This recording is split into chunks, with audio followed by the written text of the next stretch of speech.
was honestly going and doing shit until something like 11 o'clock at night or something. I was tired as a motherfucker, man. By the time I got done with that, I fell asleep at like 11 to 11:30. I'm freaking out.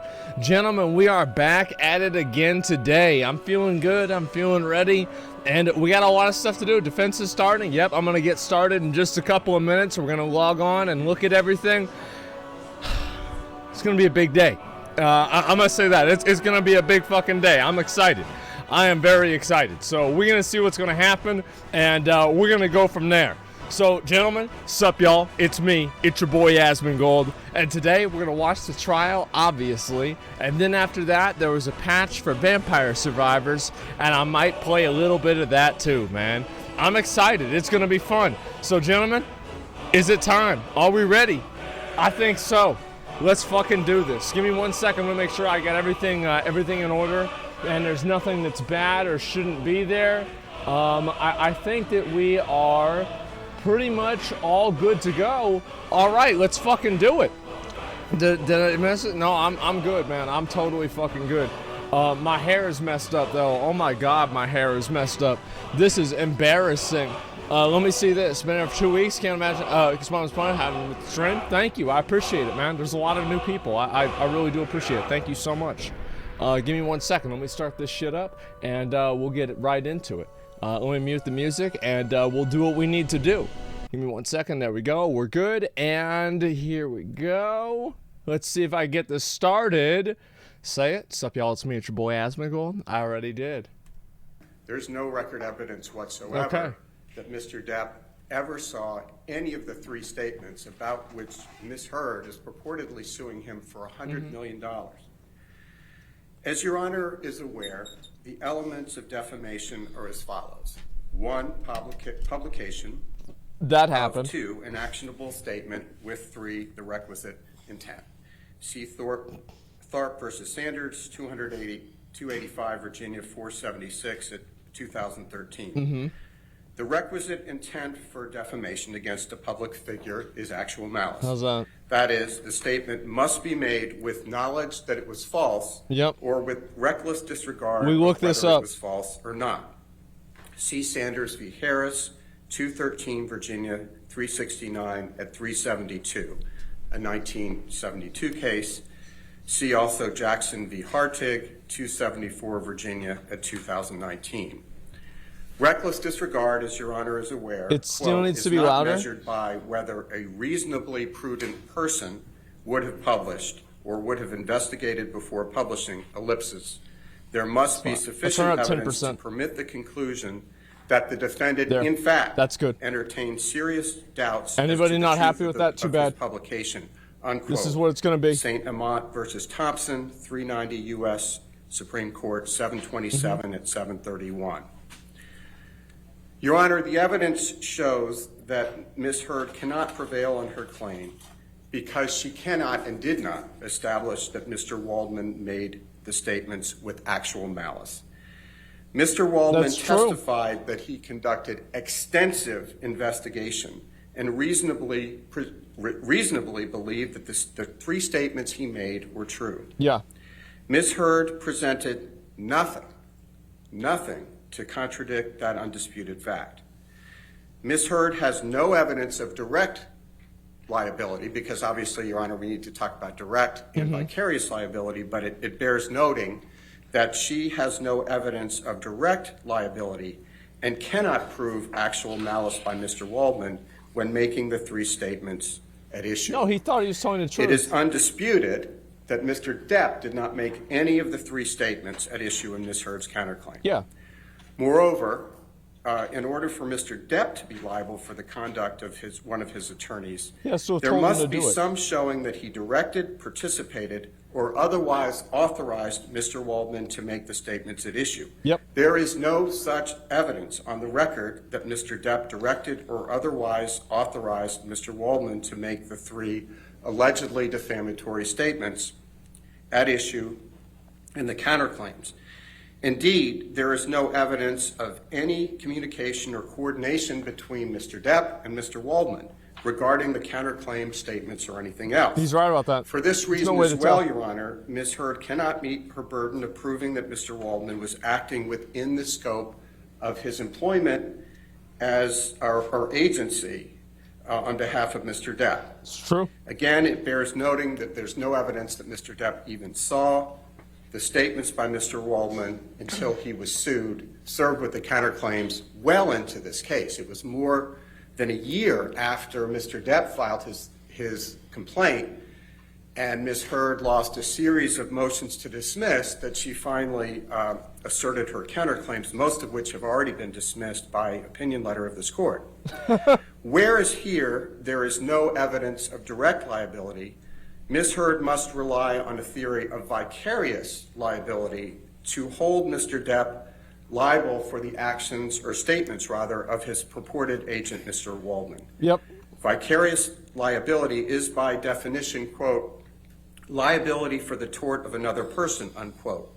So to hold Mr. Depp liable for Mr. Waldman's statements, Ms. Heard must establish that Mr. Waldman himself committed all the elements of defamation.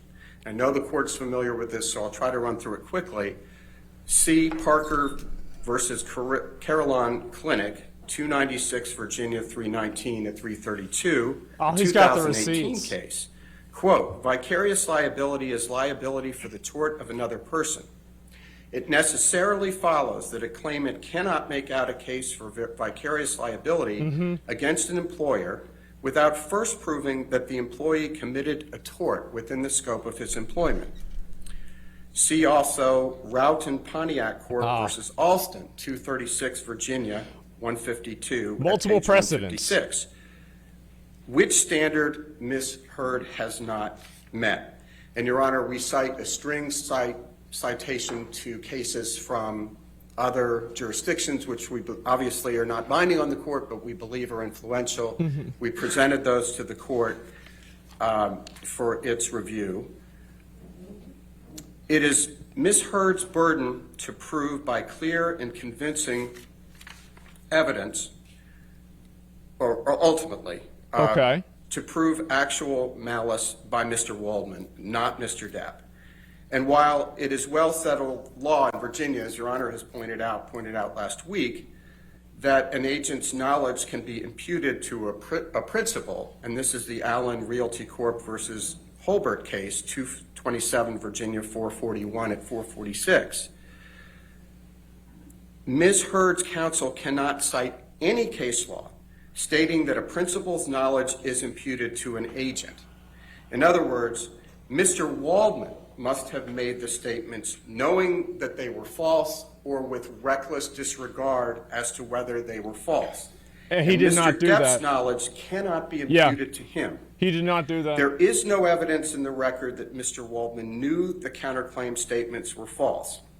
Indeed, Mr. Waldman did not even know Mr. Depp or Ms. Heard at the time of any of the alleged incidents at issue, and thus had no personal knowledge of what transpired. And this is reflected in the trial transcript that Mr. Waldman met Mr. Depp first in October of 2016, long after the fact.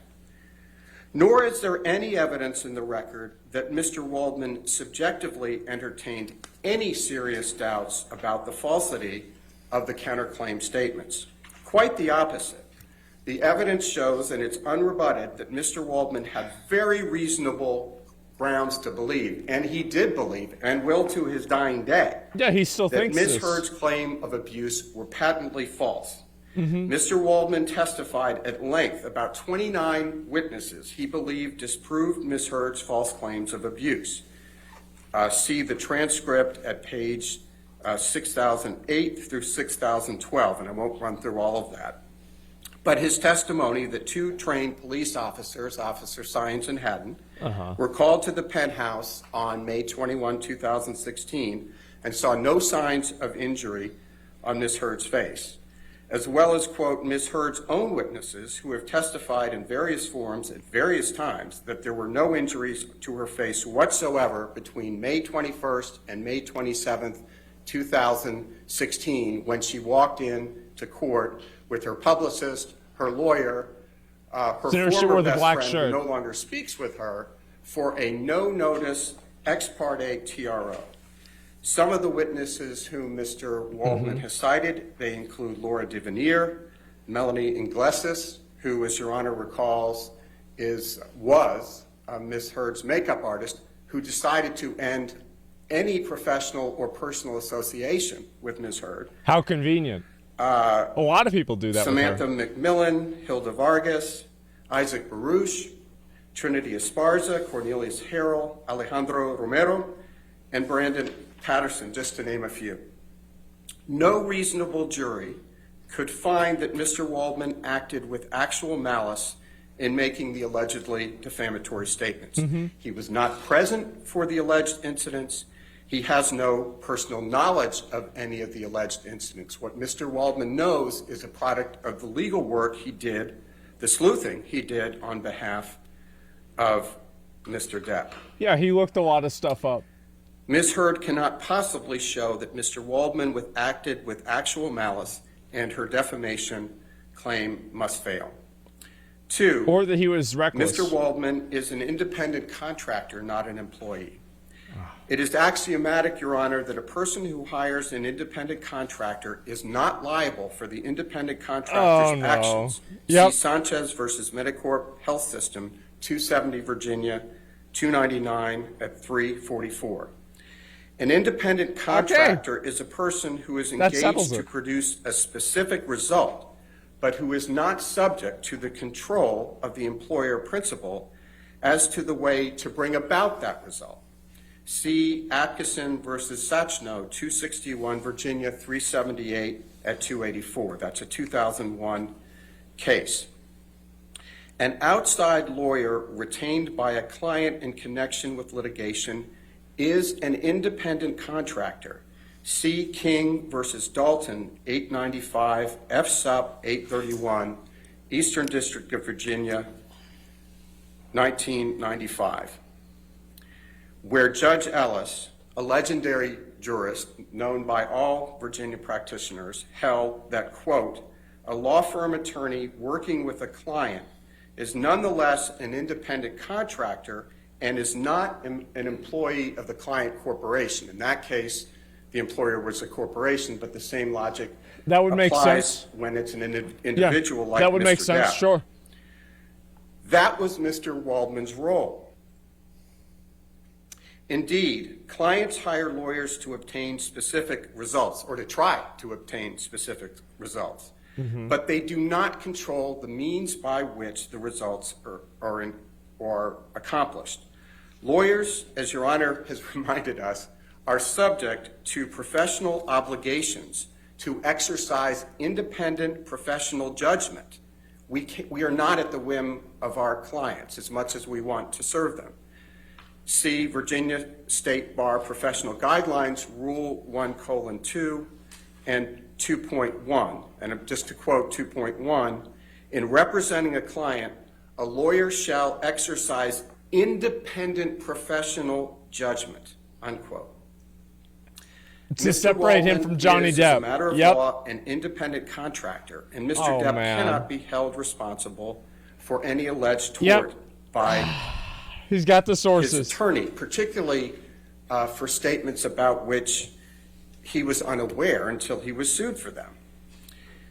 Mr. Waldman testified, and it's unrebutted, that he has his own law firm. He's not an employee of Mr. Depp. Mr. Depp or none of his loan-out companies have issued him a W-2, and Mr. Waldman provides legal services to clients other than and in addition to Mr. Depp, and that's found at the transcript, page 6020 through 21. All of that is unrebutted by Ms. Heard. Mr. Waldman's statements, the third reason for which we respectfully submit the counterclaim should be stricken, is that Mr. Waldman's statements were protected opinion. And I won't run through all of that, but very briefly, taken in their proper context, the counterclaim statements are non-actionable expressions of opinion entitled to protection under the First Amendment. Oh, See shit. Gertz versus Robert Welchink, 418 U.S. 323. Going back to the Constitution. 39. That's a 1974 case from the United States Supreme Court. Uh-huh. See also Shacker v. Bufault, a Virginia Supreme Court case found at 290 Virginia 83, a 2015 case noting that where, quote, all sides of the issue, as well as the rationale for the speaker's view were exposed, the assertion of deceit reasonably could be understood only as the speaker's personal conclusion, unquote, and finding in an accusation of deceit to be opinion. In context, Your Honor, any reporter or any reasonable reader would understand and expect a lawyer associated with Mr. Depp, as Mr.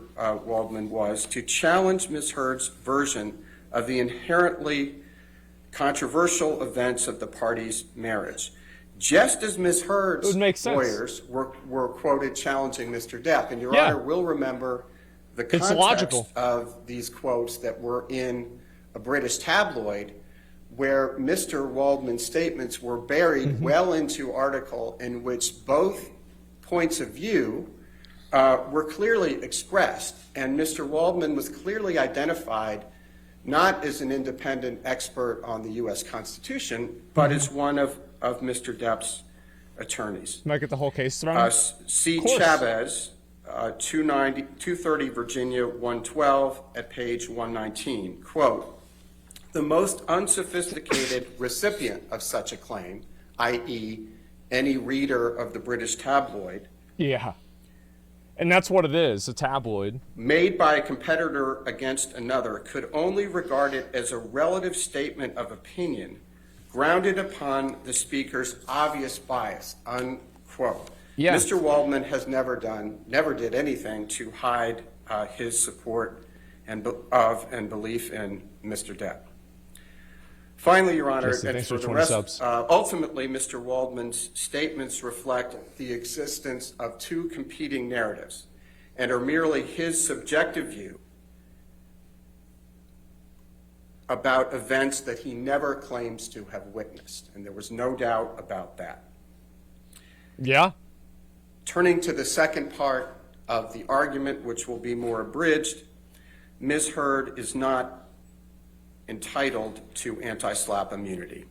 As a threshold matter, Virginia Code Section 8.01-223.2, which is, as Your Honor well knows, is the Virginia anti-SLAPP statute amended most recently in 2019. What the hell is that? Provides in relevant part, quote, the immunity provided by this section shall not apply to any statements made with actual or constructive knowledge that they are false or with reckless disregard for whether they are false.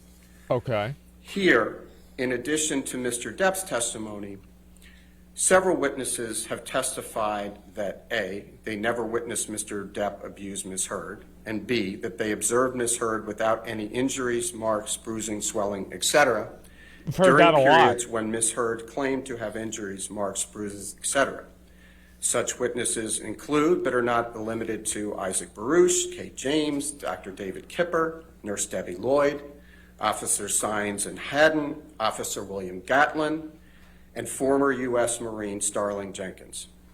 Ms. Heard's request for anti-SLAPP immunity should be stricken, and even if there were disputed facts as to that,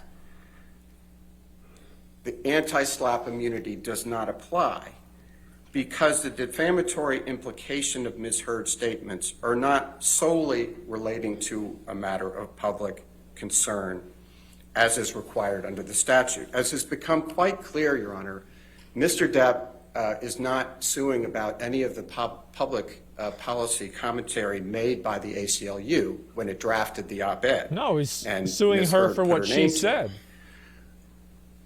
What he is suing about here are the three statements that were directed at him. Yeah. He has no issue with women's rights. He supports women's rights. In fact, he was the one, Your Honor, as Your Honor knows, who made that first $100,000 contribution to the ACLU, and he made it also in Amber's name to the CHLA. Your Honor, at this point, I'm going to object. Mr. Chu has largely just read his brief and confined his arguments to those directed in the motion, but like we saw with the last motion to strike, He's now directing his arguments to something other than what's at issue here, and I would object because I think making an argument not to you but to the cameras, it's disrespectful to the court and everyone's time, and it also threatens to undermine the integrity of this process and risk the jury being influenced by outside factors. Well, it's his argument. I'll allow him to do his Thank you. Thank you. Thank you, Your Honor. As I was trying to say, Anyway, what Mr. get Depp back is to the suing script. about are the three statements. And it's very clear, sit back down. despite the pious opening statement that about the First Amendment, that with the testimony of Terrence Doherty and the emails that were admitted as exhibits, that the ACLU and Ms. Heard were conspiring to make it very clear that those three statements were related to Mr. Depp, because otherwise Yes. nobody had any interest in the article. And it's crystal clear from that. They wanted to time this thing with the release of Aquaman, which was her first film of any significance in terms of popularity. Her role, too. And to do that.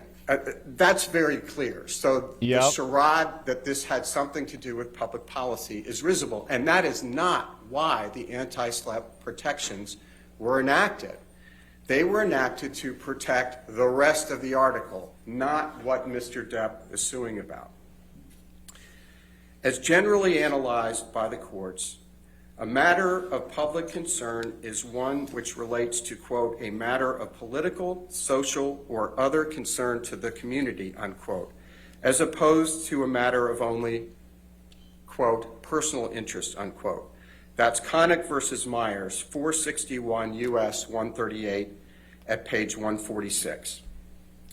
Instead, the defamatory implication at issue in each of the three statements at bar relate to the personal grievances between Mr. Depp and Ms. Heard, which does not rise to the level of a matter of public concern with broader implications for society beyond the two litigants in this action any more than Mr. Waldman's statements. I mean, here we go. Adding the gloss of public policy might immunize the statements that relate to public policy, but those are not at issue here. Mr. Depp agrees with those statements. We're talking about the three statements that they very intentionally and very cleverly They were about him. Put in to make it clear the implication that it was about Mr. Depp. Obviously. They had lawyers from the ACLU working around the clock with Eric George to be as clever about this as possible. And Your Honor, it wasn't very clever either. Of Mr. Doherty about the consternation at the ACLU when they realized that USA Today and everybody else who read the article knew darn well that this was about Mr. Depp. This cannot be protected by the anti-SLAPP statute. It is a cynical runaround. And I think now that we have the undisputed evidence from the ACLU in the form of the testimony of Terrence Doherty, who's not only their corporate representative, he was their general counsel. He is a brainiac lawyer. They knew exactly what they were doing, Your Honor. And one of the, he referred to testimony of a woman at the ACLU who said she had nightmares about Ms. Heard, and he expressed no concern about that. Now, that was either because I wonder they why. knew about that was either a reference to this game they were playing with the op-ed or the conspiracy they had to cover up her failure to make the donations. The donations became pledges, but we have evidence that she refused to sign the pledge card. So she's caught either way. Simply stated, Your Honor, oh my God. Mr. Depp is not suing Ms. Heard for making statements about society in general. I think that's very clear from the record evidence. It gets Mr. worse. Depp is suing her for publicly naming him as an abuser by implication and forever tarnishing his good name. An act that, coming from an ex-spouse, is fundamentally personal in nature. Absolutely. For that reason as well, Your Honor, Virginia's anti-SLAPP statute is not applicable. And based on the foregoing, Your Honor, Mr. Depp respectfully submits that the court should grant plaintiff's motion to strike the counterclaims and also strike her claim that she is immune under the anti-SLAPP statute. Thank you very much, Your Honor. Thank you, sir. Yes, sir. how do you even follow that up? Like, this is, I mean, that was Thank you, Your Honor. bad. As Your Honor knows, the trial court is required to accept Yeah. as true all the evidence favorable to Amber at this point, as well as any reasonable inference a jury might draw therefrom which would sustain the counterclaim. That's the correct standard here. I'll address the actual malice argument first, the agency argument. Your Honor, there's plenty of evidence in the record from which the jury could determine that Mr. Waldman was Mr. Depp's agent. He made those statements. The statements referred to him as Mr. Depp's attorney. As Your Honor ruled on Friday with respect to the jury instruction conference, an attorney is an agent of his client. The article Mr. wasn't Waldman written by him. Testified that he's been Mr. Depp's attorney since 2016. He freely admitted speaking to the press on Mr. Depp's behalf, and he refused to answer question after question about that agency, so he can't use that as a sword now. Refused. Mr. Chu puts a lot of Attorney-client emphasis privilege. on the fact that Mr. Depp allegedly didn't see the comments that were made that are the subject of the counterclaim. But as Your Honor well knows, whether he saw them or not is not the standard for agency. There's also evidence that Mr. Depp met with the Daily Mail with Mr. Waldman prior to the defamatory statements being made and released. I believe that was in February of 2020, just 2 months prior. Mr. Waldman also concocted a story that Amber was being investigated for perjury by filing a perjury complaint against her with the LAPD. He disregarded any evidence that he didn't believe would fit in his narrative, that would fit in this story that he was speaking about on behalf of Mr. Depp. And after Mr. Depp lost the UK proceeding, after Mr. Depp was ruled to be a wife beater by the court in the UK proceeding, He wasn't ruled to be a the wife court beater. there found him to be a wife beater. Mr. Waldman then got an overseas That's not what they tabloid said. to run a story claiming that Amber was being investigated for perjury, which simply wasn't true. He walked into the LAPD, filed a complaint for perjury against Ms. Heard, found a media outlet that doesn't follow the two-source rule, and then he had let the world believe that the LAPD was investigating Ms. Heard for perjury. That's a shameful and a sickening example, Your Honor, of the lengths that Mr. Depp, through his agent, Mr. Waldman, would go to smear and to His defame Amber agent? Heard, and that continued in the 3 statements in the counterclaim. We already talked to Your his Honor's heard agent. evidence, I won't go through all the evidence, but Your Honor's heard evidence from Ron Schnell, who's traced the negative hashtags toward Amber Heard online associated with those defamatory statements, and noted the staggeringly high number of them that were associated with Mr. Waldman. Under the principles of the agent-principal relationship in Virginia, Your Honor, when Mr. Waldman made those statements, he was standing in the shoes of Mr. Depp. They are one and the same for the purposes of those statements. As Your Honor discussed at length on Friday, Mr. Waldman made these statements with actual malice. There's plenty of evidence from which the jury could infer that, and his own, both from the actual malice from Mr. Depp and Mr. Waldman's own reckless disregard of facts that didn't support Mr. Depp. There's a His lot of attempts evidence. to manufacture false Where? evidence that did. As Your Honor found in the hearing, I believe it was on March 24th, after Your Honor denied Mr. Depp's motion for summary judgment, Your Honor said, as to malice, a fact finder could reasonably conclude that Mr. Waldman made the statements with malice because Mr. Waldman has no personal knowledge of the party's marriage and still made the statements at issue. Nothing in this case has changed that. If anything, the evidence has only made it more clear that that is an inference that the jury He had no can knowledge? and we believe will find. But he knew all the people. So, Your Honor, By memory. there's no basis to grant a motion to strike on this agency argument, on the actual malice argument. The evidence shows that not only was Mr. Waldman Mr. Depp's agent, but that the two of them conspired to falsely accuse Amber of creating a hoax and falsify evidence that they believed supported their, where's their the evidence? theory and what they wanted to Okay. achieve. As Your Honor well knows, too, I won't go through all the law, but both agency and malice can be inferred through circumstantial evidence. There's plenty of evidence in the record from which the jury could infer those. Moving on, Your Honor, to the independent contractor, the court's already rejected this argument. I mean- Ruled that an attorney client have a principal-agent relationship, and as Your Honor said on Friday, there's no evidence in this case of anything otherwise. As to the argument that the counterclaim statements are statements of opinion, the court has already found twice that they are not statements of opinion, both on January 4th, 2021, in its opinion letter denying Mr. Depp's demur as to the counterclaim statements, and at the motion for summary judgment hearing in March of this year. As to the anti-SLAPP argument, the court again has already ruled at the March 24th, 2021 opinion that the statements are as a matter of law regarding matters of public opinion. The court has already ruled that. Therefore, the only remaining issue for anti-SLAPP is whether the intent element of immunity is met. As we discussed on Friday, the intent element of immunity is substantially the same as the actual malice standard, Okay. which the evidence in this case easily allows a jury to find in favor of Ms. Heard on that. I won't go through the litany of evidence that supports that Mr. Depp is an abuser here, but I'll touch on a few things that relate to Mr. Chu's argument. One, Mr. Chu was totally misrepresenting Mr. Doherty's testimony. There's not a single piece of evidence, Your Honor, in this case suggesting that Ms. Heard and the ACLU were somehow conspiring to achieve a defamatory implication to Mr. Depp.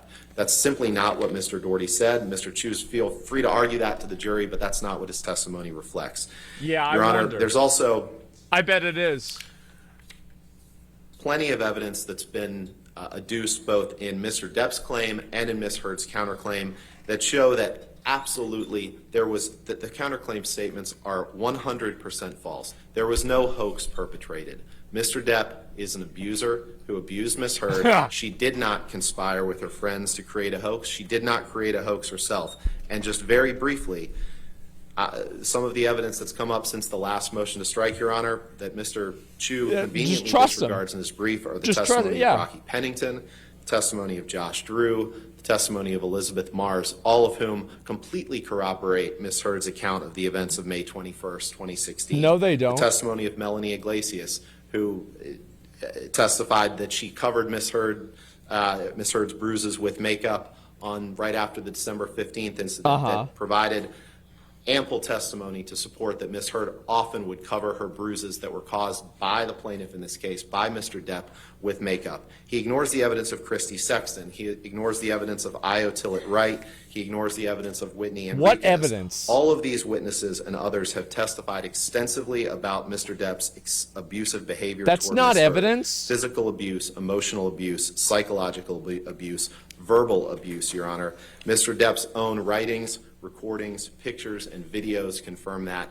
The list goes on. There's abundant evidence in the record, Your Honor, from which the jury could, and again, we believe will find that Ms. Heard is not liable for defamation to Mr. Depp, and therefore, by definition, she has not acted with actual malice, and based on the court's rulings on March 24th, 2021, she would be entitled to anti-SLAPP immunity, which would permit her to ask the court to award attorney's fees against Mr. Depp. Oh my So God. with that, Your Honor, I'm happy to answer any questions the court has. That's but fine. that Thank you, covers sir. it. Thank you. Yes, sir?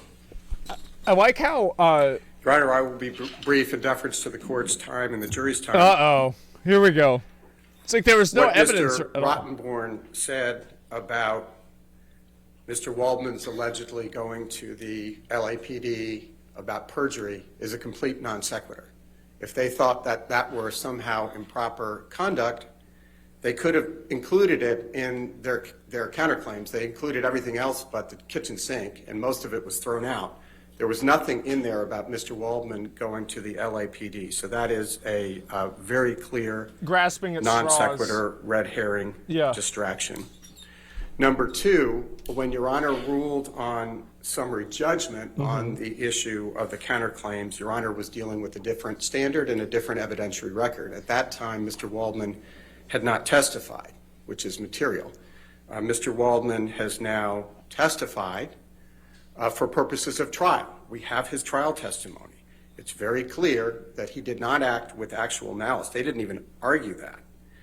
So that's pretty clear.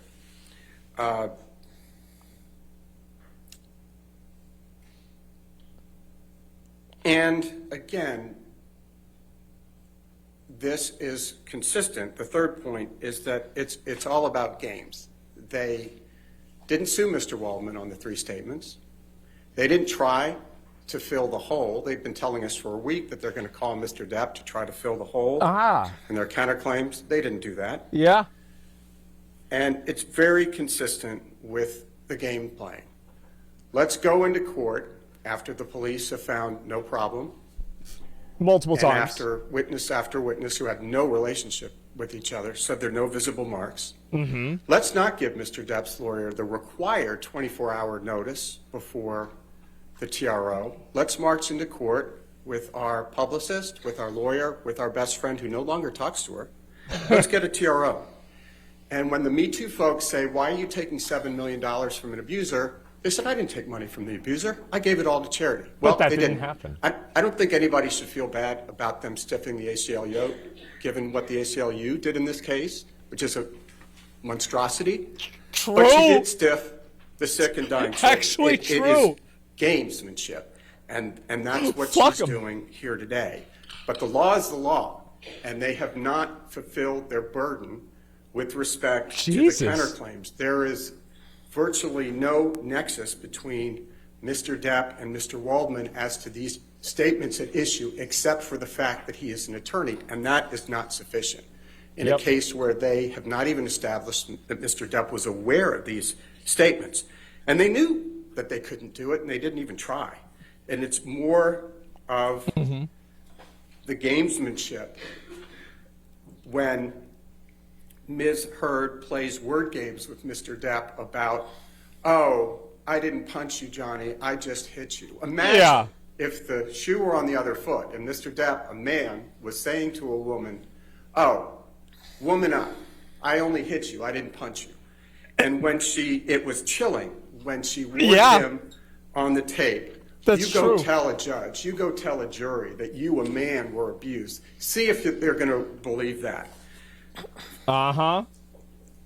It is an abuse of the system, and she's done it throughout.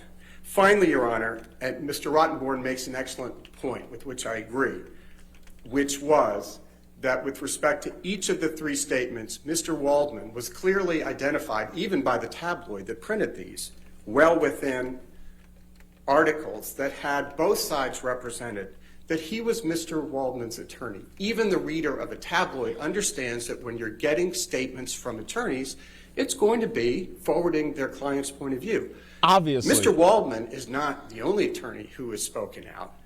Robbie Kaplan, who was Ms. Heard's second attorney. So Ms. Heard started out with Eric George. He made comments to the press. Objection, Your Honor. Again, this is so much further beyond what Your Honor is addressing. I'm finishing up, Your Honor. Okay. I'm finishing up. My point, Your Honor, and it's on point, is boy. Mr. George made statements supporting Ms. Heard's position. Ms. Kaplan made very clear statements supporting her client's position on the merits, and so did Which would Mr. be Waldman. obvious. But everybody knows when reading those that those are statements by partisans. So for the reasons that we've stated and the reasons set forth in the brief, we respectfully submit that the court should grant the motion to strike, or in light of the fact that Mr. Depp may reappear, at the very least, take these motions under advisement until the close of all evidence. Thank you. That would All make right, sense. thank you, sir. Yeah, that would make All right, sense. in this matter, I've reviewed all the defendant's evidence as okay. to her counterclaim, and I've considered the arguments of her counsel and plaintiff's counsel. First, to address a few issues that I believe are outside the motion to strike, and that's as to the slap defense. The slap defense is just that, it's a defense, so it's really not considered in a motion to strike. Having said that, we went down that legal road on Friday as far as the slap defense goes, as far as the jury instructions. In this particular case, if the plaintiff prevails, it must be with actual malice. Therefore, if it's with actual malice, immunity does not apply under that statute. So we will deal with that with jury instructions, and we have. As to independent contractor, again, I think it's outside the motion to strike. However, Mr. Waldman was plaintiff's attorney since 2016. Before the initiation of litigation, there is evidence that Mr. Waldman had a certain role during the prior divorce proceedings in the UK case. Additionally, there is evidence that shows his legal representation was broader than just a limited litigation, as outlined in all the cases presenting an attorney as an independent contractor. So the only evidence in this case to this point is that Mr. Waldman was an agent to Mr. Depp, and that is the basis to weigh the motion to strike. As far as the opinions argument, again, I think that is outside the motion to strike. The opinions argument, the court has already ruled on this matter as to the three statements that are at issue in the counterclaim, ruled that they were not opinion at the demur and at summary judgment. So that argument will not be part of the motion to strike. So when assessing a motion to strike, the court accepts the favorable evidence adduced as true towards the non-moving party. The court cannot reject any inference from the evidence favorable to the non-moving party unless it would defy logic and common sense. When there is any doubt and question, the court should overrule a motion to strike. Agency may be inferred from the conduct of the parties and from surrounding facts and circumstances. When there is no direct evidence, circumstances may, and usually are, relied upon to determine whether an agency relationship exists. A principal is liable for the tortious acts of his agent if the agent was performing his principal's business and acting within the scope of his agency. If an agent's tortious act arises from their agency relationship is enacted in part to service the principal can be held liable for the tort. Here, the alleged tort is defamation. Besides demonstrating the agency relationship, the defendant must prove Mr. Waldman published an actionable statement, meaning a statement that is both false and defamatory, with the requisite intent. As to agency, Mr. Waldman was plaintiff's attorney at the time of the alleged defamatory statements were made. Mr. Waldman does not deny this, and neither does the plaintiff. Moreover, Mr. Waldman made the allegedly defamatory statements about the defendant during the proceedings of this action and interacted with the defendant once the statements were made while still representing the plaintiff. Taking the surrounding circumstances as a whole, an agency relationship can be inferred, and thus a scintilla of evidence regarding agency must be turned over to the jury. In addition, the jury may infer that Mr. Waldman made these specific statements to a third party to serve as plaintiff by portraying defendant as an opposing litigant in a negative light. It is not disputed that Mr. Waldman published statements and that there is a question as to whether statements are false, and both parties disagree and have presented conflicting evidence as such. As to actual malice, Mr. Waldman made the counterclaim statements after he met with his client. In addition, there is evidence the plaintiff was with Mr. Waldman at a meeting in February 2020 with the Daily Mail online.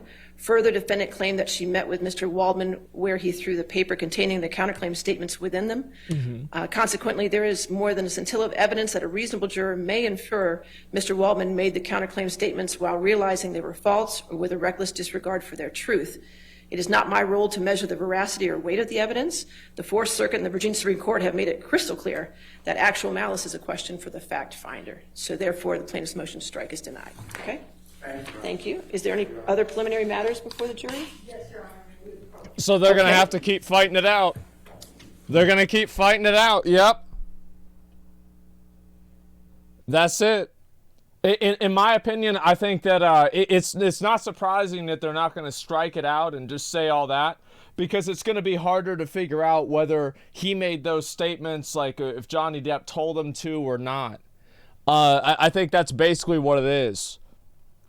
That's kind of what I'm assuming. Yeah, the battle continues. Yeah, it's like Amber's counterclaim will go on. Yeah, because they haven't presented all the evidence. It makes sense, right, that that's the case, because the Johnny Depp's team hasn't even presented all of the evidence in the first place.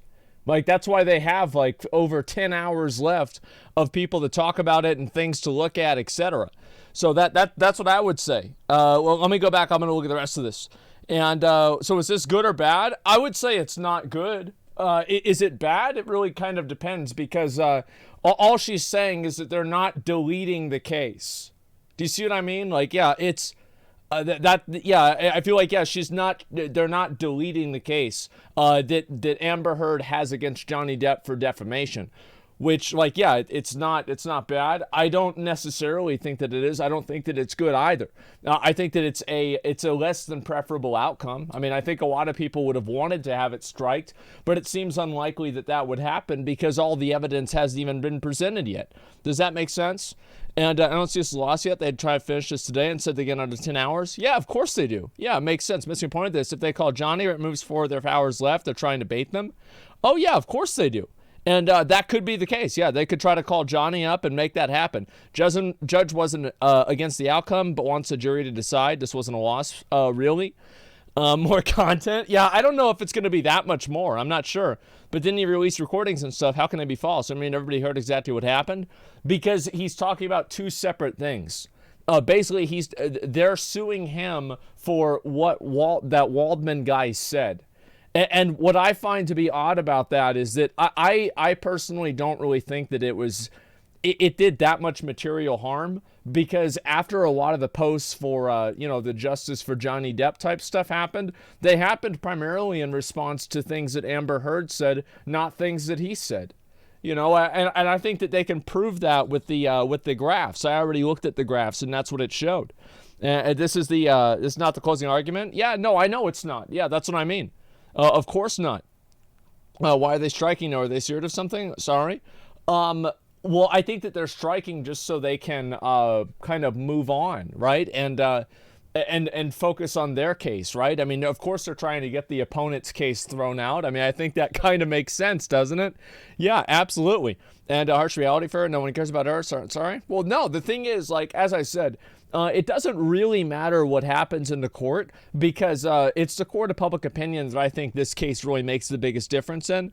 And I think that's why Johnny Depp pushed so hard to have it be put out in front of the audience, right? Is so people could see what was perceived to be an injustice. I think that's the entire point. Now, I think also it's a little bit not insensitive, but it's disingenuous for Rotten Boy to say that Johnny Depp was a wife beater because of what the UK trial showed, because my understanding is that it's different. Like, the UK trial was that they were not liable for calling him a wife beater.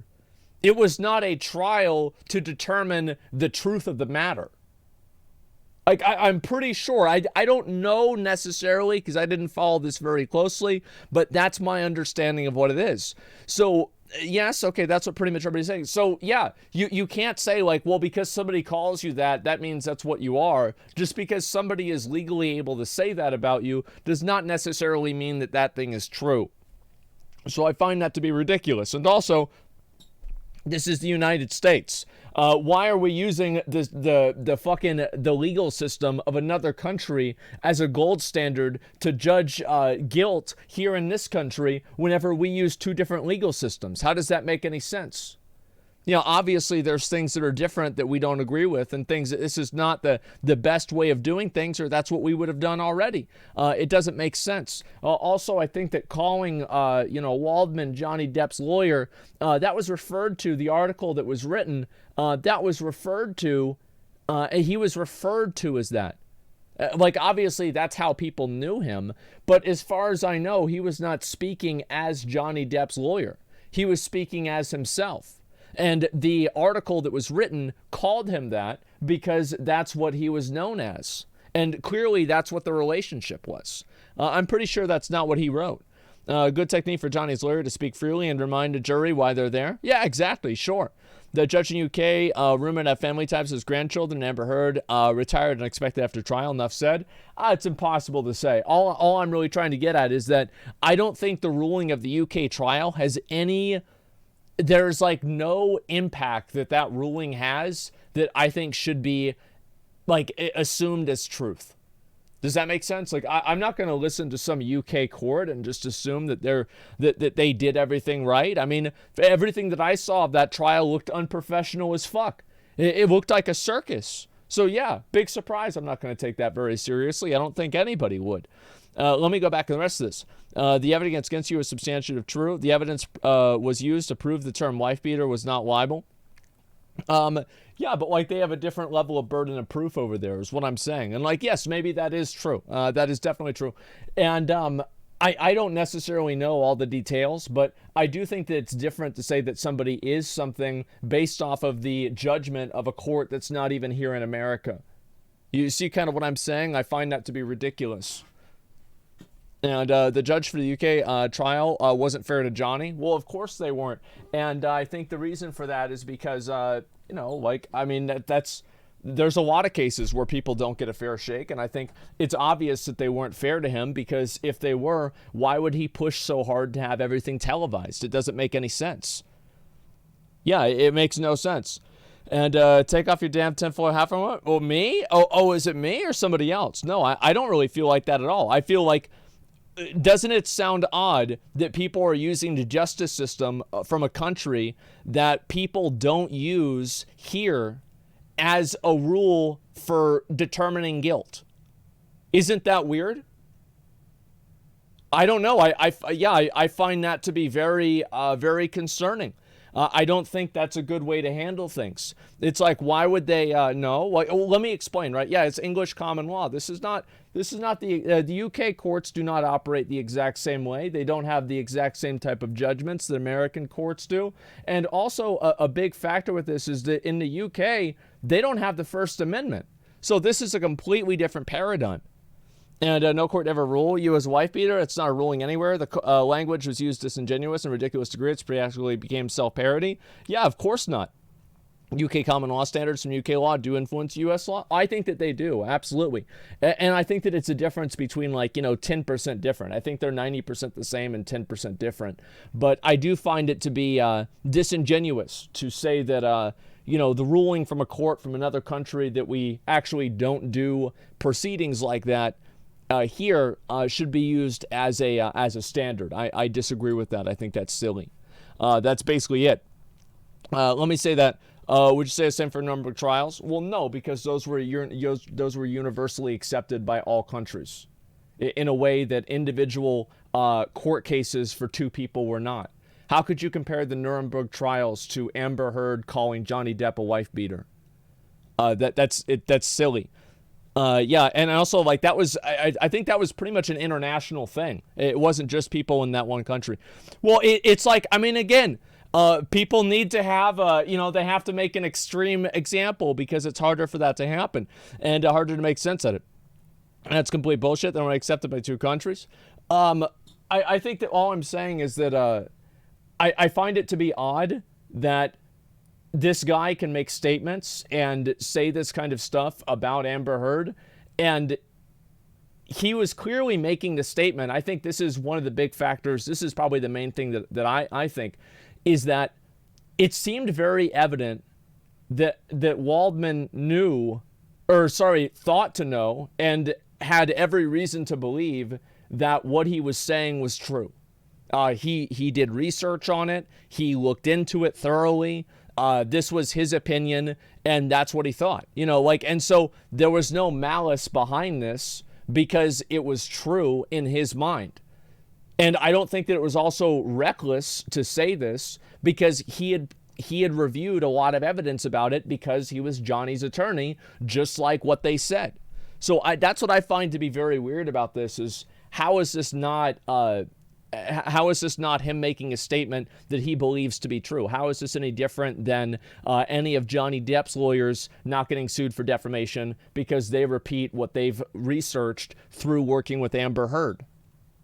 You see what I'm saying? I find that to be very odd, and I think that's I think that's stupid. To be honest, I think it's fucking stupid. That's it. Judge struck this. Amber could have automatically appealed, so this is good. Maybe that's the case, right? And they haven't even shown all the evidence, so that's important to go there as well. Amber thinks that he was the abuser in her mind. Would that make her statements non-malice? I think that a big difference between that is the fact that she actually was a first-hand witness of it, and Waldman was not. So, for example, Waldman was told all of these things. So, for example, if somebody like that Rocky Pennington girl or any of Amber's friends had said this about Johnny Depp, I think that you'd have a much more sticky situation because you'd be going off of what they were told by Amber Heard, and so they were just repeating what they believed to be true. But Amber Heard experienced it directly, so I think that the evidence of the matter of the fact, did it occur or not, is actually more important than does she believe it to be true. Because Adam Waldman was a third party. Amber Heard was not. She was involved. Do you see what I'm saying?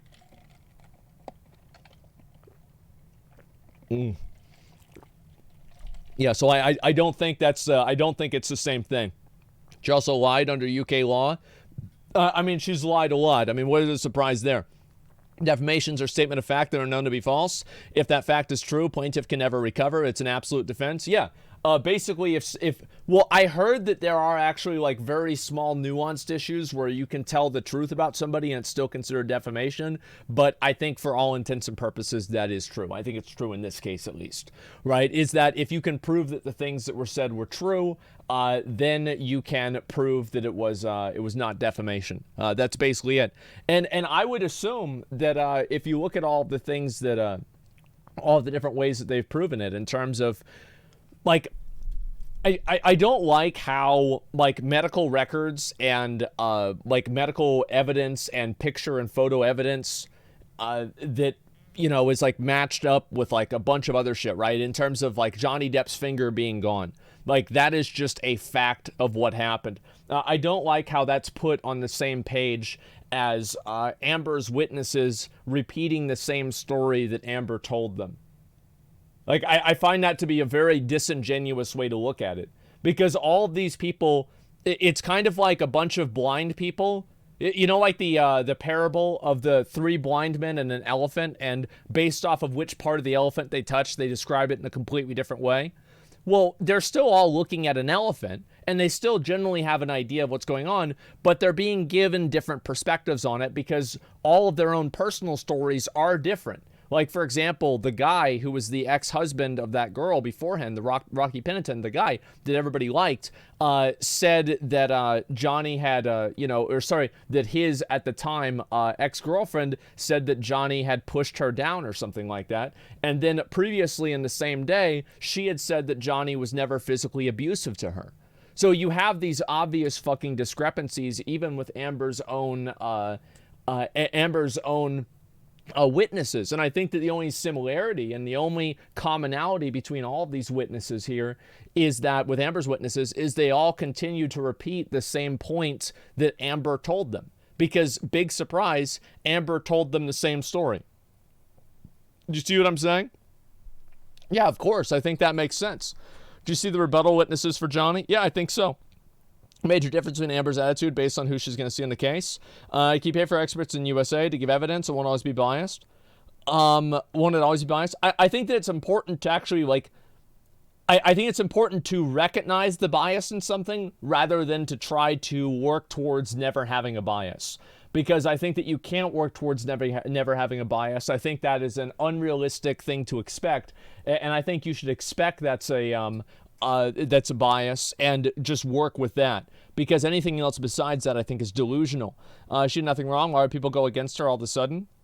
That's obviously what it is, right? That's not the case. Is that she had all of these other issues. She had issues like, isn't it like on video of her abusing her sister, for example? Yeah, I don't know.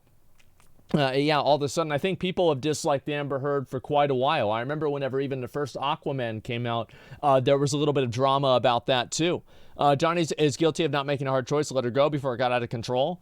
I think so. I mean, I think a lot of guys make that decision. Absolutely. And she got arrested in her teens. Yeah, I would say so. Her ex-girlfriend, same. Yeah, I think so too. Are 10 hours enough for all testimonies and evidence? 10 hours? Yeah, I would assume so. That's a lot. Will Kate Moss be for or against Johnny tomorrow? I would assume that she would be for Johnny because Johnny is calling her to the stand, right? I mean, like, it would make sense that the witnesses that are brought forward in the case will probably reinforce the opinion of the person who brought them forward. I think that's just common sense. But yeah. China Brad, read the post by the lawyer telling psychiatrists it's okay to lie, please.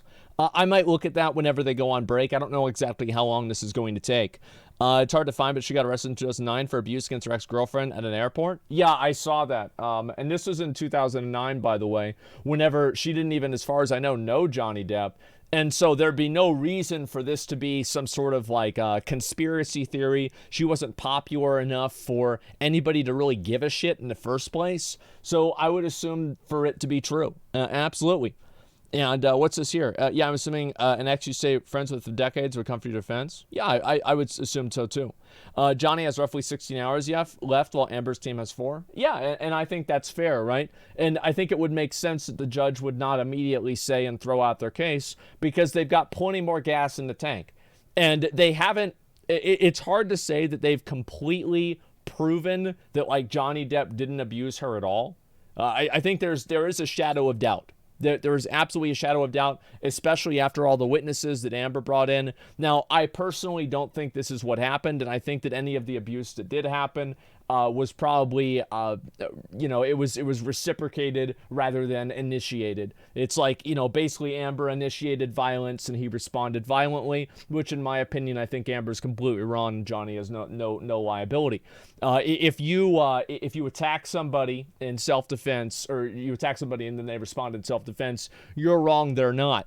Amber's team still needs to prove Waldman was acting as his agent, and if they don't, the jury doesn't have to consider his statements. Yeah, I think so. I don't really think that he's necessarily acting as his agent either. I feel like that's probably an exaggeration of his role.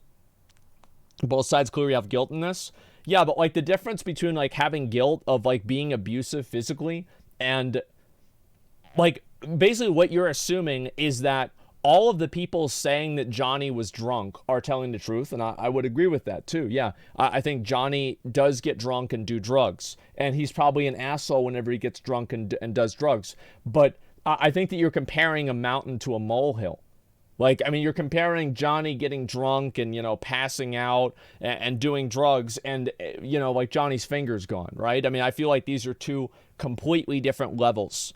And it's weird to say, like, oh, well, they're both bad. Well, yeah, but, like, I don't know. I mean, like, I could make, like, some really dramatic, like, I don't know, like, war crime comparison or something like this compared to, like, a single homicide. But, yeah, I mean, you can't look at it as these two things are proportional to each other. Does that make sense? Middle of the road fallacy? Yeah, these things are not, they're not equivalent. Let me go back over here. And they're both bad, but one sued the other? Yeah, exactly. I think so. And let me go back and I'll look at the rest of this. Hand doctor didn't even get the placement of Johnny's hand right? Yeah, I heard that too. There's some paid actors here with some wild opinions. Well, they're all getting paid, I'm pretty sure. What do you think about the community fracture with failing? So can't that happen from a large vodka bottle? It's the one claim I'm sus about. Well, I don't really know. I have no idea. It's very hard for me to say like, oh, well, this is exactly what happened with the vodka bottle because both of them were probably under the influence of one thing or multiple things. And all I know is that two people were in the house, one person lost their hand, and it was a violent relationship. And I assume, and also she said, I didn't mean to hurt him. I don't know, like, I don't know. I mean, that seems, man, like, I mean, I don't know, that seems kind of damning. You know what I mean? And that's recorded. Don't know how jury could ever find in Heard's favor after lying about the donations. Well, yeah, I mean, I don't really think so either. I mean, she also lied about the donations and stuff like that as well. And I think also, like, remember that divorce settlement thing that I read where she wanted $50,000 in perpetuity and she also wanted the car and, like, 3 of Johnny's houses? So, like, the entire idea that, like, she wasn't interested in money is just completely untrue. Like, this is just an untrue statement. And I think that's one of the frustrating things about it is that it's almost like, kind of like, it seems to me like Amber's team is trying to prove that she didn't do one of the bad things, and Amber's team is trying to simultaneously prove that Amber Heard just didn't do one of the bad things. It's like you have like a massive list like this, and they're trying to mark off one thing, but on the other hand, Johnny Depp's team has marked off every single thing, and they're trying to say, wait a second, what about this one thing or that one thing? That's the way that I feel about it.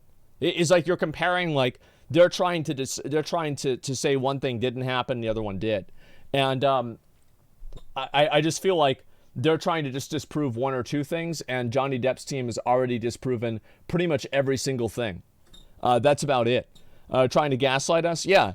To me, it feels like Amber's, let me read this real quick. Amber's team is using a massive number of coincidences and opinions to paint a narrative. Johnny's team is using a lot of audio logs, body cams, and evidence. Basically, they have facts. Amber's team have opinions. Well, they have opinions and secondhand accounts. So, like, this is somebody that heard from Amber that this is what happened. Well, I don't know. I feel like a secondhand account of something is not necessarily a very valid argument. And why is it not a very valid argument? I think in some cases it would be, but in this case it's not. Why is it not a valid argument in this case? Because it's already been proven that Amber Heard is not a truthful person. How has that been proven? Well, I would say the fact that she said that she would donate $7 million and she didn't do it, I don't know. I think that's pretty evident right there. And then on top of that, there's all of the other small inconsistencies in her story and other things like that that have happened. Like, oh, I wasn't doing it for money. And then you have like a divorce proceeding that says that she wants $50,000 a month. And then she says she was going to donate the money. She doesn't do that. There are just multiple things that prove that her testimony and her perspective on things is not to be trusted. So why would I go and think that what she's saying is true whenever there's no reason to think that? Everything else that we've seen from her has seemed to be untrue. She's lied about a bunch of other stuff. Why would we not assume that she lied about this too whenever there's no medical evidence of it? It's like, not only do you have to believe something without evidence, but you have to believe it without evidence and also with a precedent that states otherwise. The exact opposite even. You see what I'm saying? What's this here? Is this a good thing? It's going to continue? Oh, yeah, I think so, too. Absolutely. For fucking sure. Let me go back over here. I'll read the rest of it. So, sister's story didn't really add up to the situation where Johnny allegedly pushed her down the Are we stairs. ready for the jury then? Yeah. Okay. Okay, here we go.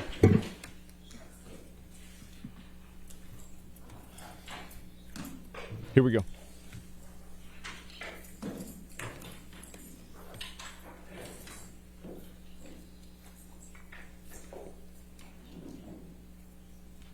Mm-hmm. Yeah.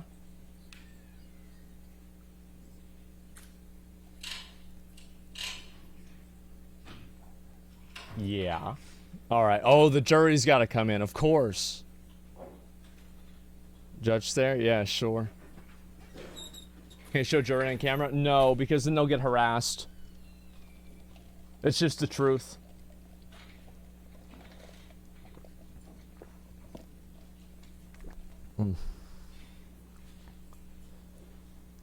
Just tired of this shit, yeah.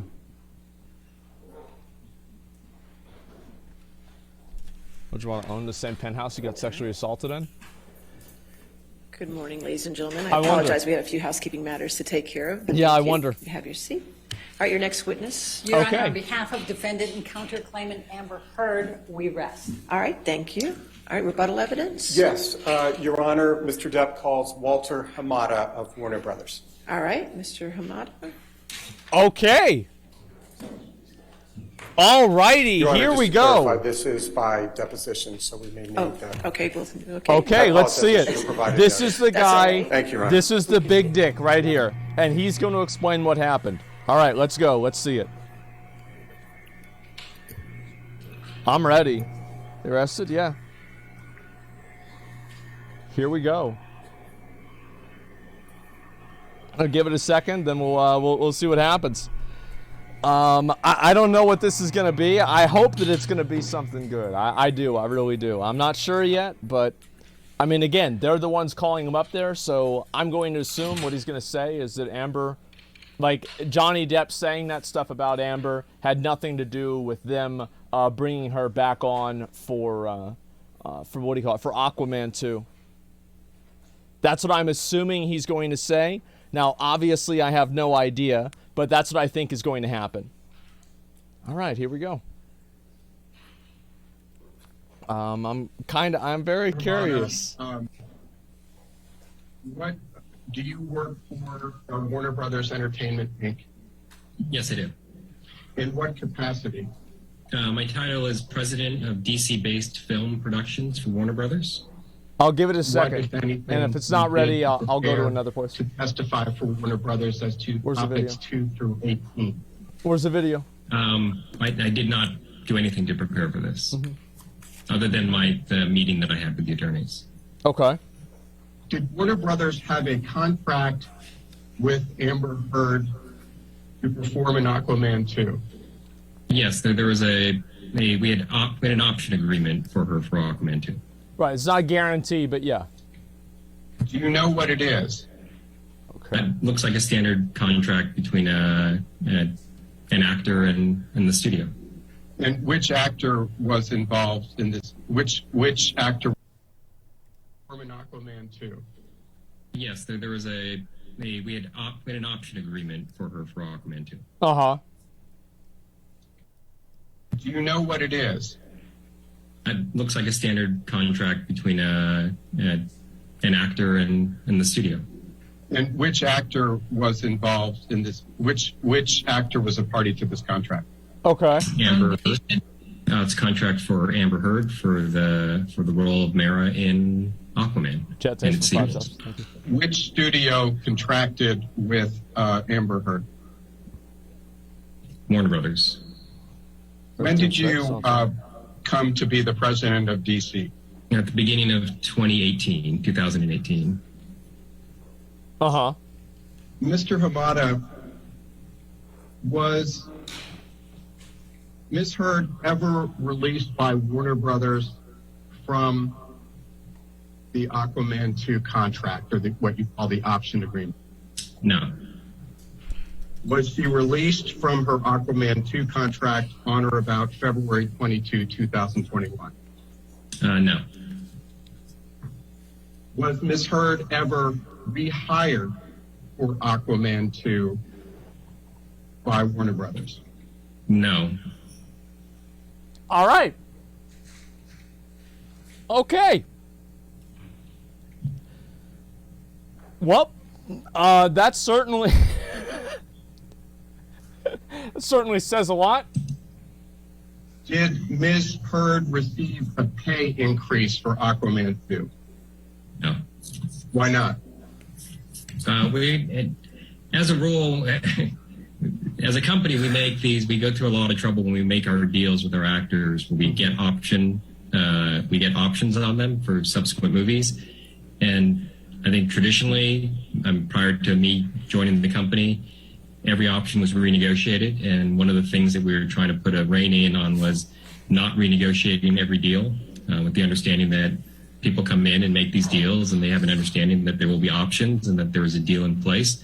And it was a big part of our philosophy. They just that we want to were make gonna more hold money people to their options moving forward. They don't want to pay them more money. So fuck Did that. Warner Brothers at any point in time reduce Ms. Heard's role in Aquaman 2? The role in the film the size of the role in the film that she has was determined in the early development of the script, which would have happened in 2018, I would say. Uh-huh. Well, So, and from there, beyond normal development, the role sort of, the character's involvement in the story was sort of what it was from the beginning. So no. was her role ever reduced for any reason? No, I mean, again, from the early stages of the development of the All script, right. the movie was built around Yep. the character Damn. of Arthur and the character of Orm, Arthur being Jason Momoa and Orm being Patrick Wilson. Uh-huh. So they were always the two co-leads of the movie. Yeah, Did of course. Warner Brothers ever plan to portray Ms. Heard as the co-lead in Aquaman 2? No, it was the movie was always pitched as a buddy comedy between Jason Momoa and Patrick Wilson. It's going to be a good movie. It Was sounds great. Ms. Heard cast in Aquaman? Yes, she was. Was Ms. Heard cast in Aquaman 2? Yes, she was. Uh-huh. Was Ms. Heard paid for her services in Aquaman 1? Yes. Was Ms. Heard paid for her services in Aquaman 2? Yes. Was Okay. her compensation for Aquaman 2 affected in any way by anything said by Johnny Depp? No. Was her compensation for Aquaman 2 Wow. affected by anything said by Adam Waldman? No. Okay. Was her compensation for Aquaman 2 affected by anything said by anybody representing Johnny Depp? No. Well, that puts that to rest. Okay. Was there any delay Yeah. in Warner Brothers exercising the option to cast Ms. Heard in Aquaman 2? Yes, there was. How long a delay was there? I don't know, probably weeks. Okay. What was the cause of the delay? There were conversations about potentially recasting. Who was the producer? Peter Safran. Who was the director? Oh James no! Wan. Did Warner Brothers believe that those concerns were legitimate? Wow. Yeah, I mean, I had no reason She's not to liking that believe at all. the director and the producer of the movie.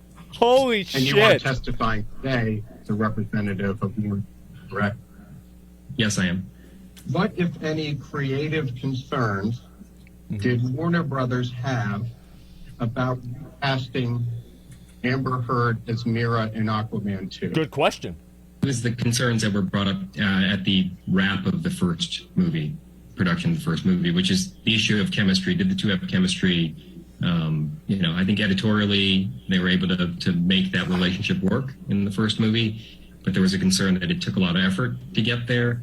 And would we be better off recasting, finding someone who had better, more natural chemistry with Jason Momoa and move forward that way? This is the guy Did that Warner Brothers that runs it. I mean, take any steps affirmatively to audition other actresses Oh, for that's a the good role of question. Mira in Aquaman 2? No, we did not. okay. Other than the creative concerns and concerns about chemistry you testified about, was there any other reason Warner Brothers delayed in picking up Ms. Heard's option for Aquaman 2? Well, let's see. No, it was all concerns about whether she was the right bit of casting for the movie. Wow. What role, if any, did It's pretty definitive. Ms. I mean, Heard's dispute with Johnny Depp have in Warner Brothers' delay picking up Ms. Heard's option for Aquaman 2? There was none from our end.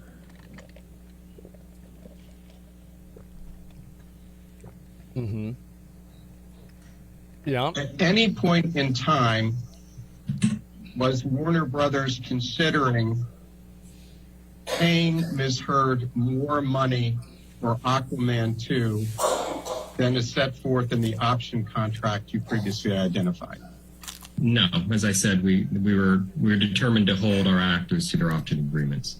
I like how he smiled Would whenever he Warner said that Brothers have too. paid Ms. Heard Yeah. more money on Aquaman 2 Oh if it shit. had picked up her option earlier? No. At any time from Yeah. the beginning of history through today, did Warner Brothers ever release Ms. Heard from the Aquaman 2 contract? No. At any point in time from the beginning of history to today, did Warner Brothers rehire Ms. Heard for Aquaman 2?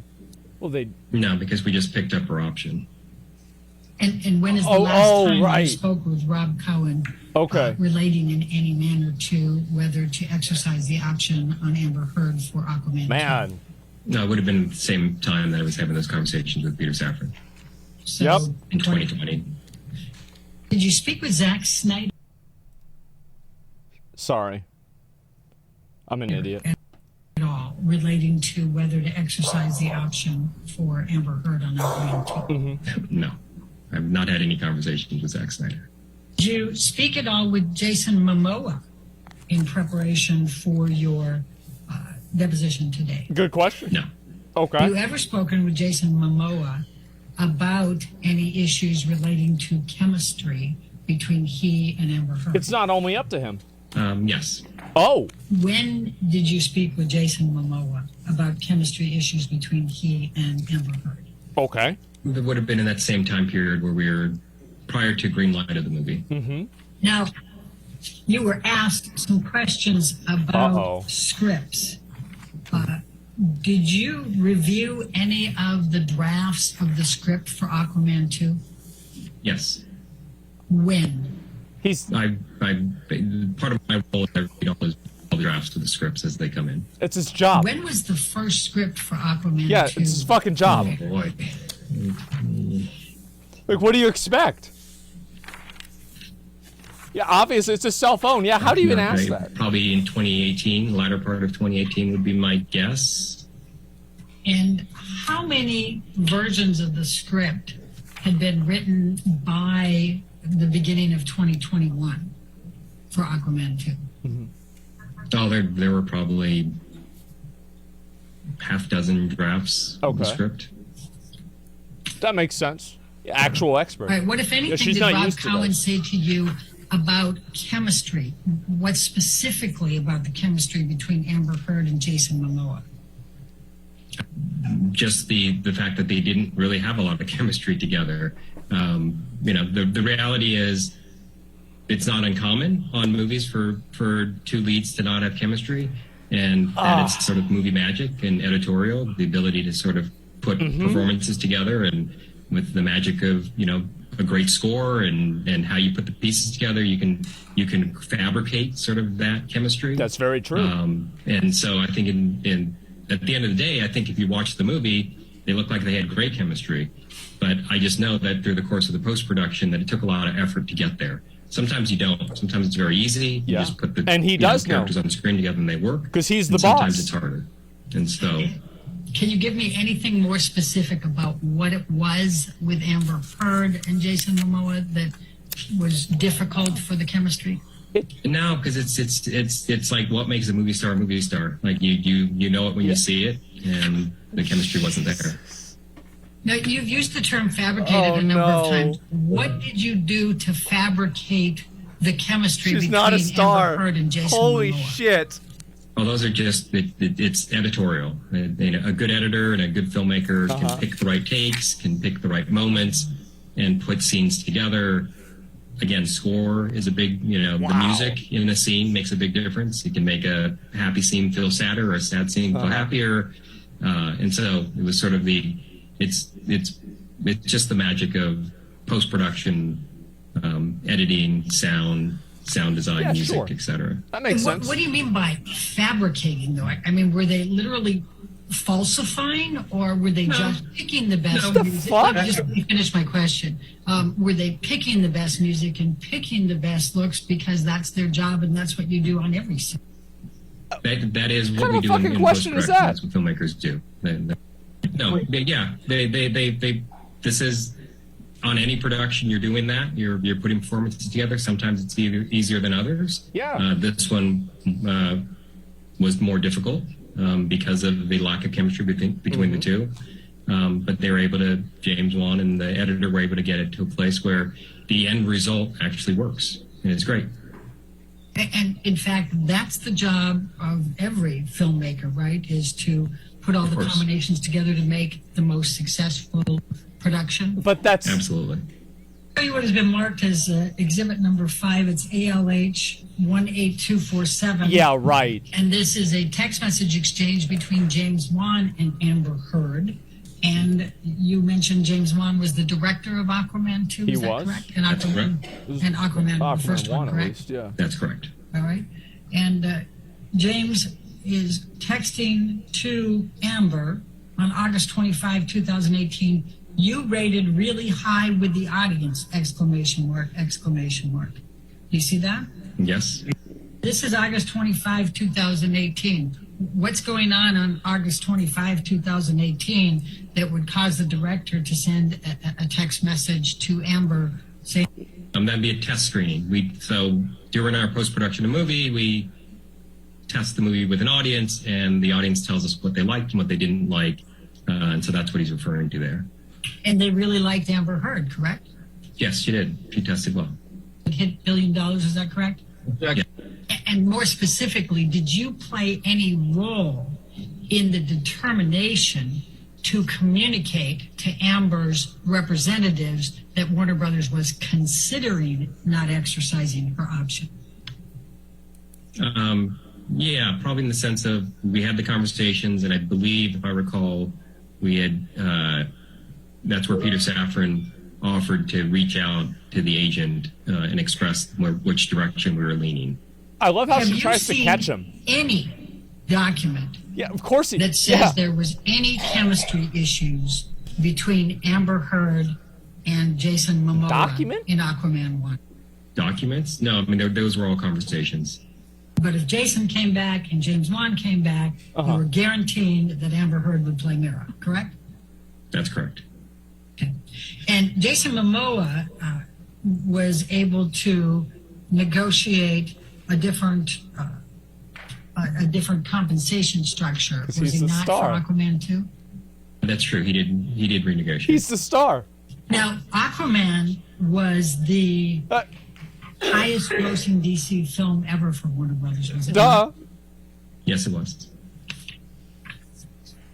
And what, if any, issues did you have with Amber Heard in Aquaman 2?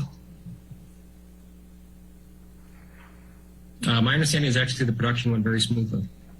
Great. All right, thank you. Your next witness. Okay, well, I don't really know what to say there. I feel like that's kind of an open and shut case. Your Honor, we call Dr. Colburn next, but I know we have a preliminary matter that we need to deal with briefly, if we may approach. Sure. Okay. Yeah, it's like it's obvious that that's the guy. I mean, of course. And like the funniest thing about it is the fact that like he just straight up went in and just he's like, yeah, of course I talked to her. Of course I know what happened. Yeah, it was conversations we had. They didn't like her. And yeah, the movie came out okay because, we edited it well. But everybody knew that, it didn't work out. And so we didn't want to have her again. Like, I love how he just... I think that like Elaine and like they're so used to dealing with experts that actually don't fucking know anything that whenever you actually bring on a guy who's an executive at Warner Brothers who, like this guy, he knows what the fuck he's talking about, right? This isn't some sort of like weird, well, this is what used to happen and yeah, I wrote this book. No, he just explains what happened. That's it. Yeah, he actually knows his shit because he's in charge of it. It's his fucking job. And he just explains what happened. Yeah, he's the president of it. And he's like, yeah, well, did you know that they communicated? Yeah, of course. I did it. Like, that's obviously what it was. And I find that to be executive. Yeah, he's not even executive. He's the president of the DC stuff. Exactly. And that would make sense, right? I think that there's a lot of people who, I don't like how, she tried to turn it into like, oh, well, that's the job of every filmmaker to make chemistry look good on set. But it's like, but that's not really what he said, though. I mean, like, that's really not what was said. Like, that's, yes, obviously, it's their job to make it better and it's their job to improve it. But some people are polishing, a pearl and other people are polishing a turd. And that's just the facts. And it's a lot harder to polish a fucking turd. And that's the fact. Yeah, Amber just makes it way harder. Yeah. And they were like, man, we've got to work our ass off. We've got to do this a lot more than we usually do. And how does he know that? Because he works there. It's his job. Oh, did you read the script? Yes, I read every script. That's my job. Like... I love how she tries to get the president of Warner Brothers, DC, to like trap him in something to imply that he didn't do his fucking job. Like, it's so funny. Bleak with the 5 gifted subs. I appreciate that. Thank you very much. Yeah, it's another expert. Yeah, it's crazy how, like Johnny Depp's expert witnesses, it seems like they're actually experts. You know what I mean? Like, it seems like they really know what they're talking about. That's what's so interesting, man. Something that's polishing the recast. Yeah, exactly. It's like Dwayne Johnson with Vin Diesel, Fast and Furious franchise. Well, I don't know exactly everything specifically, but yeah, I mean, sometimes people get recast and people don't really necessarily get along that well, and that's just the way things go. It's the actor's job to give the production crew as many good takes and angles as possible. If she didn't have chemistry and couldn't deliver, well, it was workable. I think that's really what it comes down to. But like, imagine you're on the production team and you have to deal with either 5 hours or you have to like completely rethink the way that you shoot the scenes, the way that you edit the scenes, because the chemistry is very clearly not there. Like, it's a completely different fucking thing, man. Strictly business from a person from his position. Love to see it, especially whenever she was asking gotcha Andy questions and statements. That's what I thought was really fucking funny. That she tried to hit him with a gotcha question. Yeah, that was like, oh, well, you didn't really know what happened, did you? It's like, well, yeah, actually, I did. I said for it to happen. I looked at it personally. And that was about it. They clarified that Johnny had nothing to do with it. Yeah. Well, they clarified not only that Johnny had nothing to do with it, but that Johnny had nothing to do with it multiple times. It's not like this had happened in general. And again, like he just said, yeah, he talked to them, and that's all there was to it. And even Nicolas Cage and the director both said they didn't feel the chemistry with Amber Heard in the Drive angry movie. I don't know about that. I mean, I have no fucking idea. Like, I remember the last time I watched a Nicolas Cage movie. I think it was whenever he stole the Declaration of Independence or something like that. It was quite a while. So, yeah, I don't know. They need to get another witness to pretend like they know why she was fired instead of asking the president. Yeah, I mean, like, I don't know what they were thinking to actually get the president on there. I mean, that's not going to work. The president knows what happened. You're only going to win if you can... See, the thing is, like, Amber Heard's team... they survive under implications because they can't use evidence because it doesn't exist. So what do they do instead? Well, they create implications, and that's what they do. They create an implication, and then they hope that the jury put the pieces together in the way that they want them to. That's about it. They got a drug addict that called all drug addicts. He's probably getting fired. Poor guy. Oh, that guy? Oh, that guy was just an asshole. I don't think he was a drug addict at all. Amber's being accountable 1,000%. She's got to be fuming. Narcissists hate that shit. Well, I'm sure that it feels bad, okay? Like, I can empathize. Like, obviously, fuck Amber, right? But at the same time, I bet it fucking sucks to have it be televised to millions of people that there was no chemistry between you and the other actor, who is generally, Jason Momoa is generally very well liked. And on top of that, that they were just inches away from recasting you. You know, like you were, like your ass was on the line. And then at the end of the day, they were like, whatever, we'll just use her again. Use the facts, you have the facts. Use the law if you have the law. But if you have neither, slam your fists on the table. Well, I think that what they're doing is that they're creating these implications, right? It's like, oh, this is what happened, whatever. What's this here? Why are YouTube viewers super chat the court? I have no idea. I don't even know how YouTube chat works. I think super chat is like a bit or things like that. Their future career wasn't burned before, it's torched now. Well, yeah, exactly. Because like now, like it's like just by the nature of this case existing, well, now they literally have the president of Warner Brothers saying that she doesn't have chemistry with people, and then apparently Nicolas Cage said the same thing in another movie. You know, it's just not looking good. I think that's really all it comes down to. It's just really not looking good. They said, fuck it, let's keep her in because there wasn't anywhere close to being a main role for the second movie anyway. Yeah, exactly. Like, I wouldn't have recast her anyway. It's like, yeah, I mean, with like the accusations and everything, but it's an accusation. It's a lawsuit that's ongoing. What really happened? I mean, Warner Brothers is a business. They're not an advocacy group. They're just trying to make the movie. And so, yeah, they're like, all right, we're going to keep her in here. Fuck it. Who gives a shit? We're going to see what happens. Because also, like, this was like at the time, like years ago. So it's just you can't compare it to like right now. Her not having chemistry with people is consistent with what the psychologist said about her. You're so wrong, Asmon. The lady yesterday said that Amber had great chemistry with Momoa and that she was on the rise as an actress. She wasn't on the rise. She was on the meteoric rise. Okay. Like the thing is, but what you have to remember is what did the meteor do on Earth, right? Well, it crashed. It crashed into the earth and it burned into a cinder. And I think that, yeah, you're right. There was a meteoric rise, and as they say, what goes up must come down. Yeah, that's the way it fucking goes. Shonda Rhimes being clinically insane. I mean, it sucks, but there it is. It was all based off preliminary tests about chemistry and came after the movie during marketing and promotions. Exactly. Yeah, so it was a preliminary test. It wasn't even the opinion of the actual audience. It was a focus group, effectively. Let me go back over. Shit, my bad. Recess now for 15 minutes. Do not discuss the case and do not talk to anybody, okay? Do not do any outside research. Sorry, that was the same thing. Okay, now I get to talk about it. Okay, great. I've got 15 minutes. Let's do it. Here we go. Take a break. She had a chance of riding the coattails and decided to poop on something. Well, why is that? It's because she's crazy. That's literally all there is to it. I don't think that's really a big surprise. If I the don't think doctor anybody testifies, gives a then- shit. Is that WebEx? Okay, so Okay, I'll let get me that go set up back and too see while what we this take the is. break as well. All right, we'll go ahead and take. Okay, let me go So we get back 10, and 15 look at the time rest to of look at these. everything, okay? Okay.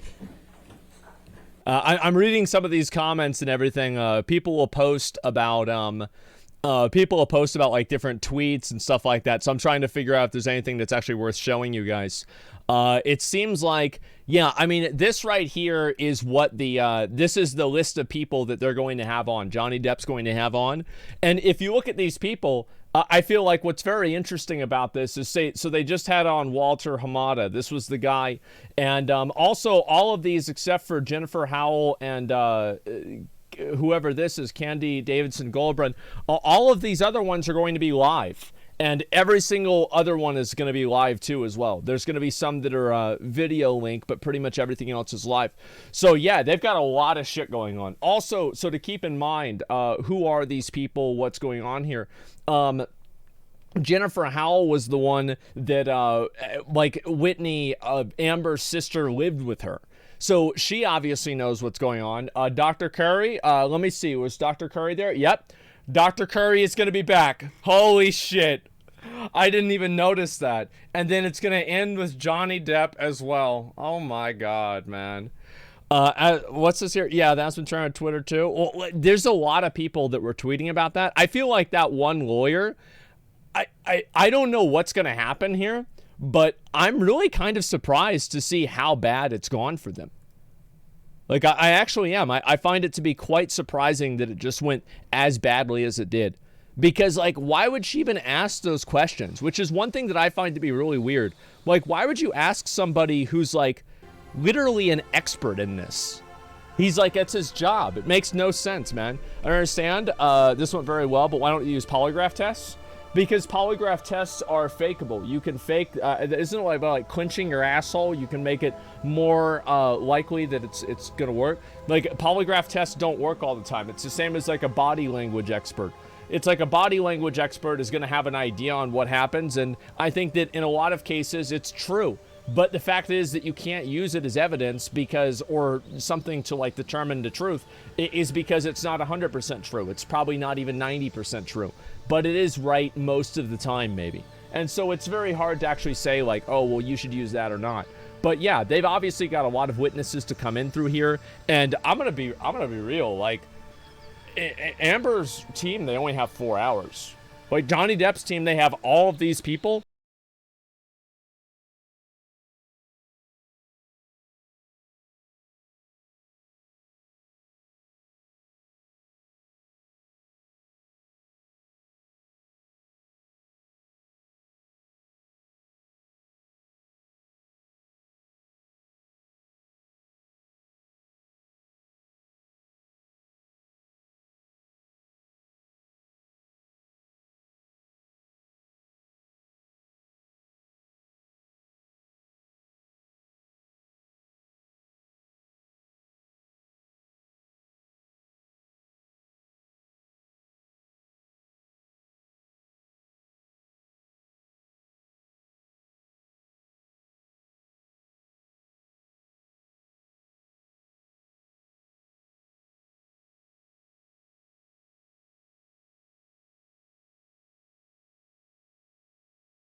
It's going to be great. Do you think that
they're going to talk about the shitting on the bed situation? Like, that's probably one of the biggest things that they have, is that. And now you can get, what's this here? Get your dick out be exaggerated. Well, how can getting your dick out be exaggerated? Well, I don't know. Like, I have no idea. All I'm saying is that I don't immediately believe a story like that without listening to a little bit more to it.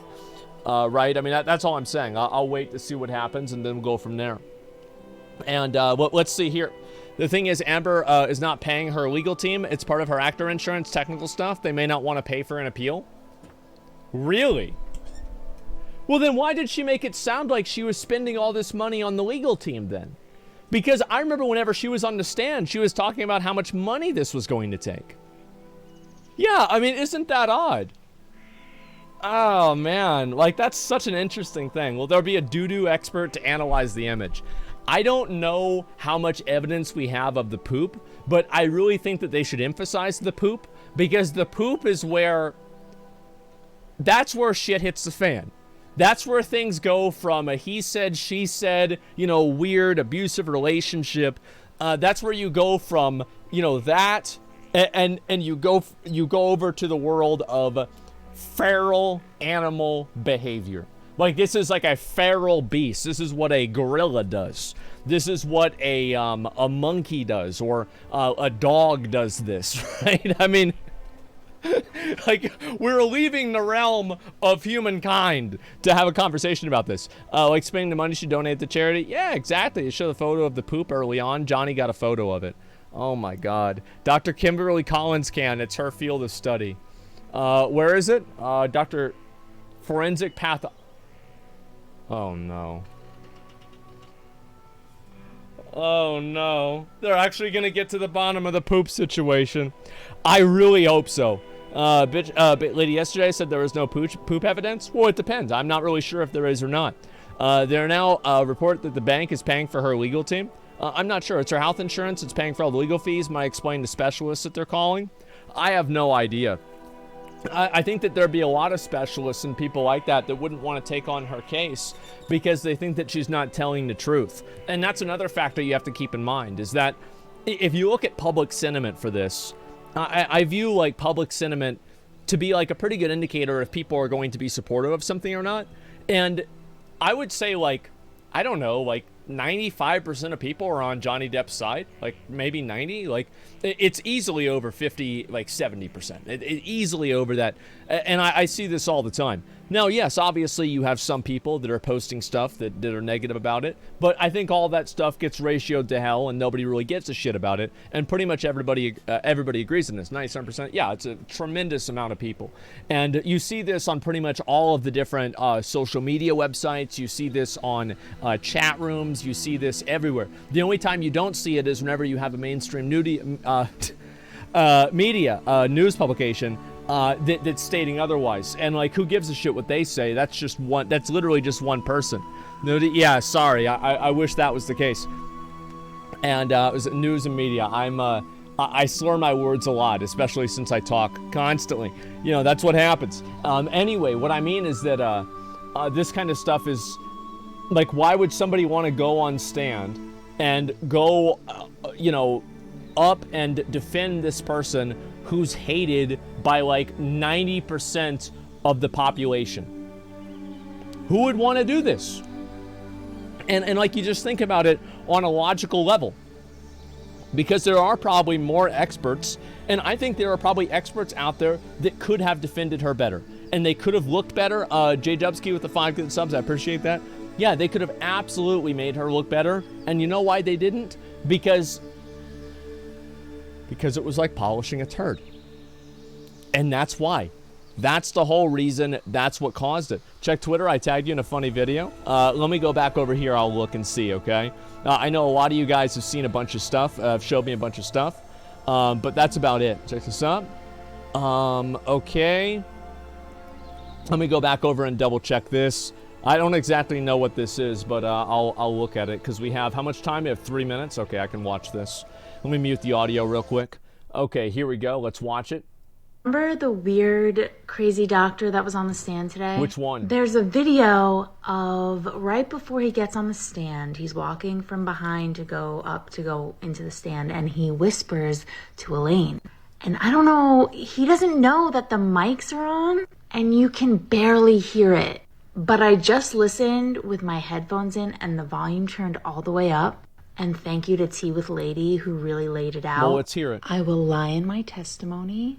Is there something I'm not allowed to lie about? And she says no. I'm going to play the clip and turn it all the way up to listen.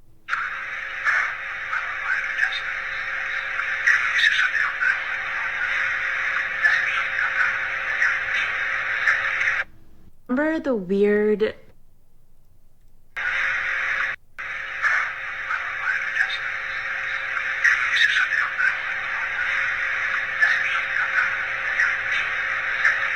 Remember the weird... That's bullshit to me. Yeah, that's reaching. I mean, here's the thing. The best thing about this is the fact that you don't need to use Twitter videos like this to establish guilt, because you have actual evidence. Like, yeah, I mean, some, like super low audio thing or something like that. I mean, like, who gives a shit? I have to rely. Yeah, I mean, it's impossible to tell. The audio's muffled. There's no way to be certain what he said one way or another. What's this here? Larger screen makes it more understandable. Yeah, it's hard really to say. Yeah, exactly. Yeah, I mean, I'm not going to listen to something like that and then think to myself, oh yeah, this is absolutely true. I totally believe this. Because why would I? It's not guaranteed. Tagged you on Twitter. Listen, you guys have tagged me in like a million different things. Let me look at a few other ones here. And oh my God, people keep tagging me in the same exact one. Okay, let's see here. A lot of these are just like random ass bullshit. I mean, yeah, there's not really a whole lot here to look at, I would say. But just in general, I would say that, what the fuck is this? Oh my God. Okay, there's some guy, some literally random ass guy. I have better chemistry with Jason in this photo than Amber Heard had in the whole movie. The thing is, like, he's not even really wrong. Like, yeah, that's kind of true, you know what I mean? Like, yeah, it's kind of weird. I mean, I feel like, I don't know, obviously nobody here probably knows Jason Momoa, but, like, I don't know, he seems like a guy that'd be pretty easy to get along with. Like,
themselves in that position and be upset about it because that's where they used to be. Love how Amber Heard's team brought in some random woman from Disney to talk about pirates.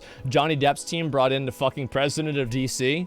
Well, I was actually, to be honest with you, I was surprised to see him there. Like, I was surprised that Warner Brothers would even let him be there. Because I think that Warner Brothers and a lot of these companies, like Disney, for example, they just don't want to have anything to do with it. Like, that's it. Like they don't care about who's right or who's wrong. They don't want to be involved. So I was really surprised that happened. Okay. Approach. Okay, here we go. Ms. Myers. Here. Oh, okay. All right. Never mind.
some love interest thing. Like, I don't care about this. Like, you have a few scenes about it, but like, we don't, like, this is not a romance movie. Bro, this is Aquaman. Let have him ride on a shark. Like, let's go. Here we go. Let's see it. Let's see yes. We ready for the jury? it. Alrighty, boys. Okay.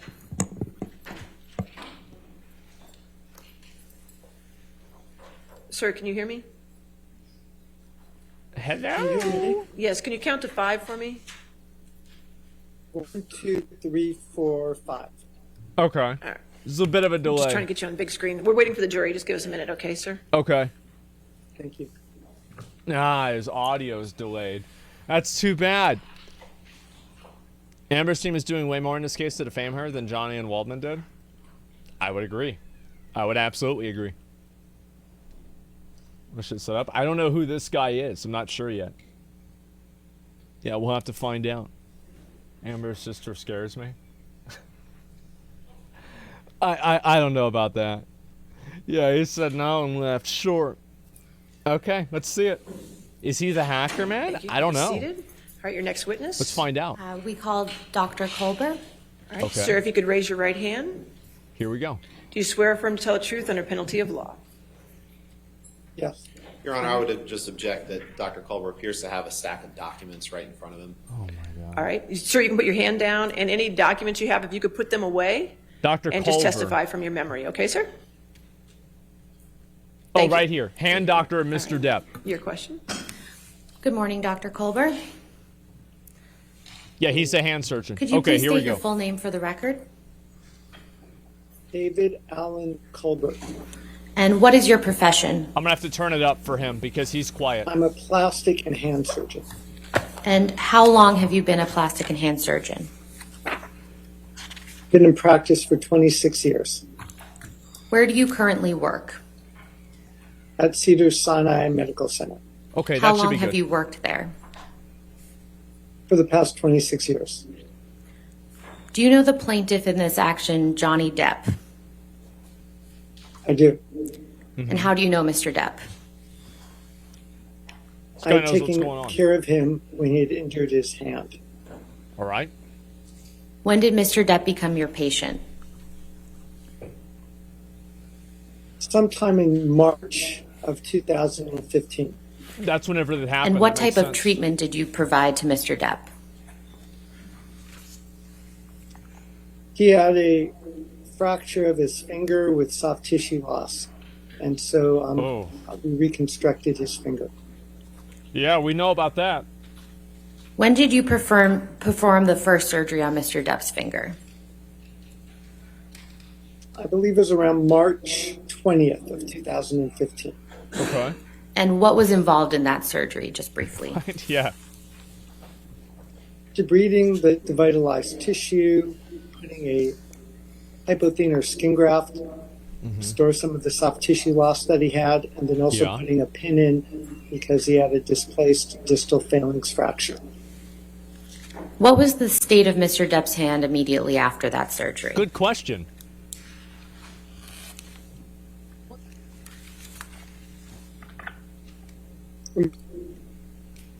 True. I'm sorry, I think the True. audio cut out a little bit. Could you please repeat your answer? It was injured and he had soft tissue Yeah. loss and a fracture of his distal phalanx. Okay. And what type of cast up. was on Mr. Depp's hand after you performed that surgery? It was a plaster splint. And can you please Okay. describe to the jury what a plaster splint What's the would thing on look his like? hand? So They showed it's, this it's yesterday. like a cast, but you don't want to put everything circumferential on it because of swelling after surgery. So I believe in Mr. Depp's case, it was like the two fingers. I think the third finger was the one that was operated on. So these two fingers, the third and fourth finger are together. And it's a splint with plaster on the top Okay. and on the bottom that goes around the hand to protect it. How mobile was Mr. Depp's hand when it was in that cast? It wasn't at all, probably. Well, he couldn't move his third and fourth fingers. because of the bulkiness of the splint. Typically, post-operatively, it's a more bulkier splint right after the surgery. Yeah, So of course. it's, not very, it gets in the way. Okay. Could Mr. Depp grab someone with that cast on his hand? It's not Doomfist. He could attempt to grab someone. I don't know how successful he would be. He had his index finger free and his thumb with free, one but finger, the other okay. fingers were probably not being able to move. Oh my god. How long was the pin in Mr. Depp's finger? Skodrick, the second face. The dragon hand. About 11 or 12 days. Oh my god. And how was the pin removed? It was removed under local anesthesia in my office. Okay. How long did you ultimately treat Mr. Depp for his hand injury? For several months. Oh wow. And why was that? It was fucked up. A bad injury. It required a few more little office procedures to clean up the tissue. He had an infection as a result of the injury, so he had to be on antibiotics for some time until it finally completely healed. Makes sense. Do you recall when the infection developed? It was a few weeks after the surgery, and that's when I took out the pin. When was the last time that you saw Mr. Depp? Sometime in 2015. I don't recall when. And when was the last time that you spoke to Mr. Depp? The same. Around 2015. Okay. Thank you, Dr. Colbert. All right, cross-examination. Uh-oh, here we go. Good morning, Dr. Culber. So you said that this plaster splint was put on after surgery on March 20th. Rotten Boy's ready to go to war. Around 2015. Thank you, Dr. Colbert. All right, cross-examination. Okay, yeah, I don't know what the fuck, like, the audio keeps dying. Good morning, Dr. Culber. Sorry. So you said that this plaster splint was put on after surgery on March 20th, 2015? Mm-hmm. Yes. And a plaster Yeah. a plaster splint, is that sometimes called half a cast? Sometimes it's called half a cast or a soft cast. Uh-huh. Something like that, yeah. And it's made of plaster of Paris, right? Correct. Right. And plaster of Paris hardens like a cast does, correct? Yes. So other than the fact that it's a little smaller than a cast that goes around your whole hand, it's just as hard as a cast that would be put on a broken arm or a broken hand, correct? Well, it's softer on the side, so the fingers Fucking can audio, expand man. for swelling. Fucking audio, So sorry. it's not fully, the plaster appears circumferential around everything. Uh-huh. So there are areas that are softer to allow for swelling. But the parts that are covered with plaster of Paris are just as hard as any other cast, correct? Correct.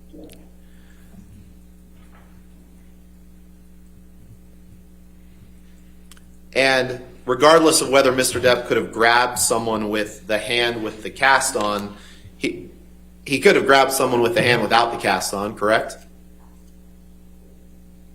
Correct. Michelle, can you pull up Exhibit 400, please? Oh, he Your has Honor. two hands. You're right. Doctor, does he have two hands? Yes, is a cap. There it is. That's what I thought. I knew it. Permission to publish. Yes, yes, sir. All right, let's see it.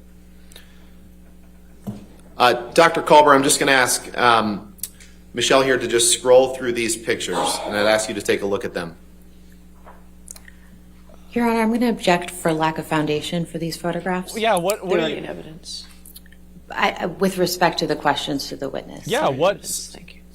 Michelle, if you could go back up to that, stop right there. What is the foundation here? Yeah. Is there anything about the cast that was put on Mr. Depp's hand on March 20th, 2015 that would have prevented him from doing this damage to Ms. Heard's closet on March 23rd, 2015? Objection calls for speculation. Overruled. Uh-huh. I mean, he had his other hand available, so. No further questions. Thank you. All right, redirect. That's Johnny. Like, I feel like these guys, all they did was play Elden Ring. Dr. Kolber, how many fingers were That's in the it. plaster portion of Mr. Depp's cast? Really? I believe 2 or 3, at least 2 were, and the third one. He and has the fourth 2 hands. He actually did that. Why did you call it a soft cast? Because it's not fully, plaster doesn't go around the entire hand because you allow for swelling. So there's plaster to protect the fracture. So there's a little plaster on it, but it's on the top and the bottom, but it's not completely circumferential. So there's soft spots to it. And where are those soft spots located again? Usually we'd put a piece of plaster underneath the fingers and on top, and then the sides of the fingers, it's soft so that the fingers can swell after the surgery. Could Mr. Depp have hit someone with the hand that had the cast on it? He could have hit someone with it. Yeah? Probably would have could break the cast. injured, damaged the cast. Yeah. Did you ever notice any damage to Mr. Depp's cast when you treated him after the surgery? I don't recall. But nothing that comes to mind. It was not noteworthy. Could Mr. Depp form a fist with the cast on? No. No further questions. Thank you, Dr. Kohler. All right, thank you, sir. That completes your testimony. Thank you. All right, your next witness. So he couldn't have done it. Like, so there we go. Plaintiff calls Richard Marks, Your Honor. All right. Mr. Marks. So there's nothing that they could have done. What a surprise. Turn this down a bit. There we go. We should be fine here. Richard Marks. No, it's another Marks. It's not the guy that wrote the book. No, he's gone. He's not around anymore.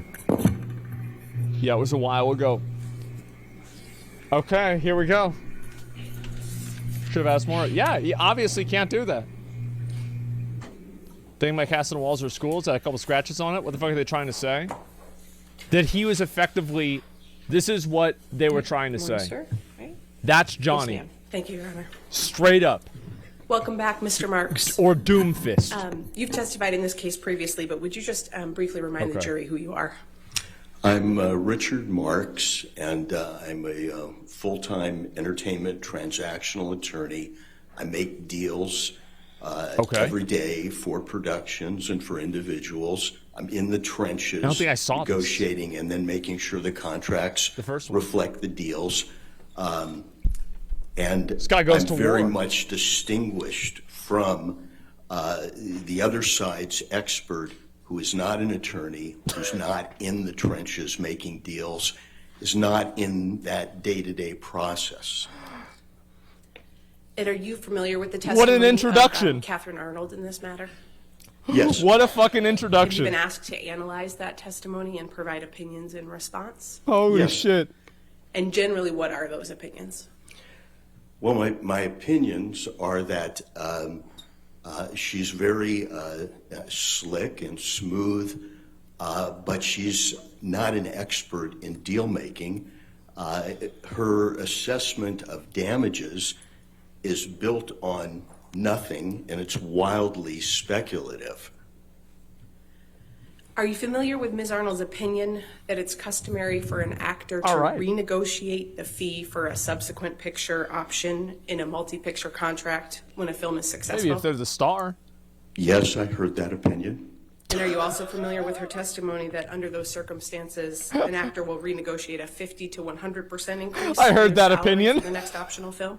Yes, I heard her say that. Do you agree with those opinions? Absolutely not. Why not? There it is.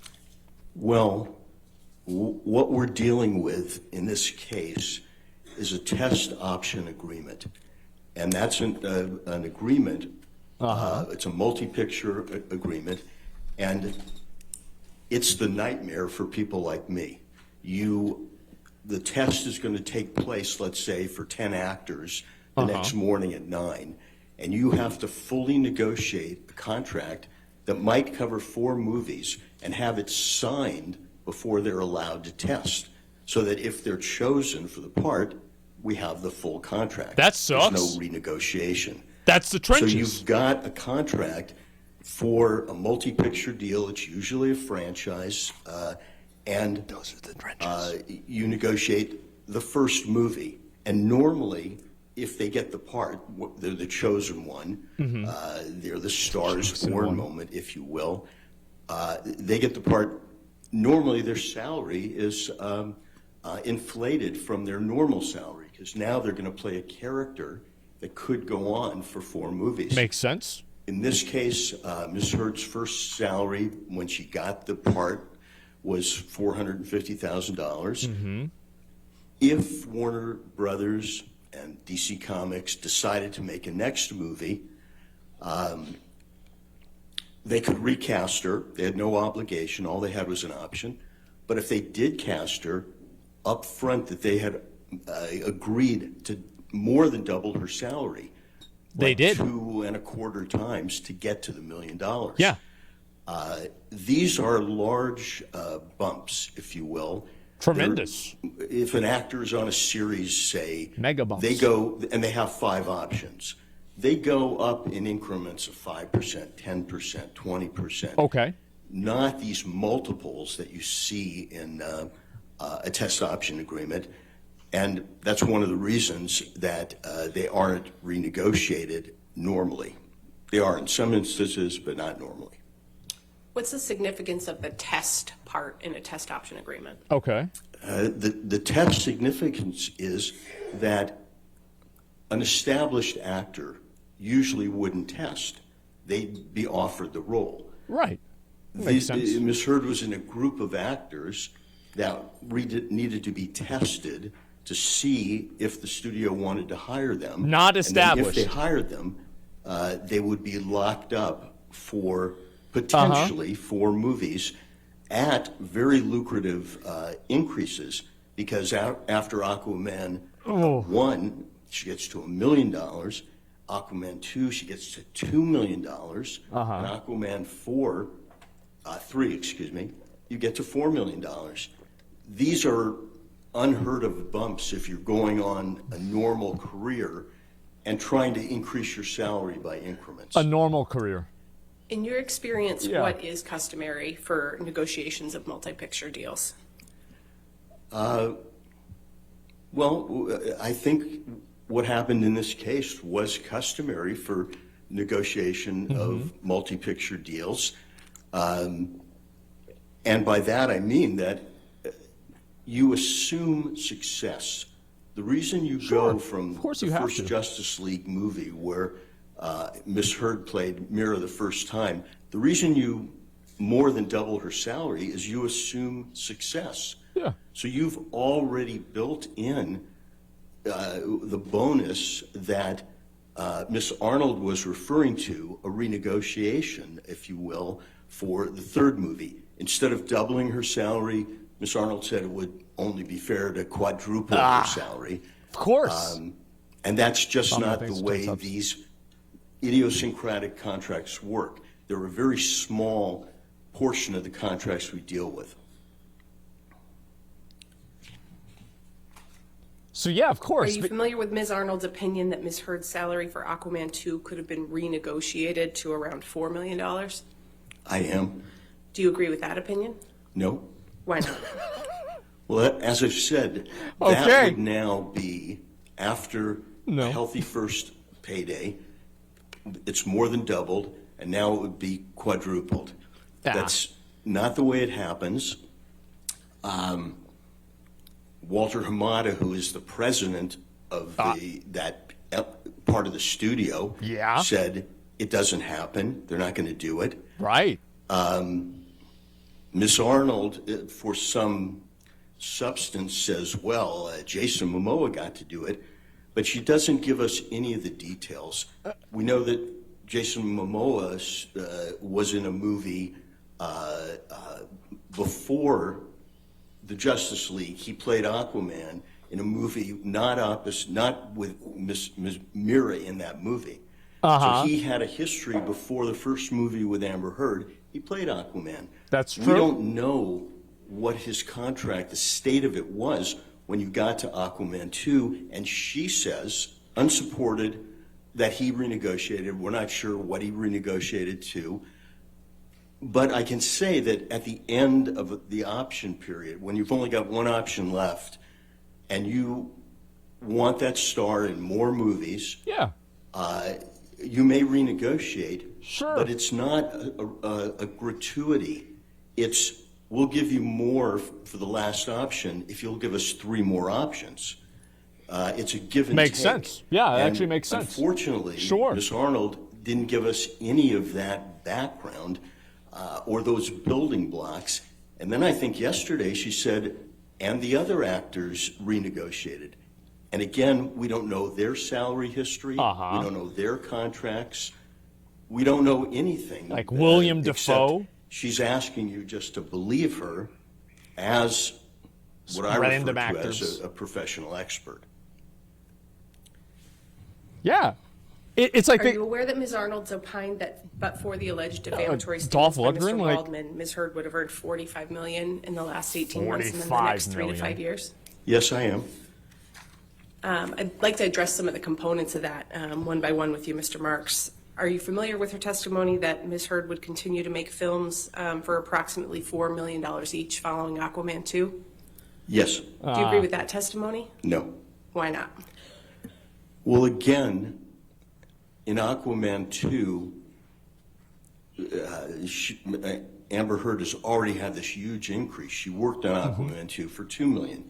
Yeah. What Ms. Arnold is saying is, oh, she should have worked on it for $4 million. Of course.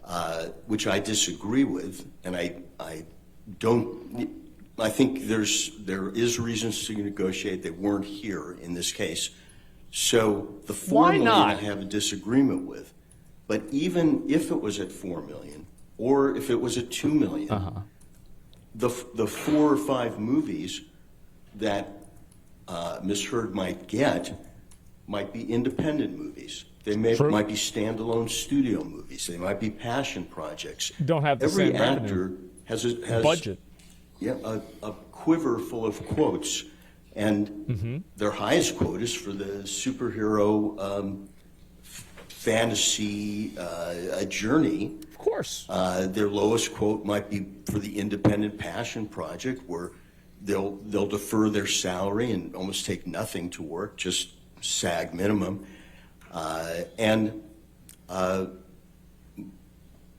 To assume that she'd get 4 or 5 more movies at this, her last fantasy quote, would be to assume that those are also those type of movies. That's a good playing point. Another character. Yeah. And Miss Arnold says that Miss Heard's breakout moment, her Star is Born moment, is Christmas 2018. If that's true, and I don't think it's true, those moments don't normally happen to supporting cast, but if it's true, as a deal maker, you would expect producers, production companies to flock in to take advantage of this hot star and to sign them up. True. And we have from Christmas 2018 to spring 20, where there is none of this activity. The Stars Born phenomena didn't happen. Miss Heard starred in one series of 8 episodes, and she earned a healthy fee, $200,000 an episode. Big money. But that's 5 times less than the $1 million Miss Arnold is tossing out, supposedly based on Jason Momoa's quote. She doesn't prove it or give us facts. Of course not. Jason Momoa is not a comparable actor. He's been in a series where they shot 78 episodes, 44 episodes, 21 episodes. Yes. He played Conan the Barbarian. He was in Game of Thrones. It's not a comparable. Unresponsive. All right, I'll sustain the objection. Next question. Mr. Marks, we'll get to some of those issues in a moment, but I wanted to take you back for a second. I believe you testified a few minutes ago that was brutal. Your understanding is that the last option in a multi-picture deal might be renegotiated under some circumstances. Do you have an understanding of whether Aquaman 2 was the last option in Ms. Heard's contract with Warner Brothers? Oh, no. Aquaman 2 has not even been released. And Warner Brothers has that was brutal, a fourth man. option for Aquaman 3 or another movie where Mira appears, that character. Yeah. And they've agreed to double the salary again. So it's in success, and that assumes that they recast and that they make the movie. Right. Are you aware of Ms. Arnold's testimony that Ms. Heard would have made several $1 million on endorsement deals, such as the one she had with L'Oreal? I'm aware of that testimony. Do you agree with that opinion? No. Why not? Again, I love how he says this is a business of personalities. We didn't, after the breakout moment that Ms. Arnold talked about, Christmas 2018, we didn't see endorsement deals flocking to Ms. Heard during that 16-month period before Adam Waldman made a few statements in the London Daily Mail, I believe it was. We didn't see those endorsements coming to her. We didn't. What Ms. Arnold shows you is these non-comparable actors, they had endorsement deals. That's true. But she doesn't show you when she describes the breakout moment and why she's comparing Amber Heard to these, what I call uncomparable actors, but she's making the comparison. She's saying, well, they had all these deals, why wouldn't she? I wonder why. But for the statements that happened 16 months later, and I guess my primary question is what happened in the 16 months, even if you believe 3 statements destroying in the her Daily ego? Mail, Yeah. are the stake through the heart of this Stars Born moment. Jesus. What a metaphor. Do you have an opinion about Ms. Arnold's testimony that Oh Ms. my Heard God. made $1 million an episode and a couple of streaming series following her A Star is Born moment? Yes, I heard it. I have an opinion. What's your opinion? Well, after Aquaman 1, this was a major coup. Oh my God. Amber Heard got that role. She tested for it.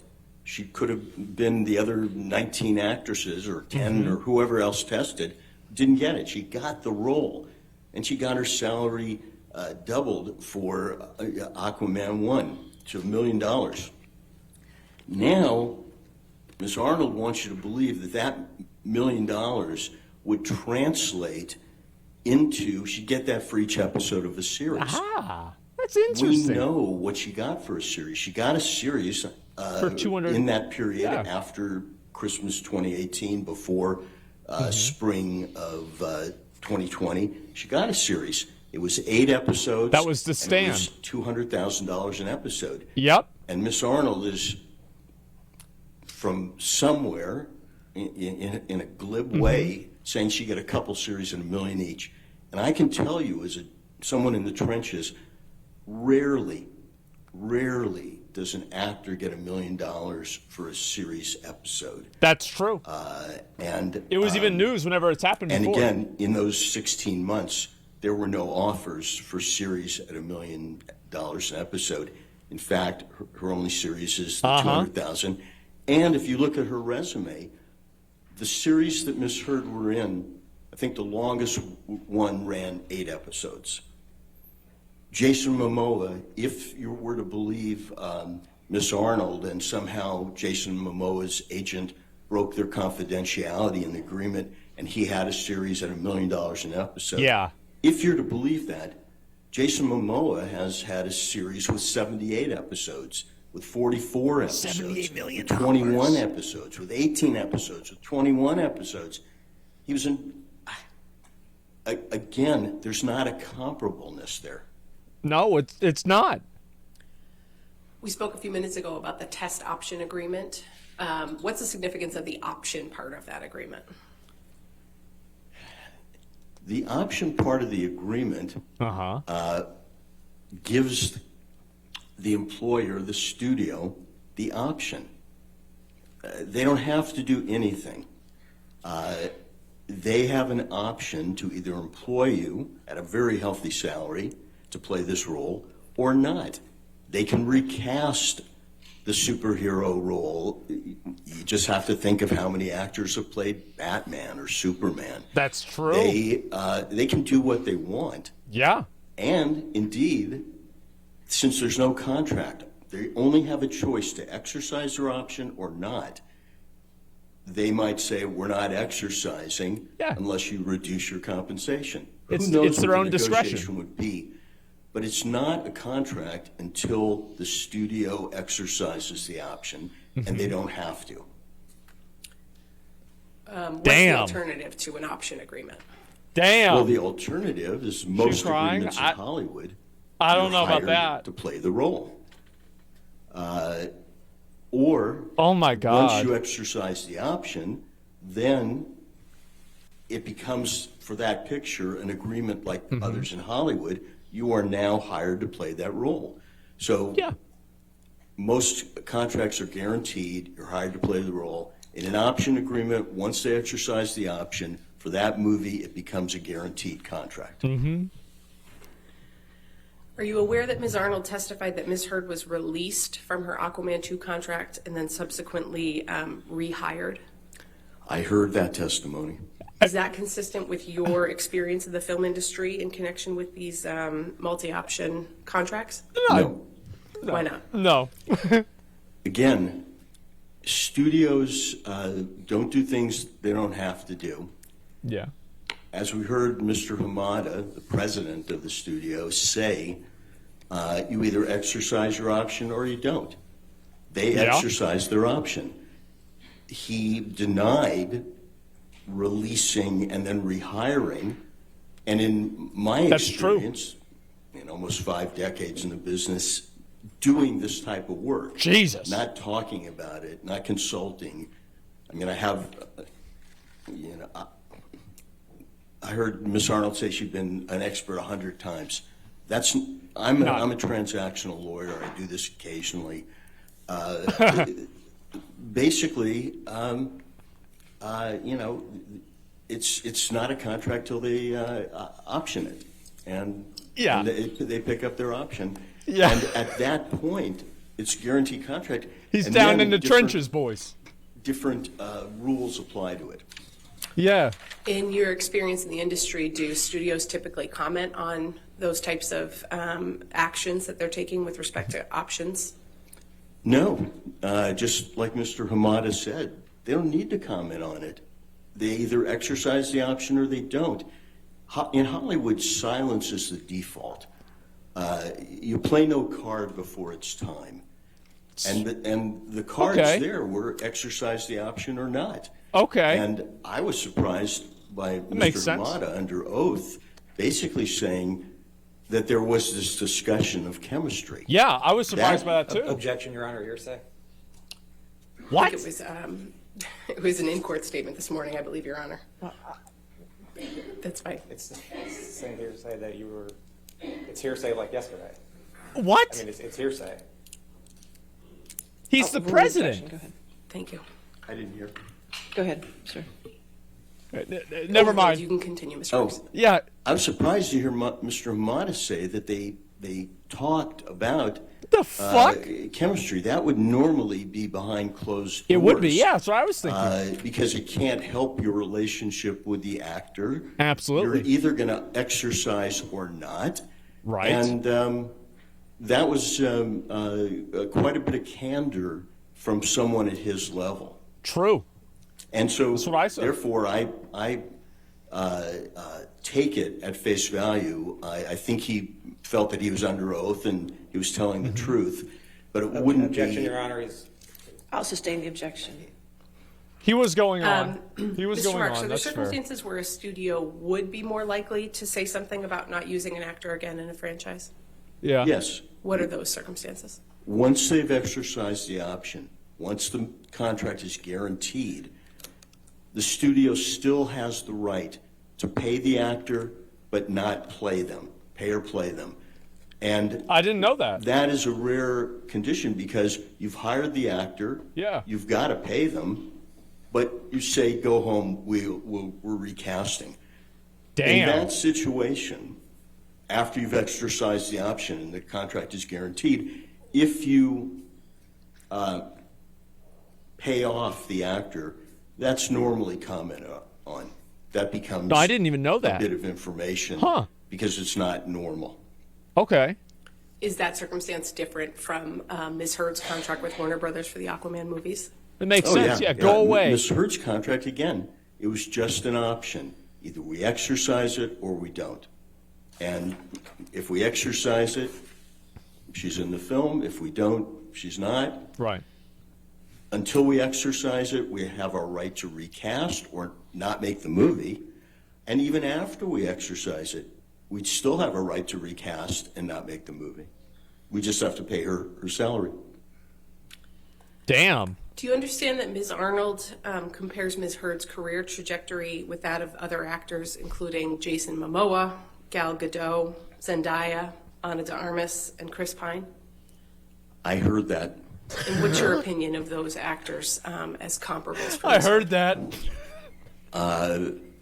Even Ms. Heard's agent, Jessica Kay, said that 4 of those actors weren't Objection, Your comparable. Honor. Hearsay. I believe same response, Your Honor, that it was in testimony that was played in court. It wasn't earlier a this week. testimony? I mean, that's not what she testified to. I mean, he's characterizing testimony that was from days ago, and I don't even think she testified to that, Your Honor. Or you can cross-examine over. There we. Oh, there's gonna be a cross-examine. I can't wait for that. Again, Oh, they boy. are not comparable. Jason Momoa was Aquaman. Chris Pine was Captain Kirk. Gal Gadot was Wonder Woman. Zendaya has been working on Disney Channel since she was 13. She's in all the Spider-Man movies. She goes by one name. Ana de Armas, when she was in a movie that they call, her breakout. Blade Runner? It was as a nude poster. She's been in an ensemble piece, Knives Out. These are not comparables. Now, Ms. Arnold stuck to Jason Momoa, who's the most non-comparable because of his history and his career. But she didn't give us the advantage of telling us what his contracts were. Of course what not. What he renegotiated to, what he earned. She didn't give us any of those building blocks. She just she set him up as a comparable, Finally, and some then logic. said what Yeah. Ms. Heard should earn, but she never gave us the salary of Jason Momoa or the other comparables. And she built like this house of cards on nothing. She showed us with her words, the beautiful clothing that the emperor was wearing, but we could see, if you know the business, Objection, Your Honor. that he wasn't. Beyond the scope of the question. He just finishes anyway. Next question. Okay. Yeah, he just finishes anyway. You're just speaking about Mr. Momoa. Oh as my comparable. God. Are you aware that Ms. Arnold compares Ms. Yeah. Heard to Mr. Momoa as an actor with equivalent franchise experience? Solid analogy. Yeah, I who like was it. able to renegotiate his salary for significant increases in bonus? Yes. What's your response to that opinion? Again, he didn't have comparable franchise experience to Miss Heard. Yeah. He was Conan the Barbarian. He played Aquaman in a movie that Amber Heard was not in. He played Aquaman, not a supporting character like Mira. It's just not comparable. And you can say the words, but I saw nothing from Miss Arnold to back it up. Oh my Something God. to build on, which, if she was a negotiator in the trench, the studio negotiator would say, okay, so show us, where's the comps? Oh Let's my talk God. numbers, because ultimately that's where we have to get to, not just because you say it's so. We just don't believe you. You've got to show us. That's true. In your experience in the industry, what factors influence the negotiation of the terms Destroy of a her film ego. agreement with an actor? Well, I mean, first it depends on the film. If the film is $1 million movie and everybody's deferring their salaries, that's one thing. If it's a superhero movie, that's another. Right. But for deal makers and negotiators, the best predictor of what the deal should be is past earnings. Yeah, sure. Precedent, comps. You also look at the budget of the movie, what it can bear, because if Jason Momoa's comp is $10 million, but the budget's $10 million, obviously he has another price for that movie. Yeah. But the best predictor of future earnings is past earnings. Yeah, makes sense. And I didn't see any Miss Arnold talk about past earnings at all, except the earnings in this rarefied superhero 4-picture deal where instead of incremental increases, which you normally see, it was multiples increases. And then when you get on a series, the big renegotiation was when the network has no more options. Until then, the actors on the series get 5, 10, 15 small percentage raises. They don't get multiples. They get the multiples if it's a success and the studio wants to continue making the series. And Yeah, they it would want to make keep sense. these characters. Absolutely. That's when the renegotiation happens. How many notes now? Here, even if we believe Miss Arnold, after Aquaman 2, there was still an option waiting at a big price, double the previous payday. Uh-huh. What's the significance of Yeah. the timing of the Waldman statements to the opportunities Ms. Arnold claims Ms. Post-it Hurd lost? sponsorship? Well, the argument, as I understand it, is that Ms. Arnold says that Ms. Hurd lost all these opportunities because of those losses were caused by Adam Waldman's statements 16 months later. So I think the timing. Sure. Uh-oh. Yeah, she's pissed. It's like they're trying to stop him, shut him down, man. Like, this guy, 50 years in the trenches, man. And he comes in, like, that woman yesterday, she reminded me, like, just like the way she acted, the way she talked, she reminded me of, like, the women at the supermarket that pick up People magazine and read it while the cashier is, checking out all of their stuff. You know what I mean? Yeah, he's loving this. Talks like a lawyer. Yeah, that's because he's a lawyer. I wonder why. It makes sense. Yeah, it's just brutal, man. Like, of his expression. Well, it's just like this guy. Like, he just knows.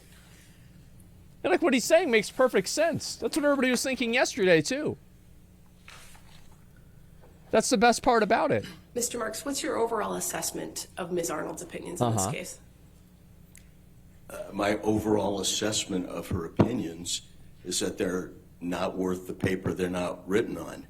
She knows something about our business, but not about negotiating deals. She may have gotten someone at the Holy Endeavor shit. office to breach confidentiality. Okay. But she never laid out On the scope. the building blocks. Excuse me, there's objection. You have to stop talking, Mr. Marks. Thank you. Beyond the scope. Just talk over Mr. him. Marks, can you just limit your testimony to your opinion about Just Ms. fucking Arnold's talks opinions? over him. My opinion, as someone Oh who's my God. made deals as a deal Not maker worth the paper for they're almost not written 50 on. years, Oh is my that God. she calls herself an expert, but she's not. She doesn't have the background. She doesn't have the day-to-day knowledge. And her testimony that I heard did not back up her bottom line. If you want to get those figures, you have to show why they're deserved. And again, she was constructing a Jenga without the bottom pieces. It does not hold up under scrutiny by someone who makes deals. No further questions. All right, cross-examination. Uh-oh, here we go. Like the metaphors, man, I love it. Yeah, this guy, they're not worth the paper they're not written on. Holy shit. Good morning, Mr. Marks. That's bad. Good morning. He just doesn't give a fuck, man. So you agree that studios use comps to negotiate deals, correct, with actors? Sometimes they do. And you have an issue with the comps that Ms. Arnold used, correct? As you testified to. I have an issue with the comps that she says she used that she didn't disclose. Yeah. The comps being the actors that you just talked about. She did disclose, she disclosed the actors. She disclosed the actors and budget figures from their movies. She never disclosed their salaries and salary history as comps. You're not offering a different set of comparators that should be used, correct? I'm saying if you are going to... That's not my question. Are you offering a different set of comparators than what Ms. Arnold used? I'm not here offering comparators. I'm saying what she offered are not comparators. That was my question. You're not offering comparators, correct? No, I would say that Ms. That was Heard's comparisons are where you that look. was my question. He just keeps going. After the, All right, we'll strike after that. Just answer. Just strike. Okay. Now your deal just your keeps deal going. Maker, correct? Yes. What actors have you negotiated for in superhero movies? Well, recently I've negotiated for Chris Pratt in a superhero series for Amazon. I've negotiated a deal for Michael Douglas, not in a superhero movie, but a historical movie. Big actor. I've negotiated recently a deal for Paul Rudd and Will Ferrell on an Apple series. Shouldn't have asked that. Up on an Apple series. Should not Those have are asked that. Recent talent deals. What actors have you negotiated for in a superhero movie? As I sit here now, I can't remember a superhero movie that I've negotiated. I've certainly negotiated over my career franchise movies and fantasy movies. Your Honor, so it's no, you haven't negotiated with for any actors for superhero movies, correct? So you would define like, I don't know, Jungle Book isn't a superhero movie. It's more of a fantasy. Okay, so no, correct. Your answer Okay, is no. all right. So as I sit here, I can't think of a Marvel type superhero movie that I've negotiated. Although I know there's one or two in there. Now, you testified and you agree that Mr. Momoa negotiated his multi-picture contract for Aquaman 2, correct? I heard Mr. Hamada say there was a renegotiation. Yeah, that's what he said. The president. No facts were pro-offered, such as he didn't have an option.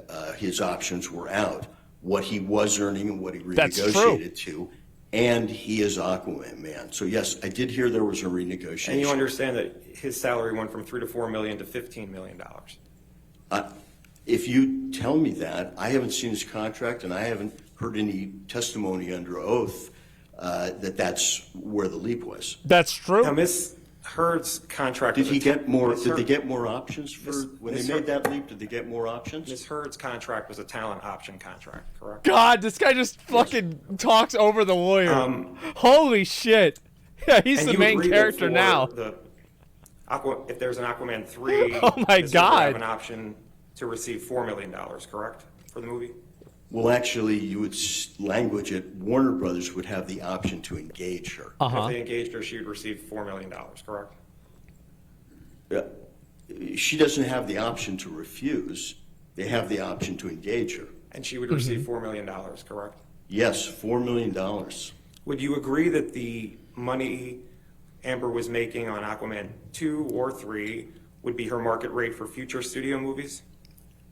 I would think it would be her rate for future studio superhero movies. Like, say, bigger budgets. But not necessarily studio movies that aren't superheroes. That could be standalone. Yeah. That could be other type of studio movies. True. But for studio superhero movies, it would be $4 million, correct? If I was Miss Heard's agent, that's where I would start. Okay. Assuming everything was equal, the budget of the superhero movie, Yeah. that she was in the ensemble. There's a lot of ifs to look at, but all things being equal. You agree that Aquaman was a breakthrough role for Miss Heard, wasn't it? It's the first movie of that ilk that she makes, but she is not Aquaman. She is Mira. But it was a breakthrough movie for Miss Heard, correct? For her, it's a breakthrough movie to be in that film and in the ensemble. Absolutely. Just to be there. And she was the female star of that movie, correct? I believe so. You would agree that for all of the actors Ms. Arnold listed as comparables, their career trajectory went up after their breakthrough, correct? Yeah. She didn't give us the raw materials to look at, but I'll That's take true. your word that all those Yeah. unrelated actors in unrelated films, except for Jason Momoa, they went up. Right. As did Miss Arnold's when she went from 1 to 2. In your experience, can you identify an actor or an actress who's not been able to get a new studio movie after a breakthrough performance in a superhero movie? As I sit here now, I haven't been asked to opine on that, but there are lots of supporting characters in movies that don't appear in the next movie. That's true. But a female star in her breakthrough movie Megan in a Fox, superhero movie, can you identify any actress who's not gotten another studio movie after that? Well, after Miss Heard's breakthrough in 2018, she did get Aquaman 2. Aquaman 2 was already, she Okay. already had the option for Aquaman 2, All right, correct? so she did. Miss Heard did not get any movies after 2018, long before the Adam Waldman statements. Other than Miss Heard, can you identify any actor or actress who's not gotten another studio movie after their breakthrough in a superhero movie? They're using breakthrough. As I sit here now, I haven't been asked to research that, and I can't. That would be a normal thing. And you're She's a not supporting providing an role. alternative number for Miss Heard's damages, correct? For the jury. Correct. I'm not providing an alternative number. I think she's been more than adequately paid. I'd move to strike after no, I've not been provided another number. That's all. I mean, my question was you're not providing another number. I think it's in fairness and with the full answer to the question, Your Honor. It was a yes or no question. He said his answer was no. I'm not going to strike it. Okay. There we go. Nope. It's going on the record. All right. Redirect. I don't view Mara as like a breakthrough role in like any sort of Mr. a real Marks, way. In response to some questions from Mr. Ladehack, I don't think so, at least. Discussing some franchise and fantasy movie agreements that you've negotiated with actors. Could you just describe some of those for us? It's a side character. You know, Who cares? I've had such a long career that I mainly forget what I've done, but I negotiated all the contracts for Pinocchio, if you will, that was produced. Okay. Is Coming to America the original? Is that a fantasy movie? The Golden Child, is that a fantasy movie? Wait, Coming to America? Eddie Murphy? Yeah, and by the way, I may have negotiated contracts, and ultimately the film wasn't made. But as I sit here now, those are the only ones that come to pass. If I was looking at my resume or going through my files, I might think of others. But there isn't a deal that I haven't made. And I think you also testified in response to Mr. Nadelhoff's questions that you have negotiated some deals for Chris Pratt and Paul Rudd. Do you recall that testimony? Yes, these are for streaming series. Do you happen to know if both of those actors have played Marvel superheroes? They have. And I believe they have, but don't quote me because, that's not my genre. No further questions, Your Honor. All right. Thank you, Mr. Marks. You can, you're free to stay in the courtroom or you can leave, okay? Thank you very much. Thank you. Yeah, Paul Rudd was Ant-Man, and what's his name? Chris Pratt was Star-Lord. Plaintiff calls Michael Spindler. Michael Spindler? It's like, I think there were a lot of times where people who were in like the first superhero movie ended up not going somewhere else. Spindler, all right. Just a reminder that you're still under oath, okay, sir? Yes. All right, thank you. I feel like Amber viewed herself as the co-star in Aquaman, and everybody else viewed her as a supporting character. Yes, sir. Thank you. That's what it seems like to me. Spindler. Good morning. Can you remind the jury who you are and what you do? Yes, I'm Michael Spindler. I'm a forensic accountant. I'm a CPA, a certified fraud examiner, amongst some other certifications. Economic damages expert. With B. right. Riley Advisory Services, a national firm that does forensic accounting, bankruptcy and restructuring work, and business valuations and appraisals. I've got over 40 years of experience. Are you familiar with the testimony rendered by Ms. Arnold in this matter? Uh-oh. Yes, I am. Do you understand that Ms. Arnold testified that Ms. Heard has suffered economic damages resulting from 3 statements made by Mr. Waldman? Yes, I do. Do you have an opinion of that claim? I do. All right. The moment the other lawyer heard that, like, I do. And you're like, okay, objection, wait a second, all right, yep, okay, all right, stop. All right, cut the tapes. Let's move on. Yep, there it is. Objection, because they know what's about to happen. Point was she's on a trajectory to make more. Yeah, that's what they were trying to say. And I don't really think so. As I said, where all this leads to, if it was motherfuckers making deals in court or something. No, like, the point is that the entire idea of this is that she was just going to make more and more money, whereas, like, Amber Heard was just eye candy in Aquaman. That's the truth. She was just the hot girl in the story. If they replaced Amber Heard with another hot girl, it would not change the story or matter at all. Like, that's just the truth. Like, that's what happened. And yeah, she's replaceable. As I said, best example, Megan Fox. Megan Fox was in movies because she was really hot. That's it. That was pretty much about fucking it. And then as soon as that's not the case, well, then she's not in movies anymore. So yeah, I mean, it's just blonde girl. Yeah, and I think that, like, for her to compare herself to, like, these other actors that have had, like, successful careers for like 10 years plus, it's so silly. Let's see here. That's fine. Nothing wrong with that. No, it's nothing wrong with it. You indicated that you would listen to Ms. Arnold, and she testified on behalf of Ms. Heard relative to economic damages. Have you formed an opinion as to the testimony and opinion rendered by Ms. Arnold? Yes, I have. And what's that opinion? It is not adequately supported, and it is unreasonable. Okay.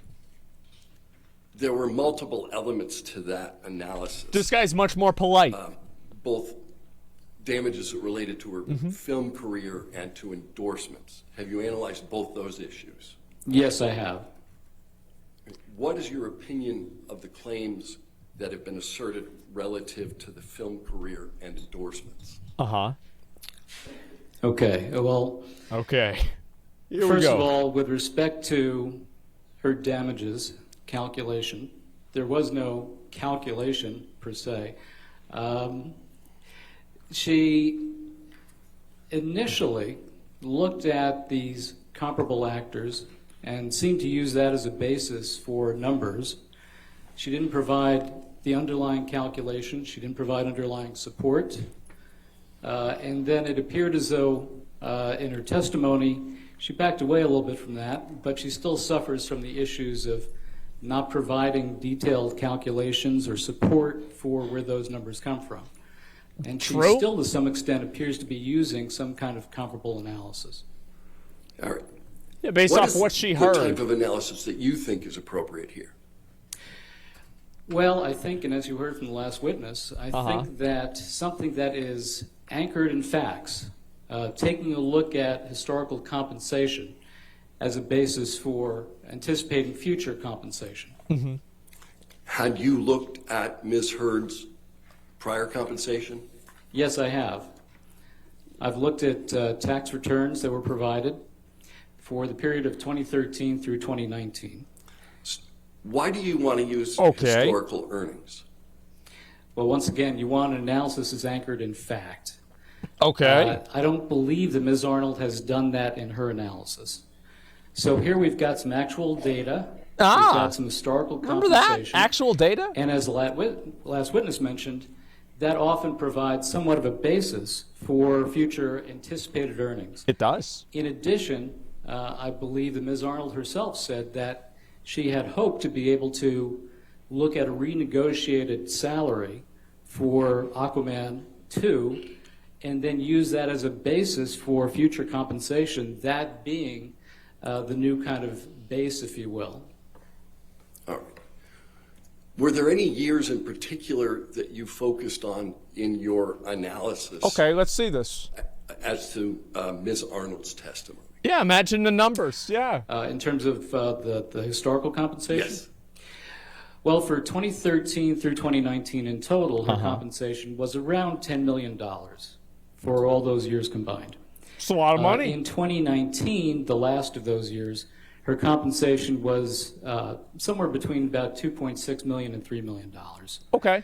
Now, that's a good year. That's known as a clean year. What do you mean by a clean year? Well, for example, 2019, you had Aquaman was released in December of 2018, and that was a successful film. It was. So in 2019, you've got the benefit of that kind of success. Yeah. And you also don't have any potential impact from the alleged defamatory Waldman statements that occurred in April of 2020. So 2019 is clean of all that. What did you understand That's a good Arnold's point. methodology to be? Yep. Her methodology initially appeared to be based on these comparable actors that she had identified, and theoretically, the compensation that they earned. Right. Although she doesn't identify what that compensation is or provide any support for it or any calculations. Of course not. That would require evidence. They don't have What that. is your opinion of that methodology from an accounting perspective? That methodology was unsound. It's just unsupported. There are no numbers. There's no data that she provided and support for that. Yep. Yep. What methodology did you understand Ms. Arnold to adopt at trial? Okay, well, it looked like somewhat of a mix and match approach. She used different approaches, I believe, for different elements of the damages, although it's still a little bit unclear to me, a little bit vague. But there are 4 basic components that she was looking at, and we can go through those in any order you wish. All right. With respect to the television series portion of her analysis, what do you understand that methodology to be? Okay. Okay. All right, let's see it. May we approach it? All right.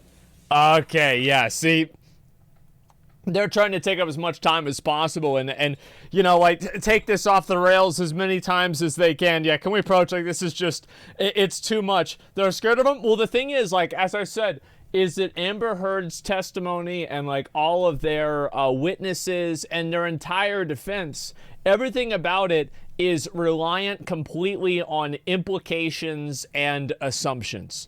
That's about it. And trust. Like, you should trust that this is what's true or not.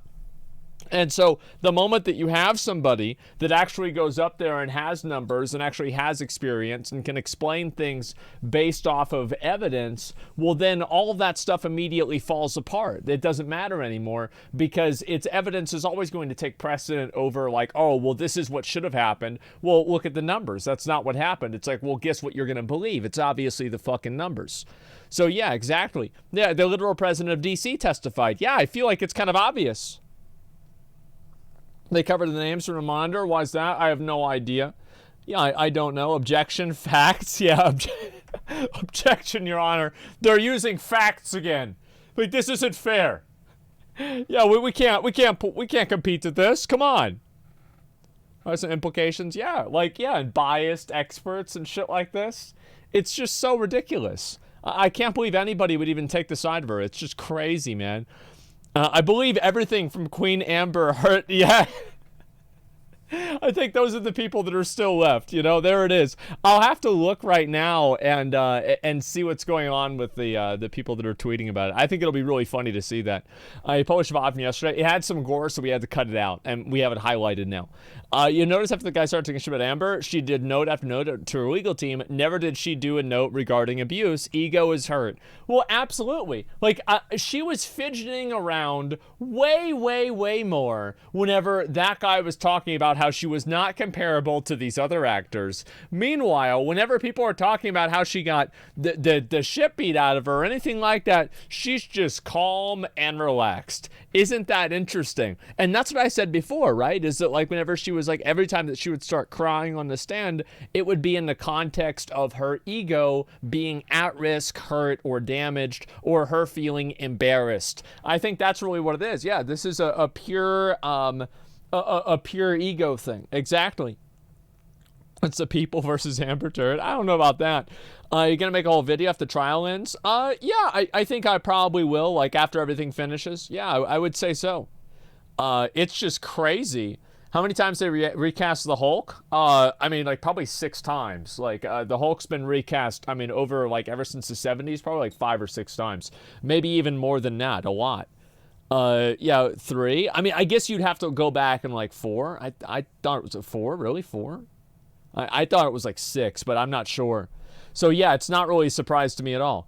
Why would you cry whenever talking about earnings? Because the earnings reflect her value. Does that make sense? So like her value as a person is reflected by the earnings, and because of that, the earnings, you know, or value as an actor. I need to use the bathroom real quick. Give me a second. Yeah, that's why.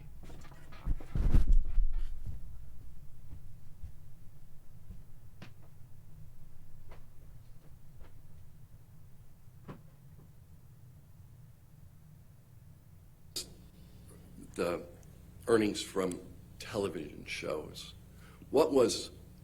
Did you analyze what historical earning Ms. Heard had during the period that you were concerned with relative to television shows? Well, yes. During 2019, she entered into a contract in July of 2019 to appear in a television series at $200,000 per episode. All right. What about endorsement deals? Did you look at what she had made on endorsement deals during that period? She did have a contract with L'Oreal at $1,625,000. All right. With respect to her movie roles, what were her historical earnings during that period? Well, certainly for the most recent years, you had the Warner Brothers deal, which was a 4-picture deal. The first film was $450,000. Uh-huh. Then the first Aquaman was $1 million. Just like what she made? Base fee. Then $2 million for Aquaman 2. Uh-huh. And presuming that there was an Aquaman 3, that would have been $4 million. Right. Okay. Why do you look at historical earnings as part of your analysis? Because you want your analysis to be anchored in facts. Oh. You want it to have a sound methodology, and you want to come up with a reasonable result. So if you take a look at, for example, the analysis that Ms. Arnold did, it didn't appear to be. Let's just look at the analysis that you're doing. Okay. So what you said, I think, is you wanted them anchored in facts. Why? Because that provides a sound basis for coming up with something with reasonable certainty. There's you have to be AICPA sure somehow. Or American Institute of Certified Public Accountant guidance with respect to reasonable certainty. And those are the basic elements. Okay. Thank you. No further questions. All right, cross-examination. Actual fucking accounting evidence. Wow, what a fucking surprise. Okay, here we go. Let's see what he's going to say. Yeah, why? Why are you going to use the facts? Well, because it's good to know. Hello again, Mr. Spindler. Good morning. Uh-huh. I'm going to ask you a few questions that may refer to the statements in Amber's counterclaim against Mr. Depp. When I refer to those statements, I'm going to refer to them as the Depp-Waldman statements. Do you agree that we can both be on the same page what I'm referring to when I say that? Okay. That's fine. You can use your terminology. I'm sorry, there's an objection, sir. If you hold on. Can we approach? Okay. Okay, yeah, that's what I fucking thought. Yeah, it wasn't going to happen. I'd say it's not a good morning for Amber Heard. It's not going to be a good week for her. Because what you have to keep in mind is that these witnesses is going to keep going on and on and on, because a lot of these witnesses are all going to be Johnny Depp witnesses.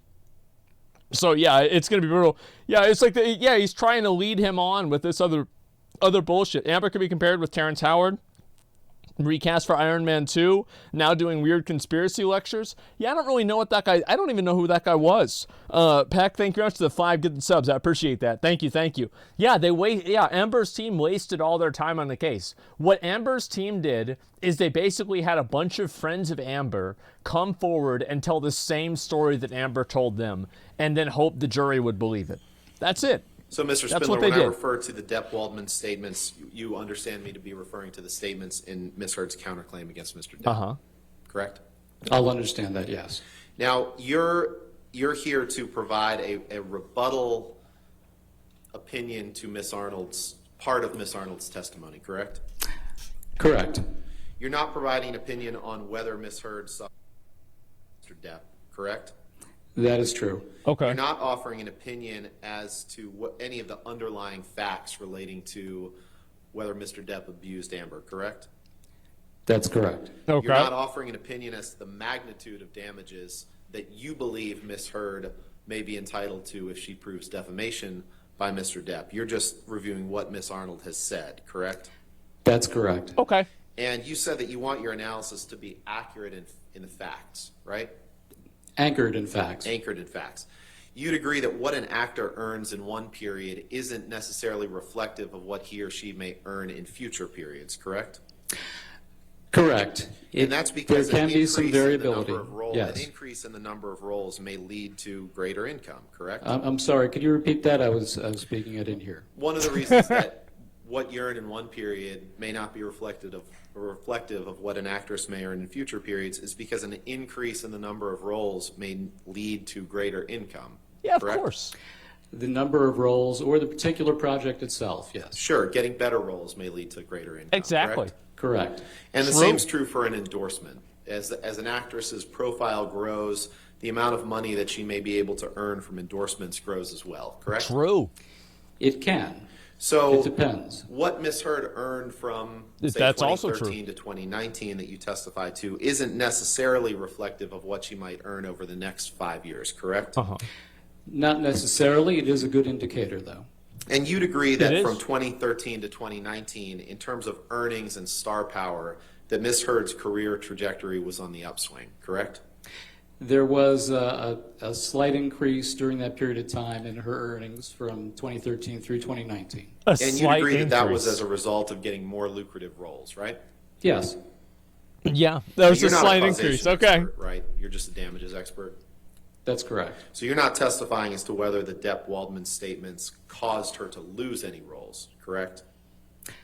That's correct. And you're not offering any opinion as to whether the Depp-Waldman statements kept her from being considered for roles that she otherwise would have been considered for, correct? Uh-huh. That's correct. I'm not testifying on causation issues. And you can't speak to what opportunities may never have materialized for Amber as a result of the Depp-Waldman statements, correct? Of course not. Yeah, I've not done those calculations. Of course not. And How you could don't anybody? have an opinion about whether or not Ms. Heard could have renegotiated a contract for Aquaman 2, correct? It's crazy. That was not part of my work. And you don't have an opinion on the impact that additional exposure or press coverage or magazine covers or interviews would have had on Ms. Heard's career, correct? True. Correct. I'm just looking at Ms. Arnold's calculations. Yeah. You've never served as an expert witness before to calculate damages based on lost roles by an actress resulting from defamation against that person, correct? I've been involved in defamation cases, but I've not done the calculations as an expert witness and testified thereto. Okay. All right, that's sure. And there's never been an instance in which you have served as an expert witness in a case to calculate damages based on alleged defamation against an actress, correct? Correct. And you're not offering any expert opinion on what impact the alleged defamation by Mr. Depp has had on Ms. Heard's career, correct? How could he? I'm sorry, one more time? You're not offering any How expert could he? opinion on what impact the Depp-Waldman statements by Mr. Depp has had on Ms. Heard's career, correct? Other than taking a look at Ms. Arnold's calculations. And you're not offering any expert opinion about what impact, if any, social media coverage of this case or of Ms. Heard may have had on Ms. Heard's career, correct? How could he? Correct. That's other experts. Can we approach No her? further questions. Thank you. All right. It's just like, yeah, it's like he adds like all these like weird specific stuff, right? Why would he exactly? I feel like this guy is like the budget version of Okay. All right. Thank you, Mr. Of Spindler. the You can have a Wizard seat in the Destroyer. courtroom, or Thank you, you're free everyone. to go. Thank you. yeah. He's the budget version. He's trying to do the same thing, but it's Plaintiff just class like Doug Banya, Your Honor. it doesn't really go as well. Can you spell last name for me? B-A-N-I-A. Oh my God, Wizard Destroyer at home? Yeah, exactly. That's sad. They're trying to discredit him? Yeah, exactly. Like, well, I mean, he just said he went up there and, you know, in 2019, like Aquaman came out 2019, I feel like could be a pretty good indicator, wouldn't it? I would assume it would be. Yeah, that's what it is. Well, look, Hayden Christensen was one of the main characters. After that, didn't land any major role. That's true, too. Yeah, there's many cases like that. Didn't he just reinforce what they're trying to disprove? Pretty much, yeah. Okay, who's this? Another one. Let's see it. So you can. Here we go. So just a reminder that you're still under oath, okay, sir? Thank you. Here we go. Another wizard. Yeah, it could be. Which one is this? Good afternoon, Mr. Banya. Good afternoon. Can you briefly reintroduce yourself to the jury, please? Yes, hi, Doug Banya. I am from Nevium Intellectual Property Consultants, Social based media in San Diego. analytics expert. I value intellectual property. I provide litigation support in infringement and defamation cases. Twitter wizard, that's I'm right. doing today. And I use internet and social media analytics and both of those services. Mm-hmm. Since you last testified in this case, the jury has heard testimony from Ronald Schnell and Catherine Arnold. Are you familiar with their testimony? Yes. Were you asked to analyze their testimony and provide opinions in response? Yes, I was. Uh-oh. Have you formed opinions in response to the testimony of Mr. Schnell and Ms. Arnold? I have. Generally, what are those opinions? Uh-oh. Generally, Mr. Schnell provided no evidence of a correlation between the Waldman statements and the hashtags and the spikes of those hashtags on Twitter. Which hashtags? Second, based on my internet and social media analytics investigation, I've concluded that the alleged comparable actors that Ms. Arnold came up with are not comparable with Ms. Heard. And then thirdly, Mr. Schnell. Another one. And Ms. Arnold both failed to provide any evidence of a causation as it relates to the Waldman statements causing any economic harm to Ms. Heard. Let's dig into those opinions a little bit. Okay, you're here we familiar go. with the testimony of Mr. Schnell that there are more than 2.7 million alleged negative tweets related to Ms. Heard between January 2018 and June 2021? Yes. And what's your understanding of how Mr. Schnell identified those particular 2.7 million tweets?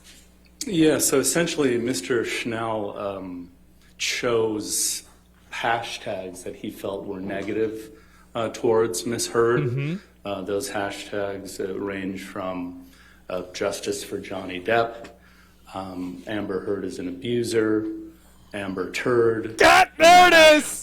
Tag, we just don't like you, Amber. So then he used those That's hashtags 5. and he searched through, using the Twitter API, There searched it is. through various tweets and then came up with any tweets that were using those hashtags. Did you conduct an analysis of those tweets? Yes, I was given that Shame exact, pictures. There it is. the data that Mr. Schnell used on a hard 5 drive. times. So yes, I dug into that data as well. And what was the purpose of your analysis? You said the thing. So what I'm trying to do, and what's at issue of the case today at this point is, were these tweets, did they contain the Waldman statements? That's what where we're at right now, are the Waldman statements. So I wanted to analyze those tweets to determine which ones, and if any, contain the Waldman statements. And what's your understanding of what the Waldman statements are?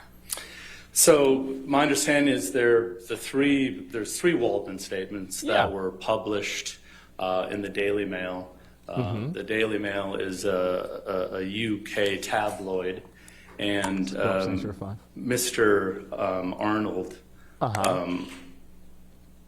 was quoted in 3 of those articles, and those dates were on April 8th, 2020, April 27th, 2020, and on June 24th, 2020. Okay. And my understanding that those quotes, those quotes, sorry, I think I said the wrong name, but those quotes are the only remaining in this case. Did you analyze the timing of the tweets that we were talking about as compared to the timing of the Waldman statements? And that's exactly what I did. So I wanted to look at the Waldman statements, look at the dates that they happened. Say it again. And then analyze those as compared to the Twitter data that I had. Have you prepared a demonstrative that reflects that aspect of your analysis? Yes.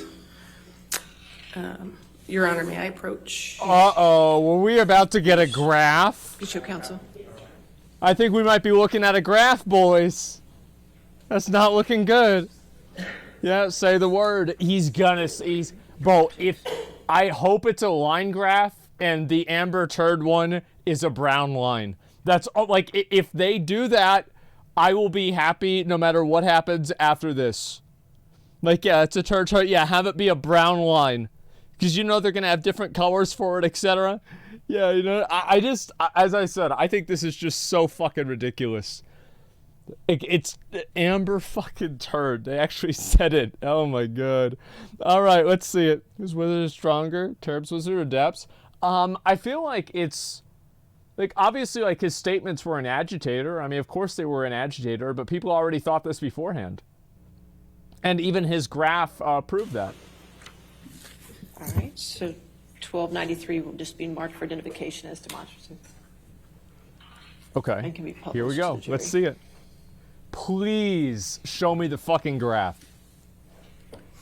Here we go. Mr. Vanya, can you explain to the jury what this demonstrative shows? Let me make sure that... Yes.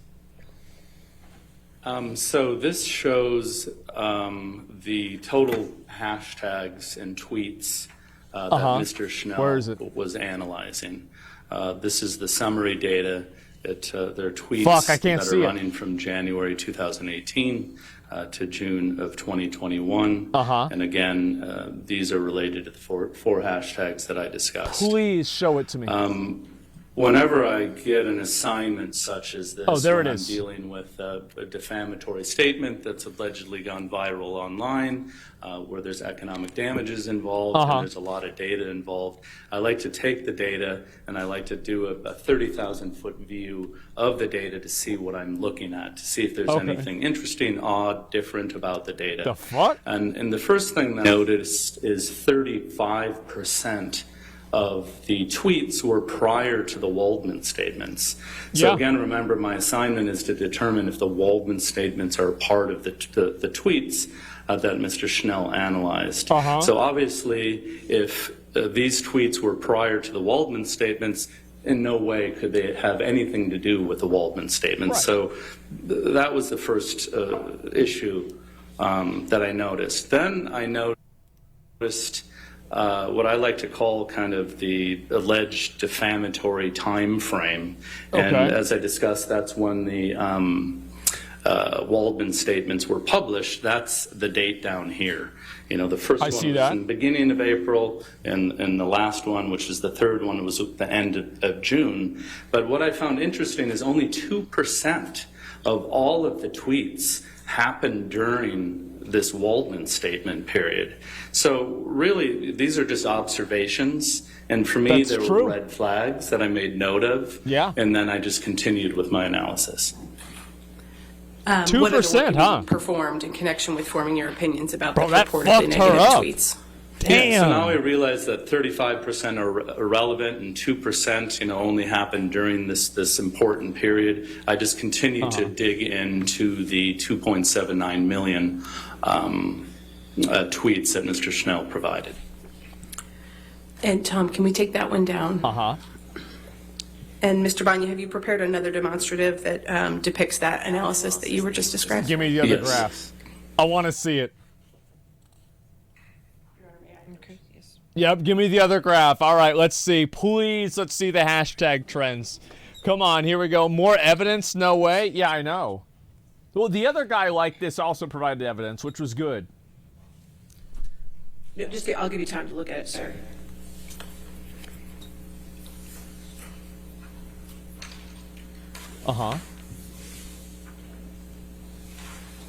Okay, yeah, let's go statistics. So only 2% were made in that time frame. Holy shit. Obviously, it was a much smaller time frame, but still. I'm sorry. No objection as a demonstrative. Okay. Okay. All right. Plaintiff's Exhibit 1294 will be marked for identification as a demonstrative and will be published to the jury. Okay. Thank you, Your Honor. Mr. Banya, can you explain what this demonstrative shows? Okay. Yes, this is showing the various spikes as it relates to the hashtags that Mr. Schnell testified about. This is actually a demonstrative that he used in his testimony. What this is showing are the largest spikes related to the hashtag Justice for Johnny Depp. I don't know if you remember his testimony or any of his demonstratives. The other three hashtags did spike at the same time, but a very small spike. So what I'm showing you here are the 6 top spikes in Mr. Schnell's analysis. Yeah.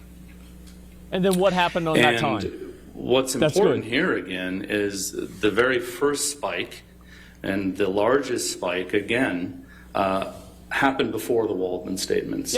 So what I'm trying to figure out is what tweets were related to the Waldman statements. So this number 1 spike, which is the biggest spike, was prior to the Waldman statements, so it's irrelevant to the case.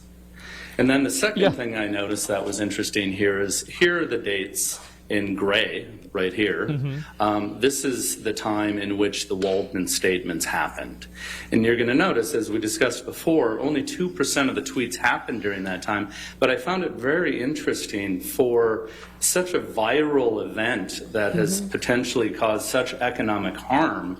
There's no spikes in this area. And actually, you're going to see that Mr. Waldman, his statement came out here in the first April 2020 article. Then the second one came out here, and then the third one came out in June. There's actually a downward use of the spike, downward use of the hashtags. So I'm not seeing any correlation as it relates to the Waldman statements and any spikes here as it relates to the hashtags Mr. Schnell chose. Did you analyze each of the spikes that are depicted here? Yeah, so what I did is I looked at the 6 different spikes, and you're going to notice that each spike represents a month. So the second spike, is July of 2020, and so on to the sixth spike going to April 2021. And what I did is, I don't know if you remember my last testimony when I went into Google search, and I'm able to go into Google search. I went in and I typed in Amber Heard. And then after you hit search, you can use the tool and you can go back in time. And I chose each 6 of these dates to go back in time to see what was the media talking about back then. What was the general public being fed as it relates to Amber Heard back during those spikes. And what I found is none of them. Well, actually, I analyzed the top 3 search results because they represent 50 to 70% of what people click on. And I realized that none of them had anything to do with the Waldman statements. No, because nobody gave a shit about that. Are you aware of Mr. Schnell's testimony that the tweets using the 4 hashtags he looked at were mathematically correlated? Yes. What does that mean? So what Mr. Schnell is saying, which is irrelevant to this case, is the 4 hashtags that he randomly chose. People are using them interchangeably. They tend to go up and down together. And Which that's 4? why he had these spikes here.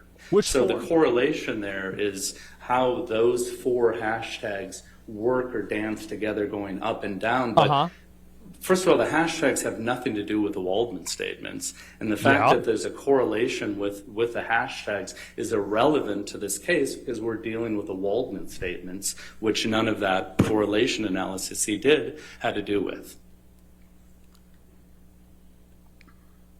How do you know that the correlation doesn't have anything to do with the Waldman statements? Because the graph shows the opposite. Can I clear this at all? No. There it is. Yeah. Okay.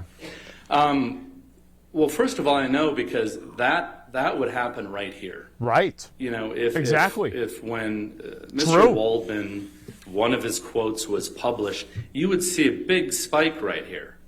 And then you would see maybe a little noise down here, and then the third time you might see second time a big spike, and the third time a big spike. Yeah. That's not here. So that's telling me there's no correlation between the Waldman statements and this hashtag Number use. 2 was about and the then poop. I've actually provided evidence that there's no correlation because How I clever. analyzed each of these spikes, and none of them had to do with the Waldman statements. Is mathematical correlation the same as causation? No. Of course not. Why not? I mean, correlation is simply a relationship between 2 or more variables or 2 or more things. Yeah, sure. In this case, the correlation question is, when the Waldman statements were published, at the same time, did you see a correlation with spikes in these hashtags? And again,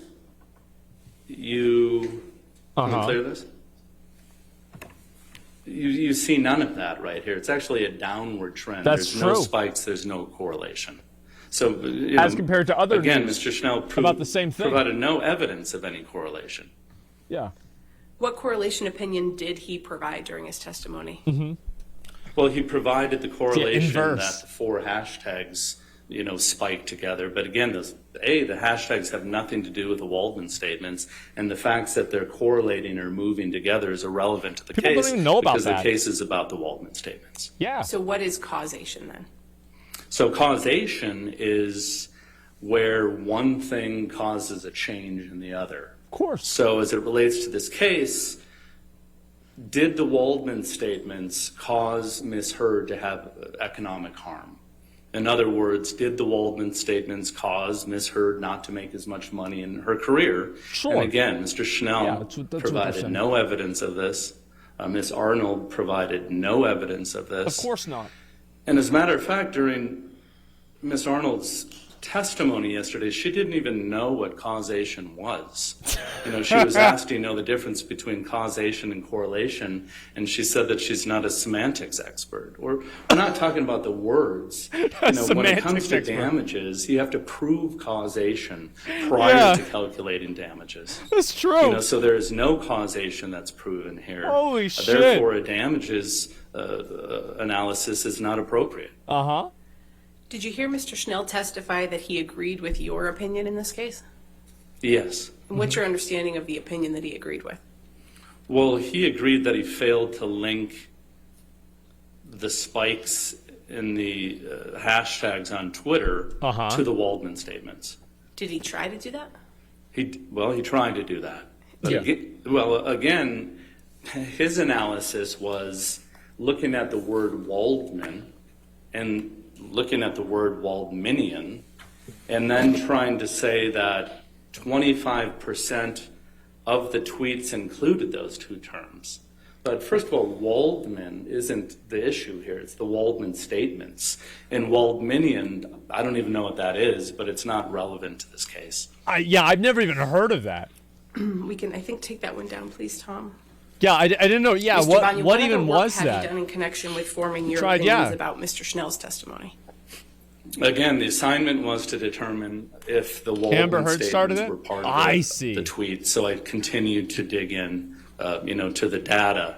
I believe the next step So it was is her now that that I've started that? excluded, the 35% that was before the Waldman statements because they're irrelevant. I wanted to really analyze from the April 2020 forward God. to see if any of those tweets, contained the Waldman statements. Did you prepare a demonstrative that reflects that analysis that you did? Yes, I did. Your Honor, may I approach again? All right. Oh, we got ourselves another graph. Oh my God, I'm ready. So yeah, wait a second. Dude, I didn't even realize this. So it was actually Any her that objections, started sir? this whole thing? No objection as a demonstrative. All right. We'll mark it for identification as plaintiffs 1295 as demonstrative. But they're blaming it on Johnny. So, Okay, Mr. here we Banya, go. did you consider the content of the statements made by Waldman as part of the work that you did? Yes.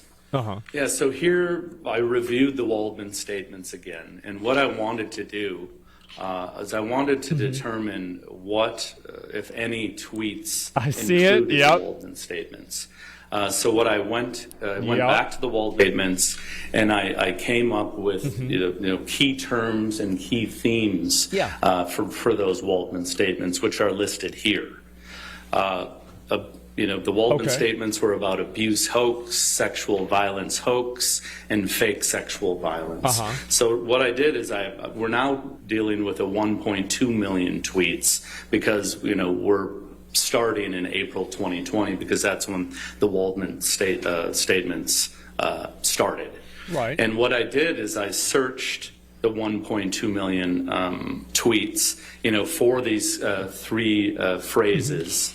And I determined that there were 751 tweets that included those key terms, which is 0.06% of the 1.2 million. And then as I was sifting and sorting and analyzing this data, I realized that a lot of these tweets had the exact same language. It was interesting to see it was the exact same tweet because I'm analyzing the language to see if it matches one of these three. I realized that a lot of these tweets were retweets, likes, or shares. So therefore, I eliminated any of those, and it came down with 95 unique tweets. Okay. And then what I did from there is I analyzed those The most popular to ones. determine if any of these terms were in there. And I identified 5 tweets that were related to the Waldman statements. And even that's an Do assumption. any of the hashtags Mr. Schnell analyzed include the words from the Waldman statements? No, they don't. And, because I am rebutting Ms. Arnold, her testimony yesterday, she was saying that the Waldman statements caused these hashtags. Yeah. Then throughout her testimony, she walked that back and admitted, no, none of these tweets have anything to do with the Waldman statements. They don't include the Waldman statements. These hashtags are only hashtags that Schnell, in his opinion, felt that they were negative towards Ms. Heard. Based on your expertise, what are your overall opinions about Mr. Schnell's testimony and the Twitter hashtag data? Mr. Schnell provided no evidence that any of the tweets were related to the Waldman statements. Mr. Schnell, there's no correlation there. He also provided no evidence that there's any causation that, the Waldman statements caused any economic harm towards Ms. Heard. Your Honor, I'm about to switch to a different topic. I don't know if you want to break now or push. All right, it's going to be a little while, I assume? A little bit more, yes. Okay. Yeah. Let's go ahead and break for lunch. ladies and gentlemen. We do not There's discuss going to the be a case lot and more do to not do. outside Like, this research, is okay? bad. Let's see here. Finally, someone pointing out our team witnesses provided fucking zero evidence. Yeah, exactly. And that's really the thing. Is like people that believe this shit. These are the same people that believe in like all kinds of other bullshit hoaxes, right? You just believe it like, oh, well, you know, this seems like it's true. I want it to be true, so it's true. Or this reaffirms what I already think, so it's true. And that's the way these people's brain works. That's what it is. Oh my fucking God, man. It's crazy. Oh my God. All right, we'll come back at 1:40. They update the Thank you, what's Your this here? The chart after they mention Amber Turd? I have no idea, honestly. I really don't know. It's nuts, man. Like, it's sad to me, actually, too. It really is sad to see, like, such a, like, it's sad to see it, like, man, they're getting fucking embarrassed. How do you just go and just make up bullshit and just have people come on over and over and over to repeat the same bullshit? That's all there is to it. Yeah, it's fucking embarrassing. I mean, how is anybody believing this? How's anybody saying? Do you guys want to look at some of the people that are believing this and see what they're saying? Let me see if I can pull this up, okay? And I don't know about all the different hashtags, but we'll use this one for now, and we'll see how it's going to work, okay? So we've got here, these are some of the people who have an idea that Amber Heard is actually telling the truth. She's doing what she needs to do, right? So hashtag Amber Turd, I don't know if I even want to look at that. They aren't even objecting anymore? No, because they can't object. Do you understand? There's no way for them to be able to object because they can't refute actual evidence. That's the only thing that they can't do. The whole Amber court statement perfectly shows that her being part of the generation where if you don't agree, you're part of the problem. Well, it's not just that. It's also that, like, her, like, I find it to be incredibly disingenuous that they use walled minion as one of the search terms to determine whether, you know, these statements are negative or not, whenever Amber Heard was the one who started the hashtag. So wouldn't that imply that people that were using the hashtag walled minion were probably agreeing with Amber Heard? Do you see what I'm saying? Like, it's so obviously disingenuous. Yeah, I can't believe this. Real Amber Heard walled minions. We can see her original tweet. It's up. Okay, sure. I'm gonna look it up right now. Here we go. Let me go ahead and pull this up, and we will look this up right now. And top. Oh, yep. Here we go. So this is the tweet that was made, and I'll let the Rachel Wood is on Instagram quoting major media and gave Manson room to further gaslit her over the podcast. God, I'd have a field day with that one. It's not popular to tell an editor no to covering male rock stars supportive of abuse, but we must continue to do it. Yeah, I wonder what she's thinking now. I'll let the walled minions take over from here. So it was actually her that had started this wall. Yeah, like, what is this, a steak? Is this a guy or a steak? The fuck are you talking about? Yeah, objections, why? Like, yeah, what the hell is this? And at least say you can't use it as evidence of defamation. Yeah, like, I had no idea this is where the where this hashtag came from. I thought this was something that, like, people kind of came from. They're like, oh yeah, we like you know, what Waldman's saying, and so we're gonna be walled minions. You know, this is funny, right? It's like some internet meme thing. But no, it's actually her that started it, and then they're using something that she started as evidence of defamation against herself. What? How the fuck is this gonna happen? I'm serious. That's what they literally included that in there. It's crazy where gaslighting equals having a contrary point of view. The dumb motherfuckers. Well, the thing is, like, it fooled me. I didn't know. And that's why you learn and you look stuff up and you do the research, and that's all there is to it. Yeah, this isn't a hashtag. A tweet from 2021. She didn't start it. Oh, that's a good point, yeah. But wait, I thought that he looked at the tweets with walled minions after this, because didn't his original assessment include things that were much farther beyond that? I mean, I have no idea. Yeah, I think that his assessment included things inside of and beyond February 4th, 2021. I'd have to look and see for myself, but that's certainly what I remember. Let me go back over and mute this real quick, and we'll talk about this a bit more. Yeah, is Shipman up presenting this? No, I mean, like, I think that those guys are doing a great fucking job. I'm going to be totally fucking honest. Like, they're doing an amazing job, and I'm just kind of chilling here. Let's be honest. If Depp loses, you can appeal now? I mean, here's the thing. I find it to be very unlikely that Amber Heard is actually going to win defamation over Johnny Depp. Like, she's going to accuse Johnny Depp of defamation, and he will have to pay her money. I consider this to be extremely unlikely. I think that it is much more likely that Johnny Depp will win the case, but I also find that to be not a certainty. I don't even know if it's 50%, to be honest with you. I'm not sure. Now, in my opinion, I think that the evidence is completely there, and any reasonable person would look at this situation and come to the conclusion that people, Disney and these other companies dropping Johnny Depp was a result of what Amber Heard had said and just the trial in the UK and everything about it. It's not like it was just the op-ed. It's that the op-ed was kind of like the main point where Amber Heard put her name on it in a way that's very editorialized.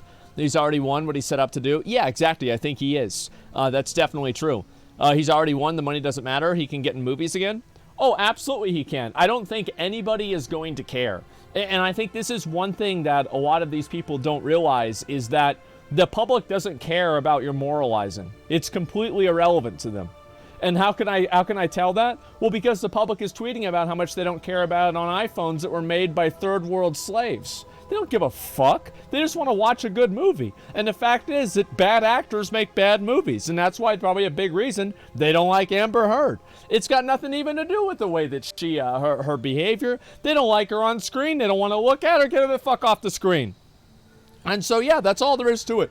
And it's kind of heartless. It is. But it's true. That's what it really is. There's opportunity, absolutely. I think it's most likely neither win defamation. There is a good chance that neither of them will win. But the truth is, even if neither of them win, that doesn't necessarily mean that, there's not clearly an out.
Complaining about him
article about it.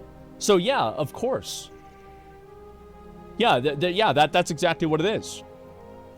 The ACLU still does important work for whistleblowers. Yeah, you're right. I'm not saying they're always wrong about every single thing. I'm just saying, like, in general, my respect and support for them has dropped substantially over the years. I used to be a tremendous supporter of theirs. Now I'm much more skeptical, you could say. Do you think claiming to be unbiased is a way of saying that you're pro-Heard without the backlash? Claiming to be unbiased? Well, I think people do that all the time, right? It's like people do that with, like, racist stuff, for example. Like, they'll cite, like, a statistic that's, like, can be interpreted in a clearly racist way, or they'll cite something that can be interpreted in, like, a really sexist way, or something like that. And they do this constantly. And what's this here? Murray, thank you very much for the 20 gift the community subs. I appreciate that. Thank you. So, yeah, I do think that's what happens whenever people present themselves as they're unbiased, is that... And like, some people just, like, there are people out there that just don't really know. And so, like, they probably have the opinion of these people, but they don't want to stick to that opinion and say, this is my opinion, because they don't feel like they're confident enough in that opinion to do so. I know I've done that before, too. I've said, you know, this is what people are saying, and I agree with what they're saying, but I'm not going to say this is what I think, because I just don't know enough about it. But in general, yeah, I think that people do this all the time, where they say, oh, I'm just asking questions. Oh, I'm just looking at this from an unbiased perspective. I think that the moment that somebody tries to, I say that I'm unbiased sometimes, right? But I think that also in many cases, I make it very well known, like, what my opinion is and where I'm coming from. Because I think in the most ethical way to report things is not to say that you have no bias, because the truth is that I don't believe that exists. I don't think that there are people that just don't have any bias at all and they don't really care. And I think that the people that really don't care are the people that aren't talking about it. They don't give a shit, right? Go over to the Fortnite directory, find some guy with 300 viewers, ask him what he thinks about it. That's an unbiased opinion. He probably doesn't give a fuck. And so, yeah, I think anybody who's covering it and talking about it this much, they clearly have an opinion and they clearly have a preferred outcome. So, yeah, that's it. I think the better way to do it and the more authentic way to do it is to say kind of where you're coming from, what your experiences are, and try to present yourself that way, and then give your viewers the lens to perceive you through. And that lens, of course, is the bias that you have provided that you have. And so that's what happened. Does that make sense? How can you be unbiased and watch a court case where there's evidence leading you to make a biased opinion? I don't think that's what people mean whenever they say unbiased. I think that's a deliberate misunderstanding. Absolutely not. It's hard to be unbiased when somebody has purposely shit the bed. That is true, but it's also like, I mean, do we know without a shadow of a doubt that it was Amber Heard that shit on the bed? No, we don't. We don't know that. Like, now, would I bet that it was her? Yes. Do I think that it was her? Yes. Would I still, would I want to look at evidence that it was not her? Yes. If there was a DNA test on the poop and the poop said it was not her and it was a dog's poop, then I would be like, no, it was a lie. It wasn't her. That's all there is to it. That's what the DNA says. And that's it. Right? I mean, like, that's it. And so, like, here's one position that I would always ask people to, like, look at is that whenever you believe in something so much and it's like, I will believe this no matter what. The way that you can ask and tell yourself, and this is something I would ask people, right, is like anybody who's like really into conspiracies or whatever, ask them this question. What would it take for you to change your mind? And if this person would say nothing will change their mind, it's not a logical conclusion, number one. And number two, because in most cases, like, they don't have all the facts and information about this, right? Obviously, like, there are small things, like somebody says, like, eating a cat is evil, right? This is a moral judgment that is not objective in any way, one way or another. Some people think this, some people don't care, some people like eating cats. But what the difference is that whenever you're talking about, like, circumstantial evidence being provided to change a perspective. Does that make sense? So if a person is literally unwilling to accept evidence to disprove what they're saying, then this is not a logical conclusion and it should not be taken seriously. Obviously, there are a lot of opinions that are out there, and, people have opinions on, let's say, something like abortion. Everybody has an opinion on abortion. Now, I think this would not fall under that same category because it's primarily an emotional or a moral argument. And I think that emotional and moral arguments are not necessarily as tied to that as other things are. So yeah, I would agree. Does that make sense? And assholes, everyone has one? Yeah, sure. It wasn't poop. It was the new Aquaman movie. I don't know about that.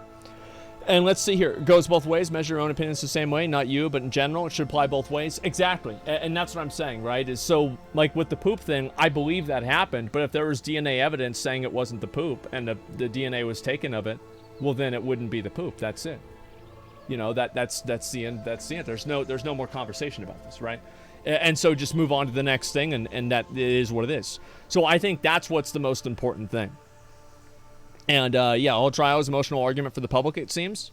I think that like you can make an argument that it's emotional, but I don't think that a lot of these cases really are. I don't think so at all. And what's this here? Pepega, yeah, but they tampered with the investigation. Oh no, there's always going to be a way a person will create to have an out. They will have a way that they can get out of what they were going to say. If they're a credible witness recording Johnny physically abusing Amber, we wouldn't be having this conversation. Well, no, exactly. Or somebody who wasn't directly involved with Amber. Like, the only person really who, like, really testified hard about this was her sister, and I'm not going to trust them very well. And again, I always go back to the same thing I've said before, is that as soon as you realize that somebody's a liar, I stop believing them. So, like, if somebody is a proven liar in, like, 3 other cases, and then a 4th case comes up, well, I'm going to assume that what they said's not true. Like, why would you assume this to be true? Oh, she's lied about everything else, but not this? Why? Why do you think that? Yeah, what is this? Let me go back over. Druggy friends lied about taking drugs even? Yeah, it's just fucking weird. So let's look at a few more of these here. If you care about victims of violence, no matter what their gender, you understand what I'm saying. But if you're hating on women that you don't like very much, you will not.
Maybe 10 years, and for all I know, it could have been the past 20 years, 30 years, or anything like that. And Spider-Man, no,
they know that they don't really have a voice to say no, and the only thing that they can do is just passively disagree with you and dislike you. That's about it. And it's not like most guys for Dunning Kruger. Oh, that I'm stupid and I'm so stupid I don't know I'm stupid. Yeah, sure. I mean, the thing is, like, listen, if you're going to believe that, if you're going to think that, etc., I mean, I don't need to. I'm not going to argue that. Yeah, sure. Yeah, if somebody thinks that I'm stupid, I don't know what I'm talking about, that's fine. Like, I want to make it very clear. I am not the kind of person to sit around. To sit around and try to defend people or defend myself. Okay. Like, I will defend myself against what I believe to be an authentic and reasonable argument. But somebody calling me stupid, what am I going to say? Oh, I'm not stupid. No, I'm not stupid. What the fuck do you want me to do? Yeah, what do you want me to do? Exactly. Only thing happened to VODs, like to pause while watching. Yeah, I wish I could pause every once in a while too, but if I could pause this trial, I'd be doing a 24-hour stream every day. That's all there is to it. And so, yes, I'm not going to argue about this stuff, and I've tried to review the evidence and look at as much of it as possible. Exactly. And let's see here. I noticed every time Heard received the question, she'd always turn her head and stare dead into the jury, psycho, while answering. Well, a lot of people do that. I don't think that she's doing that because she's a psycho. I think she's doing that in order to establish an emotional appeal. She knows that she can't win on the ground of logic. She can't win on that playing field. So instead of that, she's using emotion to try to get them to look at her and feel sorry for her. That's about it. The lawyers told her that probably? Yeah, of course. And aren't we all stupid one way or another? If we're not stupid, then we probably wouldn't have time watching streamers. Yeah, that's a factor, right? But, like, I think that, like, for example, like, I know the ways that I'm stupid. Like, I'm really stupid with, like, dealing with, like, real life stuff. Like making calls, following up on things, paying bills on time, you know, like, responding to emails. Like, I'm really stupid at this. Like, I'm really bad at it. I'm awful at it. Like, you know, eating food. I have a bad diet, and I would recommend nobody to eat my diet. I eat like a fucking animal. So I know the things that I'm bad at. And also, another thing is I'm really bad at getting frustrated. So, like, for example, whenever I play a lot of video games, I will get, like, sensory overload, overwhelmed, and I will turn into a different person because of what it does to my brain. I know that about myself, and it's important to know what you're not good at, in a lot of cases, more than it's important to know what you're good at, because you don't want to put yourself in a position where you're playing at a disadvantage. So, yes. I think it's very important to know that. And anybody who thinks, oh, I don't have any weaknesses, yes, you do. I think thinking that you have no weaknesses, there's your first one right there. That's my opinion. Yeah, so yeah, I make an ass out of myself all the time. And so what do? I avoid situations that make me make an ass out of myself. Autism, my dude. I've never been tested for autism or Asperger's or anything like that. To be honest, I have no interest in even learning whether somebody thinks that I have it or not.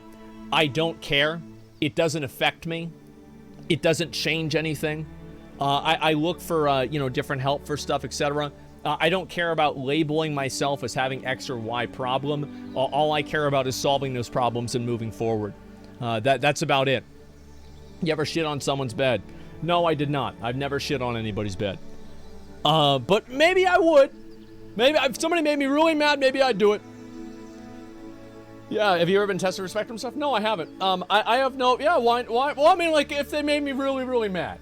You know, like, maybe I'd do it. But then, like, then they could fucking, like, probably sue me or something like that. So it's like, I wouldn't really do this.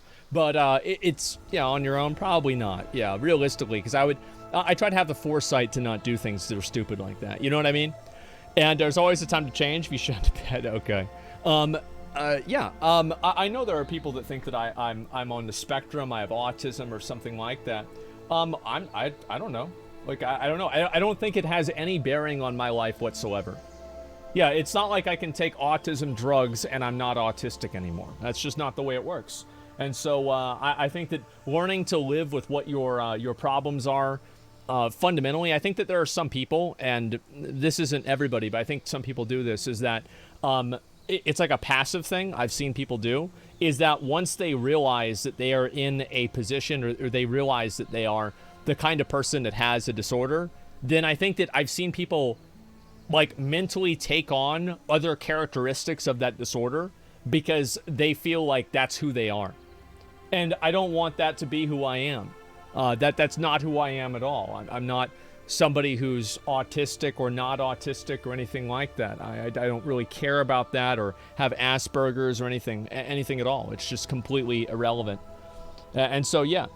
I think you have ADHD like me. Well, I mean, like, oh, I have ADHD? Really? I'm reading messages from over 100,000 people, 50 a minute. I have to maintain a train of thought that's coherent, entertaining, and compelling. I'm watching a fucking timer tick down. I'm listening to music. I'm reading my fucking Discord messages over here. I've got other people sending me messages on Twitter over here. People, look at this on Twitter. Look at this over on Reddit. Take a look at my video. Why aren't you playing Vampire Survivors? Of course I'm like, streaming. If I didn't have ADHD before then, I do now.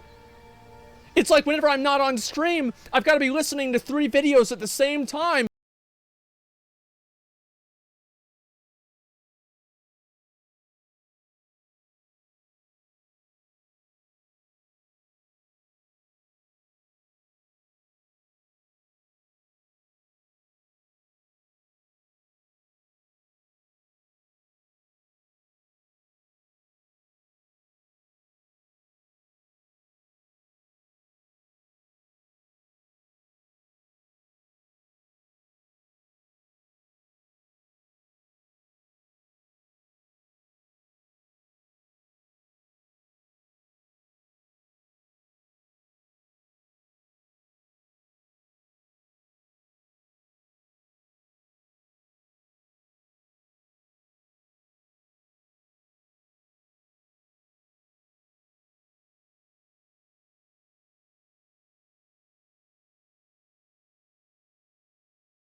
Nothing yet?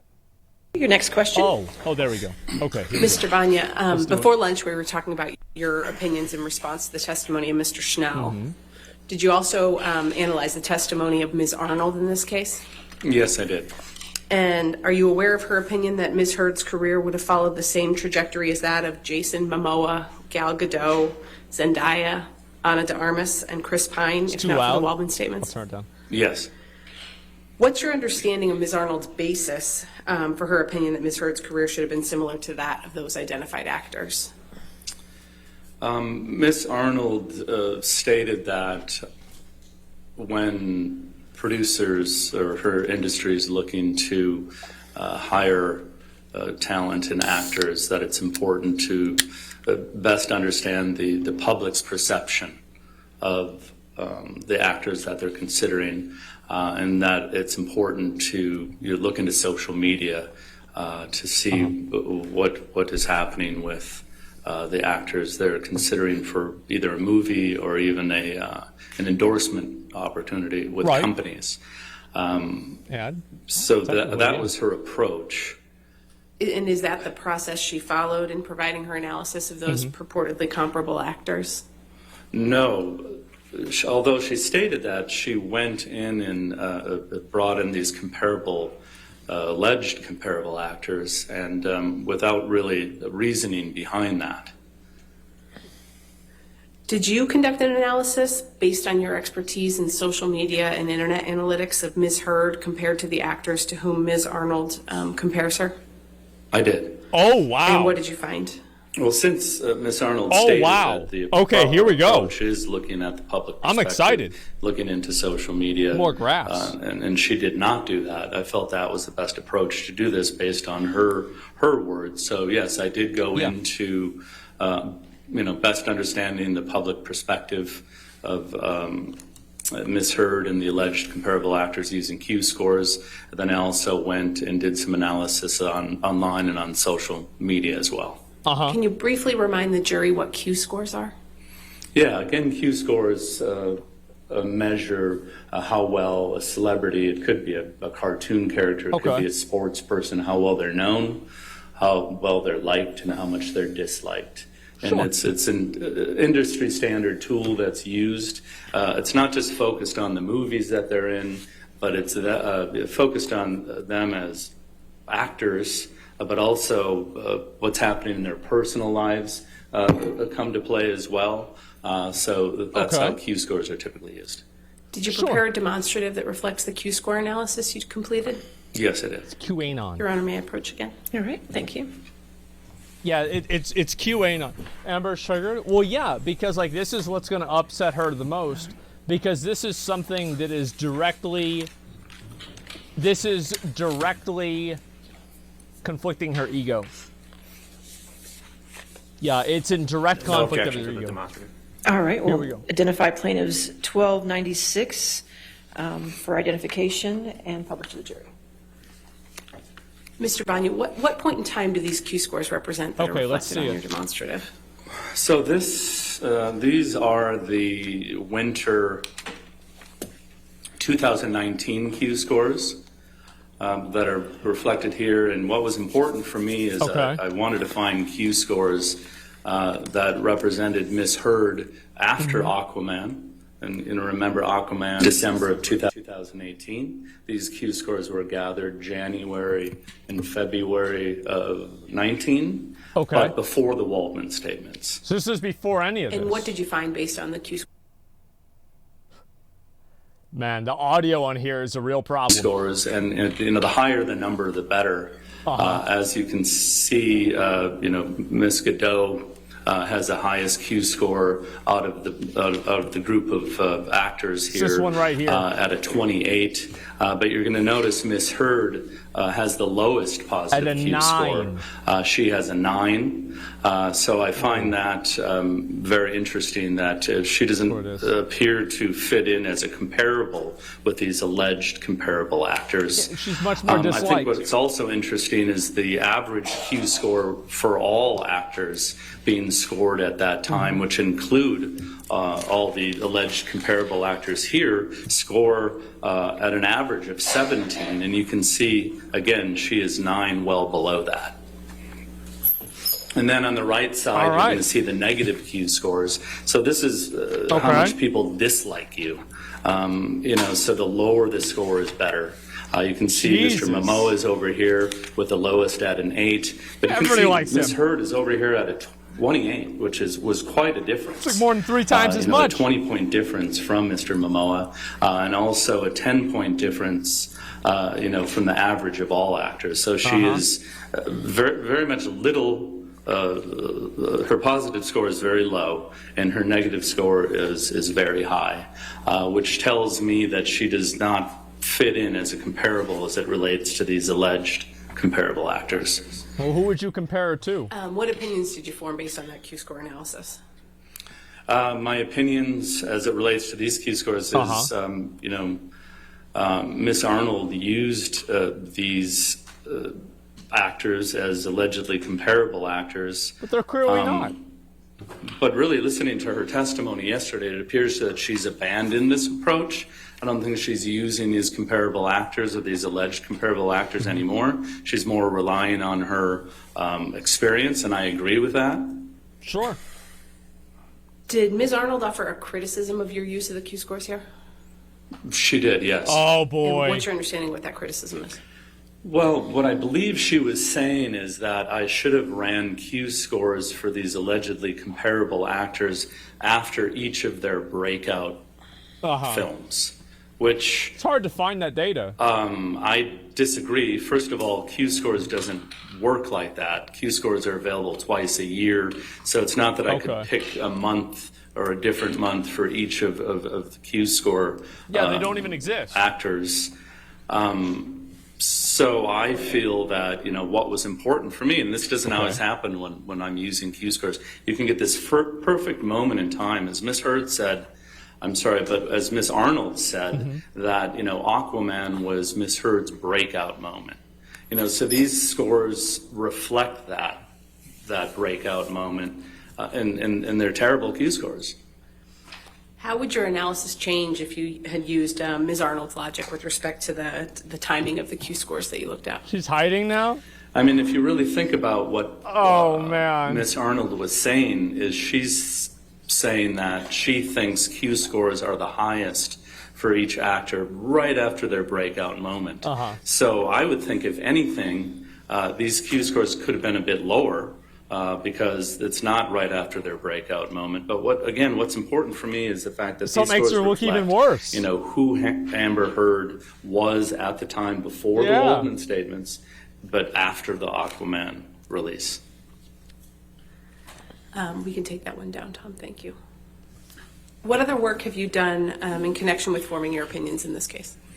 Again, taking the advice from Ms. Arnold, it's important. She says the industry looks into social media, what their followings are like, with the numbers as it relates to their followers.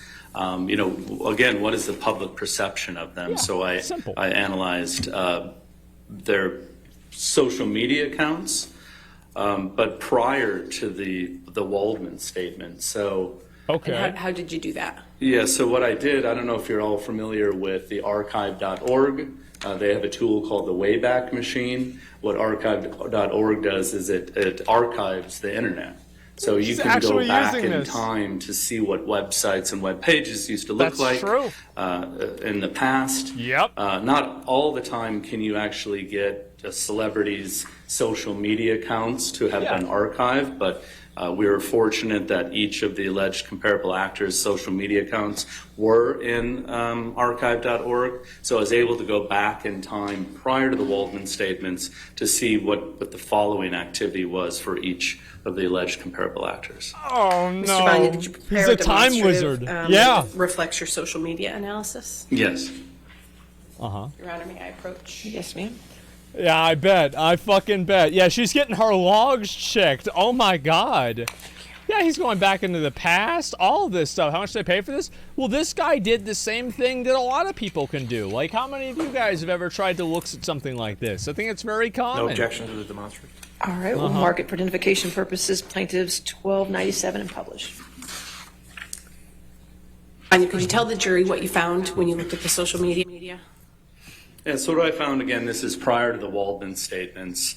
First thing you're going to notice here is not all actors use social media. You're going to see Mr. Pine doesn't have Facebook, Twitter, or Instagram, and Momoa and Darmus don't use Chris Facebook Pine, or Giga Twitter. Chad. But what's important to look at is you have Ms. Heard prior to the Waldman statements with 3.8 Instagram followers and 142,500 Twitter followers. And then you move down to Gal Gadot with 37 million Instagram followers compared to her 3.8 million. Big difference. You know, the 2.3 million Twitter followers compared to Ms. Heard's 142,000. And you can then even go down to Zendaya with 65.9 and 17.2 million Twitter followers. What this is telling me is really, more people are interested in Miss Gadot and Zendaya. I agree. And even Mr. Momoa than Miss Heard on social media. It just tells me a lot. People are interested in these actors as opposed to Miss Heard. More of a following. Few scores, well liked, less disliked. So it kind of fits into the analysis of determining whether or not these alleged comparable actors are actually comparable. Based on your expertise, what are your overall opinions about Ms. Arnold's analysis of the so-called comparable actors? Yes, again, it appears that she's abandoned this approach, and I agree with that. I feel that, through the Q-score analysis and the social media analysis, that they're just not comparable. Tom, we can take that one down. Mr. Banya, based on all the analysis you did in this case, what are your overall opinions? Yes, my overall opinions are that Mr. Schnell failed to prove any causal connection with the Waldman statements and the hashtag use.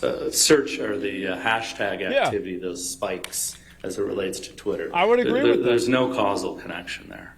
It seems my that second way. opinion is, based on my social media and Q-score analysis, Miss Arnold's alleged comparable actors are not comparable. And then third, Miss Arnold and Mr. Schnell both failed to prove any causation as it relates to the Waldman statements causing economic harm to Miss Heard. So, as a damages expert, which Miss Arnold is, you need to take into consideration causation before you can calculate damages. You look at damages and you look at this allegedly damaging event, and not only do you have to prove that 100% of the damages because of these Waldman statements, she didn't even consider COVID. It happened at the same time.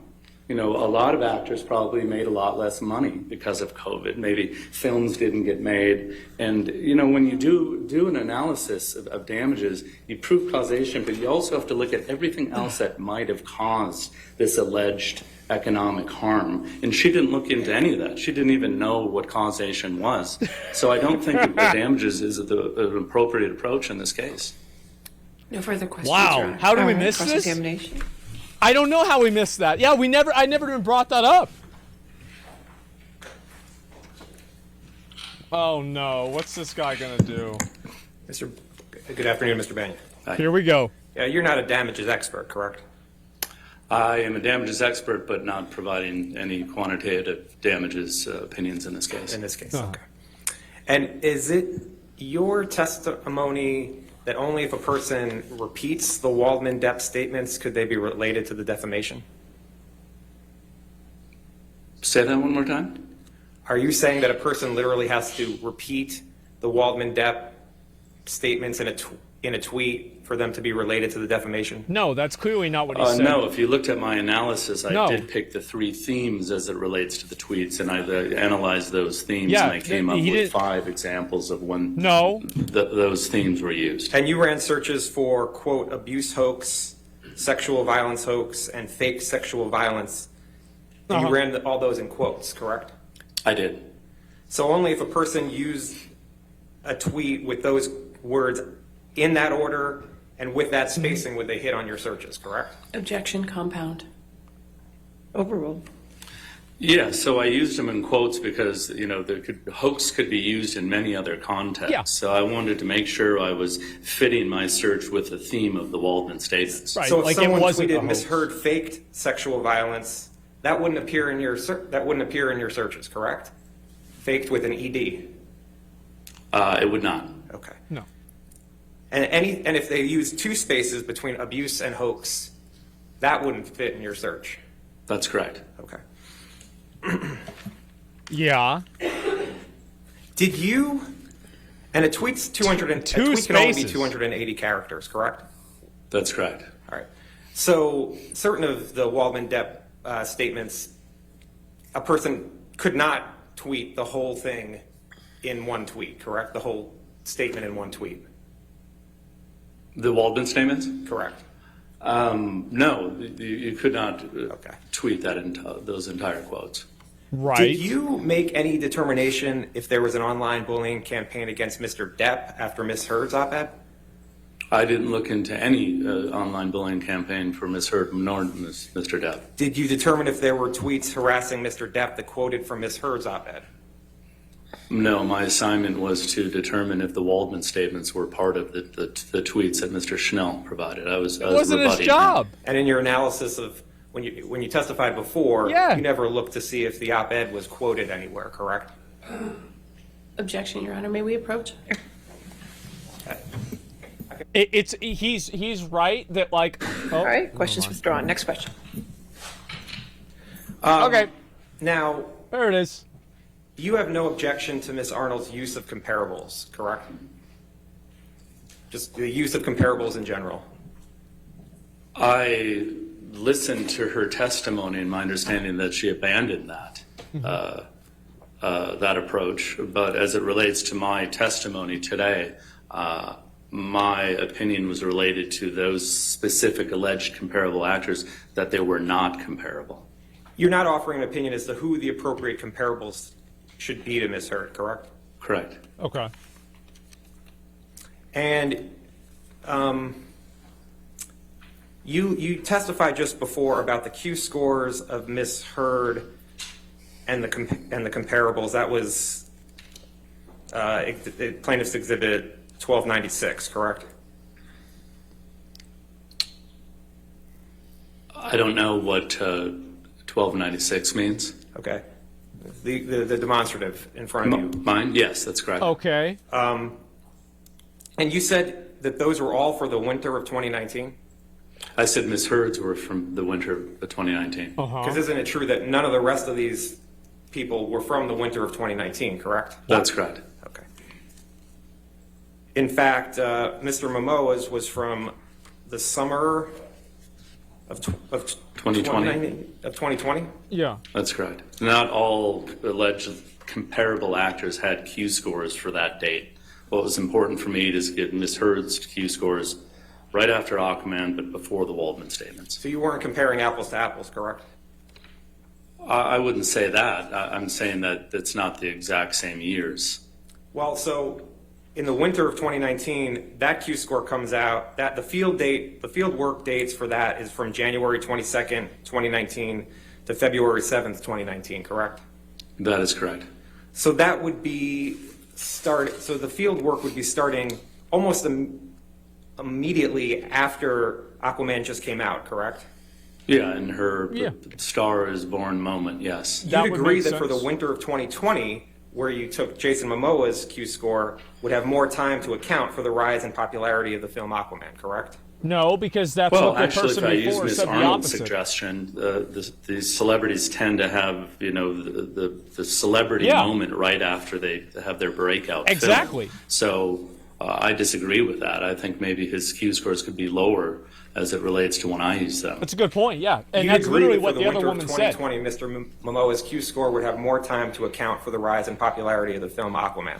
That's not how it works. I don't know if it accounts for the rise of popularity. Again, using Ms. Arnold's words, usually a Q score will be the highest right after the film, like I did measure Ms. Heard. All right. Do you show? Okay, here we go. All right, thank you. Yeah, let's see it.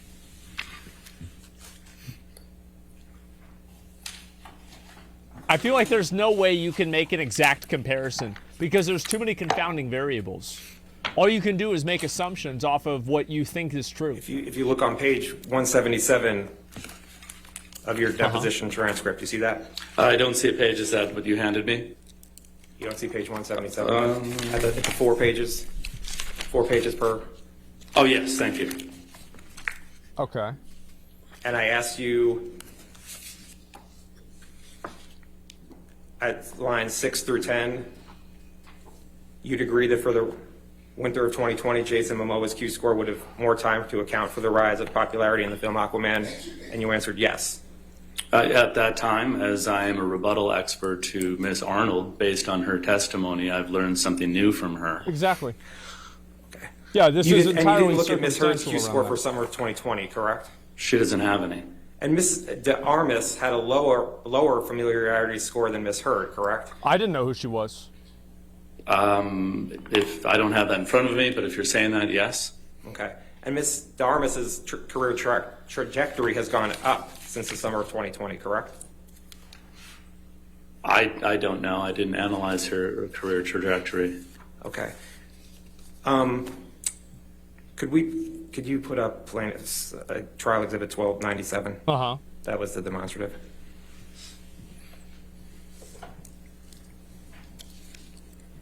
Okay. Ms. de Armas has less Instagram followers than Ms. Heard, correct? Correct. And Ms. Heard has more than double the Instagram followers of Ms. de Armas, correct? Okay. Yes. Okay. And isn't it true that you get more social media followers the longer you're on social media? Not necessarily. Not necessarily. It doesn't That's work what I that was way. thinking. It depends on many other factors. And so Ms. de Armas had a lower familiarity score and less Instagram followers, yet your testimony is that she would not be a proper comparable to Ms. Heard? That's correct. Okay. And you're not offering a different set of people who should be comparables, correct? That's correct. How could you? Thank you. You can take that down. Each person's completely different. You can draw commonalities, Now, but you can't. It's like You a metaphor. understand that Mr. Waldman has been banned from Twitter for life for harassing Amber Heard, correct? I don't know that, but if that's the case, How would they know that that's why he got And banned? you understand that Mr. Waldman appealed the decision to Twitter, and they have confirmed his ban for life? Objection, No, Your that's Honor. not true. May He we said they vote on didn't this? Okay, respond.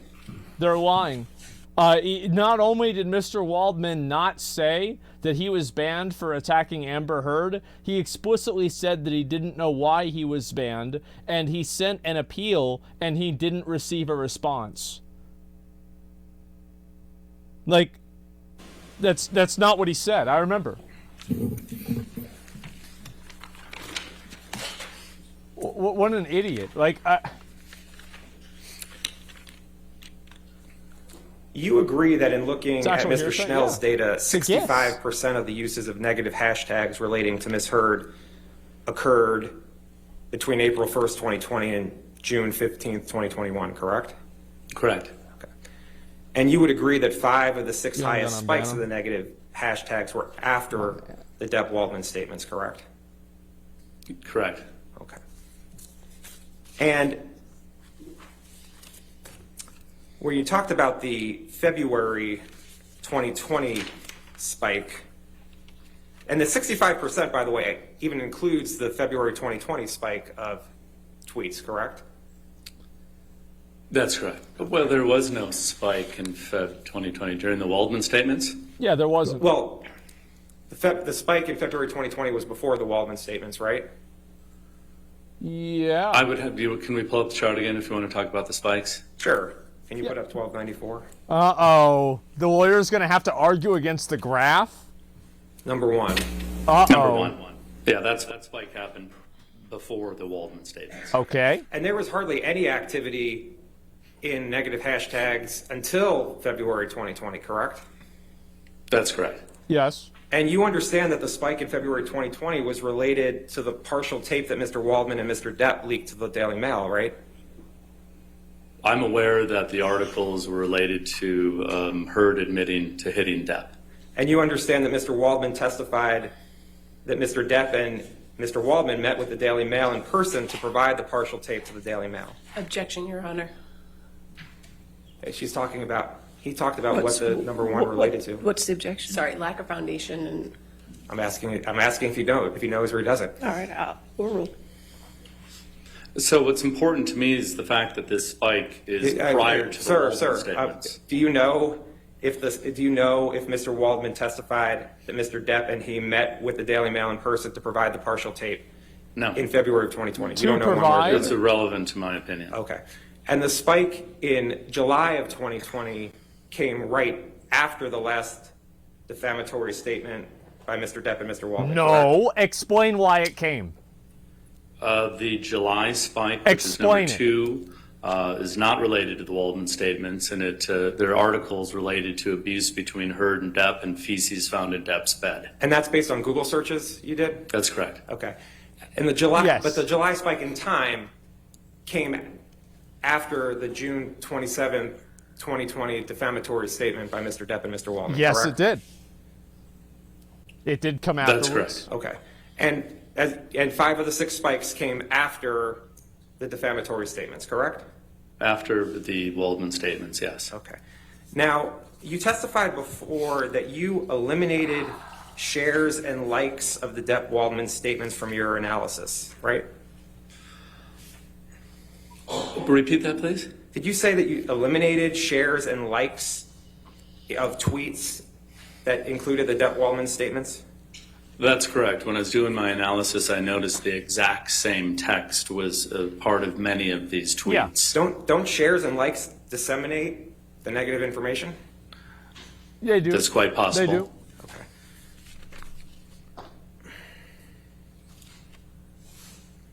And you agree, right, that use of the term Waldman or Waldmanian occurred over 25% of the time in the negative tweets toward Ms. Heard from April 2020 through January 2021, correct?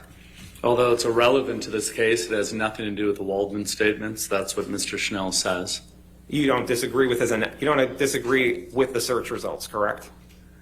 Although has nothing to do with this case or the Waldman statements, I do not disagree. So if people are tweeting about Adam Waldman or Waldmanian at the same time as tweeting negative hashtags about Amber Heard, it's your testimony that they have nothing to do with this case? The hashtags have nothing to do with this case. That's what you're saying? Okay. Yeah. Okay. And even if they include the negative hashtags with Mr. Waldman's name and Waldmanian, you're saying they have nothing to do with the defamatory statements? All 4 hashtags that Snell used had nothing to do with the Waldman statements. Waldman himself has nothing to do with the Waldman statements. We're talking about the Waldman statements here. Waldmanian, I don't even know what that is, but again, it has nothing to do with this case, and it's not related to the Waldman statements. That's what's important. And the reason you're saying they're not related to the Waldman statements is because someone didn't literally copy what Adam Waldman said in the Daily Mail and tweet it out? Well, I looked at enough tweets that included the name Waldman that have nothing to do with anything negative or the Waldman statements. No, they must have had to have the negative hashtags toward Ms. Heard, because the only way that those would have been in the data you looked at would have had the negative hashtags towards Ms. Heard. It was looking at that universe, correct? Well, first of all, I don't agree that justice for Johnny Depp is a negative hashtag towards Amber Heard. So listen, the assignment was to determine if the tweets that Mr. Schnell presented were related or included the Waldman statements. In your review of the tweets related to Ms. Heard, you cannot point to any that were positive toward Ms. Heard, correct? Mm-hmm. Again, I was not looking for that. And you did not review the hashtag Justice for Johnny Depp during the time frame from April 1st, 2020 to January 1st, 2020 to see if there were any that were not negative toward Ms. Heard? I did not look into anything as it relates to anything other than what relates to the Waldman statements. That's what's at issue here today as we sit in court. Okay. And you didn't form any statistical analysis to rule out the Waldman statement's impact on the hashtags, correct? Correct. You did not analyze whether media and press coverage other than the Waldman statements affected Ms. Heard's career, correct? Correct. Okay.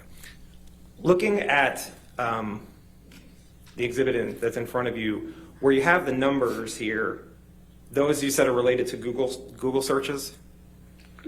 The 1 through 6? Correct. Thanks, yes. Okay.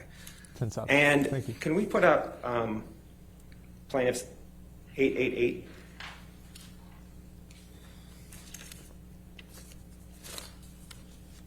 I think the distinction between Waldman and the Waldman statements. And we could just start at 1. Do you understand that your... It's hard to sell that.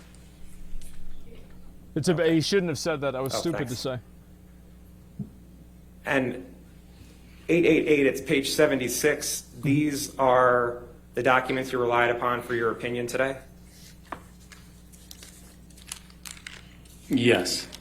And are these the search, where it has the different letters? These are the searches that you ran for the various time frames and the articles that came up for numbers 1 through 6, correct? No. I mean, obviously, document 1A is the Heard supplemental expert witness disclosure. These are documents that I used throughout the time I've been working on this project. So these aren't related to those 1 through 6 numbers. Okay. These are documents you relied upon for your opinion today? These are documents that I relied upon when I presented my designation. For your opinion today, that you're offering today? Yeah, these are the documents that, yes, I've relied on throughout this case. Okay. Okay. And actually, Michelle, could you turn in this designation to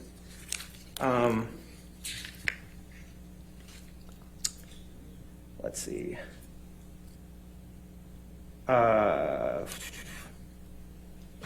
Separated statistically, I agree with the Hold on 1 analyst. second. I understand that he's technically right, but this is something that's an Can you argument just for scroll a down? jury. Does that make sense? Yeah, keep scrolling. I agree with the technicality, but I don't think it's a good argument to use. Just keep going. Okay. Keep going. Okay. Okay, stop. All right, stop. Put your pencils This down. was the chart you provided with your designation for your opinions in this case, correct? Yes. Okay. And it's similar to the chart that we had before with the 1 through 6, correct? That's correct. And where it has the various boxes, it's talking about documents 6E through 6H, for instance, related to Depp wanting to have Heard replaced on Aquaman. Yes. And you prepared this chart, correct? Yeah, this was part of my designation. I'd like to have this page as a demonstrative. Your Honor, I do have an objection, if I might be heard. All right, if you want to come forward, page 99. I feel like this is very hard to say. It's like the truth is that all of these social media analytics, every single one of them paints a cloudy story. Because there are so many other factors to keep in mind. Like, in my opinion, I think that based off of what I understand of the way that they analyzed it, I think that they should have analyzed it in an inverse way. They should have looked at the amount of hashtags used, and then whenever there was any sort of an increase, they should have looked at news around that, and not just news specific to articles or something like that. They should have had like other videos, other types of stories, interviews, etc. Big accounts making tweets about this, for example. But the truth is, they did. I feel like they only had 6 examples, and there have been a number of other things that have happened in the past like 2 or 3 years with Amber Heard and Johnny Depp. So it's hard really to say. And so, yes, they are making some correlations, but it's not as many as I think there probably would be. But in general, I think that it's not unreasonable to think that the Waldman statements did have an impact, but it's very clear that that impact exists outside of him as well.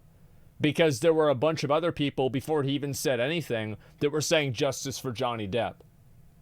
Like, there are people are already saying this before he even opened his mouth. So I think that to blame all of the subsequent ones directly on him it's just ridiculous. Like, yeah, they're looking for a cause. Yeah, exactly. Amber is suing for the Waldman statements. Yeah, but it's like it's going to be impossible for her to win that. I think. I don't think there's no way that's going to happen. Social media analytics shouldn't be admissible. No, they should absolutely be admissible. It's not something that's as simple as a yes or no, though. Like, they shouldn't always be admissible, and I think in a lot of cases they shouldn't be admissible.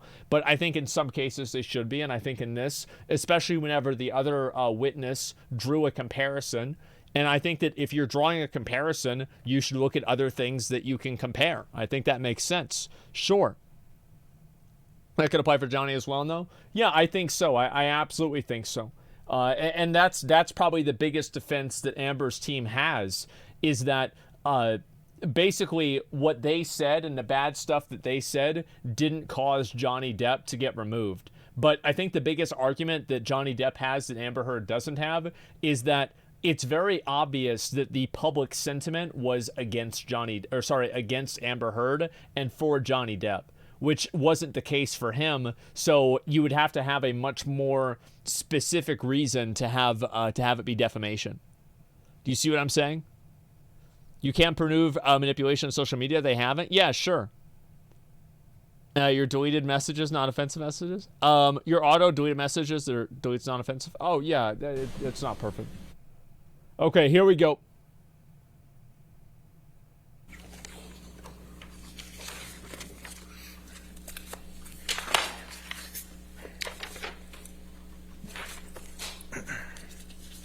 There's also other people named Waldman, too.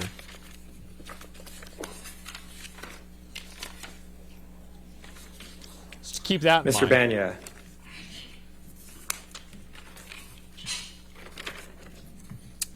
Yeah. Other than...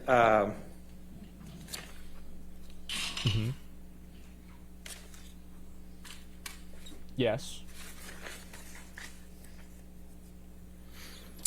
So as I understand it, the way you determined that the tweets were not related to the Waldman statements was that you looked at time and then you ran certain Google searches, correct?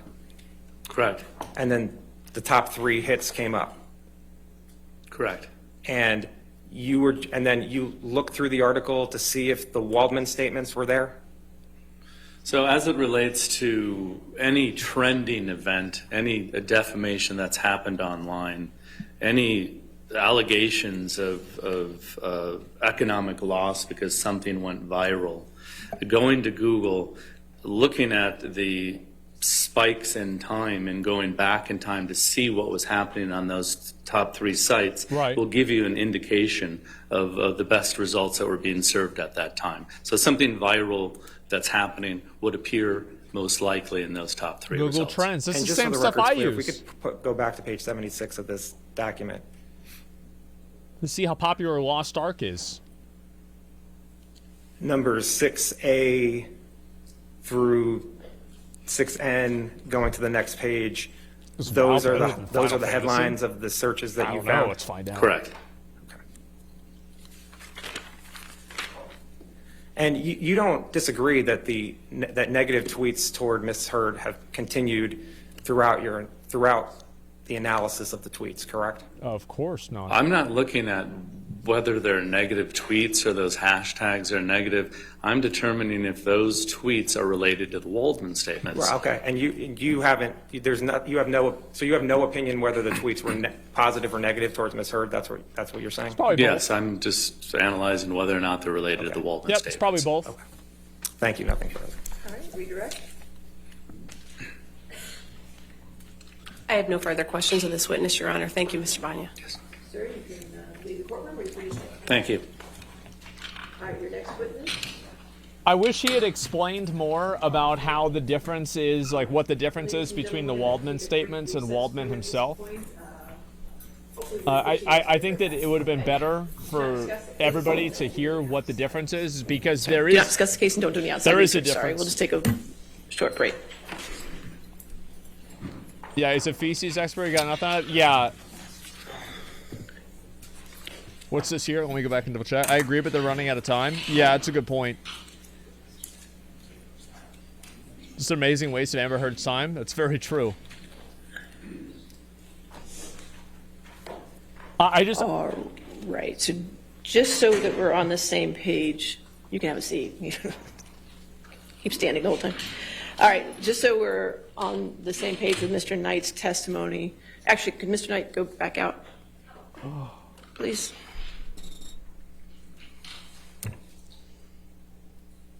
Okay. All right. All right. So we're on the same page with Mr. Knight's testimony. There is a rule on witnesses. However, Mr. Knight's a rebuttal witness.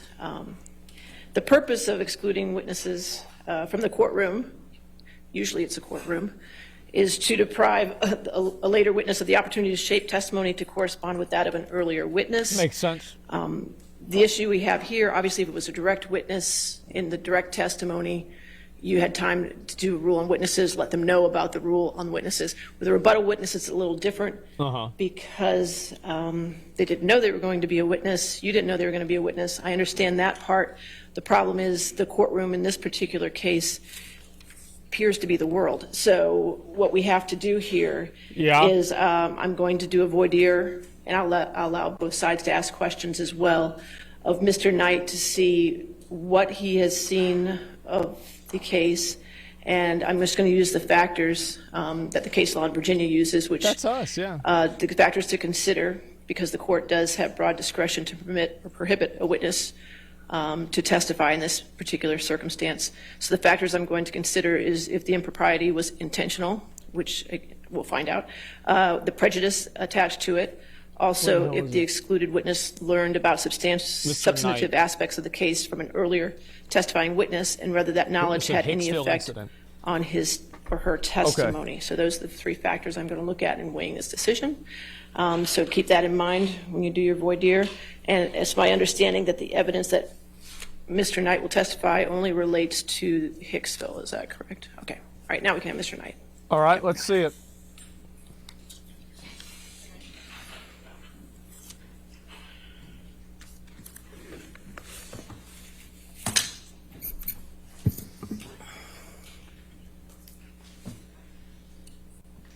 All right, sir. Mr. Knight, if you could come forward to be sworn.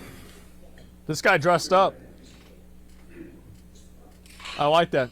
Takes it seriously. Robson, thanks for your gifted subs, man. I appreciate that.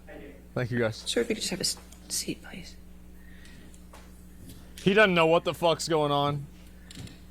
Sir, what we're doing is I'm just going to ask you a few questions outside the presence of the jury, and then the attorneys are going to ask you a few questions, okay? Sure. Then I'm going to have you step back outside after that, okay? No problem. All right, what's your full name, sir?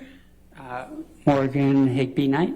Okay, you don't have to be that close. All right. All right, how do you spell your last name? N-I-G-H-T. Okay. All right, and sir, before I can allow you to testify, I just want to ask you a few questions. Have you seen any of the trial that's been going on for the past 6 weeks? Approximately 5 weeks ago, a friend of mine texted me that Hicksville was mentioned, and I watched a little clip where it was mentioned. Which clip did you watch? I believe it was somebody testifying about, I think it was a security guard testifying maybe about Hicksville or... no way, he saw my... I forget exactly no way. who was testifying. No way. But it was something where Hicksville was mentioned, and... It does look like an AsmonGold viewer, it was about something about a wrist or something like that.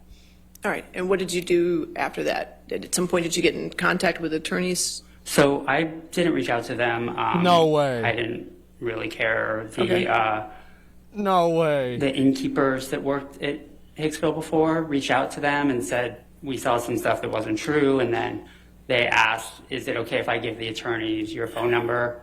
So the attorneys reached out to me. Okay, and when did the attorneys reach out to you? May 3rd. May 3rd. And you talked to the attorneys at that time? Yeah. Okay. Not Camille, but Geraldine. Okay, and then have you seen any other parts of the trial? No, she instructed me not to watch anything about it regardless of if it was about Hicksville or not. So I've been Since May keeping 3rd. off the internet and turning off anything that seems to be like it's on social media. So I just don't watch any of that. Uh-huh. All right. And questions, Ms. Prater? So, Mr. Knight, you were contacted by an attorney for Mr. Depp on May 3rd? Yes. Okay. And you said it was Carolyn? Geraldine. Oh, Yerlin. I got it. Okay. And I what? think it's pronounced Geraldine. Okay. Can you tell us the conversation you had with her at that time? Yeah, she just asked me my recollection of the evening, and I told her, and she said, okay, would you mind testifying? And I said, sure. And she said, okay, well then, we're not sure if we're going to call you or not, but just in case, please don't watch anything having to do with the case. And I said, I will do. Now, how is it that, to your best knowledge, how is it that Geraldine was able to get hold of you? How did she know that you knew something? So, like I said, two of my innkeepers, my innkeeper and my manager, had reached out to her team, I think through email, and one of them texted me and said, hey, do you mind if we give Geraldine your phone number? Now, you also communicated on Twitter, did you not, about this case? Yeah, 2 weeks prior to Geraldine reaching out to me, someone had made a comment about something that happened by the fire pit, and I said, that's not my recollection. I didn't see, that's not what I saw. So who was it that made a comment about something that happened at the fire pit?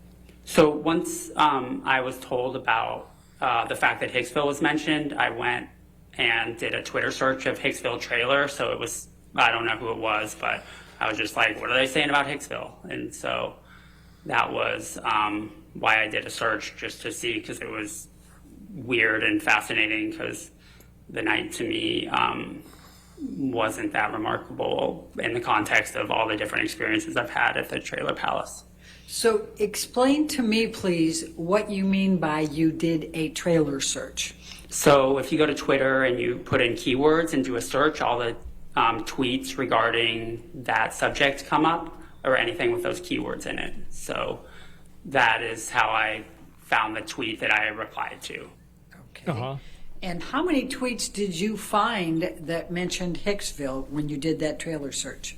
Probably like 5 or 6. I only replied to one of them. Okay.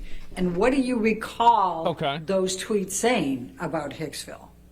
The one that I replied to said that there was some incident by the fire pit, and Johnny was yelling at Amber, and I replied that I didn't see that. I was there all night, and I was working that night, so I didn't see anything like that. Wow, that's crazy. So your best recollection on that one was that somebody said somebody was testifying that Johnny was yelling at Amber? Yeah, and I believe what a surprise. Grabbed her or something along those lines. Okay. Do you recall who said Johnny was yelling at Amber and grabbed her? I have no idea. It was a stranger, so I didn't really pay attention to who was writing it. All right, and you said that you responded to it. How did you respond to it? I said that's not what happened. I was there all night. Yeah, basically. I'm paraphrasing. It was a Did few you months say ago. anything about what you thought happened? I just said that didn't happen. I didn't say what. I believe I said maybe something along the lines of, from what I saw, Amber was the one acting jealous, not Johnny. And you said this to one of the tweets? Wow. Yes. Do you recall whether that was the Umbrella Man? I don't recall. That's a ridiculous name, though. Okay. So tell me about the other 5 tweets that you recall seeing when you the ran Umbrella your Man search. I think they were similar in nature, but I don't specifically remember the details of them. That was pretty much the only one I remembered, and That's the only one I replied to. Do you remember anything about the other 5 and what was said? No. When you said that somebody told you about a security guard, what was your understanding of what the security guard said? I got a text that somebody in the trial had said that they were talking about Trailer Palace during the trial. And so that's what led me to go on Twitter and do a search. And did you have any communications with the 2 innkeepers about what you knew or what you thought? No, I hadn't talked to them in years and So- still haven't regarding the case. So how is it that the innkeepers then contacted you and said, do you mind if we give you the telephone number to the attorneys? Because they still have me in their phone, and Christy, who was the manager at the time, is the one that texted me and said, hey, do you mind if we pass this along? Mr. Depp's attorneys want to talk to you. Okay.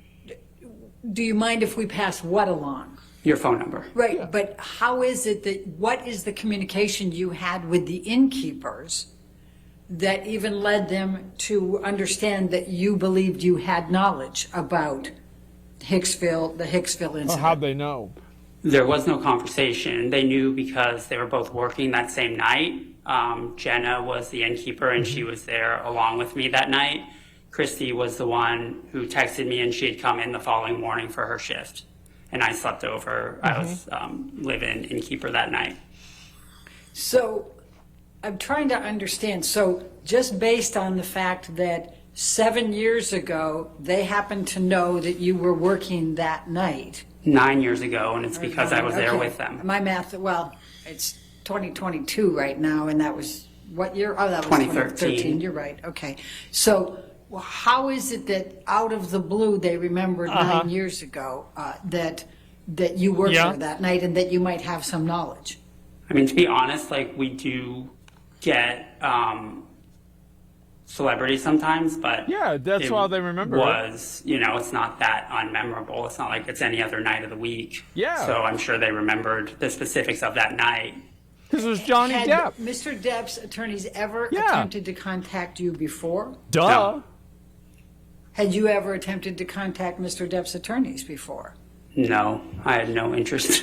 All right. Have you had any guy. conversations with Mr. Depp's attorneys other than the one you described with Geraldine? Since? Yes. Well, I met with Camille last night. All right. And what was that conversation? Please right. describe. I just went through, the story again that I had told Geraldine. Okay. And let's hear what that story was. You want me to go through? Yes. The whole story? Your Honor, we would object to attorney work product. There's no attorney work product. No, I'll overrule that. All right. That's fine. That's okay. Go ahead. Go ahead, sir. Yeah, Please sure. continue. Okay. That I described, like, them getting to the trailer palace, me showing them around, the interactions I had when I was on duty with Mr. Depp and Miss Heard, how the evening progressed throughout the night, the levels of drinking and drug use that I witnessed, what the state of the damaged trailer the next morning, and basically just, the details that I had only, spent total 45 minutes to an hour with Mr. Depp and Miss Heard throughout the entire course of the night. So it was my recollection of those events during that time. Okay. And what did Ms. Vasquez say to you? Your Honor, this is beyond, we object on the grounds that it's beyond the scope of the voir dire, No, which is I think limited to the whatever three she criteria. said to him is May I very please finish critical. stating my objection, Your Honor? Go ahead. Yes, sir. The objection is I'm gonna that let it's you beyond finish. the scope of the voir dire. Your Honor enumerated the three criteria which are relevant here. And this is a rebuttal witness, so. Your Honor, whatever Ms. Vasquez shared with him is going to be very important here because they knew by this time he was going to be a witness. So Yeah. That was last night, so Right. how does that fit into one of the three factors of deciding whether or not he's going to testify? Well, one of my the three God. factors, Your Honor, may I approach so that the witness doesn't hear? Okay, that's fine. So the witness doesn't hear it. Oh my God. As if that shows that where they're trying to get from, like, holy shit. Yeah, so they talked to him, and like the guy saw a post online about it. I mean, I don't know. I feel like it's still pretty important to hear what he's got to say about it. I mean, like, he was literally there. I mean, I don't know how important it is for this to be the case or not, but it certainly seems odd to me. Okay, here we go. Mr. Knight, did Yes. Ms. Vasquez provide you with any information that anyone had testified to or said at any point? No, she didn't talk about anything except for asking me my experience and just getting a clear understanding of what my experience was. She didn't mention anything outside of the scope of what I saw and just asked me for the facts and told me just tell the truth and let me know, you know. Do you know what any of the witnesses said in this trial? About, I mean, outside of what I described earlier with the, a friend of mine texting that someone was talking about Trailer Palace, I do not. Okay. Do you know whether any of the witnesses testified about any jealousy? Other than the tweet that I replied to, no. Okay, so you just saw a tweet. All right. Thank you. Your Honor, may we approach? All right, well, do you have any questions? All right, sir, if you could have a seat back outside the courtroom. Sure. Thank you. Can I leave my water? Yes, you can leave your water.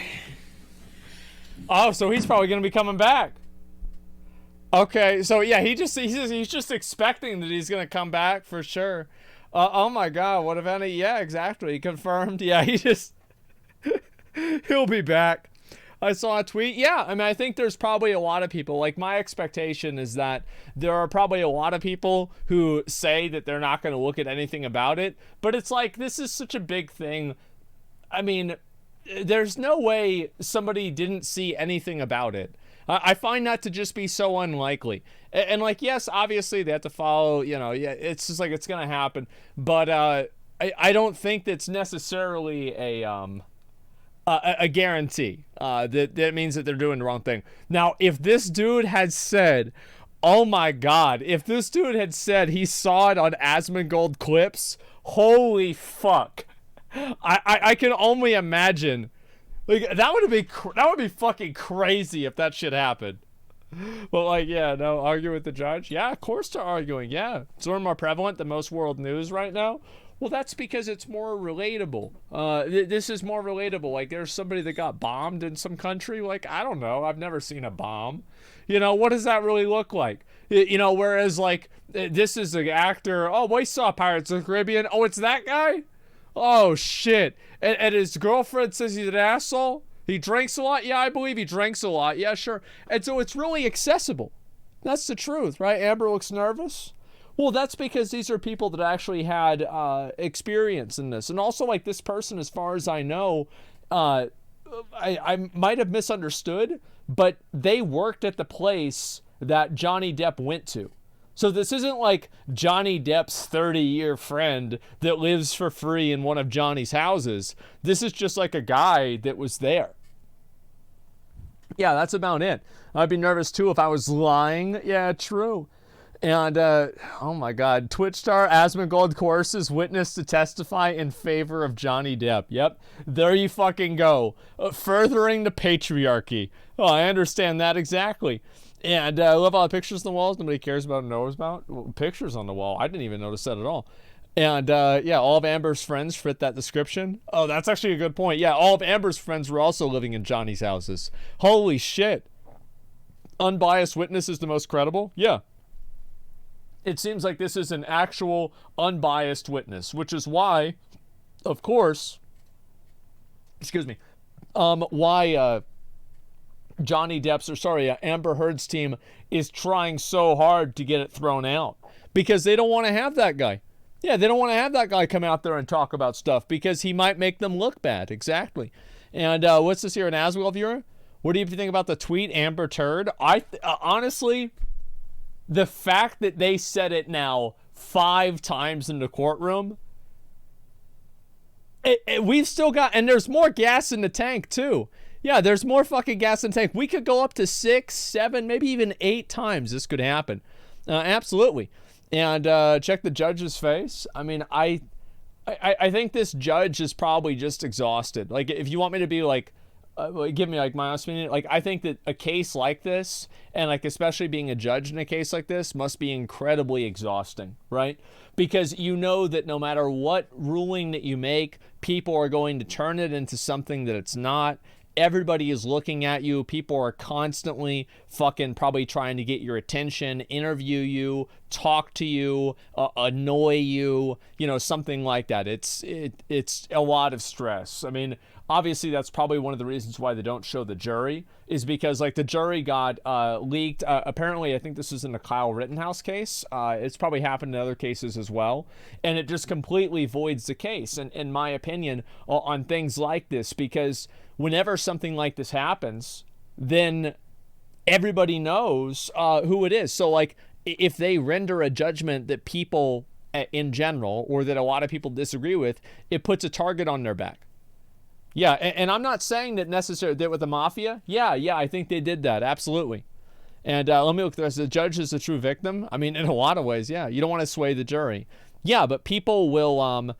It was leaked in Rittenhouse case because the result wasn't what the people wanted. Well, yeah, but you can say that either way, right? I'm not going to get into that specific case or whatever.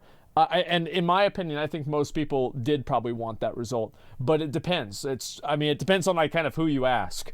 I think that if you ask people around here in Texas, yeah, I think that they were okay with the result, but maybe not somewhere up where he was at. All right. Yeah, down here in Texas, I tell you right. Yeah, it's a lot different over here, man. And so Amber will leak a jury pick if she loses, hands down. I highly doubt it. Yeah, I highly doubt that's going to happen. Okay. What happened? Let me refresh this. Rip stream. Okay, let's go back to this one. Give me 1 second. Or I wouldn't have made him leave. I never know. Okay, so what happened?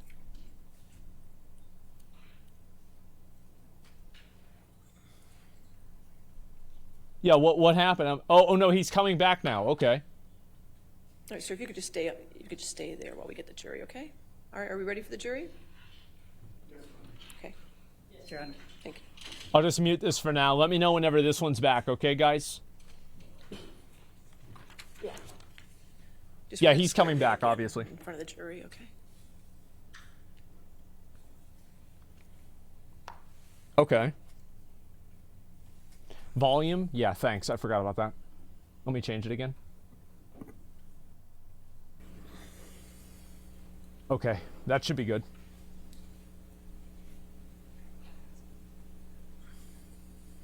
Yeah, it's a complete, obviously, as I said, nobody is completely unbiased, but this is as close to an unbiased witness as we're going to get. Look at Amber. I mean, there's not really a lot to see. I mean, she's just standing there. Yeah, what is that? She's fidgeting around. I mean, obviously she's nervous. You be seated. All right, thank you, ladies and gentlemen. I apologize for Hands the in interruption. pockets. You're going to notice as we get closer to the end of the testimony, you're probably going to have some more interruptions, and I apologize for that, but there's just some matters we have to take up outside your presence, okay? All right, thank you. All right, your next witness. All right, Mr. Knight, if you could come forward to be sworn. Okay, here we go. I love his outfit. Do you solemnly swear or affirm to testify truthfully in this case under penalty of law? Sir, if you could have a seat. Yeah, he's just chilling, man. This guy's just cold chilling. He's gonna get a pizza after this. You know, like that's what he's doing. Good afternoon, Mr. Knight. Okay. Good afternoon, Camille. Would you please state your full name for the record? Morgan Higby Knight. Mr. Knight, where are you from? I live in Los Angeles, California. And what do you do for a living? So I currently own and run Hicksville Pines Bud and Breakfast in Idlewild, California. And I created and ran Hicksville Trailer Palace in Joshua Tree, California, starting in 2009. And how is Hicksville Pines Bud and Breakfast different from Hicksville Trailer Palace? So Hicksville Pines Bud and Breakfast is up in the mountains of Idlewild, which is a beautiful snow town above Palm Springs. It's nice. And all the units are A-frames instead of trailers, which we have. It's obviously a very different climate than Joshua Tree, which is a desert area. Okay. Hashtag the ad, get it in there. Rooms, which are themed at both places, are trailers, vintage trailers from the 50s through the 70s at Hicksville Trailer Palace. So there's also different kind of amenities. There's a pool in Joshua Tree. All right. There's a rec room up There it is. at Hicksville Pines. When did you first become the owner of the Trailer Palace? Trailer Palace, I started building it in 2009. It took about a year with my collaborator, Stephen Butcher, and on the trailers. And we got done and opened in 2010. Did there come a time that you sold the Hicksville Trailer Palace? Yeah, I did at the beginning of 2020. I had some health issues. I was a filmmaker at the time and wanted a place to get away and work on film projects outside of Los Angeles. I also put in a recording studio so musicians could record records there. I had lived in New Orleans for 5 years, and there was an amazing recording studio there called Kingsway, where all the musicians would come and they'd live in this big mansion and record their records. And I just thought that was a really neat thing for artists to be able to get away and create create whatever they were working on. It's lit. Over the course of the build out of all the trailers, themed trailers, which I'm a huge fan of this hotel called Madonna Inn. And so I wanted to do really detailed themed trailers. It became too expensive to just make a living off of an artist retreat. So I decided before I was done to make it a hotel as well. And what were your job responsibilities, generally speaking, when you owned the Hicksville Trailer Palace? So I would be live-in manager some nights, a couple nights a week. I would also drive out from Los Angeles twice a week and bring supplies that you can't get out in the Yucca Valley area and Joshua Tree. There's just a lot of things like, Smart and Finals, Costco's and stuff. So I would drive that stuff out. There's also no USPS, so sometimes I'd have to get things shipped to my house and drive them out as well. I would also just do constantly building and creating new stuff at Trailer Palace, whether it's new trailers or amenities. So I would be working on that stuff as well. I'm a big fan of the fact that Disneyland is always making it better and better. Great. And when you were the live-in manager, does that mean that you spent the night at the Hicksville Trailer Palace? Yeah, we have a house on site where the recording studio was, and there's a bedroom in there. So whoever is live-in manager those nights stays in the house and basically lives there. There's a kitchen and everything. Okay. So they're on site. Have you ever met the plaintiff in this case, Mr. Depp? I had met him really briefly at the Viper Room in the late 90s. I had worked with some of the people that performed there and was good friends with this girl Robin from the Pussycat Dolls and some other friends in this band, The Imposters. So I was there and I met him once. How about Miss Heard? Ever met her? I had never met her before.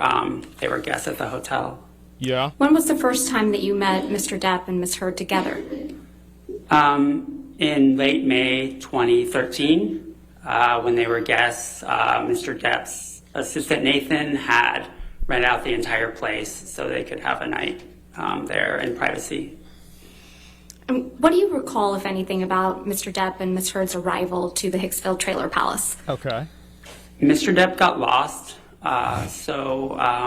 all right. His security guard, who arrived early, asked me if I could go fetch them because he had an old car that didn't really fare on the dirt roads out there, which are pretty horrible. So I went out and made sure that they got themselves and the car back to Hicksville safely. Do you remember approximately at what time that was? It was 3 to 4 in the afternoon. What was Mr. Depp's demeanor when they first arrived? At Trailer Palace, he was super excited about the place, really complimentary. Just had a lot of questions and seemed like he was in a really great mood. And how about Miss Heard's demeanor? Anything stick out? She was pretty quiet. She just kind of didn't say that much when I was giving them the tour of the grounds and the trailer. Okay. And was anyone else with Mr. Depp and Miss Heard when they first arrived? There was people that were arriving throughout the afternoon. So there was, I think 10 to 12 people total ended up staying. The security guard had gotten there earlier and just to check out the place. But yeah. And did I understand your testimony previously that the entire trailer park was rented out by Mr. Depp and Miss Heard? Yeah, Big the whole dick. place slept, I believe, at the time, about Damn. 25 people, but there was only 10 to 12 in this party. All right. And who was part of that party besides Mr. Depp and Miss Heard? I'm really horrible with names, but I remember one of them was Miss Heard's sister and the security guard I mentioned before, but I honestly forgot his name too. What happened when Mr. Depp and Miss Heard first came onto the property? So I gave them a tour of, we give all guests a tour of their specific trailer and the grounds and show them around the, when someone rents the whole place, they get another trailer called the bar trailer, which is basically a place to set up their alcohol and stuff. And some people in the group were just putting their beverages in that area. And where were you when Mr. Depp and Miss Heard, did there come a time when Mr. Depp and Miss Heard went to the bar trailer? Okay. I didn't notice most of the time that my interactions with them, everything's kind of centrally located. So there's a fire pit, bar trailer, and picnic tables all right in the same area. So they were generally around that area the entire evening that I saw them. Sure. And what did you observe of Mr. Depp and Miss Heard as the evening Johnny Depp's progressed? witness. So Mr. Depp was just super curious and really nice. He was also really interested in my innkeeper because she was a musician, so they would talk about music a lot. At one point, the innkeeper who lived at the next door property went home and grabbed her guitar, and they had sung a song or two around the campfire in the early evening. There's another instance where Mr. Depp, the innkeeper, her name is Jenna, and myself were talking about books and music, and Miss Heard came over and kind of interjected. She seemed a little annoyed that Mr. Depp wasn't spending time with her. What about Miss Heard's demeanor made you think that she was annoyed? I think just generally My God. It's hard. Like I think... Yeah? I don't know. It was just like a gut reaction. Like I can't describe it. No but, chemistry. You know. How long were you with She's a Mr. bitch. Depp and Miss Heard that evening? Yeah. Generally. So throughout the course of the evening, I was probably mostly with Mr. Depp, but 45 minutes to an hour total. So it was, that's over the whole course until the end of the night after the check-in. And did you have an opportunity to observe Mr. Depp interact with other people, guests on the property that evening? Yes. I saw him hanging out with his security guard at one point, and outside of the time that him and Jenna were singing around the campfire, he was off by himself a lot of the time, and Miss Heard was over at the campfire with her friends and seemed to have a good time. And if you haven't already, can you generally describe for the jury your observations of Miss Heard that evening? Yeah, she was seemed to be having a really nice time with her friends around the campfire. Okay. And great.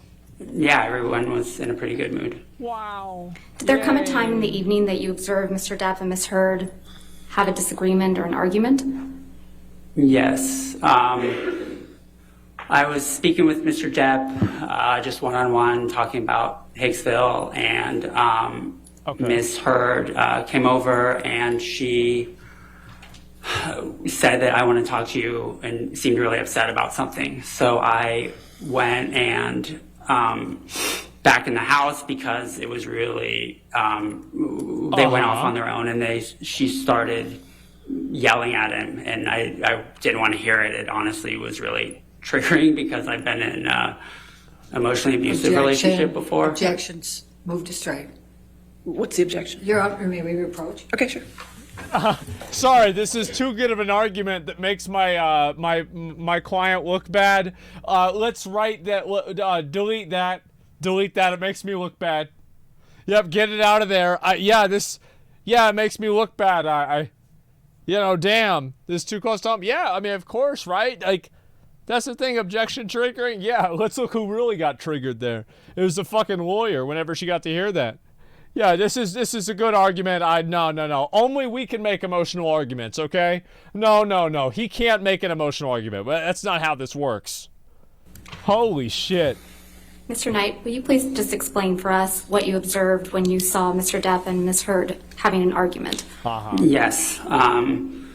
So Ms. Heard asked him to go talk off to the side, and she was upset at him, and she was yelling at him. Yeah. And I personally had been in Objection. All right, I'll sustain the objection. Okay. If you could just explain to the jury what you observed when you saw Mr. Depp and Ms. Heard having an argument. Okay. That's fine. Yeah, sure. He was kind of cowering and seemed almost afraid, and it was really like odd to see because he was older than her, obviously. So, but I just went back in the house because I didn't Objection. To what he did. All right, I'll sustain as to. Understood. So after you observed the argument, fair to say you went back to to your house? Wow. Yes, I did. Yeah. Okay. Wow. What happened after that? So when I saw Mr. Save the best for last. On my next rounds, he apologized profusely and said, "I'm really sorry about that." She was upset. Objection, Your Honor. Hearsay. Sustain. It's making me look bad. What, if any, type of reaction did Mr. Depp have? He was just really... Objection, Your Honor. Hearsay. He's going to say it again. It's the reaction. It's not the statement. All right, if you could make that clear, that's Yeah. fine. Just what type of physical reaction did Mr. Depp have after the argument between Mr. Depp and Ms. Heard? He honestly, throughout the rest of the night, became a lot more quiet and was just very more petulant. In the beginning of the night, he was a lot more outgoing and extroverted, and throughout, as the course of the night went on, he was less and less so and more quiet. Did you observe any of the guests consuming alcohol while on the property? I assume they were. I mean, people had cups and there was alcohol set up in the bar trailer, but I didn't physically see them pour alcohol into their cup and cup go into the mouth per se. Did you witness Mr. Depp drink any alcohol that evening? I couldn't say. Anything about Mr. Depp's demeanor that made you think he was perhaps intoxicated? Yes, as the night went on, I am a former bar owner, so even though I wasn't drinking that night, I'm very familiar with the signs. So just as the night went on, like I said, he became more and more quiet, but he also, as we would have conversations, his head would kind of sway a little bit back and forth, which was a little, he was much less sharp than he was earlier in the night. Captain Jack Sparrow. Did Ms. Heard appear intoxicated to you? She did. She seemed, I think when she was angry at him, it seemed like she was intoxicated, but that's just based on my experience and my own personal trauma dealing with abuse. Objection, Your Honor, move to strike. All right, I'll sustain the objection. We'll strike it from the record. Please disregard that testimony. Okay. Did you observe anyone do or take drugs? I did not. Did you witness Mr. Depp and Ms. Heard interact other than the argument that you previously described for the jury?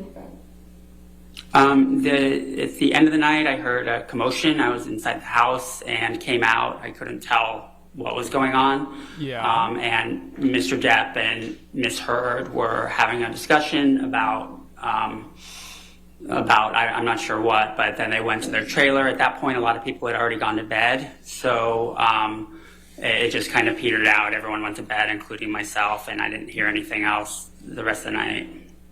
What time did the evening come to an end? I'd say it was almost around 3 a.m. Did you ever see Mr. Depp grab anyone? Objection, leading. Sustained. Did you ever see Mr. Depp become physical with anyone? Objection, leading. Okay. Sustained. Next question. Did you ever witness Mr. Depp get angry that evening? Objection, leading. Sustained. Do a what if any. Do a what if What any. if anything happened the next morning? The next morning, we have checkout at noon at the time, before COVID. And so around 11 o'clock, one of my innkeepers let me know that there was some damage. Objection, hearsay.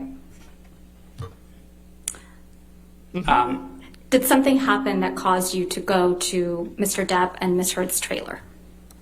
Yes, I was informed that. Objection, hearsay. It's not being offered for the truth, Your Honor. I mean, may we approach on this one topic? Sure. Thank you. Okay, here we go. Yep. All right, absurdity 6 for 5 subs. I appreciate it. Thank you. Yeah. It's just, oh my god, like she's just gonna go in and try to figure out and interrupt this guy as much as possible. I don't really think that it's fair to say that his bias exists, right? He's a witness bias or something like that about him being a previous abusive relationship, because a lot of the witnesses have said that happened, and I think it doesn't seem like it's a real bias. I mean, it's just like that's what happened to him. And What so if it anything reminded happened him the next morning, Mr. Knight? The innkeepers let me know that there was some damage in one of the trailers, and it happened to be Mr. Depp and Ms. Heard's trailer. So I wanted to inspect the trailer because I was extremely worried.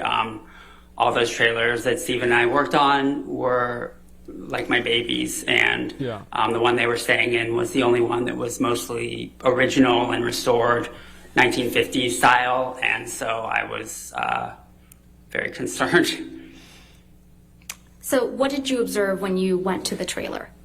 I observed that there was a light sconce by the bathroom in the bedroom that had been broken off the wall, and a couple pieces were on the floor, and they were, it was basically just broken. The light fixture was hanging on the wall still, except for the pieces that were on the floor. Did you come to understand how that happened? Objection, foundation, and All right, light. foundation. I'll sustain as to foundation. How he knew. Did you ask how the sconce was broken? Objection, hearsay. Sustained. How often do light fixtures in the trailers break? They break pretty often. I mean, it's not like a usual thing, but things in the trailers generally get broken because it's all vintage trailers, and I would say as much as every couple weeks there's some incident of damage in one of the trailers. Yeah, in this case, no Mr. surprise. Depp had told me that. Objection, hearsay. Objection. So anyway, yes. Beyond the light fixture, was anything else in the trailer damaged? No, everything else looked fine. In fact, we have something we call a piggy fee that we address to guests, that if there's anything what we call inconsiderate or unusually large messes, we charge them extra for it, for a $25 an hour cleaning fee. That makes sense. But they That's did not fair. receive one of those because everything outside of light fixture looked fine. And what was your reaction to seeing the damaged light fixture? Okay. To be honest, I was relieved because it was not a big deal. I just there was already another light in the room, so I just tucked the wires in the wall until I had a few months later time to buy, it was matching sconce with another one in the room. So I had to, on eBay, find a matching pair that would fit there. And when I finally got around to it, I was able to get that and charge it to Nathan, whose credit card I had. Yeah. And what was your understanding of who Nathan was? Mr. Depp's assistant. Okay. And what did you charge Nathan or Mr. Depp for replacing that pair of light fixtures? She did. The pair She did came the out to same thing before. $62. Obviously. I don't know about obviously. That's what I would assume. That's a pattern of behavior. While you were on site, Mr. Knight, did you ever wear a mesh shirt? No, I would absolutely never wear that. At any time during Mr. Depp and Ms. Heard's stay on the property, did you see Mr. Depp become physical with anyone? Objection leading. Overruled. That's I'm sorry, that answer was? I never saw Mr. Depp get physical with anyone when I saw him. Thank you, Your Honor. Cross-examination. Thank you, Your Honor.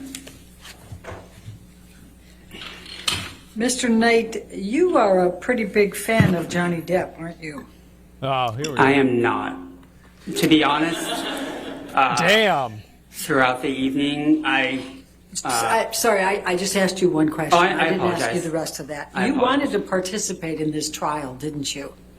I did not. I You was knew- asked by the attorney, and I wanted to. They asked me, and I said I'll be happy to come and tell the truth. You knew this was on camera, that it was being broadcast to a lot of people, and you saw testimony, did you not, in this case? And you seized the moment and responded to the umbrella guy, the lead person for Mr. Depp's Twitters. Did you not? Objection, Your Honor. Argumentative compound. Overruled. His Twitters? Mr. Umbrella Guy is the lead.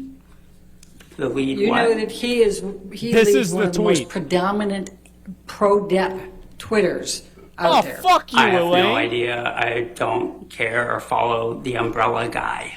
In fact, you do follow a Twitter called Johnny Depp Fan, don't you? Absolutely not. You don't? That's your testimony under oath? It is my testimony under oath. All right. And on April 21st, Mr. Depp testified in this case about Hicksville, didn't he? I wasn't here. And in fact, you tweeted in response to the umbrella guy on April 21, This 22, is it. This is it. quote, "That never happened. I was with them all night. Amber was the one acting Please all add the jealous and emoji. crazy." Do you Yes, I- recall writing that? I do recall writing What about that. the emoji? Can you bring that up, please? We're going to call it Defendants 1903. 1903. Yeah, well.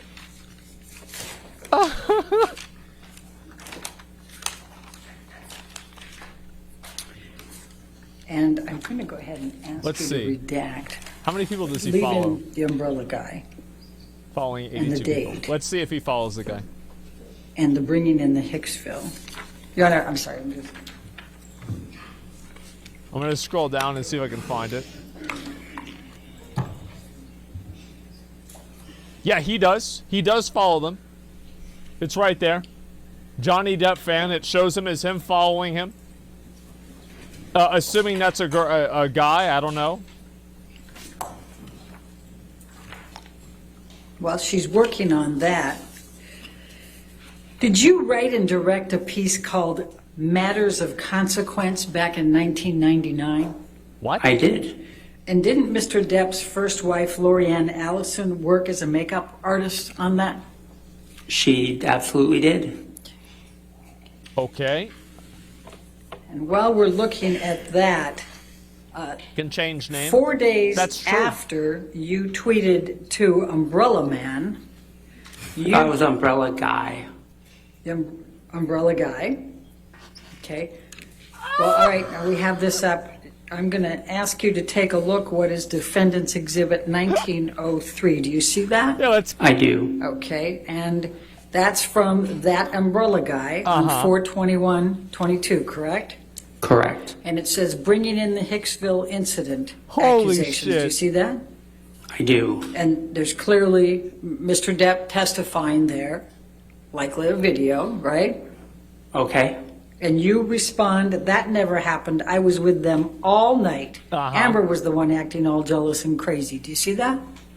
I do. Your Honor, I'm going to move the admission of defendants 1903. Yeah. Any objection? It's Yeah, Your right Honor, here. We see the We tweet. believe the first part of the that umbrella guy's tweet should be unredacted for context. I have no idea what I was replying to. It's hearsay. It's rank hearsay, and the context Your is Honor. not necessary. Your approach. No, it should absolutely be included because he didn't bring up her being jealous. He responded to the umbrella guy bringing up that he was jealous. So it's not like he just brought this up out of fucking nowhere. Of course it should be contextualized. And yeah, it's also not a video. It's a screenshot of a video, but it's not a fucking video. She must be fuming? Yeah. What's this here? About Jerry's not going to care? I'm not sure. What's this? Is this some super fan? No, not really. It's a, my understanding, the guy worked at the Make place that that we went redaction. to during one of the events. With that redaction, any objection? No, Your Honor, thank you. Okay, 1903 will be in evidence as redacted. Okay. Uh-oh. Hello, fellow trial watchers. Oh my god. Holy shit. Now, so you reached out to the umbrella guy in this text, this Twitter, Reached right? out to him. I wouldn't call it reaching out. Yeah. In fact, the umbrella guy is in Mr. Adam Waldman. Do you know who Adam Waldman is? I have no idea. Well, he's testified earlier that he talks to the umbrella guy. That he what? He talks to the umbrella guy? Yeah. Were you aware of that? I honestly, this sounds like schizophrenia. Now, 4 days after this Oh shit. event where you texted, Your Honor, yeah, it's in, okay, good. 4 Doesn't days give a after fuck. that, you tweeted something pretty nasty about Elon Musk, didn't you? Oh. I did. Okay, thank you. I So you did. don't Yeah. like Elon Musk, right? Objection Well- relevance. Oh, I don't know Elon Musk. overruled. Thank you. So that was, the context of that is that he I had, didn't ask you for the context. I apologize. Okay. But you texted something That's that okay, had so 10 swear subs. words in it. Would you agree about Elon Musk? Yes. It had swear words? Now, let's talk about your Oh my god. recollections here. 45 minutes to an hour. Your recollection is that Mr. Depp actually drove there? Yes. What type of car was he driving? An old one that was a convertible. An old convertible? I'm not a car guy, so I couldn't express the model. All right, and your recollection was this was May of 2013? Yes. Okay, do you recall when in May? Late May. Okay. Oh my god. Now, you said that you spent a total Fuck of you. 45 minutes to an hour with Mr. Depp and Ms. Heard. Is that correct? After the, mostly Mr. Yeah. Depp, but that's after the tour and after they were checked in throughout the course of the night. Okay.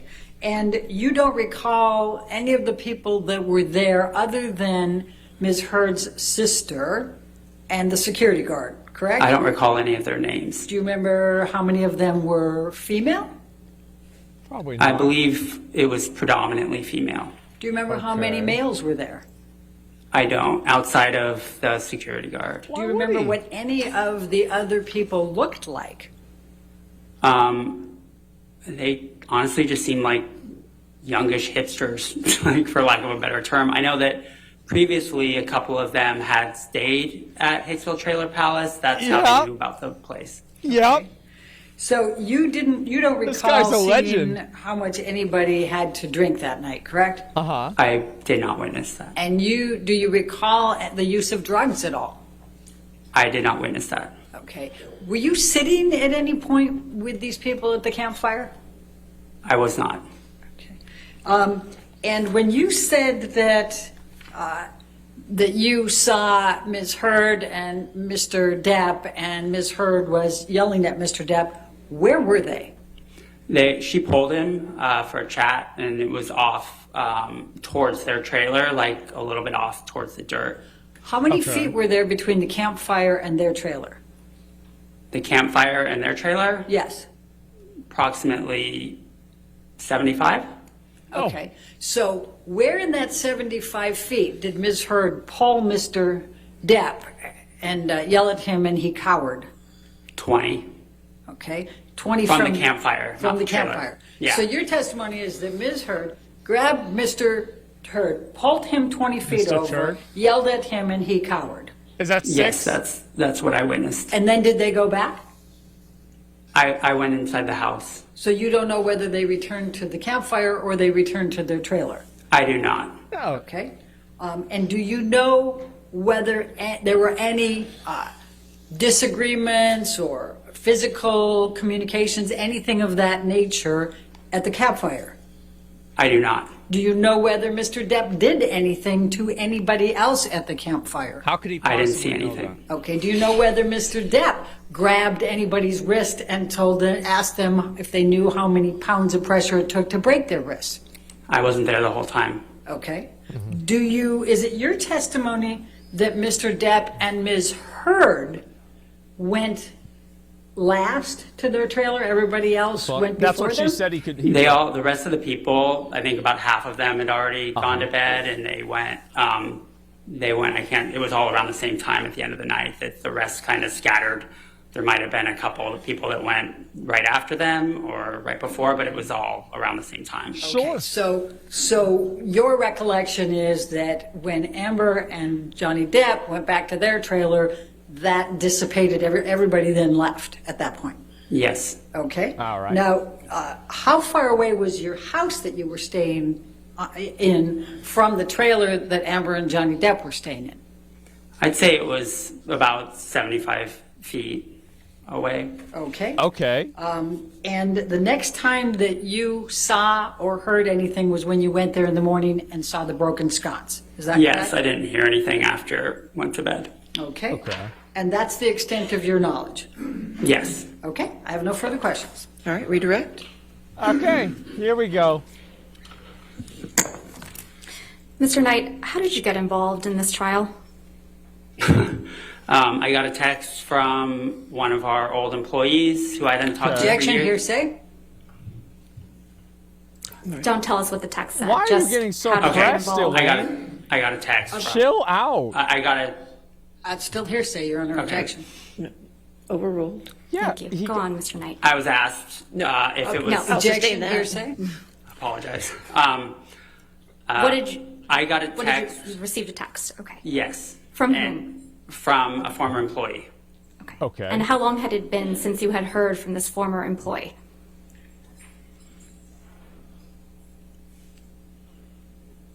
Approximately 5 years. Okay. And did you contact Mr. Depp or any of his attorneys? Objection, leading? Overruled. I did not. How did you get in touch with Mr. Depp's attorneys? They got in touch with me. Objection, hearsay? Overruled. Go on, Mr. Knight. She's trying so they hard. reached out to me. Okay. Sorry. It's okay. Thank you. Only if he talks more. Next question. Can't And let how him do you feel say about too much. participating in this trial? Objection, relevance? It's extremely relevant considering that they have accused him of being... Overruled. Thank you. How do I feel about it? Yeah. I'm happy to tell what I saw, and that's the extent of it. I really don't care outside of that. Thank you very much, Mr. Knight. Nothing All further. right. I assume this I witness is don't not subject to care. recall. Is that correct? All right. So you're free to go. Thank you. That's Thank you. it. Great. All right. Your next witness. Wow. Or is it going to be a deposition? Or I love how like he started Apologies, Your saying. Honor. Thank you. Dr. Shaw. Okay, Plaintiff Dr. calls Shaw. Dr. Shaw. Okay, Dr. Shaw. I love how they started saying, like, he was like, yeah, I'm not a fan of Johnny Depp. And you know what? Another thing. And he was about to just go on. You know what? Actually, as a matter of fact, yeah, he's about to probably talk shit about Pirates of the Caribbean or something like that. Yeah. Yeah, he thought that's just funny. Yeah, that guy's a legend. Holy fuck, man. Oh my god. Alright, who's this guy? Dr. Shaw. Thank you, sir. Let's see who he is yes, on the ma'am. list. Good afternoon, Dr. Shaw. Can you please state your name for the record? My name is Richard John Shaw. Dr. Shaw, can you please describe your educational Oh, background? right here. Very top. I'm a psychiatrist. I went to medical school at the University of London in England. We can tell. I went straight after high school. That's actually the system in the British medical system. Okay. I did 2 years of preclinical training and then 3 years of clinical work with patients. Following that, I moved to New Zealand to do an internship. It was an internship in neurology, medicine, surgery, and psychiatry. Okay. I spent 3 years in New Zealand, and I did a year of psychiatry residency training. Excuse me. And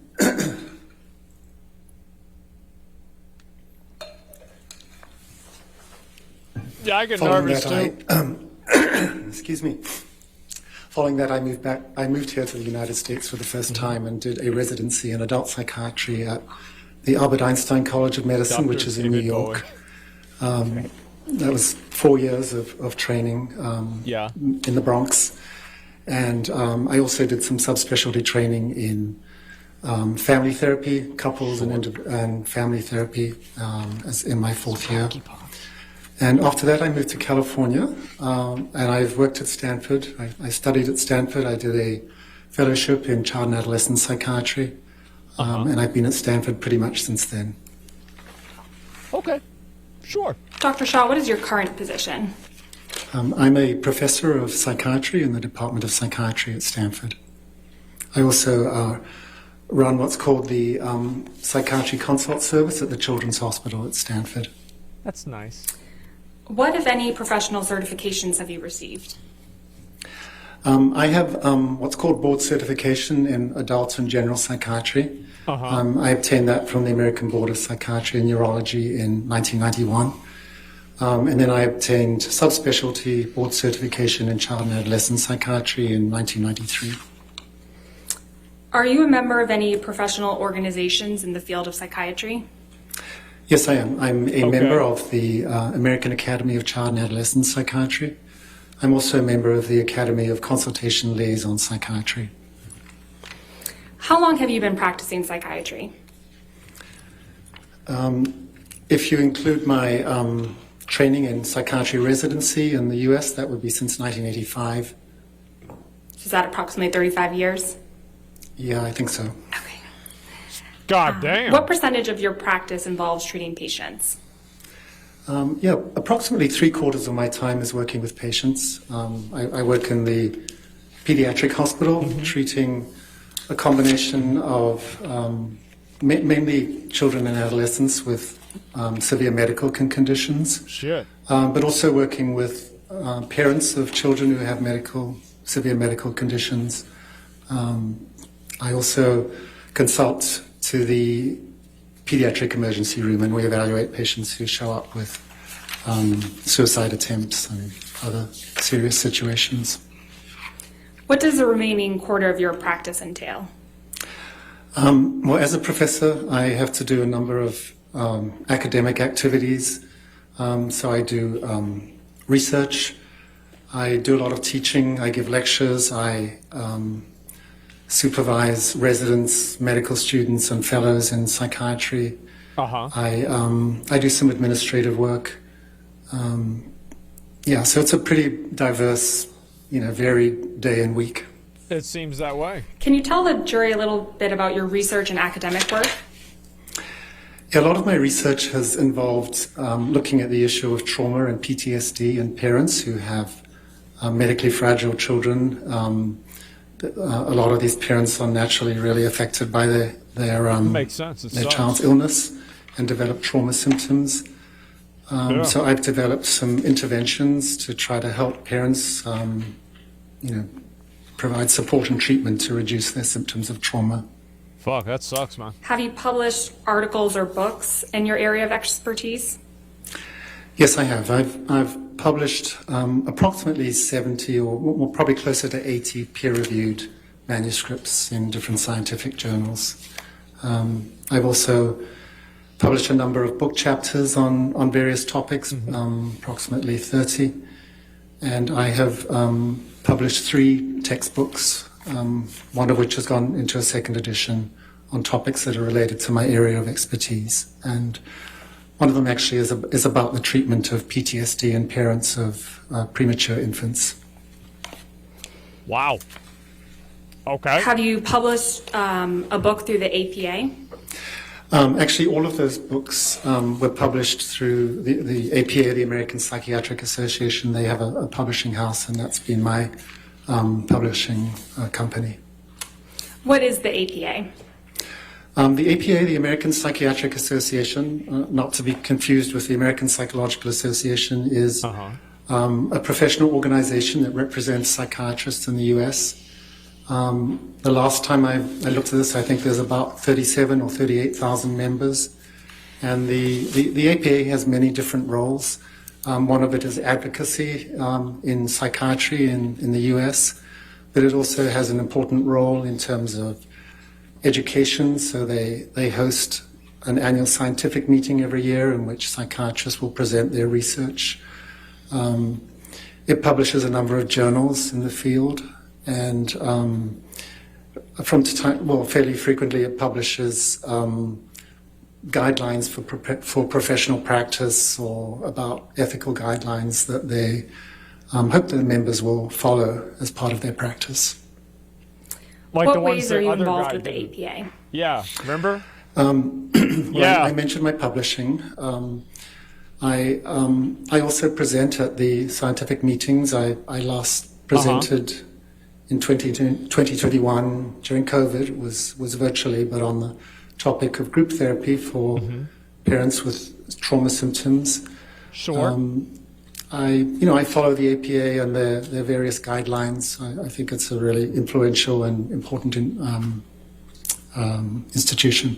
Great. Okay. Going back to your credentials, what, if any, professional awards have you received?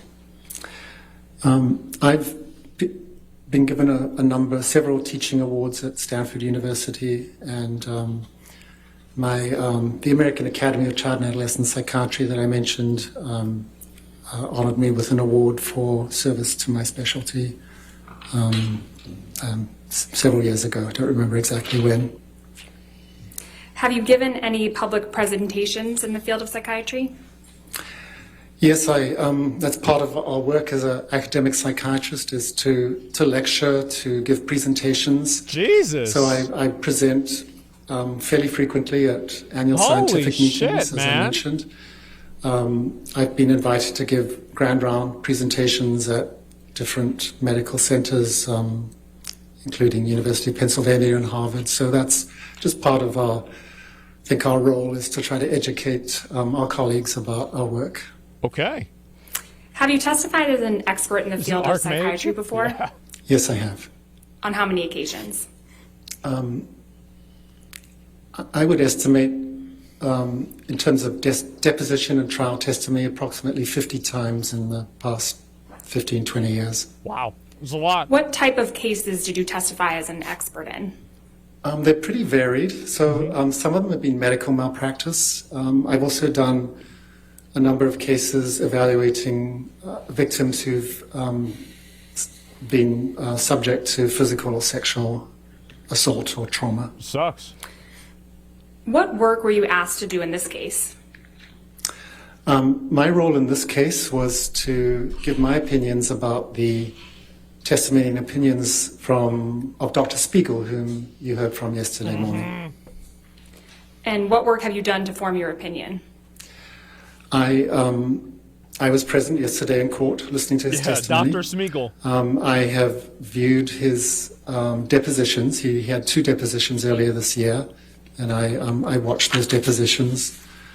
I've also read a lot of deposition testimony. For example, testimony by Mr. Depp's psychiatrist, Dr. Blaustein, by his physician, Dr. Kipper, and nurse Debbie Lloyd. I've reviewed depositions by many of the therapists involved in this case, including Dr. Banks, the relationship consultant, Dr. Cohen, who was Ms. Heard's therapist, and I think Dr. Anderson, who I think provided some couples therapy. I've also reviewed the medical records of Dr. Kipper and Dr. Blaustein. So he's looked at everything. And some various email communications. Okay. I think a lot of the information that has been talked about here. Thank you. Your Honor, at this time, we'd like to offer Dr. Shaw as an expert in the field of psychiatry. Any objection? Okay. Yeah, there's the objection. I knew it. Yeah, I'm not surprised about that one at all. Yeah. What level is this guy? I don't think anybody knows. Like, this guy has a lot of fucking credentials. God damn. He's like helping sick kids. What do you, he published stuff 50 times? Multiple textbooks? Oh my God, man. Yeah, this guy's brought them up. Yeah, they're just like, like, all right, we need an objection right now. This is already going to look bad. Grandmaster Healer? Yeah, exactly. Like, it's just so funny to see how this guy acts compared to the last guy, Dr. Smeagol. He just, bro, that guy was, to be fair, it was probably the most entertaining part that we've had so far. It was really fucking funny watching that guy just completely self-destruct on the stand. However, it, maybe it's not necessarily the best kind of guy to have on there to make them look good. You know what I mean? Yeah, Smeagol versus Gandalf. That's basically where we're at. Oh my God. And what's this here? No, Romero's more entertaining? Yeah, maybe that guy was good. You're right. So any objection? Okay, here we go. No objection, Your Honor. All right, so All right. He'll be moved as an expert. Thank you. No objection. Dr. Shaw, you testified that you observed Dr. Spiegel's testimony yesterday. Yes, that's correct. Unfortunately. And to reorient the jury, can you please generally describe the main areas in which Dr. Spiegel testified? Yes. Objection, Your Honor. They heard what he testified to. What's his opinion about? Foundation to reorient them. That's what? Okay. We can move forward. Okay. Do you have an opinion of Dr. Spiegel's testimony? Yes, I do. And what is your opinion? I have a couple of primary opinions. The first is that my opinion is that he violated the ethical principles that are outlined in the Goldwater Rule when he gave his opinions about Mr. Depp, specifically with relationship to personality traits and his cognitive abilities. My second primary opinion would be that that Dr. Spiegel's opinions were unreliable and that he had insufficient information. Objection, Your Honor. All right. You're going to approach. Objection for what? Okay, yeah, there it is.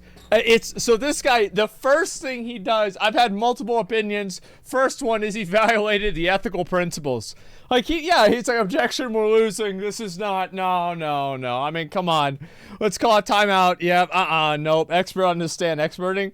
Yeah, it's weird to see what it looks like whenever they have an actual expert on the stand versus somebody who's not an expert. Like, it's a night and day difference. It's like they actually know what they're talking about. It's like, especially the Warner Brothers guy. That was my favorite part, is how that lawyer thought that she was going to trip up the president of the DC universe about his own movies. It's like, oh, did you read the script? He's like, yeah, I read every single script. That's my job. Oh, Okay. All right. Well, next question. Let's see. Yeah, it's like, well, did you hear this or was it talked about? It was talked about. We had a conversation about it. So it's not written down anywhere? It's like, no, why would we write it down? Oh. Okay. All right. Let's go on to the next one. All right. And that was it. Yeah. It's just, yeah, it's a completely different fucking universe. It's almost like they expect the witnesses, the Johnny Depp witnesses, to be as unreliable and as just full of shit as their own witnesses. That's almost what it feels like to me. Yeah, holy shit. Sorry, baby, we don't write shit down. Yeah, there's no reason to do that. John Experts and Amber ones are one night a day. Yeah, exactly. Not someone who just does it for the money, like that 5K doctor. Yeah, it's like, again, he was getting paid by the hour. So as soon as they just let him go, it's like he started explaining, like, this is, like his moral principle on this idea that's actually not related to fucking anything that anybody's talking about. But now that we got here, I might as well explain it because, now we're talking about it. It wouldn't make sense if I stopped explaining it, right? So I'm just going to keep talking and keep explaining this just as much as they need to. Holy fuck, man. What happens for a dude following the guy on Twitter? Nothing. I mean, like, people follow other people on accident all the time. I think that's what I've done before too. Yeah, he actually was following the Johnny Depp person. Perjury has to be made intentionally, and you have to, like, intentionally make a false statement while you're under the oath, right? So it's like, is it reasonable for a person to just accidentally follow somebody on Twitter? Yeah, sure, I would expect that. I mean, definitely. And also the person could have changed their name too. You can change your @ and you can also change your name. Now, is that what happened? I don't know.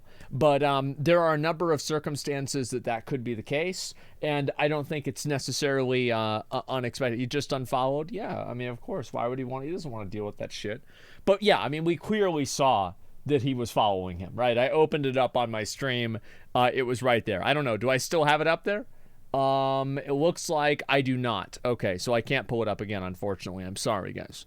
And holy shit, the court's process just throwing people in jail just for a minor incident like that? Yeah, it's have to be malicious and intentional. Exactly. Like, they're not going to waste their time. Some guy thought he didn't follow somebody on Twitter, and it turned out that he did. This is like a third-party witness that's just some guy that showed up like he was ready for a smoke session. Yeah, what about... And then also, the best part is they used the tweet that he did against Elon. Here's some free speech for you. Fuck you, Elon Musk. Like, what the fuck are you doing? Like, it's like as if this is somehow an indicator of this person's character. You know what I mean? He was hacked by Amber. Yeah, exactly. About to take a stream clip of him following as evidence for perjury. Listen, dude, I'm down for that. That'd be great. Judge is ready for this to be over. Obama is following the guy on Twitter now. No, he was following him before he even went on there, man.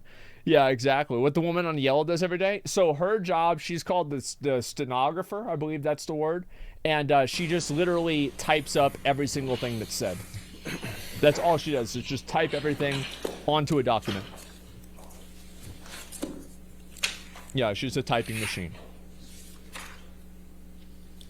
Okay, here we go. Yeah, keyboard wizard. Dr. Shaw, you mentioned the Goldwater rule. What led up to the publication of the Goldwater rule? The Goldwater rule came about in response to an incident that occurred during the 1964 presidential election when Senator Barry Goldwater was running as a Republican candidate. And there was a magazine called Fact Magazine that started a campaign to discredit Senator Goldwater. See how he knows everything about and it? they obtained a mailing list from the AMA and versus the other guy? Sent out a single survey questionnaire to about 12,000 psychiatrists in the US, asking if they felt that Senator Goldwater was fit to run for office. Wow. And about 2,000 psychiatrists responded, 1,000 of whom expressed very negative opinions about Senator Goldwater. and made comments such as, for example, he was a megalomaniac, he was a paranoid schizophrenic, that he had narcissistic personality disorder. Yeah. And Guy was an as a asshole. result of that, he was won. replaced as a candidate, and then went on to sue Fact magazine for defamation of character. And he was successful in that lawsuit. And in response to this incident, the American Psychiatric Association, that I think was really concerned about how psychiatry was being represented and statements psychiatrists were making about someone they had never met or evaluated, issued the Goldwater Rule.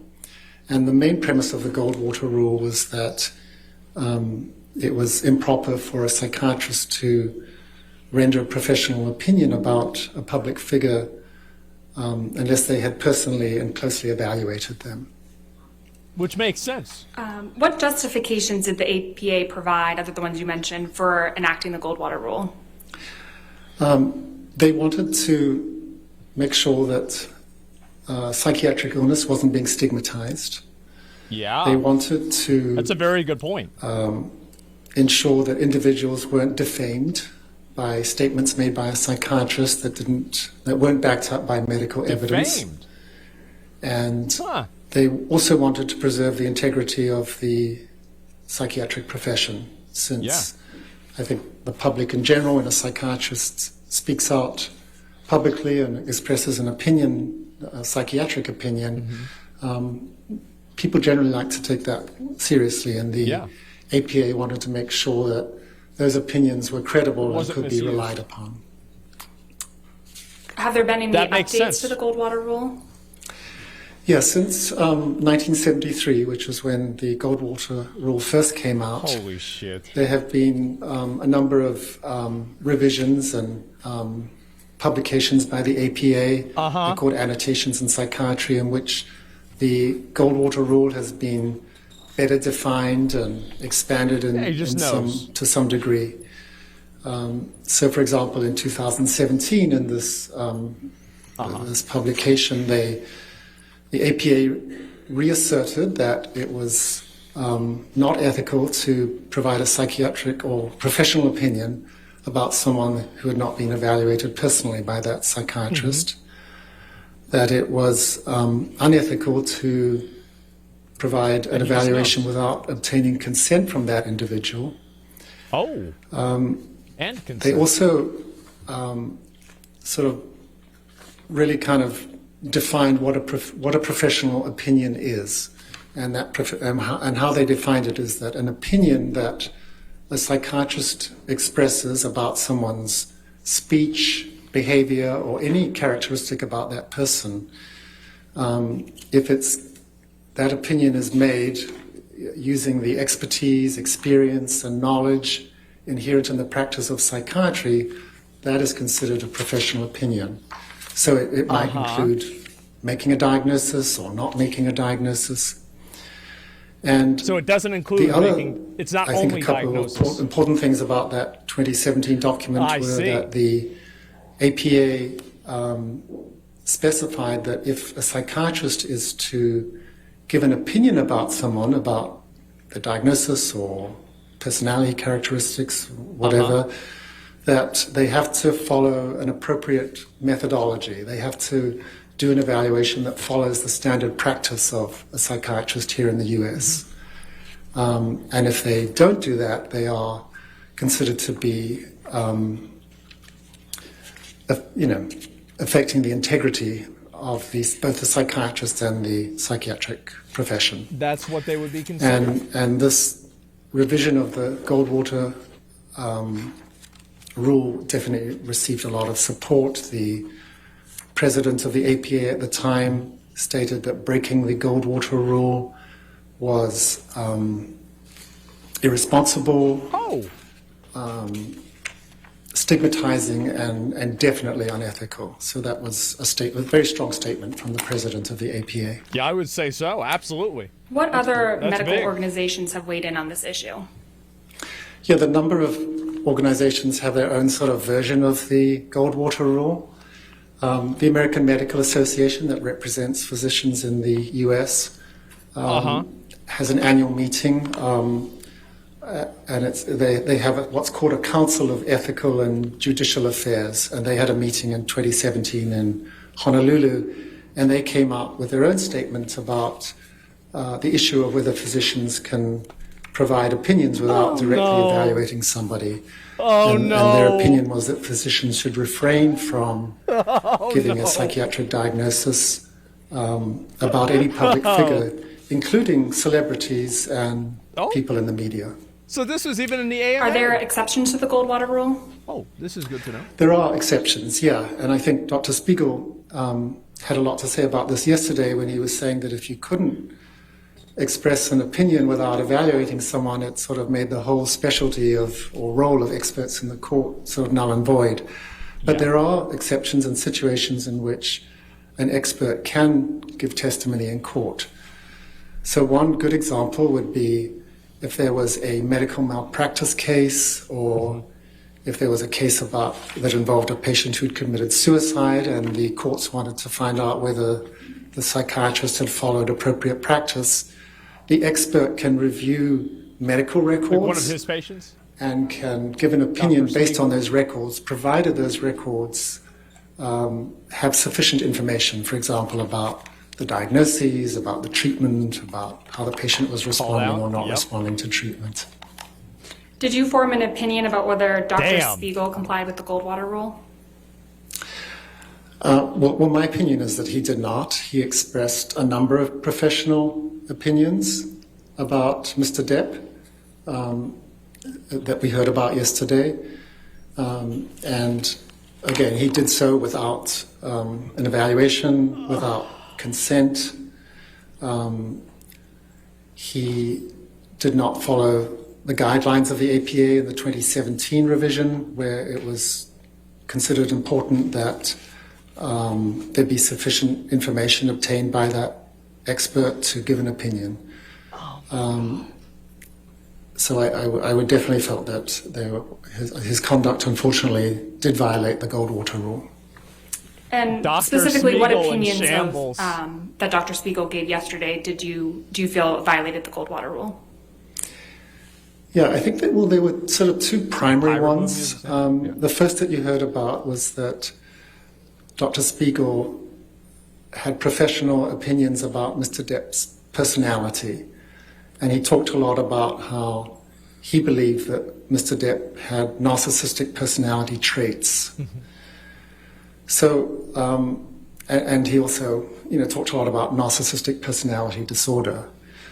So, narcissistic personality disorder is a diagnosis in the Diagnostic and Statistical Manual. It's called the DSM-5 for short. It's a diagnostic manual published by the APA. Objection, Your Honor. Can we purge for a moment? Okay. Just smiling. This guy knows everything? Yes.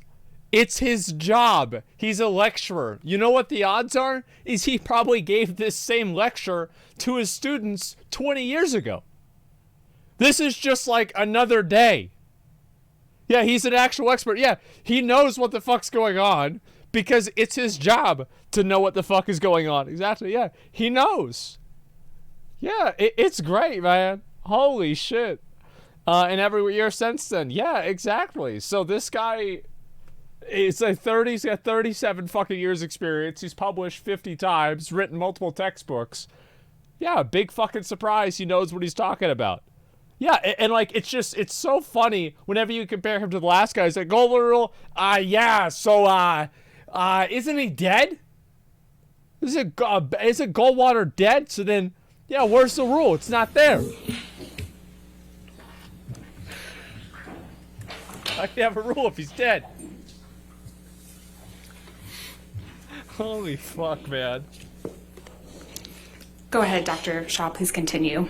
Sure. So I was just talking about narcissistic personality disorder in the DSM-5. So the diagnostic criteria for that are, I'm not going to remember every word about this, but essentially it's a pattern of grandiosity, a need for admiration, a lack of empathy that's demonstrated by that person since young adulthood. And the DSM-5 has 9 specific criteria. Yeah. And for someone to meet the diagnosis, you have to meet 5 of those criteria. Yeah.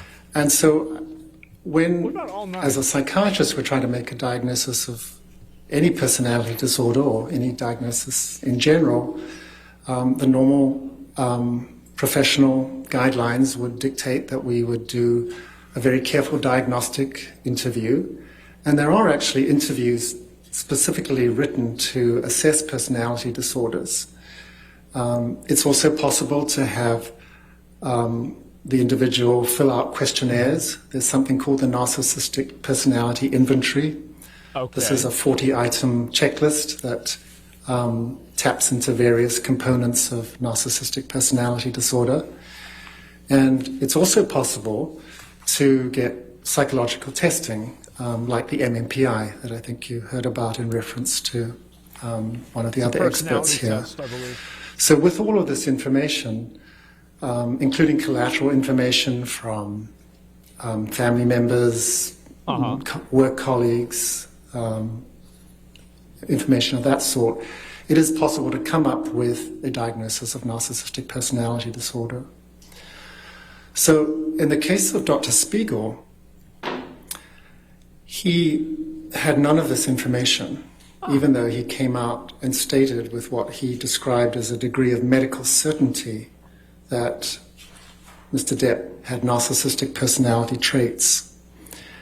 And if you remember somewhat towards the end of his testimony yesterday, he was asked to, since he couldn't provide any documentation from the medical record about narcissistic personality disorder or narcissistic personality traits, he was asked about what is referred to a lot in his testimony as record evidence. Okay. So information that he obtained from depositions, from text messages, from emails, whatever. And so he was asked to give, I think, 5 examples of record evidence that would make it seem like Mr. Depp met criteria for narcissistic personality traits. And I'll just mention a couple of them, just to illustrate my opinion, is that testimony did not really hold together. Oh, it's got examples. So he stated, for example, that one of the criteria for narcissism is narcissistic personality disorder is a sense of entitlement. And the example Dr. Spiegel gave is that he believed that Miss Heard married him for his money. So clearly, sense of entitlement is from a psychiatry perspective, that's very different from a belief that someone wanted you for your money. A second example that was given was that he was asked to give an example of how Mr. Depp had shown that he was envious of others, which is another criterion for narcissistic personality disorder. And the example that Dr. Spiegel gave is that Mr. Depp was jealous of Miss Heard because he believed she was having an affair with Mr. Franco. Now, if we look at these two terms as a psychiatrist, there's a big difference between being envious and being jealous. As a psychiatrist, when I think about envy, I think about somebody wants something that someone else has, and it makes them feel bad. Your Honor, I think this is going beyond his All right. presentation. He's giving his opinion as to how Dr. Spiegel violated the Goldwater rule with respect to his testimony about narcissistic personality traits. He did, but now sustain the objection. Next question. Okay. Okay, and you mentioned I was 2 actually major curious what he was gonna examples. say. What was the second one? Okay. The second one was confusing being envious with being jealous. Oh, sorry, Dr. Shaw. I mean, you mentioned 2 major examples of ways Dr. Spiegel violated the Goldwater rule. What is the second? Oh, sure. So the other big category had to do with Dr. Spiegel's evaluation of Mr. Depp's cognitive abilities. Oh, sure. And his general opinion was that Mr. Depp had deficits in his memory, in his attention, in his processing speed, in his that he had word-finding difficulties. Again, Dr. Spiegel did not evaluate Mr. Depp, and the information that he relied upon, there were two pieces of information. The first was that he watched a very long deposition that Mr. Depp gave the day after I think he had flown back from London to the East Coast. And he made observations about Mr. Depp's behavior in that deposition, and felt that he could opine or give an opinion about processing speed and other cognitive aspects. He also made reference to something you heard about yesterday, this thing called the mini mental status examination. Okay. This is a brief The 30-point screen thing. for memory and cognitive functioning that is often done. And he testified that Dr. Blaustein had administered the mini mental status examination. And although, from the records, all we know is that... Objection, Your Honor. I'll sustain the objection. Dr. Shaw, without going into Dr. Blaustein's record, what information does a mini mental exam provide? Objection, Your Honor. It's beyond the scope of his designation. Overruled as to that limited question. Okay, all right, let's see it. Yeah, so the mini mental status is, it's a series of about 10 or 11 questions and tasks that someone completes, and you get a score out of 30. What Dr. Spiegel testified was that Mr. Depp could not recall 3 words after 5 minutes. And he used that as an example of Mr. Depp having cognitive deficits that he specifically attributed to Mr. Depp's alcohol and substance abuse. And he really did not have sufficient information. I liken a mini mental status exam as it's like taking someone's temperature. Oh. If it's elevated... Objection, Your Honor, and I think it's going beyond designation. I'll sustain the objection. Okay. Okay. So it's really not that big of a deal. Sure. All right, ladies and gentlemen, I know you had a break, but we didn't. So we're going to go ahead and take our afternoon break for 15 minutes. Do not discuss the case and do not do any outside research, okay? You can stay right there, Doctor. Holy shit. I think this is so fucking funny for me. Let him speak? No, it's okay. He's gonna come back. He's gonna talk about more stuff, etc. It's not like he's done. Like, I find it to just be so fucking funny to listen to this guy who just clearly knows... All right, your excuse for the 15 minutes too, sir, Doctor. Okay, we'll come back at 4:17 then. Finish the day? All right, sounds good. Let's go back over here. I'll put on a little bit of music and we'll get back to this. So it's so funny for me to see this guy talk about everything because it's just so obvious. Like, he knows exactly what he's talking about. He is completely informed about everything. I think you could even say, you could go as far to say that he is an expert in the subject. You know what I mean? Like, I really feel like that's possible. Yeah, he's unfazed and educated and everything. Yeah, because he knows what he's talking about. Yes, he's an actual expert on the subject.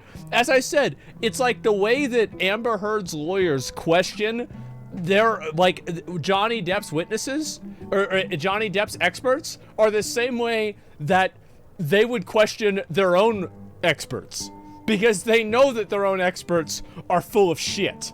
So what are they doing instead? Oh, well then now they're trying to ask them these stupid little gotcha questions and everything. Like, can you imagine this guy? Like, I can't wait for the other lawyer to try to, trip this guy up. I mean, that's just gonna be fucking funny.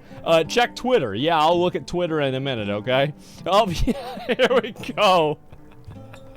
Oh my God. Oh no. Yep, that's just about fucking right, boys. Oh my God. Wow, I'm not surprised at all about this. Voice is so soothing. Yeah, this guy's relaxing. I could listen to him all day. This is amazing. Oh my God, man. Holy fucking shit. And this guy, I mean, holy shit. This guy, like, what was he doing? Like, I'm just so confused about this, man. It's awful. And let me go back. I'm going to see a few more of these. And, oh no, like, there's more than one of this? Holy shit. The product you buy on Wish and what you receive 2 months later. Just... I mean, this guy... I honestly... Now, I'll be fair, right? If they were gonna say... If they said tomorrow, they're like, we're bringing him back, I would think to myself, thank fucking God. Like, I'm so happy he's coming back. Because this is the kind of character... It's like Joffrey in Game of Thrones. Everybody fucking hates him. Everybody fucking hates this guy. And it's so great. It feels good. Yeah, it could be a comedy skit. Yeah, I would be so happy if they brought this guy back on the stage, man. It would be amazing. And she didn't just fuck herself over in the carrier. Johnny Depp and the rest of her so-called Walmart experts. Walmart experts. That's about it, man. He was entertaining as fuck. Yeah, he was very entertaining. I think that we can all say that for sure. Regardless of this, yes, obviously the psychiatrist David Bowie is a little bit more, you know, relaxed and mellow. And this guy, you could make an argument, there's definitely an entertainment value to it, but there's a lot of entertainment values of watching cars crash. I think everybody slows down to see one of those. It doesn't necessarily mean that you want to be there. You know what I mean? And so how much time left for both parties? I have no idea. I think she'll probably calculate it at the end. I would assume Johnny Depp's team will probably have 5 to 7 hours left after this. That's what I would pretty much guess. He's entertaining for the wrong reasons. Yes, exactly. He certainly was. And it's just so fucking funny, man. Oh my god. Scandal versus Radagast? Yeah, that's yeah, that's just about right. Yeah, it's Gandalf versus Radagast. Yeah, he just shows up, pulled him by squirrels, start talking to the squirrels. He's like, yeah, definitely not 30 yet. No, this guy said he was 59. And yeah, it's crazy. Because remember whenever they asked this guy about the Goldwater rule? And they're like, so what is the Goldwater rule? Ah, well, it's this thing... yeah, I mean, you know what? I mean, if it was a thing, then we couldn't even be here. So I might as well just say whatever, right? I mean, shit. You know what I mean? Like, that's all it was. Looks like Junkrat, low-key. I don't know about that. Let's see here. Depp Twitter said he changed his name recently. Really? Okay. Let me go back and double-check this. And, let's see here. And, dude, what's this here? I want to go back and double-check this here. Thoughts, see a difference. People are tagging me. Oh no. There's a lot of these, aren't there? There's apparently another. I know this might be a huge shock to you guys, but if you can guess this, it's in America. There's been another shooting, a school shooting in America. Wow, what a shock that is, huh? Yeah, I'll talk about that after this is all over. But yeah, it was in Texas too. And we'll see how things go. And check that umbrella guy. I'll look at that in a bit. Shocker. It's just, bro, I mean, I don't know. I don't want to acknowledge it. Like, I really hope that, like, this time they don't go through, like, a fucking, a big expose on the shooter. You know what I mean? Like, who gives a fuck, man? Like, Jesus Christ. I really wish they would not do that, but doing it again brings in more viewership, etc. And so I'm unfortunately expecting that's going to happen. And so let's see here. I want to go back and double check this stuff. Okay. And let's see here. Fuck. Where the fuck is all this stuff? All right. So let's see what this guy said. The umbrella guy said after they just brought him up in the middle of the fucking court, man. All right. Let's see this right here. Can someone cross that with Mr. Knight about my channel? That was nuts. I'd appreciate it. Yeah, I bet. Well, when all this is over, I'd love to interview Johnny Depp and Alan Waldman. The majority of mainstream media amplified Amber Heard's lies, the hate, they buried Depp. It'd be nice to grab a shovel and remedy their error. Well, I think that it would be nice to replace them with the shovel. That's what my opinion is bury them instead. Because I look at these people, it's that these are people who will stop at nothing but to completely have autonomy and control over the narrative. And I think that the only way to respond to that is with absolute and unflinching aggression. Basically, you should never back down, never concede anything, always be as aggressive as you possibly can. Because if you don't do it, they'll do the same thing to you. You're either a predator or you're prey with these sets of people. I think they're absolute parasites, and so I hope that he does do that. Absolutely. I'll talk about the school shooting thing afterwards. I will. There's not going to be a lot for me to say. I'm going to be honest, guys, because I'm not going to get into the person or anything like that. I think that from now on, whenever I cover like any school shooting thing or whatever, I don't want to show any more pictures of the person. I don't even want to use their name. I don't want to use their name or show any pictures of them or anything like that. It's just that there's no reason to. I think that every single time that happens, like, I think a good question, right, is that do you think that the extensive media coverage and, you know, all of that of the first guy, the Buffalo bitch boy, that shot up everybody over there, do you think that this could have possibly spurred on this subsequent one? It's impossible to say, and I think it's really death by 1,000 cuts whenever you look at the intent behind one of these shooters. And also, you can't rule out the fact that they're probably just fucking crazy. And so that's important to think as well. Because, by the way, it wasn't a school shooting, it was an elementary school shooting. So this is like a straight up depraved fiend. But either way, I think that it's something I don't want to do anymore, and I just want to avoid giving that any sort of oxygen. I think that's what it comes down to. And shootings and large media coverage always followed by another shooting with every 72 hours. Oh, isn't that interesting? Yeah, it's like I always wonder, like, am I doing the right thing by even talking about it at all? You know what I mean? Like, how do you balance that out? I don't know, but I think that it should be a conversation. It's impossible to be certain one way or another. And knowing profile person might be useful. Name is irrelevant, I agree. Yeah, I think the name is irrelevant. It depends on what the context is. But yeah, I think it would be fucking amazing. I don't think this is going to happen. Like, what do you guys think the odds are that Johnny Depp is going to do a bunch of interviews after this court case? I find it to be very unlikely. What I think almost everybody has had happen is that after their court case is over, they are informed by their lawyers not to talk about it. Don't talk about it. Don't get into it. It doesn't matter even if there was a verdict. Like, just don't go any farther with it. So I consider this to be a very, very low probability. And it's not that that's necessarily a bad idea either. I'm not saying it is. I'm just saying that, you know, it's almost like you don't want to pick at a scab. You know, it's already, even if you're cut, you're only going to make it worse. So that's what kind of makes sense. And he hates interviews? Yeah, I'm not surprised. I think that there's a lot of times that people get interviewed, especially whenever you're a big celebrity like he is, and you have controversies that are following you. There are going to be a lot of people who try to they try to like catch you, right? They ask you 5 normal questions, and then number 6 is some like weird tabloid shit or whatever. And it's like, yeah, obviously that would fucking annoy me too. And yeah, got like unironic gotcha Andes, but on a much bigger scale. Is yourself lucky you didn't get shot in the school you went at? Consider myself lucky I didn't get shot at school? No, it's statistically an incredibly improbable thing to have happen. I would consider myself much more lucky that I haven't gotten in a car wreck, if you want me to be honest. Yeah, I mean, it's like school shootings are bad because of like just how terrible they fundamentally are, but they're also extremely uncommon. Thankfully, they are extremely uncommon. Whenever you look at the scope of like how many people are involved in them and how many people there are compared to like other bad things, I think all the time about that I'm very lucky. I've never been in like a big car accident. I've never really broken a bone or anything like that. I've never, maybe my finger, I don't know, I never got it x-rayed, I have no idea, but there's obviously something wrong with it. But all I'm saying is that Asmon Chatter Gay, hey, thanks a lot for the 5 subs, I appreciate that, thank you so much. Yeah, so thoughts on media spinning to Jason Momoa reaction as millions of people are being tricked by this false video?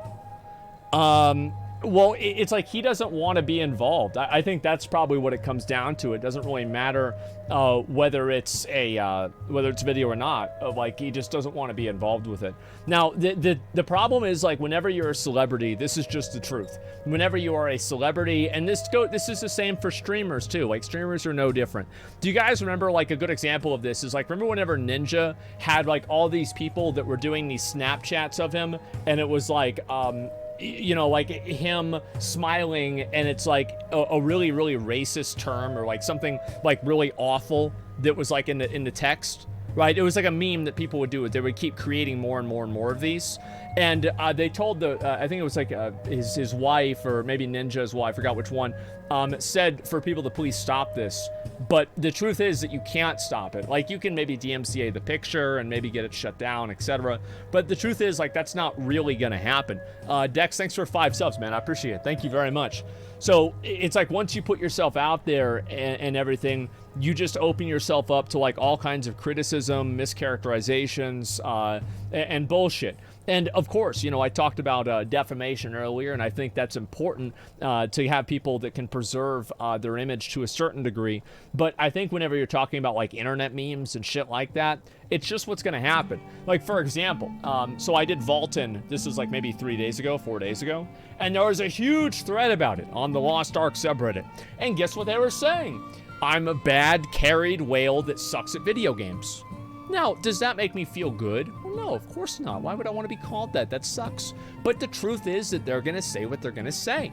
And it doesn't matter, like, I'm not going to argue with them. I'm not going to say, like, oh, true or not true, right? Yeah, in general, of course I wailed on the game, right? I did it for content, etc. But you can't get rid of that. People are going to talk. That's what's going to happen. Now, obviously, if it's on my fucking Reddit, it's on my stream, people are saying it directly to me, yeah, I'll block them, right? Fuck them. Get out of here. Don't talk about this shit somewhere else. But on a general level, it's just not something that I can do anything about. And that's all there is to it. And so, let's just say you suck at every game, fuck them. Well, maybe I do. The thing is that it is not, it doesn't matter. And I think that's what a lot of people don't really understand, is that at the end of the day, do you know how to get rid of pretty much almost all internet hate? Beyond like the bad stuff that I don't mean to downplay in any way. Here's how to get rid of any internet hate. Watch this. Wow. It's gone. Holy shit. Yeah, all these people hate me on Twitter, but my room sure looks fine. Yeah, everything else is fine. My house isn't burning down yet, and everything's okay. You just turn around and don't read it. That's all there is to it. Just close your eyes. Yes. That's unironically the right thing to do in a lot of... I think that in like 95% of circumstances of people getting butthurt over shit on the internet, the solution to that butthurt is to turn around. That doesn't mean that there isn't a 1 to 5%, but that also doesn't mean that these are equal sizes. The majority of it, just deal with it. That's the way it goes. Argument loses more weight every day as culture continues to develop its reliance on the internet and social media. But that doesn't lose any value, because tabloids have existed for years that did the same thing that live stream fails does today. Just because it's on the internet doesn't mean that it's new. All of this stuff happened before. There were, different presidents from I'm talking about 1700s, 1800s, and they were made fun of for being gay. Oh my God, they're gay. This has happened all the time with these weird fucking rumors and stupid shit like this. There's no secret to this. This is always how things have been, and it's always the way things are gonna be. Yeah, town criers in the Middle Ages. It doesn't matter what the avenue is. It's always going to be the same thing, okay? Yeah, that's it. If you give it attention and amplifies it, look at Hassan. You're saying the shit doesn't linger in your head? Oh yeah, there are things that bother me. I don't like them. But the problem is there are a lot of things that I don't like that I can't do anything about. And I think it's important to try to separate yourself from things you can't do anything about. Accept it. It is what it is.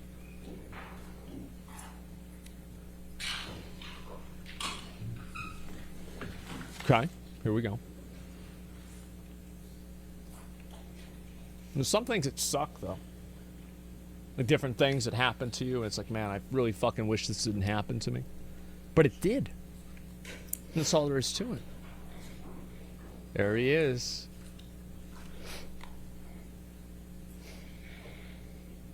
There he is. All right, let's go.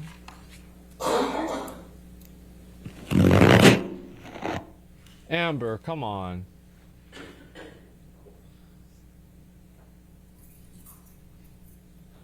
Thank you. You be seated. All right, Not next again. question. Thank you. Dr. Shaw, is the Goldwater rule limited to diagnoses?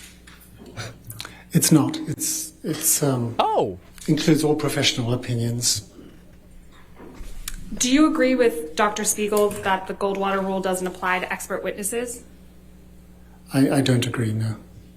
How could Dr. Spiegel express an opinion without violating the Goldwater rule? This has actually been a topic that's been written and published about. So it is possible for someone to give testimony about a matter without interviewing someone. Yeah. And there's certain sort of ways that it should be framed.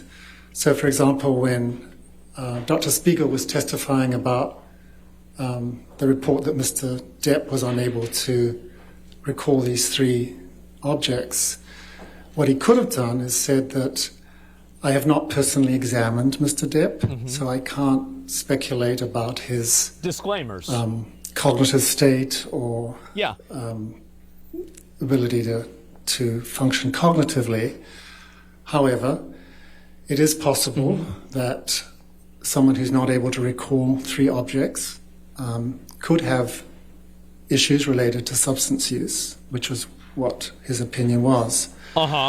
However, what he should have done in expressing his opinion is then have followed up to say that in order to really establish whether these were relevant and significant cognitive deficits, Mr. Depp should have had psychological testing to establish the nature of these deficits.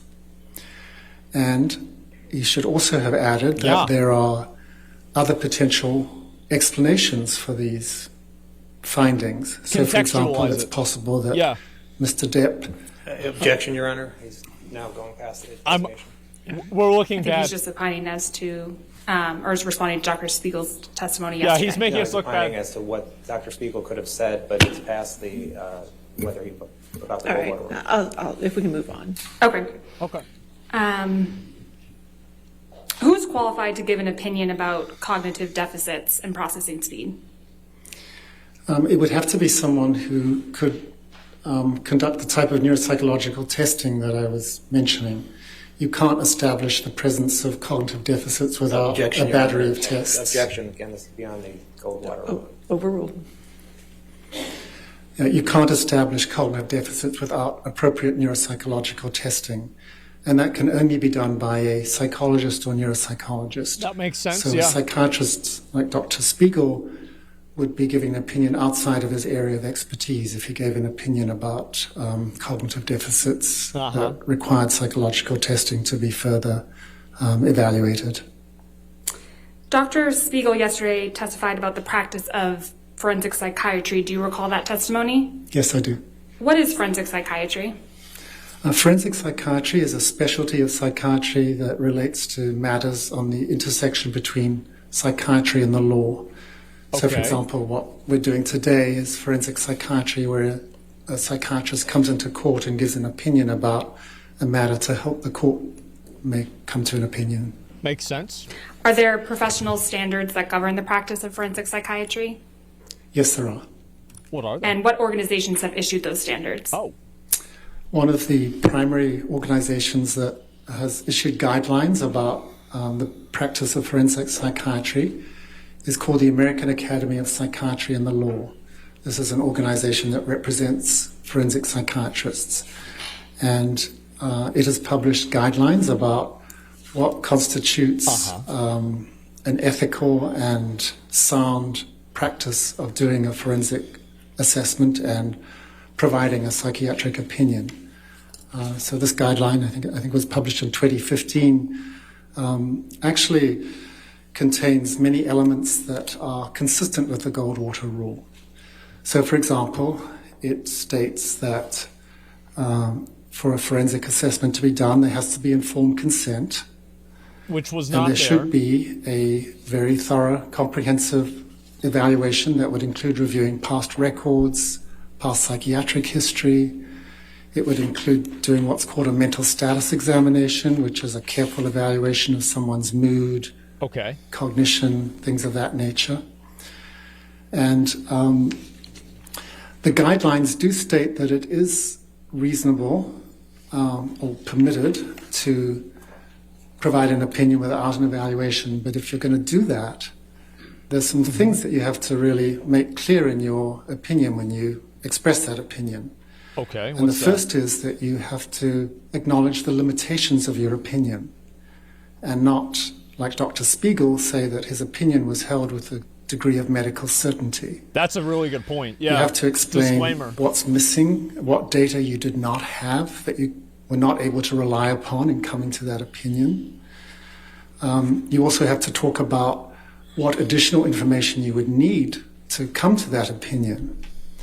And even though these guidelines say it's permissible to do this, the text is still, I think, not fully in support of psychiatrists doing this. So their statements are that opinions rendered without a proper database, which is what we as psychiatrists rely upon to make diagnoses and give opinions, professional opinions, is questionable and not generally recommended. Did you form an opinion about Dr. Spiegel's testimony with respect to these practice guidelines? Yes, I did. So he didn't contextualize And what is your it opinion? at all? Well, my opinion is that he did not follow those guidelines. So, for example, he did not have consent. True. He did not do even a basic evaluation of Mr. Depp. True. When he gave his opinions, as I just mentioned, he said they were opinions that he had to a degree of medical certainty. And he did not make any statements about what other additional information he would have wanted to make that opinion. So, for example, that's true. When asked about should neuropsychological testing be performed, he said most patients don't have access to that, which is actually not at all true. I mean, every medical school has neuropsychologists that can do testing. So I think that was an unfortunate statement. That might be a cultural difference. So I think those are the primary ways in which the Goldwater Rule was violated, and the practice guidelines were not adhered to. Dr. Shah, yesterday Very Dr. unfortunate, Spiegel was yeah. talking about correlation and causation. What is the difference between correlation and causation? Oh, here we go again. Objections. It's not in this designation. It is. We can approach and I can show you. Okay. All right. All right, there it is. Yes, it is. There it is. Okay. Wow. Objection, I'm losing. It's just, yeah, you like that one. Yeah, it is. It's just, yep, and I will show you. Let's go. It's bad, man. I cannot wait. Honestly, I'm really excited to see what the cross-examination of this guy is going to be. It's like, are they going to try to, like, discredit him?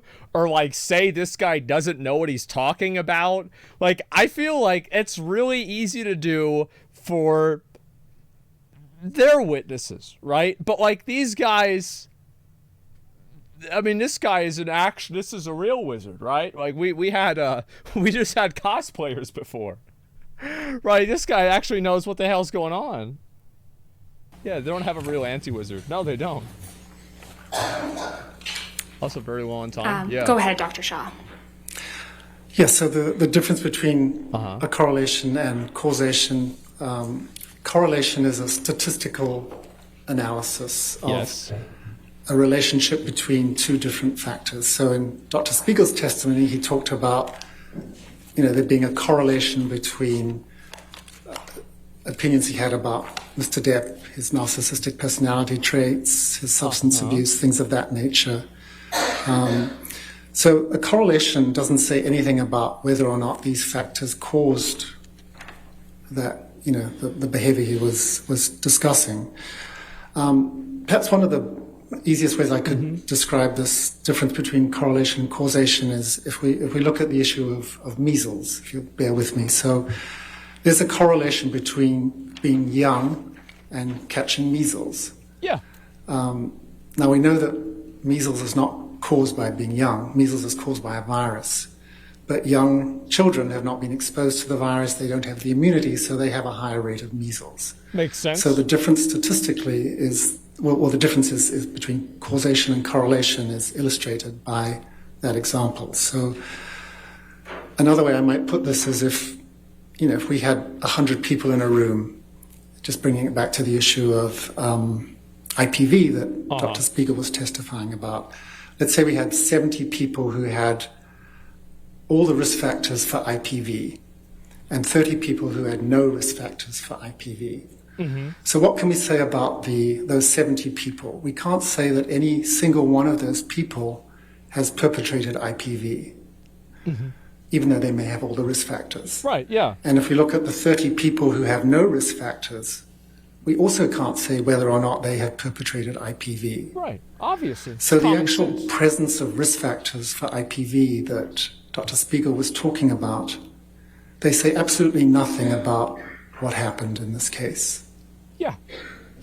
Thank you, Dr. Shaw, nothing further. Once again, Cross-examination? Yeah, it's the implication. Again, that's what I said. Good afternoon, Dr. Shaw. Good afternoon. You're not offering any opinion as to Mr. Depp's psychology, correct? That's correct. And you testified a lot about the Goldwater rule. You know of no case where an expert has been excluded from testifying based on the Goldwater rule, correct? I don't know about the whole universe of cases. It's possible, but I don't know personally about one. And you, before this case, you've never offered an opinion on the Goldwater rule before, correct? That's correct. And you've never written an article on the Goldwater rule, correct? I have not. And you've never given a presentation on the Goldwater rule, correct? I have not. And you've never been on any committees regarding the Goldwater rule, correct? I have not.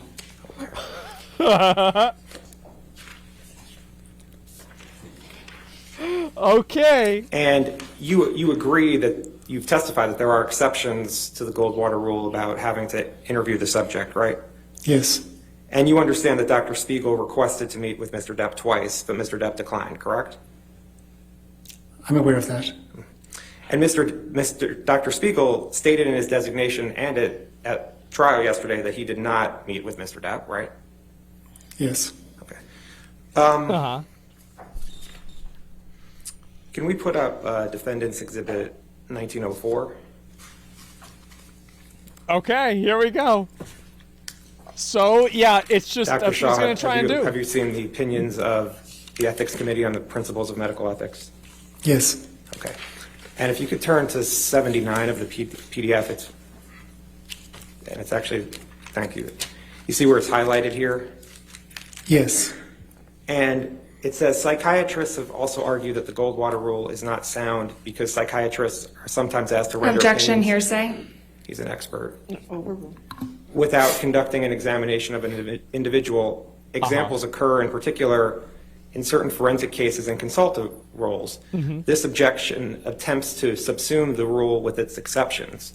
What this objection misses, however, is that the rendering of expertise and or an opinion in these contexts is permissible because there is a court authorization for the examination or an opinion without examination. And this work is conducted within an evaluative framework, including parameters for how and where the information may be used or disseminated. You see that? I do, yes. And this court authorized Dr. Spiegel to testify in this case, correct? Yes. Okay, thank you. I have nothing further. All right, redirect.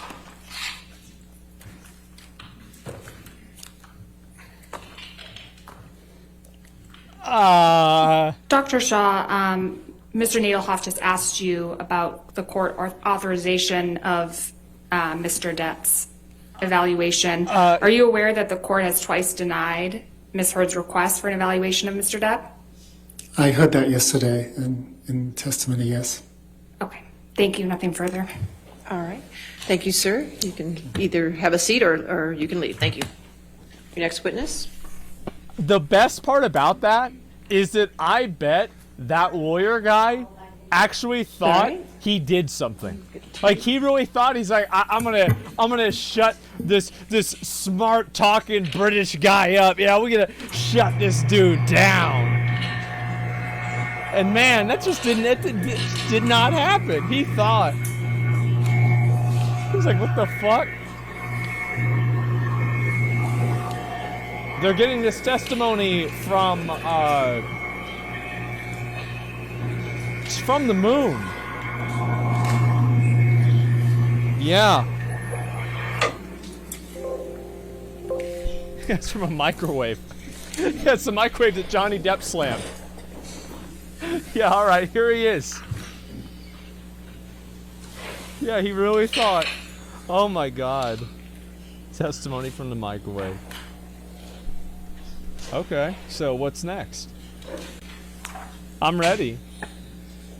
Like, that guy, it was just so obvious what they were trying to do. You know what I mean? Like, have you ever written an article about the Goldwater rule? Please state your name and address for the record.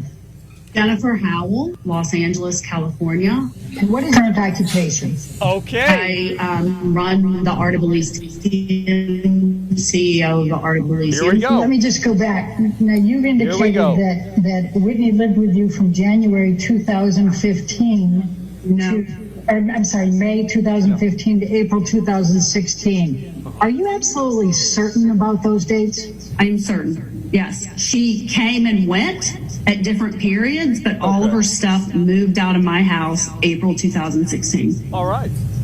And I'm sorry, did you say you were 100% certain of that? Could you answer my question? Yes, she did go back to Amber and Johnny's at different points, that she was still living with me during that time. The question I asked, because you were talking at the same time as Vasquez was giving an objection, was I believe that you said you were 100% certain of those dates. Is that correct? Same with me. Wow. All right. Oh, you previously testified that you were the CEO for Art of Elysium. Is that correct? That is correct. And are you still currently in that position? Yes, I am. And how long have you been the CEO for Art of Elysium? She's been it for a while. Well, Was I believe that you said you were 100% certain of those dates. Is that correct? Same. All right, we're going to go back. We're going to watch this one instead, okay? All right. Oh, you previously testified that you were the CEO for Art of Elysium. Is that correct? That is correct. And are you still currently in that position? Yes, I am. And how long have you been the CEO for Art of Elysium? Okay. I am the founder of the organization, so we did our first workshop in August of 1997. Is that better? Filed the legal paperwork in February of 98 to set up a 501c3. So I guess since the beginning of the charity. Okay, good. Yeah, So all right, when great. did you first meet Amber Heard? At the Pineapple Express premiere. Okay, that was a is while where I ago. met she and her sister Whitney. All right. Do you remember approximately what year that was? I believe it was around 2008. I'm sure that could be pulled. It was the LA premiere. I think there was probably multiple premieres, but it was the Los Angeles premiere of Pineapple Express. Okay, sure.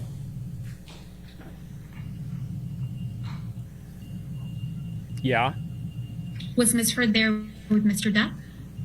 No, this was long before. James Franco, yep. I was a guest of James Franco, and Amber was in the movie. Okay. And so I met she and her sister at the, to be specific, at the after party of the premiere. Sure. Did Ms. Enriquez end up working for Art of Elysium at some point? Yes, she did. What year did Ms. Enriquez begin working with Art of Elysium? I believe it was in 2014. I don't have those documents right in front of me. I believe it was leading into the year Amber was receiving the award. Mm-hmm. And what was Ms. Enriquez's position at Art of Elysium? Art salon manager, director. Okay. Does Ms. Enriquez still work for Art of Elysium? No. When did that end? 2015, I believe. All right. Each time you saw Mr. Depp, did you ever see him doing any illicit, illegal drugs? Never. Okay. Did you ever see him consuming excessive amounts of alcohol? Never. Did you ever see Mr. Depp appear intoxicated?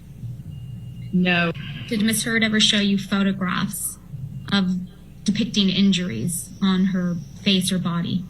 No. Oh, okay. Did Ms. Heard ever tell you that Mr. Depp was abusive towards her? No. Uh-huh. Mr. Depp paying your legal fees, Ms. Howell, for this deposition and the testimony you've provided in the UK action? He is not. Okay. That Who matters. is? Myself. Okay.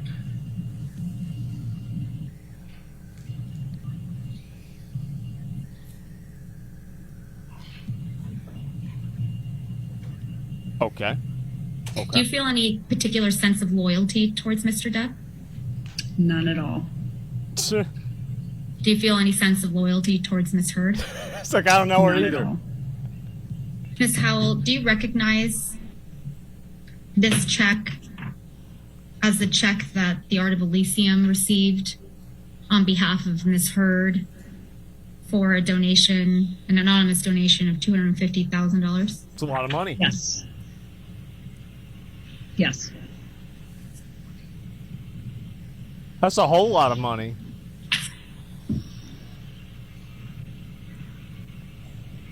I believe you testified previously that you understood that the anonymous donor was Elon Musk. Is that true? Yes. If I could Rocket please Man. have Exhibit 4 brought up. And for Okay. the record, it's base stamp JH 22 through 29. Uh-huh.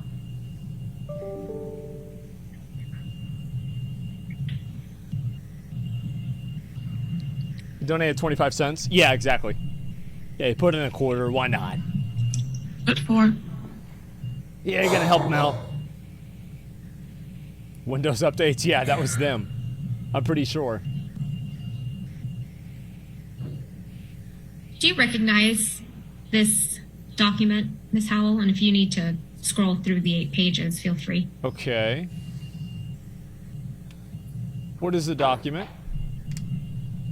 A little bit confused.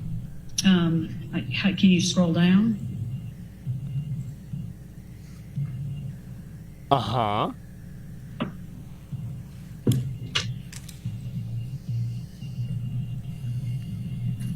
Yeah, I recognize that.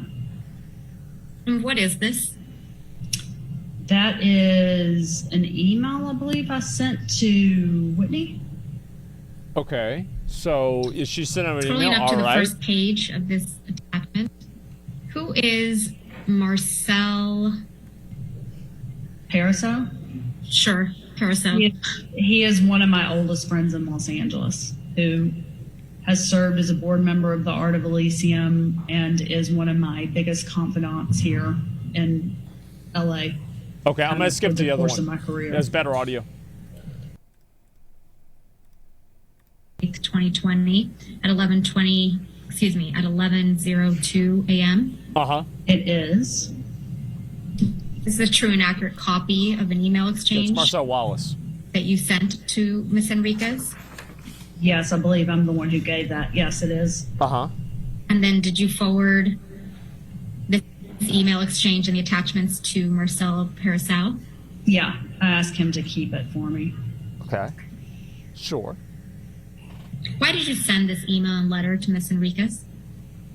Because I've struggled very much with what to do in a situation that I love someone who I know is doing something very wrong, and I know that they're doing it because that sucks. They're trying to protect their sister. Yeah. And I'm trying to protect her, and I'm just trying to get her to wake up and do the right thing, which is tell the truth. It's the only thing that can help everybody involved in this case. Mm-hmm. She's talking about Amber Heard's sister. Ms. Howell, do you recall submitting a witness statement in the United Kingdom? Mm-hmm. Yeah, they basically just called to verify the witness statement that was submitted previously. And do you recognize this document to be the witness statement and the declaration that you submitted in the UK? And if you want to scroll down to look at it. Okay. Well, let's see it. Yeah, I think we read through this Yes, document. I recognize guys. it. I'm like 90% sure we did. And at the first page, I do you think see so. a date on this document? January 13th, 2021. And is this document a true and accurate copy of the declaration that you submitted in the Yeah. UK proceeding on or about January 13th, 2021? Yes. And are all the statements in your UK declaration accurate and true? I mean, yes, I signed it. Yes. There it is. All right, let's pull up what I believe was DEP Exhibit 9. It's been marked as DEP Exhibit 9. Okay. Let's see it. I'll have to see what this is. I don't remember if I've seen this one before. Exhibit 9. Amber's furious. Yeah, she's not happy. We're moving around. Oh my God. I don't blame her. I'd be pissed too. Ms. Howell, earlier you were shown this document. Scrolling to the end of it. Uh-huh. Can you go? Okay. There. Mm-hmm. Yeah. Did Mr. Waldman assist you in drafting this email? Absolutely not. Oh. Did you speak with Mr. Waldman at all about drafting this email? About writing an email? No. I did that on my own accord. Okay. Did you speak with Mr. Waldman at all about contacting the ACLU? I do not recall having a conversation with him about that. And Ms. Howell, you testified earlier that you received a check from Fidelity Charitable in January of 2018. Is that correct? That's for the $250,000, right? I don't know if I said the date, Yeah. but yes, I received an anonymous donation from that check that was submitted. Uh-huh. Whatever it's on there, I just don't know the date off the top of my head. And you testified that there was a letter sent along with that that said that it was in honor of Amber Heard? Yes. Richard, I was guaranteed 20 minutes with him after being attacked for 3.5 hours by your side the last time. So I am going to stick by what I was told before entering this and what your side agreed to. All right, your next witness. They Your Honor, cut it right Mr. there. Depp calls Candy Davidson Goldbraun, who is the corporate designee of the Children's Hospital of Los Angeles. Oh, All right, and that's by boy. deposition, is that correct? She Yes, is Your Honor. the one who's going to talk about the Ron, is it pledge. your understanding that you're here to testify today on behalf of the Children's Hospital? Correct. Yes. Okay. So as of June 2018, had any payments been made by Ms. Heard to the Children's Hospital in connection with the $3.5 million pledge, aside from the original $100,000 check from Mr. White in August of 2016? Yes, there was a payment, a gift on January 9th of 2018. Okay. And what amount Great is audio. that gift that you're referring to? $250,000. Oh, $250,000. Big Okay, money. and was that gift made by Ms. Heard or on Ms. Heard's behalf? By Ms. Heard. Okay, and what are you basing that statement on? By the check that we received from Fidelity. Uh-huh. Fidelity charity that came to Children's Hospital. Fidelity Charity. What is this document? The letter to Mr. White from myself inquiring about further installments on the pledge. Yeah. That had not been fulfilled. And why did you write this to Mr. White on June 14th, 2019? I was trying to figure out if there were any other payments coming from Mr. White to fulfill the pledge because because Children's Hospital Los Angeles had not received any other correspondence from him. And what is this document? Where'd they go? Where's the money?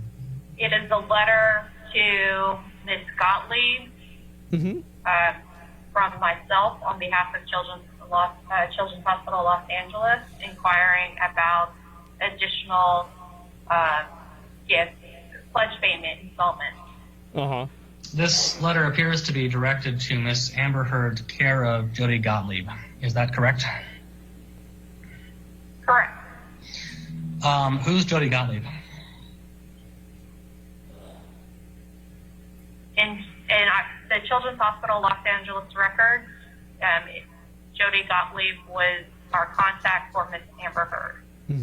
Ms. Goldbraun, why did you send this letter to Ms. Heard and Ms. Gottlieb?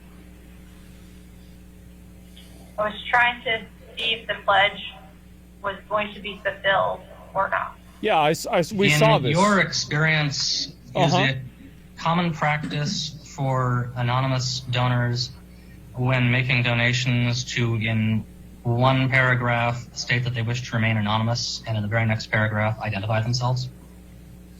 Yes, That is common? it is common for donors to want to remain anonymous publicly, but allow the charity to know who they are. Okay. Between that makes June sense. 2018 Yeah, and the that dates makes on sense. which you sent the letters to totally makes Ms. sense. Heard and Mr. White in June of 2019, were any additional funds received from Ms. Heard? No. Okay, so as of June 2018, a total of $250,000 had been received as far as the Children's Hospital is concerned from Ms. Heard. And that was the same amount that had been donated a year later in June of 2019. Is that accurate? Correct. As of the date of this deposition, March 30th, 2021, how much in total has Ms. Heard donated to the Children's Hospital? For this particular gift? I mean, in her lifetime? From 2016 to present. $250,000.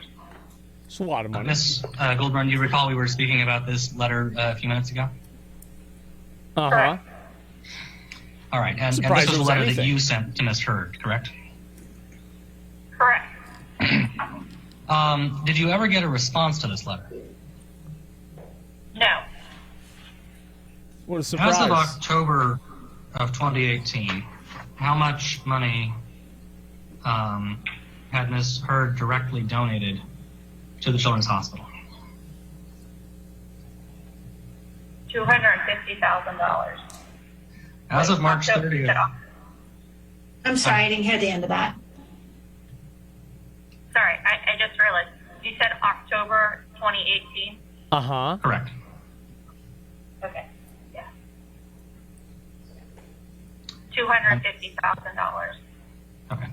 As of March 30th, 2019, how much money had Ms. Heard directly donated to the Children's Hospital? $250,000.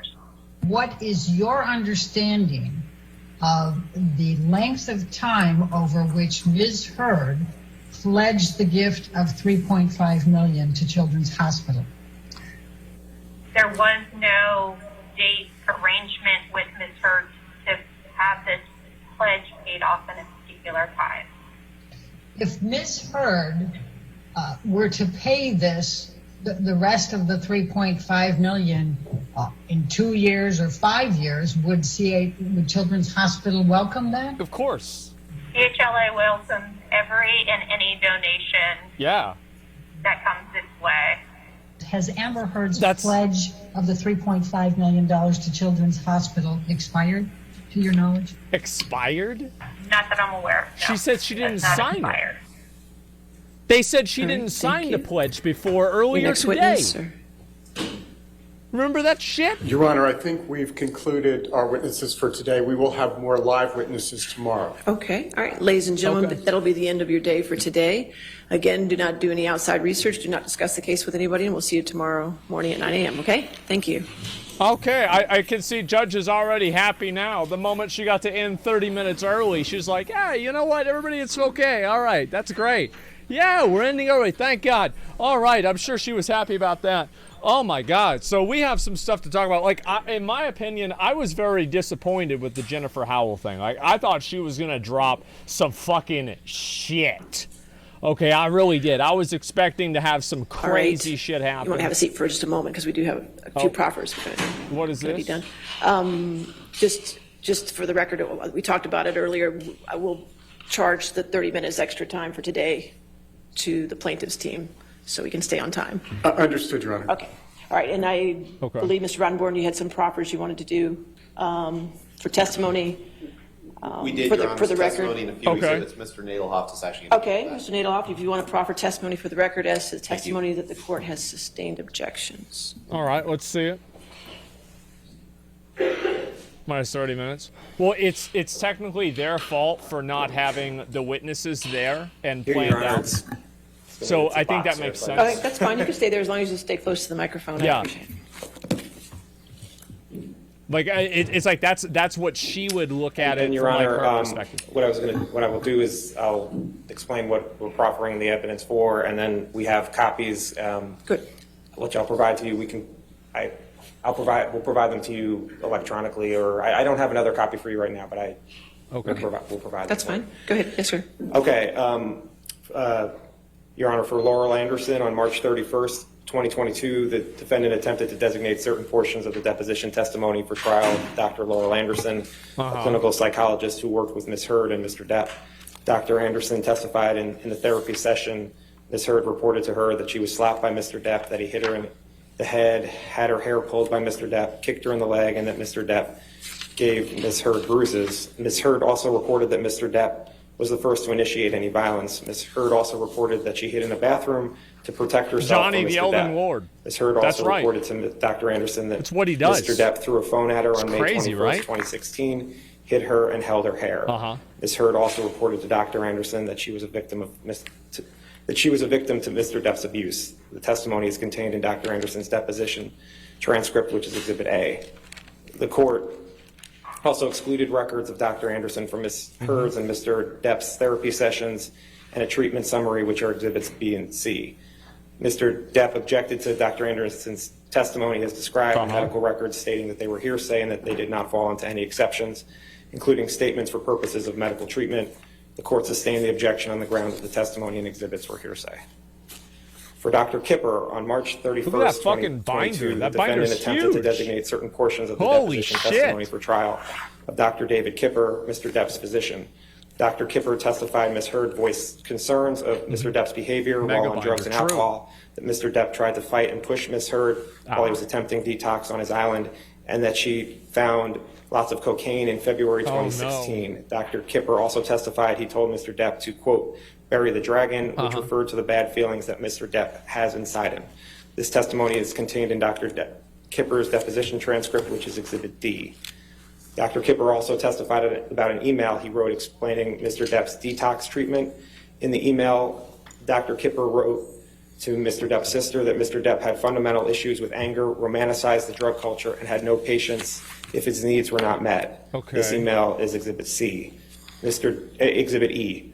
Mr. Depp objected to Dr. Kipper's testimony and the email stating it was hearsay, that it did not fall into any exceptions, including statements for purposes of medical treatment. So it's The just court sustained the objection on the ground that the testimony and exhibits were hearsay. Deborah Lloyd. On March 31st, 2022, the defendant attempted to designate certain portions of the deposition testimony for trial of Debbie Lloyd, Mr. Depp's nurse. Ms. Lloyd testified Ms. Heard voiced concerns about Mr. Depp's behavior while on drugs and alcohol, and that Mr. Depp worked himself up into a rage and was trying to fight Ms. Heard while he was attempting detox on his island. This testimony is contained in Ms. Lloyd's deposition transcript, which is Exhibit F. Also, Ms. Lloyd kept nursing notes on these issues that she testified to which is Exhibit G. Okay. Mr. Depp objected to Ms. Loy's testimony and portions of the nursing notes stating it was hearsay that did not fall into any If this exceptions, is going to go on for 30 including minutes, statements for I'm just purposes going of to medical go on to treatment. something else. The court sustained the objection on the grounds that the There's, testimony like, and more portions information. of the nursing notes were hearsay. To look at. There's like a TMZ Aaron thing. Bourne I want to Filati. go over. On March 31st and April 1st, I'll give it 5 more 2022, minutes. The defendant attempted to designate certain portions of the deposition testimony for trial of Ms. Filati, Ms. Hurd's, and Mr. Depp's nurse. Ms. Filati testified that Ms. Hurd reported to her on December 16th, 2015, that Mr. Depp headbutted Ms. Hurd in the forehead. This also was contained in Ms. Filati's nursing notes, which is Exhibit H. Ms. Filati further testified that Ms. Hurd reported being freaked out after the December 2015 incident and testified to text messages between herself and Ms. Hurd, This is all where Ms. sustained Hurd objections. reported the incident of abuse. No, this is These text admissible? messages Yeah. are Exhibits I, J, K, L, and M.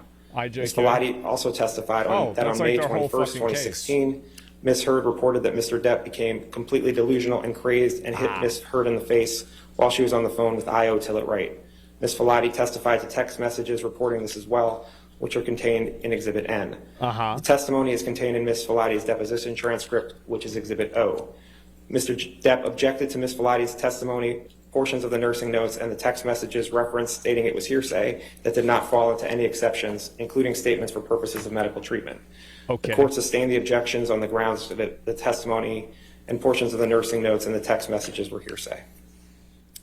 Amy Banks, Dr. Amy Banks, on April. Okay, all right. So I think we pretty much got the idea. He's just listing out all the times that they had any sort of a thing, right? I mean, we know what happened. They're just basically explaining all of the different objections, etc. I don't think anybody really wants or cares to hear all of that. Like it's not contextual. Yeah, let's just move on. Anyway, so TMZ apparently, I don't know about panicking, right? But they filed an emergency motion to protect the person who sold the kitchen video. So isn't that an interesting thing? Wow. Let's go back and let's look at this here. So we represent EHM, owner and operator of TMZ, encloses a courtesy copy of the emergency motion for protective order that we are filing this afternoon with the clerk of the county of this matter. And opportunity to present our motion to the court. Yeah. All right, let's read this one here. I'm going to go ahead and open the image up so you guys can read the whole thing and see exactly what happened here. So yes, TMZ is trying to get this taken off. TMZ is a news organization that primarily covers entertainment and celebrity news. News is, I think, probably a gratuitous term here, but yes, sure. From time to time, TMZ has offered information by sources who wish to remain confidential. TMZ often accepts that information with the express understanding that TMZ will treat the source's identity as strictly confidential.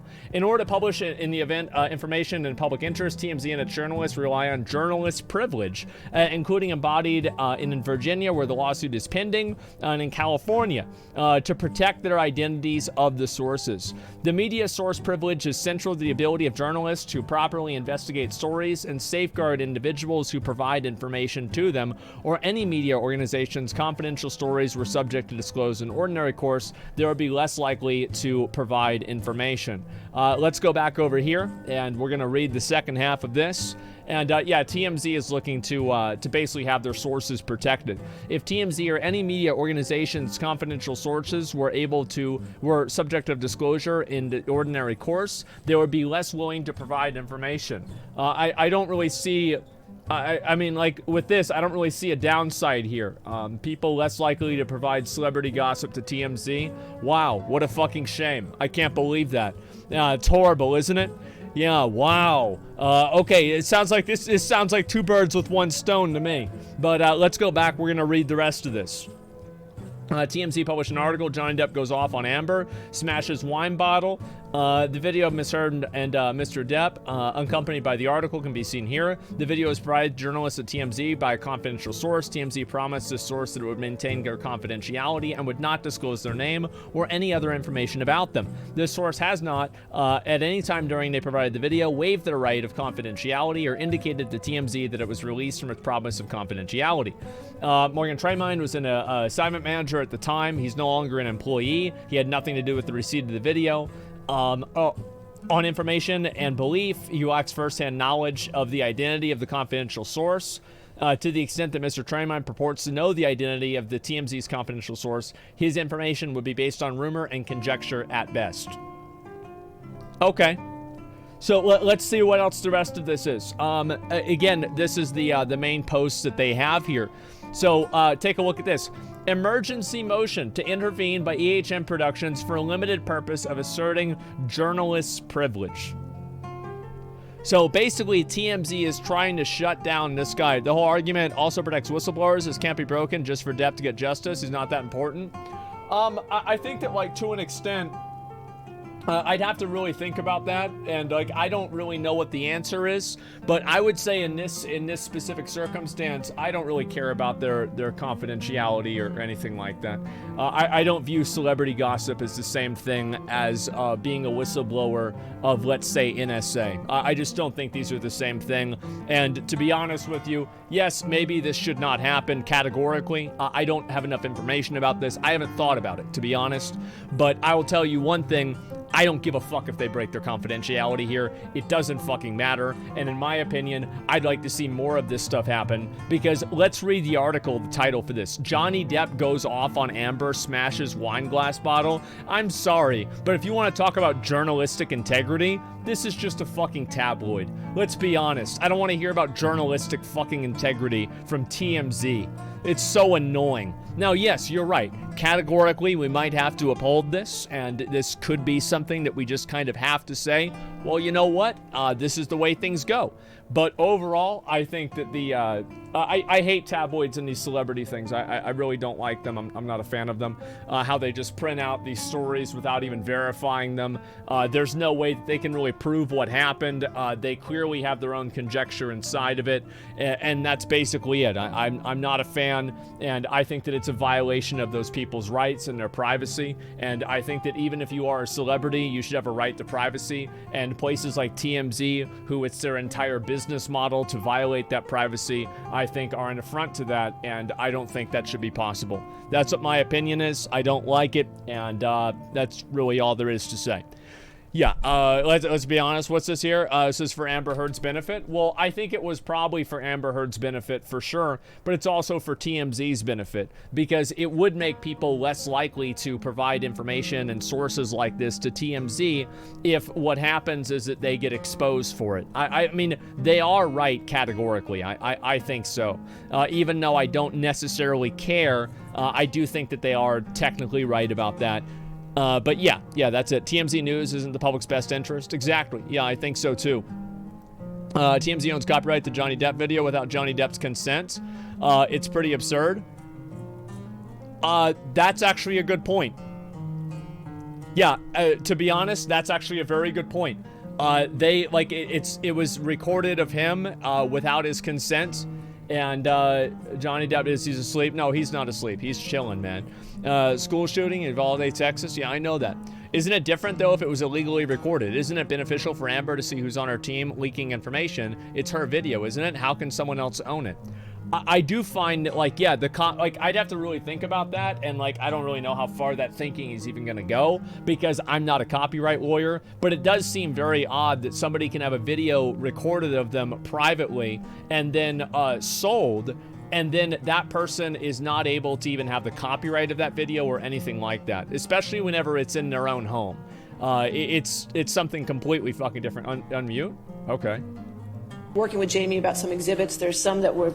Sure. Both sides noted that we're in evidence that are not, so I want to make sure everybody gets everything cleared up. You're caught up? I think he's just going to keep doing good. the list. All right, just keep that going so we can get that, make sure that's taken care of. As far as time left, Sammy, today, I can give you a rough estimate for two reasons. One, you had some depositions, so make sure you give the breakdowns to Sammy about those. And two, Sammy wasn't here today. He had a mandatory CLE that he had to do, so I just did a rough estimate. And I want to qualify that as a rough estimate. Yeah. But it looks like the plaintiff has used about 5 hours today, and the defendant used about 1 hour and 15 minutes. That's what I have. Okay. And again, that's a rough estimate, so don't expect them to be the same. But Sammy's going to get to it this evening and send you an email this evening with the actual accurate times. Okay. Anything else? No, thank you, Your Honor. Thank you. All right. No, Your Honor. Okay. Thank you. Have a good evening. We'll see you in the morning. You too. Thank Okay, you. there it is. All right. All right. So yeah, it's a rough estimate. Yeah, they've still got 10 hours. Yeah, exactly. They got plenty of fucking time. Like, they're chilling. They're doing what they need to do. Countering sustained objections to have them restated into evidence. Yeah, I think that, I mean, of course, they're able to do that. But either way, I also very, very strongly disagree with the idea that because you are a celebrity or a public figure, you, by definition of that, void your right to privacy. I find that to be incredibly disingenuous and to be self-serving only to the lowest of the bottom feeders of society. I think this has literally no value. This is a bad thing. And I think it also sets a dangerous precedent where people can violate your privacy, whether they categorize you in an imaginary category that actually has no real qualifications. So yeah, I don't like that at all. I'm not a fan. Yeah, especially, it's like, and this is not talking about like him getting recorded at Walmart, right? This is in his own fucking home. He gets recorded in his own fucking home. He doesn't own his own video of himself in his own fucking home. It's horseshit, okay? Like, let's be honest. You know it. I know it. Everybody knows it. Yeah, it's terrible. Difference of being secretly recorded in your own kitchen whenever you're going shopping? Yes, exactly. That's what I was saying.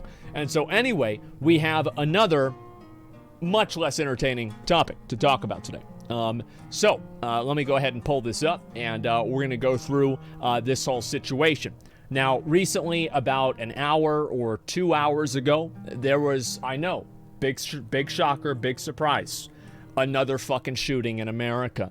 That's right. Some absolute piece of fucking shit decided to shoot up an elementary school. And there are 14 people and 14 students and 1 teacher dead. And so for anybody who doesn't live in America, doesn't know what elementary school is, this is a school for children that are ages 10 and under. And there are 14 of those kids that are fucking dead. And so let's hear what Greg Abbott has to say about this situation. He just gave an update on the school shooting. We're going to see what he has to say. He's the governor of Texas. Give me 1 second. Oh, fuck. Let me see if I can mute it here. What the actual fuck? Yeah, it's awful. Let's see here. And turn this all the way up. Oh, man. Like, I believe that he abandoned his vehicle and entered into the Robb Elementary School in Uvalde with come on, bro. Like, it's where's the audio? Like, I can't boost this audio. Let me see if I can do it maybe with this. Fuck, where's the... I'd really like to listen to the audio and hear what he has to say. Twitter video's dog shit? No, it's not Twitter video, it's this video. Let's see if I can find a better video of this. Greg Abbott's... give me 1 second, I'll pull this up. Greg Abbott's school shooting... Okay, and this is going to be literally, there's a million other ones that are just like this. All right, let's see if I can find it right here. And this is a news post that actually has no information. Okay, great. Let's go ahead and just try to pull this up on Twitter then. This is kind of annoying to have to do, but the video that was shown was not really there. So let's see here, confirms that it happened. Is this it? An 18-year-old male who resided in Uvalde. Fuck. Okay, oh my god. It's like, do you want to just like be really quiet and we listen to it? Because like that's the best I can do. Like I don't have like the audio booster technology for Twitter videos. I think that's the best that we can do. YouTube it? Sure. Let's see if I can find it up on YouTube. Greg Abbott's school shooting. Sure, and we'll actually make this filter. Thank you. Great idea. And here we go. And... Romas, an 18-year-old male who resided in Uvalde. That's the best I can do. It's believed that he abandoned the shooter. The shooter was Salvador Romas, an 18-year-old male who resided in Uvalde. It's believed that he abandoned his vehicle and entered into the Robb Elementary School in Uvalde with a handgun, and he may have also had a rifle, but that is not yet confirmed. He used a handgun. To my most recent report. he shot and killed horrifically, incomprehensibly, 14 students and killed a teacher. Mr. Romas, the shooter, he himself is deceased. Thank God. And is believed that responding officers killed him. Good. Thank God. Yep, good. Yeah, absolutely. Did they do anything else? No, that's it. Yeah, they shot the guy. What a fucking relief. That way we're not going to spend money keeping this piece of shit alive, going through trials, like all of that stuff. Thank God we don't have to deal with them. They shot him. Great job. Huge, round of applause for the police. Thank you, guys. I really appreciate it. Good job. And, yeah, what's this here? And, come on, guys, you have a fucking gun problem? I think there's a lot of problems with this. You know what? You want to know what one of the other problems is? Is the fact that, I don't know why the fuck he did this. The first thing he did was say the guy's name. Have you ever thought that by saying their name and repeating their name and proliferating pictures around with them and all this stuff, you give them validity and validate them and then give them the attention that they were probably looking for with this action in the first place? I think this is a huge problem. I don't like that. It's going to come up in court, that's why. Yeah, but it doesn't need to be as a public announcement. You understand? Of course it's going to come up in court. Yeah, of course. What do you think they're going to do? They're not going to say his name in court? No, but I think there's a very different, very big difference whenever the governor of Texas is making an announcement and he starts off with the announcement listing the name of the person. This was completely unnecessary and it did not have to happen. And I think that the validity of having his name associated with fear is that there are a lot of people who want to feel powerful. And I think that there is a certain level of power fantasy that goes into a lot of these different shooting cases. And one level of power that people can obtain is power of fear. And what fucking Greg just did is he just made him powerful. He just attached power to his name. And I wish that he didn't do that. Like, I would tweet at him, I would go down to the Capitol and be like, hey, listen, why are you doing this? But that's not gonna do, he's not gonna listen. He's not gonna fucking do anything. Yeah, it's the shooter's name being non-white. No, they've listed every shooter's name. Like, the other guy was white, and they listed his name too. It has nothing to do with whether the shooter is white or not. They do this with every single person, and that's always what happens. Let's not turn this into a fucking race issue, okay? It's not what it is. What's the solution? Well, this is the way that I look at the solution to this kind of stuff, right?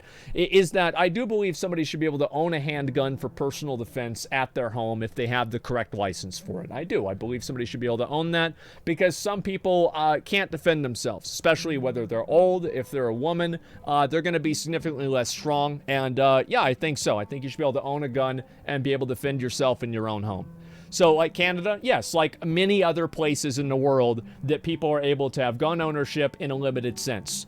Does this mean that I want people to have a M16 or a 50 caliber machine gun? No, I don't think so. I think that it's common sense what people are okay with this. Do you own a gun? No, I do not own a gun. But if I did, I don't know. Like, I don't know what I would get or anything like that. I've never thought about it. I don't really give a shit about it, right? He used a handgun. Yes, he did use a handgun. That's true. In Canada, we have to take psychiatry testing. I think some of the restrictions should be stricter. So I think that how do you prevent school shootings? The truth is that ultimately you cannot prevent them. You cannot make them go down to zero. But I think that there are things that you can do to reduce their frequency. And I think that should always be the focus. It's about reducing the frequency of what they're happening. You remove guns, you're never gonna remove guns, okay? Like they've had it's a silly and naive argument. What about the war on drugs? Where did that go? Also, it's just not gonna happen. So yeah. Why is it only happening in the USA? I'm sure that there are crimes committed with other weapons all over the world. I'm not going to compare crimes and look at every single different thing. And also, if you're going to look at guns, like, you could say there are plenty of other countries where people own guns and these crimes don't happen either. Because every other country in the world does not all not have guns. There are plenty of other countries that do have guns. So the implication there is that guns are at least not the only variable in mind. Does that make sense? And I'm not saying that that they shouldn't have psychological testing. I'm not saying that I don't think that they should maybe limit some of the types of weapons that people have access to, just a general citizen. And I'm not saying that they shouldn't try to shore up different loopholes that allow people to give guns to their kids in a way where it's okay. I'm not saying any of these things. In fact, I'm saying the opposite. But what I am saying is that's only one piece of the puzzle. And what the other pieces of the puzzle are is, number one, there are a lot of people out there who see this happen. They see a person like this, and then it inspires them. I think this happens with a lot of shooters and a lot of mass murderers and people like this. I'll give you an example of somebody who was inspired by somebody else. Obviously, this is a bit of a abstract example, not the same level, but it's the same thing. Do you know why Saddam Hussein had a mustache the way he did? It's because he was a big admirer of Joseph Stalin. That's the big reason. And I wonder why, if you look at the two actions that they did. Yeah, it's because of Stalin. So I think that that's just something that happens with a lot of these different people, where they idolize the people that came before them that did the bad thing. So yes, I think that it's a what? Yeah. I would look it up. Yeah, yearly mental evaluations. I think yearly mental evaluations would be hard to do, like logistically, but I do think that there are much more things that need to be done. But all I'm saying is that, yes, I think there should be more. I think we can all agree on this. There should probably be better gun protections. Like, I'm not saying that nobody should be able to have a gun, but there should be better gun protections than what we have now. Like, yes, that's it, yes. They should do a better job at making sure that crazy people don't get guns. What I find to be very frustrating, to be honest with you, is how many of these people the FBI already had their finger on. The FBI already was watching this guy. Or not this guy, but the Buffalo guy. They were already watching him. How does this happen where this person is typing up and doing all this crazy stuff and ordering this stuff? And I think most of these people are too fucking stupid to use a VPN and hide what they're doing, like buying these items. How the fuck does this happen? It's absolutely insane. And what's this? You had a gun 18, he got it illegally 100%, needs to be 21. So yeah, if he had a handgun 18, he got it illegally, 100%, needs to be 21. I did not know that. And so I'll be honest, I don't know every single little limitation with gun laws and stuff like that, etc. How about you just have armed security in schools be required and it's less likely to happen? Well, I'll tell you that's what happened at my school. So I also live in Texas. I live in Austin, Texas, not Uvalde. But in my school, we didn't have a police officer on campus. We had a police station on campus.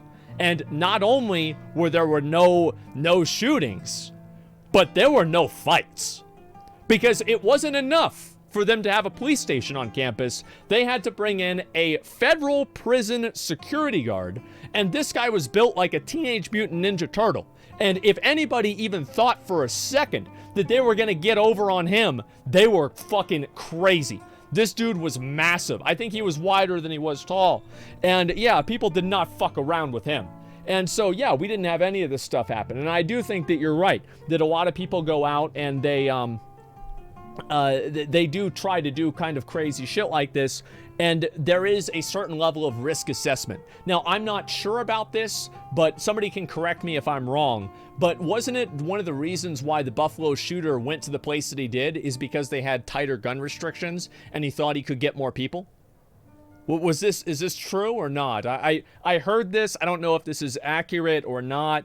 Okay, everybody's saying yes. Okay, great. So yes, everybody's saying that this happened, etc. The fact is here that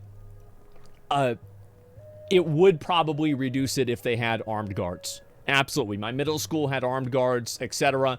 I think that this is probably something that they should do. Is this something that they should have to do? No, I don't think so, but it's just what it is. That's all that comes down to. FBI agents are useless? I don't know. Talk about only, what are you talking about? The world has guns. They are only legal in the U.S. and Middle East, you Pepega take? In Switzerland, every single person is able to is actually required to own a gun. Is that right? Yeah, is that right? I think it's in Switzerland. Like, they can't guns. Yes, ammo. No. Okay. But after military service. Okay, no, we're not required. I don't remember like what it was. Maybe they were required to do military training and they could have a gun after that or something like that. I don't remember what it was. It's military service. Okay. Yeah, I don't know. All I'm saying is that, again, I will reiterate my stance on this, and I will continue to say this. I think that you should be able to own a handgun for home defense. I do. And nobody is going to convince me otherwise of this. I think that it's a good idea, and I'd feel a lot more safe with that. And yes, I think you should be able to own a handgun for self-defense. But everything beyond that and other stuff like that, obviously that's up for conversation. Yeah, you don't know to be quiet? Well, yeah, I mean, I don't know that, and so I asked a question, and it turned out that I wasn't right. That's the way it goes. This isn't some big of own thing, like I didn't know, that's what I thought, and it turns out that's not true. Like, that's the way it goes. Like, I'm having an extemporaneous conversation. I can't know the gun laws for every single place in the entire world. Do you see what I'm saying? What would it take for you to change your mind? About owning handguns? I mean, it would be a lot. I don't really know what I would do to change my mind about owning handguns. To be honest with you, I'm not really sure. Because I couldn't see a universe where a person would be able to defend themselves without a gun, in many cases, with home intruders. Like, I'm not sure. Like, a better solution than what I have? Yeah, I have no idea. Yeah, how could you defend yourself? Like, let's say you're like a 5'1", 100-pound girl. 2 guys break into your house. Each one is 6'1", 200 pounds. If you don't have a gun, like, what are you going to do? You know what I mean? Like, yeah, I don't know, man. And, so, yeah. What if a handgun isn't enough ammo? Then what? Well, I mean, there's a million different weird things that can happen, etc. But I do think this is a multifaceted problem. Anyway, we can argue about gun control and about, like, to what extent, etc. But yes, this is my stance, is that you should be able to own a handgun for self-defense at home. This is my stance, and there's, like, it doesn't, like, that's what I think. And so anyway, if people disagree with that, you can type out why or whatever, but I have a good feeling that a lot of these arguments are not going to make me change my mind. Anyway, with this case and a lot of the other cases, what are other things that can be done to reduce the amount of crime and the amount of times that these things happen? Well, I think quite a lot of them. I think number one, don't show the pictures of the fucking shooter. Like, I was scrolling down to find this, and I almost scrolled down and saw another picture of this clown, right? I did. And so I think number one is you don't show the pictures of the shooters. Absolutely not. And then on top of that, not showing the pictures of the shooters, you don't try to vilify and talk about how wrong they were. It's obvious that they were fucking wrong. You don't need to disprove it, because I think by the nature of disproving something, you lend credibility to their argument. I think that's what happens, is because people think to themselves, well, if this needs to be disproven, then why is it need to be disproven?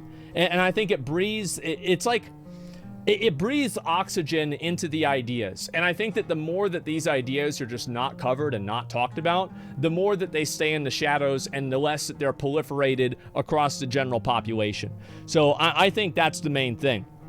Put him in a terrible ward and tell the inmates what he did? They won't need to do that. He's in hell now, and so that's a problem. And so, yeah, let's look at the rest of this. No vital ground and sense of nonsense. Yeah, exactly. And in South Africa, listen, guys, everybody is going to have their fucking take. How do you feel about people re-uploading the shooter's live stream on the internet? Should that be illegal? How do I feel about somebody re-uploading the shooter's live stream on the internet? Should that be illegal? Yes, I think it should be illegal, because the copyright of that was created on inception of that, and I think that because, yes, let me explain why. Right? Because it's not, so here's my logical process of why it should be illegal, okay? My logical process is that copyright is created for any sort of video or artwork or picture or article or writing at the moment of its inception. So that means that the moment that it is created, the copyright is also simultaneously created, and it is implicitly given to the person who created the work, usually. So because all of that different information is evidence of a federal crime, and it would be used as evidence against that person, then I think that it would then afterwards become owned by the government, and it would become their copyright, and thus they could have people take it down. So that would be the logic in my mind. Does that follow? I feel like that's fair. Yeah. What's this here? Good point. I think so. Do you think Alex Jones will call this incident a hoax? No, he's not going to make the same mistake twice. He already got sued for it once before. Alex Jones is right maybe like 5 or 10% of the time, but the other 90 or 95% of the time, he's not fucking right. And I was astounded whenever he said that Sandy Hook shit. Like, I was amazed whenever he said that. I was just absolutely in shock that he would mention that. It was just crazy. He said the Buffalo shooting was a hoax? Oh, what a fucking idiot. I didn't hear that. I didn't read that. I have to look at it for myself, okay? Let me go back over here. We're going to look at this. Yeah, broken clock is right twice a day. Exactly. So he was wrong 1,000, but 100 correct. Guys, I'm not going to say. All I'm saying is that, what's this here? He said it was staged. People saying he's a comedian. Alex Jones said that he's literally an idiot. I'm doubtful it's even 10% right. Well, that's why I said or 5%. All I'm saying is that I think Alex Jones has been right about like a handful of things, but I'll say one thing, Sandy Hook certainly fucking wasn't one of them. And so anyway, going back to this, I think that vilifying the shooters, turning the shooters into these almost like supervillains of society. I mean, that's kind of the way that I felt about it. And like, especially like whenever you think about like the supervillains of society, I want to give you a great example of exactly what I mean by this.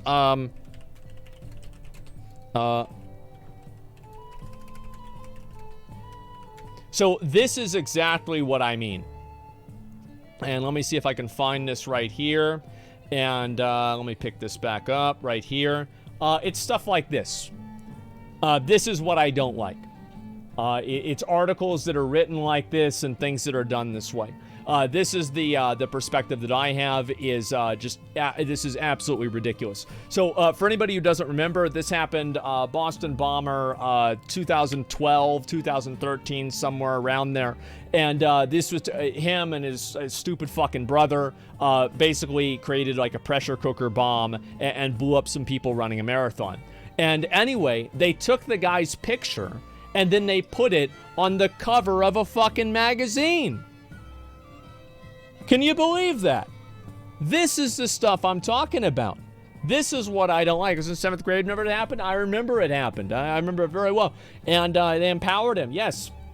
And so how many shooters thought to themselves, wow, I want to be the next guy that's on the cover of Rolling Stone?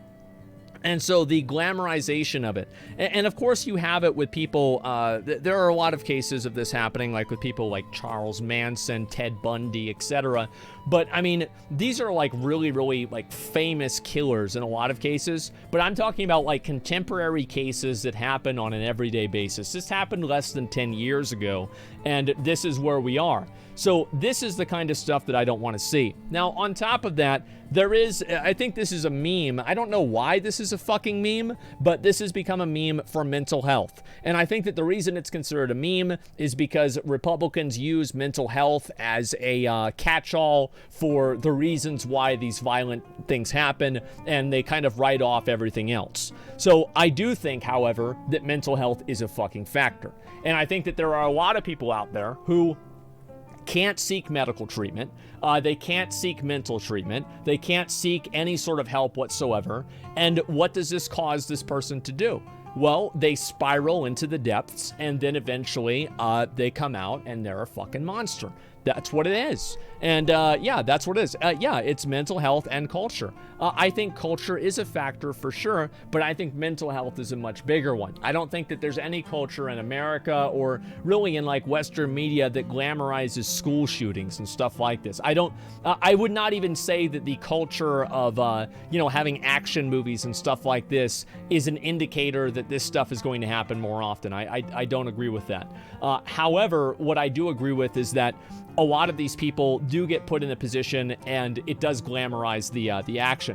But going back to mental health, now I do think that they need to do a better job at like picking these people out, finding these people proactively. And I think that really this is what my main frustration with a lot of these shooting cases is. It's the fact that there were like so many red flags with these people, and in many cases the FBI already had a finger on them, they were already paying attention to them, and nothing really was done.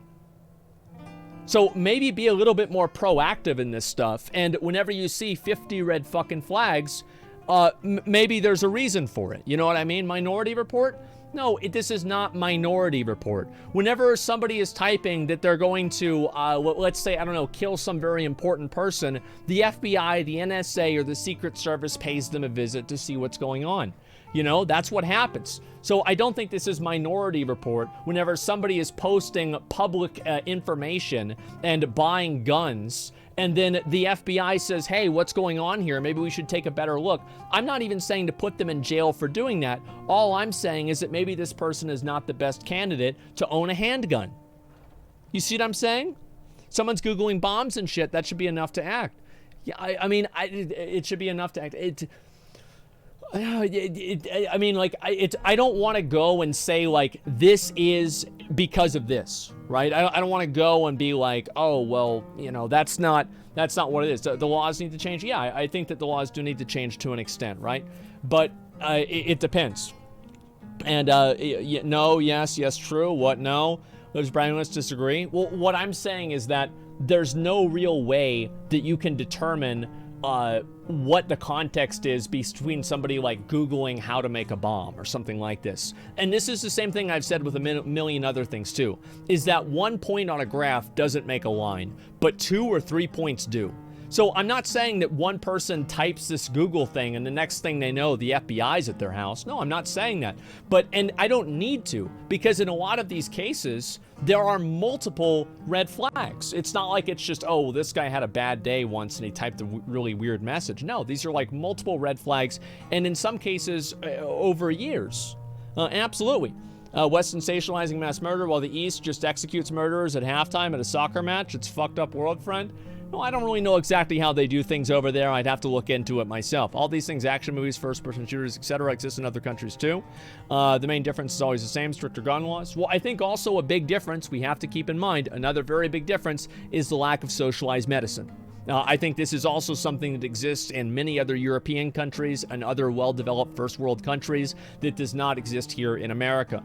And also I think that the amount of sensationalizing and divisiveness in America is extremely high, probably higher than many other countries in Europe, but I don't live there, so I can't really say that for sure. So all I'm saying is that it's not one thing. It's like, imagine it's a pizza and there are multiple slices to the pizza. And yes, there are bigger slices and smaller slices, but you need all the slices to see the whole pizza. And that's the way I see it. You have a crime problem? Yeah, I think that America does have a huge crime problem. You're right. Absolutely. But crime has consistently gone down over the years, as far as I know. In general, every EU citizen pays for their own drugs. There are aids, but you have to pay. I mean, again, that's like one piece of the pie. There's a bunch of other stuff that happens there too. He killed his grandmother prior to the incident. It's appalling. Yeah, I mean, so let's say this guy killed his grandmother, took a gun to a school, and he shot up 12 kids, right? Or sorry, 14 kids and a teacher. I would argue that this is a person that this is a person that does not have a sane mind. This is not a mentally stable person. Absolutely not. Now, I can't see a reasonable, normal person like this behaving this way. Absolutely not. Guns called deaths, no guns called less deaths. That's why we in Germany don't have problems with that. Oh, I think so. You're right. But I think that people should have a right to self-defense. And I think that with some people, a gun is the only option for them to be able to do that. And I understand that that's not what you have in Germany. And there's a lot of things in Germany that aren't in America. And some of those things I'd want, some things I wouldn't want. Absolutely. So yeah, I'm not going to go through and argue like the way that it is in your country. I don't know the problems that your country has, and I'm not going to purport to understand them because I don't live there. I don't even speak German, okay? Even though actually I am primarily German. I don't know any fucking language of German. And yeah, that's it. You don't need a gun if no one has a gun? Okay. That's not going to happen, man. It's not going to happen in America. I'm sorry, but like this is idealistic thinking that has literally no relevance to real life. This is a utopia. Yeah, I mean, it's not going to happen. Exactly. It was a special moment. Yeah, this is the way that people like this think. Listen, I understand that people think this is an issue. Here's what my opinion on buying guns is, right? These are some things that I would like to have happen with buying guns. I think that there should be an extensive waiting period for buying guns. I think there should need to be a psychological analysis with buying guns. I think that you don't need to buy certain types of guns. It's not necessary. And those are some of the main things that I would want to see. There already is? Oh yeah, there already are in some circumstances, but not all circumstances. Exactly. There is all of that. There is not all of that in all circumstances. And let's be honest here. And civilian ammo, yeah, look at this here. Government needs to fund real-life lightsabers. Yeah, maybe that's what's going to happen. Different culture? Yeah, I think that there is very much a different culture.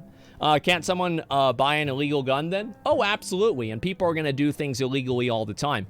And it's the way that I look at it is that it's also an American culture problem. I don't know exactly how to solve that. I think it's a very complex problem, and I don't know exactly what to do about it. If you want me to be totally honest, I literally have no idea. And that's it. I think there's a lot of things. Pandora doesn't go back in the box. People acting like being gun-free is still an option are incredibly naive. I think so too, especially with the advent of 3D printers. I think that people have already been able to 3D print guns, and so I think that will become increasingly less possible as time goes on. So yeah, there's going to be a lot of those things happening in the future, and as I said, it's going to be a very interesting 20 or 30 years. Chicago has some of the strictest gun laws, yet they have one of the highest rates of gun violence. Yeah, I mean, again, all I'm saying is that I think it's more nuanced than that, and to be honest with you, I am not extremely well-versed in gun law and all of this stuff. I don't really know a lot about it, and so that's why the only thing I said is, you know, I think somebody should be able to own a handgun for home self-defense. Like, that's about it. Yeah, that's it. Clearly? Well, no, I'm not an expert in this, but that doesn't mean that I can't have an opinion on it. I mean, I don't think that you need to be an expert in every single gun law to have that opinion. That would be silly. Let me see here. People can get illegal anyways. Dumb argument, because how would that stop implementing stricter rules? Well, it would be the effectiveness of those rules, obviously. But I think it depends on like how much control you really have over people. Absolutely. And what about moats? Can't they replace guns? Oh, a moat? Yeah, put with alligators underneath it. Exactly. Free mental hair. Long wait for guns. Yearly reevaluation of background of registered gun owners. Somebody that wouldn't significantly reduce with a straight face. A yearly evaluation, I think, would probably be a bit much. And I'm not saying this like in general, but I don't think logistically this would be possible to maintain and keep up with. But maybe it would be. I don't really know. Fuck that. Yeah, there's a lot of people that just don't want to do that. And let me go back and read a few more of these. 3D printed guns can only shoot one bullet, though. Can't kill 14 people with that? What could 3D printed guns do 10 years ago?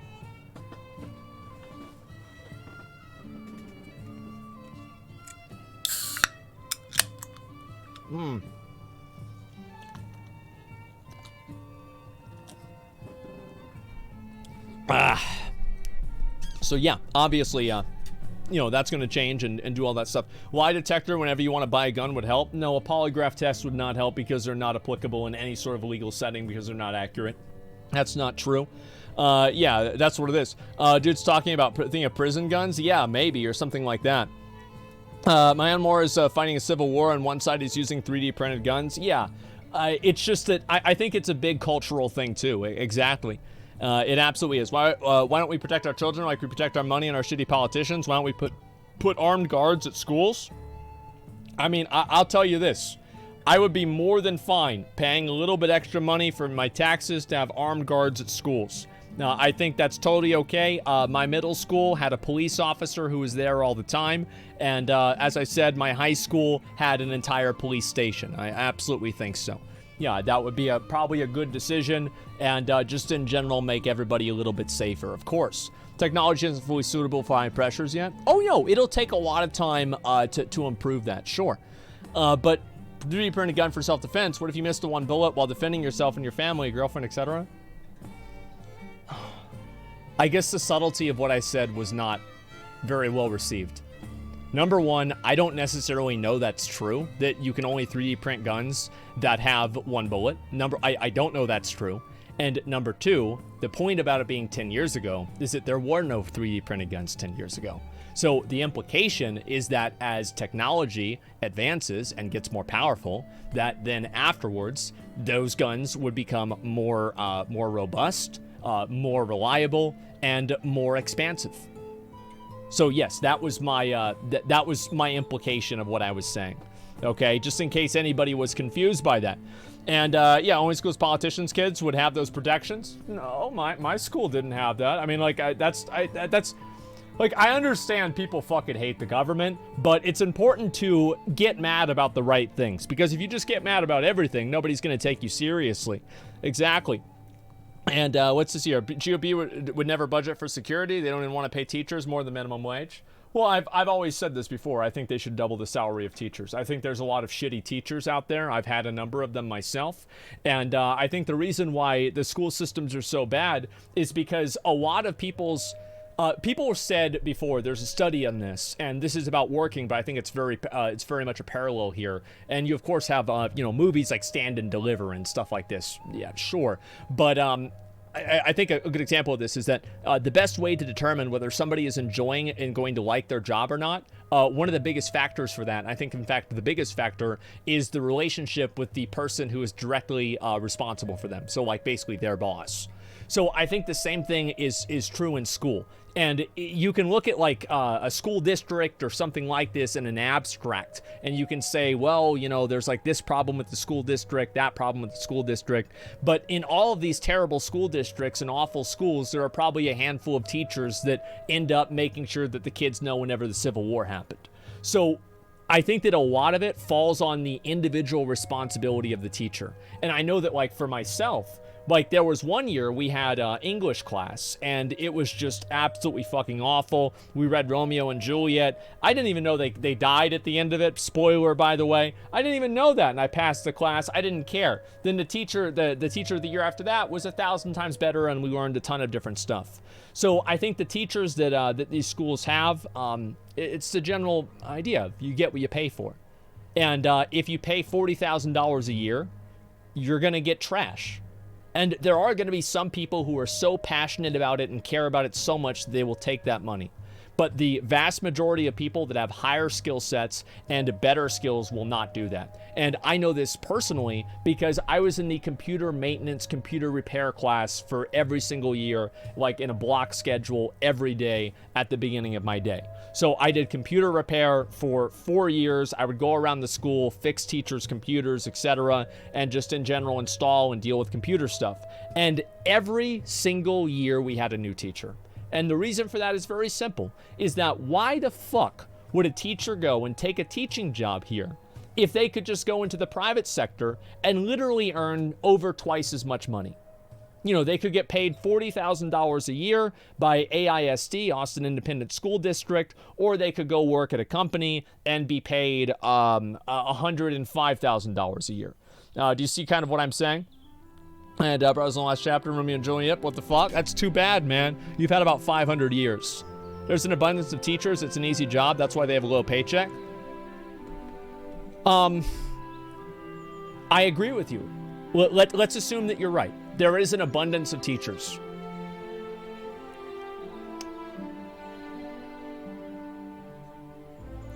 There's an abundance of restaurants, but you probably only want to go to 3 or 4 of them, right? Why is that? Because all the other ones are shit. And the fact is that you have a lot of these teachers who are shit teachers. This is the facts. I've had them. My friends have had them. You've probably had them. Let's call it what it is. And I think that you would have stronger competition and better quality teachers if you paid them more money. That's what I think. And I think that taxes should go up and they should pay teachers more money. Because here's the problem, is that every single time that I try to explain a fucking graph like this, or or this or any of these fucking graphs, and people are like, no, that's not true. No, it's probability 50% every time, even if you flip it 5 times in a row and each time is dependent on the last time. No, wrong. NFTs, yep, there we go. Exactly. Those people are enabled by bad teachers, because in my class, we learned about that shit. We did. Because I was lucky enough to have a good teacher. And also my dad taught me a lot about it too, because that's it. Or showing another graph is like showing them an alien artifact. Exactly, that's a huge issue. Bigger issue is kids themselves. Public school teachers get paid more than private school teachers. Most teachers would rather move to private schools so they don't have to deal with horrible kids. Yes and no. One thing I've learned with teachers, and this is just like what I've had, is that we had, so there was this one kid, it was in, I had history class and I had geometry right after that, right? And so in geometry class, there was this kid and there was a student teacher. And the student teacher, his name was Mr. Banks, okay? And the main teacher, the actual teacher, he would sit there in the back and let Mr. Banks teach class. And Mr. Banks he's a big, tall guy. He was going to college, I think at St. Edward's University, his university here. And every single time that Mr. Banks would turn around, there was a kid in my class, and I think his name was legitimately named Billy. Billy would say, Mr. Banks is an F word. Every single time he would turn around. And this happened. And Billy, and this would piss off Mr. Banks. People would laugh at it. It was funny. It would fucking annoy him. And so finally, after 2 months, now I was going to say 2 years, 2 months of this happening, Mr. Banks finally says, okay, Billy, come on up here. And he goes and he does this. He goes and he makes a triangle on the board. It was a whiteboard, and he goes like this. He makes a triangle. He puts a 3. He puts a 4. And he puts a question mark. And this was something we learned at the very beginning. It's a 5, right? Yes, Pythagorean theorem. So he's like, all right, come on up, Billy. And Billy, by the way, was 19. I was 15. We were in the same class. So Billy didn't know how to do this. And Billy was up there in front of everybody. He was trying to, like, he was writing out, like, equations, you know, like a weird, like, the backwards E thing, putting parentheses around things. And then, like, as he's getting into it, obviously everybody's laughing at him. Everybody's laughing at this guy, at Billy. And Billy is just, like, freaking out. He doesn't know what's going on. He feels like a fucking idiot. Mr. Banks, he's like, are you done? He says, yeah, I'm done. The teacher goes, who's the F word now? Billy sat down. And for the entire rest of the fucking year, Billy never did a single fucking thing. He never spoke out of turn. He never did anything wrong. He completely did his fucking work. And the funniest fucking thing about it is that Billy and I had multiple classes together. And the class that we had together right before this one was history class. Now, in history class, guess who the teacher was? The fucking football coach. And guess what? We learned about World War II all year long. That's all we learned about because his dad was in World War II, and we're going to learn about what happened in World War II. Same. Yes, we watched documentaries. We read about it. All we did was learn about World War II. And in that classroom, it was yes, sir, no, sir, sorry, coach, yes, coach, I'll be right there. And it didn't matter if Billy was the biggest fucking badass in the whole school. The moment that he went to that class, he sat in his fucking chair and he raised his hand if he wanted to go to the bathroom. So I think that a lot of the teachers that can't command respect from their students, it's because they're bad teachers and they just can't command respect. And I think to a certain degree, a person should be able to command respect. Absolutely. Now, is this what should happen? No, of course. All the kids should sit in their classrooms and they should sit at their desk and do their work and listen to the teacher. That's how it should be, but that's not how it is. And so I think a teacher needs to be able to command that respect. And if they don't do that, then it's just not going to go anywhere. I hope Billy ended up doing something good. I don't think Billy's in jail right now. So I'm pretty sure that's good. Yeah, exactly. And kids nowadays pull out their phone and film the teacher and scream, "I'm going to sue you." Well, our teachers, like, they didn't really care about that. Like, we had a couple of blow-ups for that where, like, the students would complain about the teacher saying things. One time, one of our teachers said effectively that if you don't like, this is actually Cody's teacher, it was my teacher, and then it was when Cody was in the class, the teacher said effectively if you don't like what you're being told here, you can basically go get hit by a train. And obviously students complained about this, and nothing happened to the teacher. Literally nothing happened to the teacher. And this guy was the biggest fucking dickhead ever. But we learned economics. We did learn economics. He was really good at teaching economics, but he was also a huge dickhead. What he would do is he had a little red fucking clown nose. And he would put on the clown nose while people were taking the test. And all the people that were fucking stupid, he would look at them and look at their answers with the red clown nose on. And I actually heard, I'd have to get Dylan over here, because Dylan and I were in the same class with the same guy. I'm pretty sure that he gave people McDonald's applications. Straight up. Yeah, like he straight up fucking literally called them clowns and gave them applications to McDonald's whenever they failed the class. Or failed the test. This guy was awful, right? But nobody fucked around in the class. Absolutely not. And so, yeah, I think that you have to, it's like if you're dealing with like a bunch of like asshole, especially like young guys, right? Sometimes you've got to be a little bit abrasive with them. Absolutely, I think so. I've seen this many times with Warcraft. I've seen this many times with many things, like at the IRS, etc. Is that sometimes you have to be a little bit more aggressive and you have to take charge, take command of things. And if you don't do that, they're not going to respect you. And absolutely.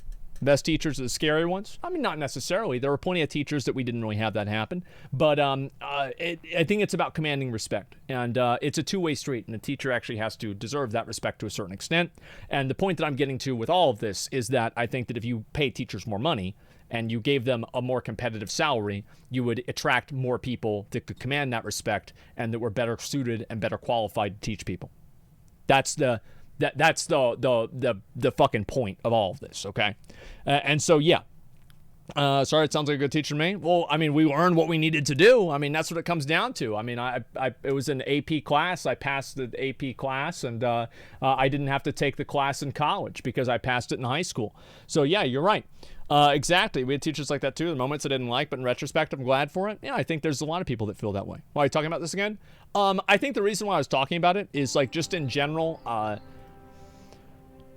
I think the point is that there are a lot of times where the government should spend more money, and I think the government spending more money will ultimately result in a better outcome for society.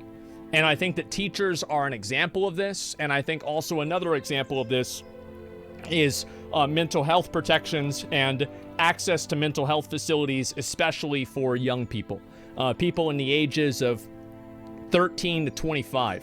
Right? That sucks, especially in America, especially nowadays. I mean, I don't know how many times I've heard about, like, I had people send me some of the messages or, like, you know, personal stories about this, how they have like a 13-year-old sister who's suicidal because of things that are happening on Instagram, or she's not getting the attention that she wants on Instagram. It's absolutely disgusting. So, like, it's basically you have like like an inverse relationship where the mental problems are getting worse constantly, and at the same time, the social support is also getting worse. So, like, you're bridging the gap, and not bridging the gap, you're creating the gap from two different directions. Does that make sense? You can't force people to be responsible for themselves. They have to see value in themselves. Yes, I know that, but you can always make the argument that that type of help will help the person see value in themselves. And I think also a good teacher will help somebody do that. I think that there have been friends of mine and who had a teacher who really helped them, who kind of kept them on the straight and narrow path. Absolutely. And yeah, lack of parenting 90% of the time for kids. Yeah, and it's harder to legislate for that, etc. But I think it should be considered more. And yeah, it's like if your kid goes on a shooting rampage like this, what really happened here? Why did this happen? What are the details? What are the parents doing? And I think that in a lot of cases, I forgot which case recently this was in, is that the parents were effectively enablers for this. That they were enablers for this behavior. And so, yeah, it was like, I think it was about like whether they're liable or not. I think so. Yeah. It was Oxford and Michigan. I forgot which one. But yeah, of course, so what's this here? Social media is ruining my little sister, even though she's struggling. I don't want her ending up in a mental facility because of how bad my experience was. Yeah, it's awful, man. I'm depressed because I'm alone, not because I don't get likes on social media. Social media doesn't really matter. Barely feel like socializing. Well, there's a lot of people, but like you're depressed, right? And like, what are you doing now that you're depressed? You're on a live streamer's chat room.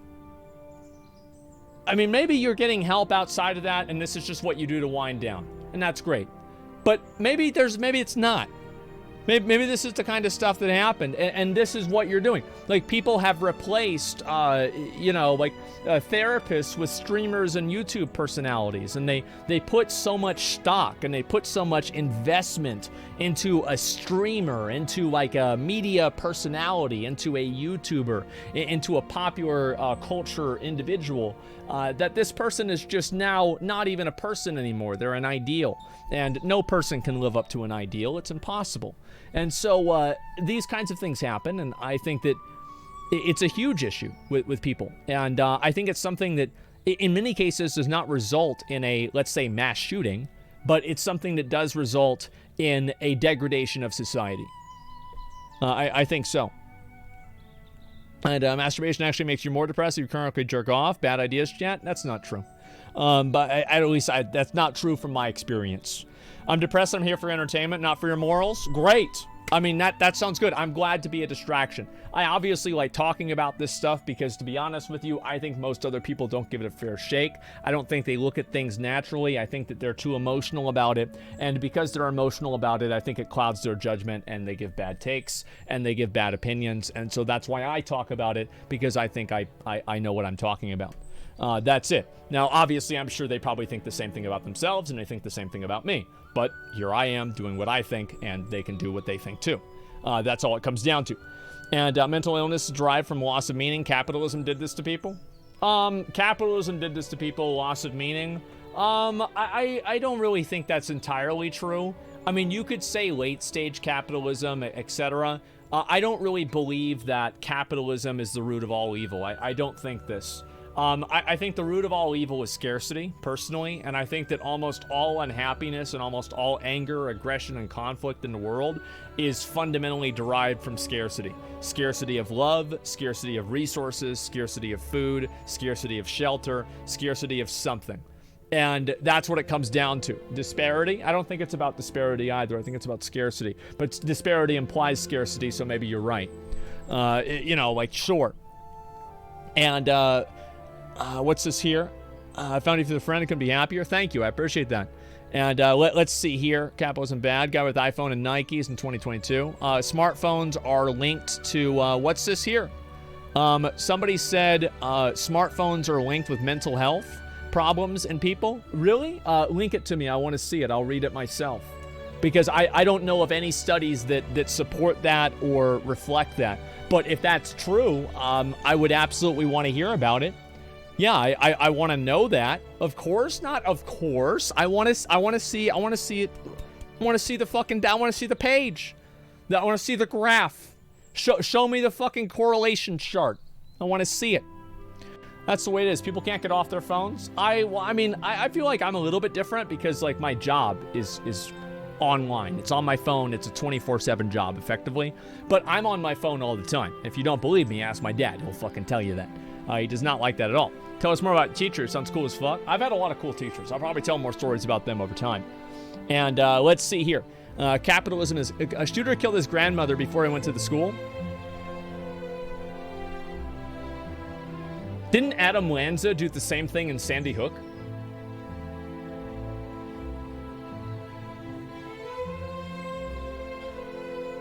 Yes. His mom? Show his mom copycat? And how many pictures were there of Adam Lanza everywhere?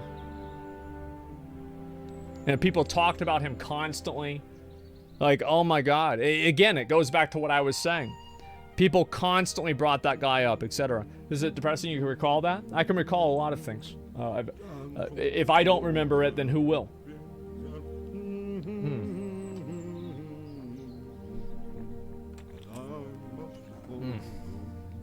Greed and sociopathy are the root of all evil. Now it's scarcity. Now than scarcity. A lot of uncontacted tribes are less evil than our society despite scarcity.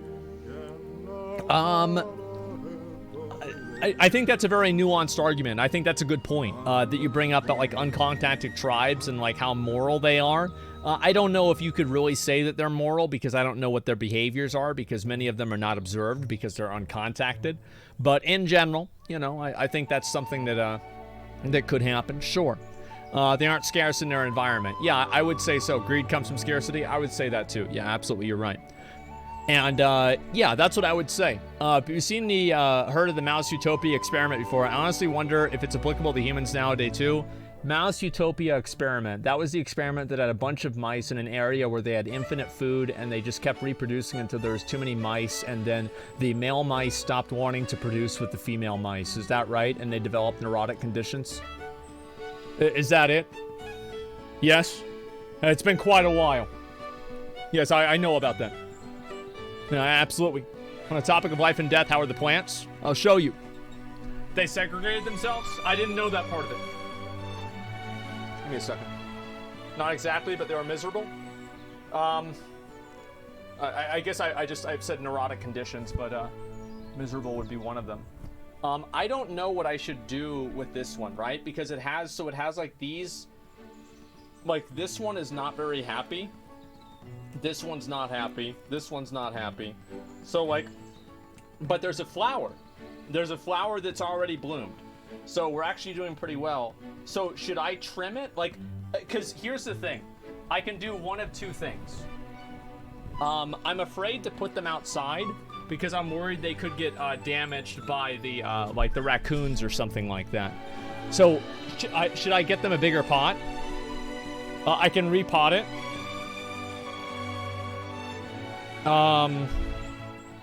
How much bigger of a pot?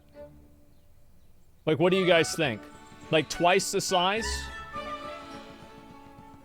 A giant pot, 12-inch pot, like a pot like this big, about this deep, because that's the other one that I have.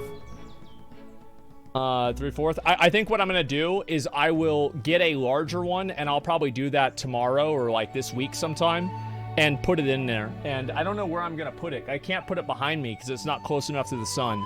So I'll figure something else out over time. Misting with water and remove the dead leaves. Yeah. Well, do you guys remember, like, I might have told you guys this before, but I had a, I want to do some of the new Vampire Survivors stuff. I want to play at least a couple of games of that. And let's see if I can get this done. Yeah, all right, good. And apparently there's a new map and everything like that. I'm going to get into that and have a little bit of fun. But anyway, View Rising, I will be playing that soon. I might have a sponsorship for it after all. And so I'll be able to do that, play the game for a little bit. I played it just so I understand the way the game works, but I don't really know what's going on. And I'll probably make a server, etc. A sponsor? Yeah, thank fucking God. When was the last time I had a sponsor? Honestly, I've turned down 1 million of them, to be fair. It's actually not anything that's not their fault. It's my fault. I've turned down a lot of them. Anyway, so what was I saying before? Right. So there was last year a little nest at one of my planters, and inside of the nest there were little baby birds in the nest. And I remember last year I took pictures of them like every day, and I gave them updates about them every single day, right? Because these are like, you know, little baby birds. I've never seen something like this before, to be honest with you. And a couple of days ago, I went out and, you know, I looked at the pot, and the sparrows were just mauling. Like, they were making these weird fucking noises. I played the audio before. And these sparrows were just going fucking crazy. And I look in the pot, and there's a new batch of little baby birds out there. And I've been checking on them every morning, and it seems like they're okay so far. And I try to not touch them or anything like that. Let me go back over here and just copy paste this in there. Yeah, so we have a new little set of baby birds. And they're edible? Yeah, I'm sure they are, but I don't want to find out, okay? I don't really like chicken that much anyway. And so, yeah. I put a webcam on them. I thought about doing that, but I just don't want to do anything because one time I came up to it and the mom bird was in the nest, and she immediately after I moved away flew away like really fast, and I was worried that she wouldn't come back to the nest. I was like, oh my fucking god. But luckily I think I have a picture of it. Let me see if I do. Where is this here? Okay, where's the picture of the little baby bird? There it is. So yeah, there she is right there. So she's still chilling, and she was there. I took that picture the other day. And the birdies are okay, and hopefully they'll be fine. I just checked on them earlier today whenever I went downstairs to make sure they're okay. Can't see. Yeah, I might post the pictures up somewhere. And yeah, let me see here. Mom might abandon the nest if you're too invasive. Exactly. Yeah, I don't even touch the nest. I don't touch the planter. I just look and I'm like, okay, they're good. And that's it. I don't do anything else like that. And so, yeah, that's it. Showing a cat. I don't want to own a cat. I have to take care of a cat. And what if I don't take care of the cat? What if I, what if I, like do the wrong, what if the cat eats something that's like bad in my house or something like, there's a lot of ways. Like I don't trust myself to take care of an animal. I can barely take care of myself. Okay. So we've got ourselves a new update here. Now let me go back and double check all this. Okay, good. Now, how do we unlock the new stage? How does this work? Yeah, how do we unlock the new stage? Yeah, I want to go back and double check this. Update's huge? Yeah, I've heard of that. Leave and enter the last stage. So, like, I just do Bone Zone. No, Tower 31 minutes is something else. Start a game and then exit. Okay. Okay. I got pretty lucky. Song of Mana right there at the Bone Zone. Holy shit. Okay, let's see here. Alright, unlock Hyper Mode for 4 normal stages. Hyper Mode? 4 Oh! Oh, there it is. That's a new stage right there. Alright, here we go. Don't use secret characters. You guys don't want me to use the ball sack? If you don't want me to use the ball sack, I won't. Yeah, you guys, no secret characters. Okay. All right. I will not use a secret character. And we will use, let's see here. No ball sack. All right, that's fine. We're going to use Morticio. He's probably my favorite. I'm going to use him. Okay, here we go. Yep, we're using Boner Boy. Okay, we'll get Awake as well. This is a new... What the fuck?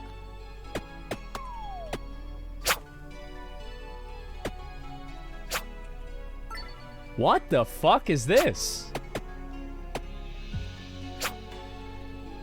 This is the new stage? Bro, what the fuck?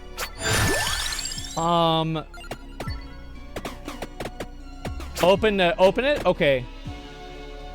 Oh my god, what the hell is this? This is crazy. You have to get the guy in the middle? So I have to kill the guy in the middle, is that right?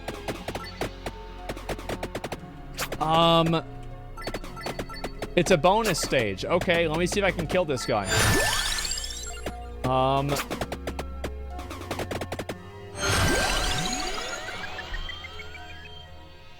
What the fuck? Permanently improves a random stat for the current character by a tiny amount.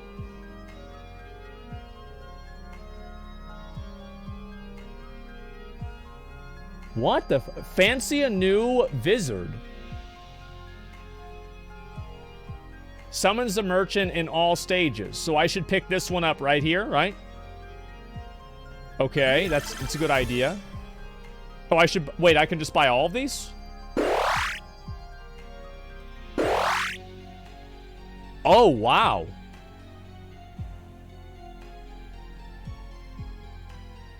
Oh, wow. So, wait, I can buy these too? Stop wasting gold? Okay, okay. Let's go back. All right. This stage doesn't seem that hard, guys. Like, I'm gonna be honest, this is no big deal. Let's see how this goes. I'm a little bit nervous. I have a lot of... whoa, whoa, whoa, whoa, whoa, whoa, whoa, whoa. Wait a minute, wait a minute, wait a minute. Okay, so they've got a lot of buffs over there. I'm not gonna pick those up. Okay, so it gives me wings, armor, okay. And let's pick these up too. I feel like I'm not getting levels at all. Should I do Song of Mana or not? I feel like I'm gonna do Axe because it's got more projectiles. What do you guys think? Oh, man, I really feel like I should go Axe. Okay, let's go Axe. Yeah, let's go Axe. Because, like, this guy's a projectile NPC, so he's gonna do even more. Or a projectile character. Yeah, he's gonna do even more. All right. Good. And this is also on hyper as well, so I'm gonna be moving even faster than I normally would. I'm wondering if I should get Whip. Because if I get Whip, I'll be able to heal myself and do a crazy amount of fucking, a crazy amount of heals. And I won't die. Like, maybe that's what I should do. Pick up buffs? No, I don't want to pick them up until I've already got my own buffs, so I can stack them. You see what I'm saying? Okay, let's do Bone. Ooh, we could do Fire Wand. I think I'm gonna do Fire Wand. Yeah, let's do Fire Wand. Fire Wand is actually, like, ridiculously fucking OP. This map has all of them? Wait, what?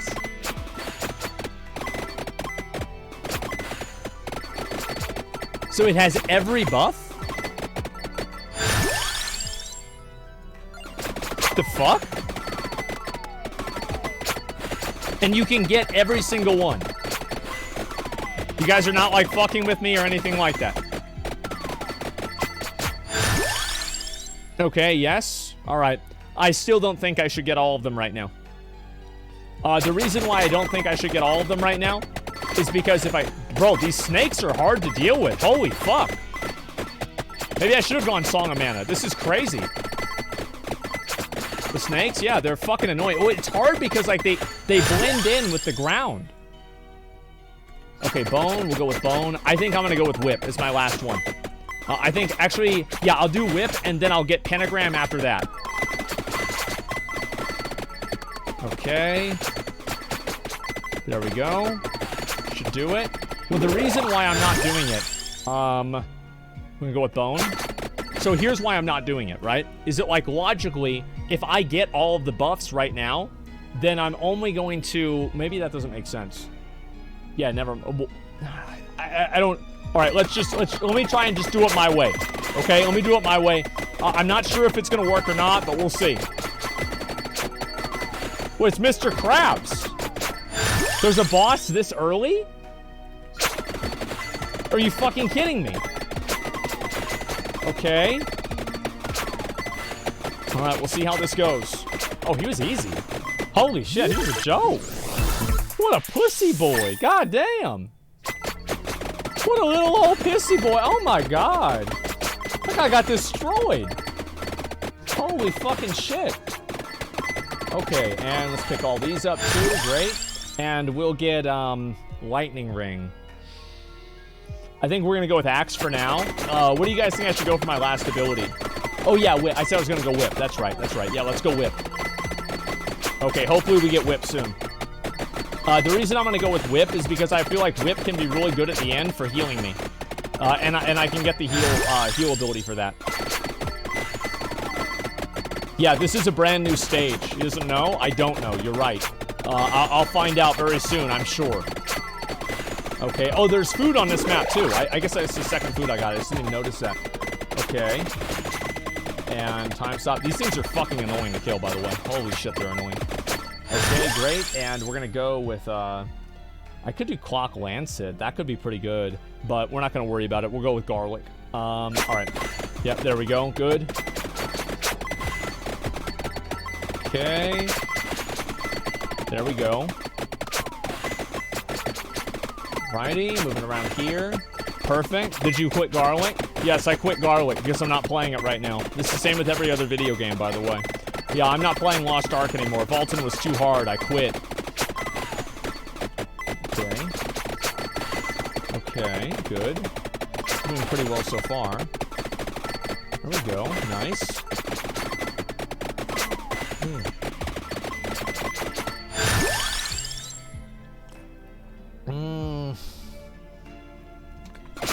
I feel like we're gonna use that more.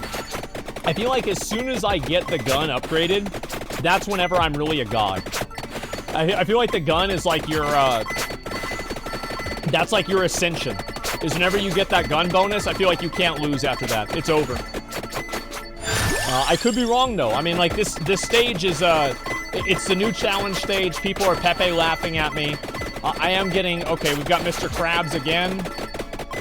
Okay, I didn't really mean to pick that up, but I did anyway, because I'm an idiot. Alrighty, and let's look here. We'll go bone again. Okay, there we go. Alright, he's dead. And I might as well pick this up. Okay, perfect. Good. Did you quit reacting to trials? Yes, I did. I'll come back to it tomorrow. Orb of experience. To pick them up faster. I don't know if I want to do that yet. Yeah, I'm actually not sure. I guess we'll do it. I just want to do Duplicator right now. I think that will give me more damage overall. Even though I probably should have gone with the gun. Like, Duplicator, in my opinion, is the strongest buff in the game. Like, it's actually the strongest buff in the game, and it's not even remotely close. It's fucking overpowered. Okay, we'll do Bone again. Yeah, that and Tome. Yeah, Tome is really good, too. That's a good point. I'll save that that time clock for whenever I get more mobs on me. Should be okay.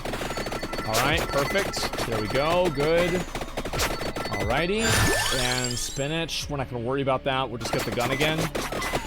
The reason I'm doing this is so I can get as many of the upgrades for this stuff as possible. And I'm taking as many items out of the pool as I can. That's why I'm doing this. Okay, picking up all this. There we go. We'll do bone again. That's level 8 bone, which is really big boner. Okay. There we go. Nice. We got a red boy. 2 red boys. Okay. So we'll go with... I think I'll go with this. And we're just going to be looking for whip, okay? We're looking to get whip right now, okay? We'll go with that. Okay, nice. That's 8 levels. Perfect. Yeah, it'd be really, really nice to have whip. Because I feel like in a lot of these stages, like, what can happen is, like, at the very end, the mobs just, like, completely fucking destroy you. So I want to be able to heal through that damage. That's what I'm expecting. I don't know, but we'll see. Okay. That's what happened in the boner zone, and that's why I was able to complete it on my first try. I feel like that's the best option. Okay, we'll do 8 the Sparrow again. I never go Pichone. I think Pichone is fucking stupid. Vandalier is fucking stupid too. There's Whip. Alright, we're good. And we'll do Fire Wand. Good. There we go. Yeah, I think Vandelier's fucking up. It's just, it's so circumstantial. I feel like it's not that good. Okay, we've got ourselves a Rosary here too, which is tremendous. Big dick.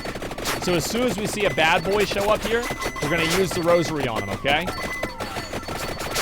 Okay, with these ghosts here now. Or spirits, whatever the fuck you want to call them. Damn, these things have a lot of health.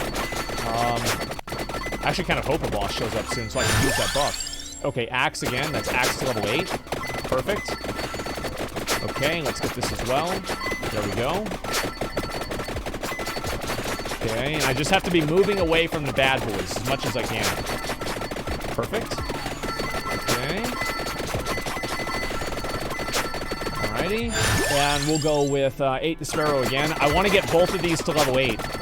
I think I will. Like, I feel like I'm on track to be able to do that by 10 minutes. I will use this too. Okay, good. And, oh, wow. I guess I'll just pick this up now. Yep. Oops, I did not mean to do that, but whatever. I'm probably not going to just, like, die to the next boss anyway. Who gives a fuck? Okay, and do 8 the Sparrow again. We'll do Whip. And 8 the Sparrow. Alright, one more. One more. Get Garlic. This game blows. Really, you don't like it? Dude, I think this game's awesome. Fuck. Okay. Jesus, this damage is crazy. Okay, and we'll do... I think we'll do spinach. Let's just do spinach for now. That way I have more damage. Check the mini-map. Yeah, I'll get all those buffs soon, okay? Yeah, don't worry. Jesus, these things have a lot of health. Holy fucking shit, man. They have so much health. Okay, let's get these buffs here.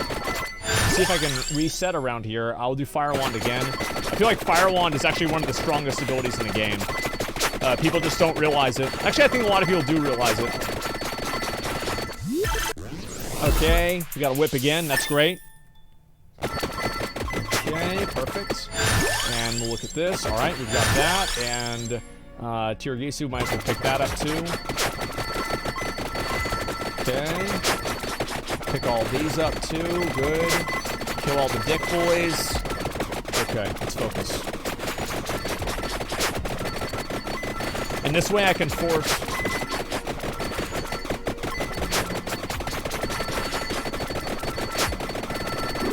Oh. That's a lot of green boys. That's a whole lot of green boys. Okay, picking all this up. There we go. So I'm going to force an upgrade onto either my Fire Wand or onto Tiragisu. Because those are the only two things that I have the bonuses on. Okay, there we go. Let me just make sure I know where I am. Okay, let's try to move back to where the original area was at. Okay, great. Focus, focus, focus. Are my axes upgraded? Yes, they are. Okay, great. And I'm not using any secret characters, just like the chat wanted. Even though I really wanted to use the ball sack. The ball sack is my favorite.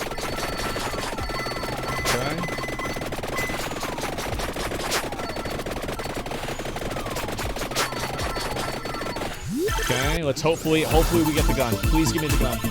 Please give me the fucking gun. Yes.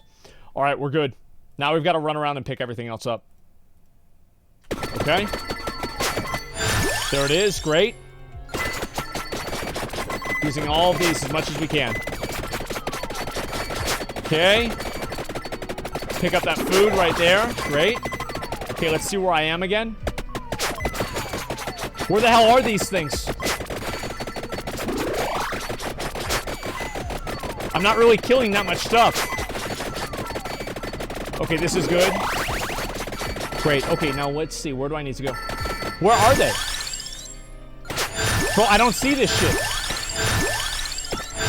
Whip. Okay, Fire Wand 8. That's really good. Whip. Okay, this is actually huge for me. Okay, spinach. We're gonna do pentagram for our last ability, okay? But I just don't want to do it until I get everything else. Okay, let me think where I am. All right, it's up here. Okay, there it is. Okay, Tome. Tome is huge. Tome is actually fucking huge. Okay, we're picking everything up now. Picking everything up. Okay.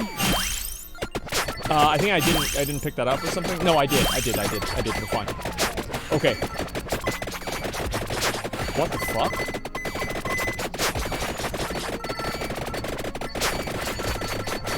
Okay. Trying to make my way up through here. Making my way downtown. Good. Looking, double checking again. Where are these? I don't see. Okay, they're right there. All right. There we go. Good. Clover. Holy shit, these things do a lot of damage. Alright, please be good. Oh, this is my Arcana. This is my Arcana. Wait, what? It's Whip? Okay, that's fine. Let's kill Big Boy here. Okay, let's see. We're gonna go Empty Tome again. Okay, this should be my Arcana. Nice. Alright, Big Dick. What do we got?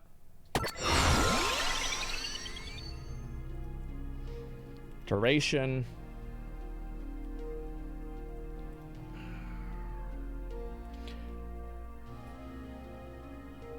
I think we do Heart of Fire. Heart of Fire is like ridiculously fucking OP. In my opinion, I think Heart of Fire is ridiculously fucking OP. Let's do that. Helps your guns? Yeah, I don't think it helps my big gun though. It only helps the unevolved version. Okay, there we go. We'll get Crown as well. Alright, where's the other buffs? Okay, they're on the other side. Okay, this is fucking insane. Okay, good. And now we're just trying to get through this. There we go, great. There's Bracer, Spinach, Candle Collaborator, and Spellbinder. And as soon as I get everything evolved, I'll get the, I'll do full curse, but I'm just not ready for that yet. Holy shit! Wait, they're just not dying. Bro, what the fuck? Okay, can I get a buff here? Okay, alright, we got the axes. Axes are good. Axes help out a lot. Look at this. Okay, we'll do Spinach again. Okay, and yeah, we're not gonna use that yet because I don't have the abilities. Okay. Okay, we'll do Empty Tome again. I want to get as many tomes as I possibly can. Tomes are my primary concern right now. Okay. Oh my god, guys. Like, I'm stressed out. I'm gonna reroll just so I can get another tome. Fuck! Alright, we'll do, I guess, Bracer. Why not? Okay, and I want to upgrade Pentagram now. Okay, let's get Pentagram as soon as we can. There we go, great. Pick up all those. Where the fuck is Pentagram? AoE's king? No, it's gonna be fine. You're gonna die, bro? No, I won't. No, I won't. You guys haven't watched me play this game before. I'm a literal god at this game. Movement speed? Yeah, I literally can't die. See that? Immediately fucking dead. And that's Hellfire right there. Hellfire is fucking massive. Watch this. Watch this. Look at that damage. Wait, didn't kill anything. Okay, we really need to get this, yeah, we really need to get this, thing, pretty soon here. Yeah, it's not what I expected to happen, okay? Let me just say that. Reroll again. Where the fuck is Pentagram? Where the fuck is Pentagram? Pentagram, where is it? Skip?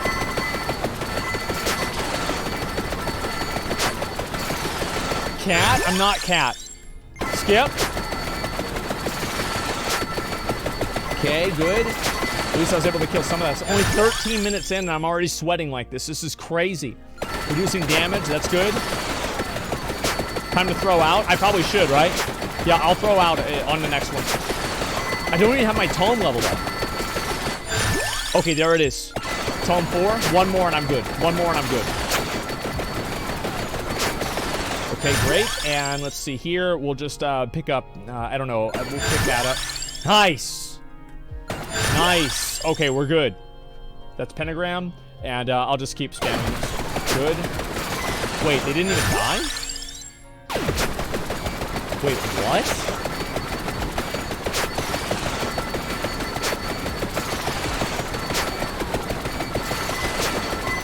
Bro, I feel like I'm in a dungeon from Legend of Zelda. Do you remember that? In Ocarina, it's not Ocarina. What? Is that Shiva the Destroyer? Pentagram? She doesn't listen to pentagrams. She is pentagrams. What? Okay. Okay. Okay, we're fine. We're fine. Everything's okay.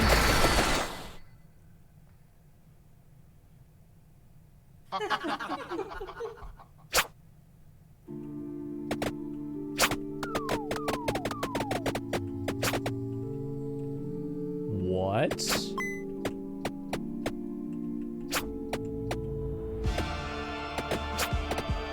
What?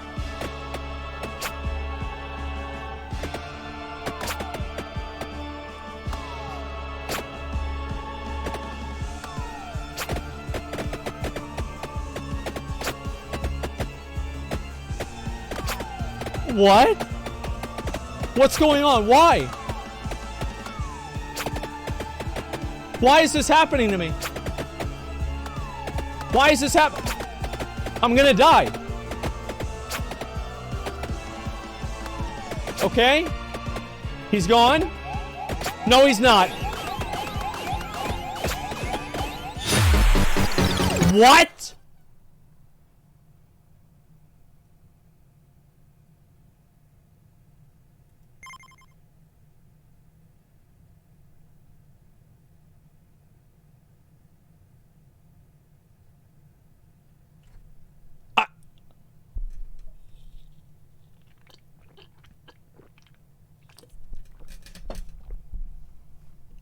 That was fucking bullshit.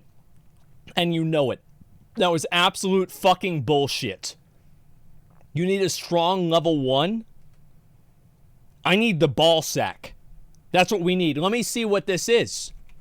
Alright, so this is the bait. This is something I saw right here. And what's this here? Moonglow. Beating Moonglow brought me to a strange location. Couldn't pause being chased by something. New relic at the end.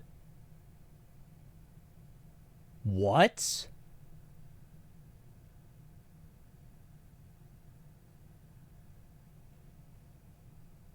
What the fuck?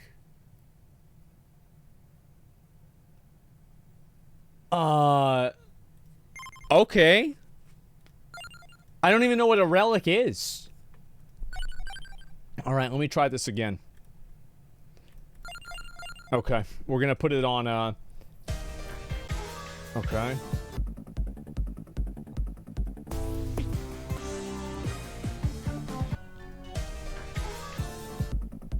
Okay. Alright, we're good. Let's do it. Ball. Wait, you need to play a normal character to unlock it? Oh no. I need to play a normal character to unlock it.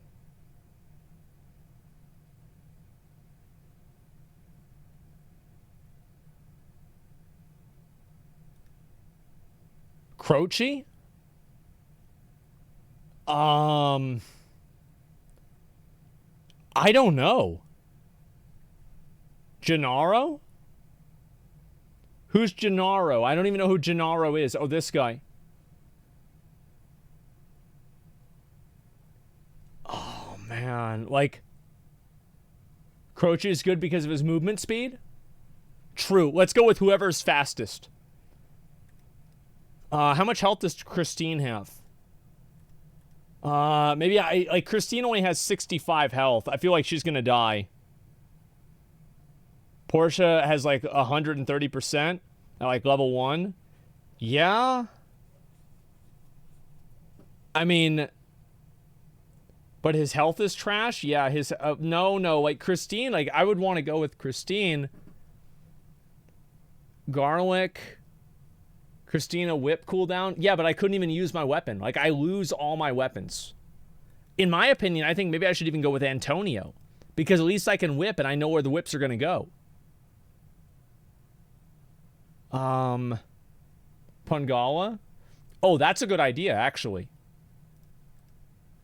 Yeah. Yeah, I'll do Pungala. That's a good... Wait. The fuck?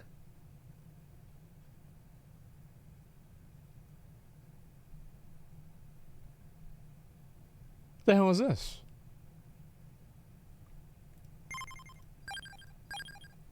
Okay.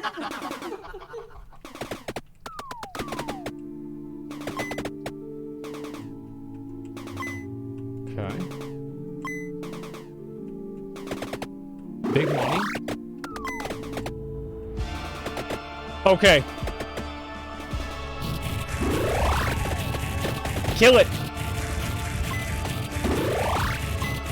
Wait, can I kill it? Shit! Okay. Alright, let's focus here. Focus. Let's do this. I can't get another food. I need food. There it is. Good food. I can do this. I can actually beat this. I can beat this. Okay, we're fine.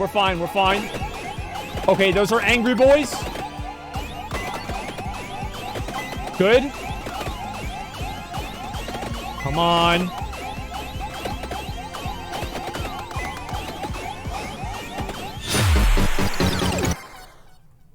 Fuck, man. Okay, let's go with maybe this guy. We're gonna go with this guy.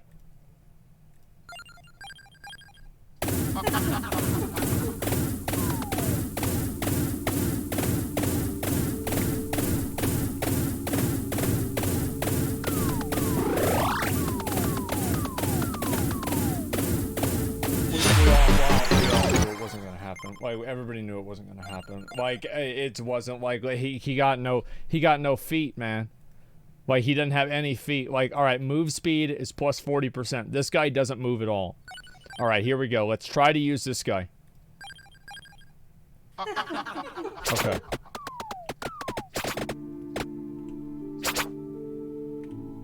Big food, big food, big food. Whip? No, whip guy doesn't move fast enough. That's the problem.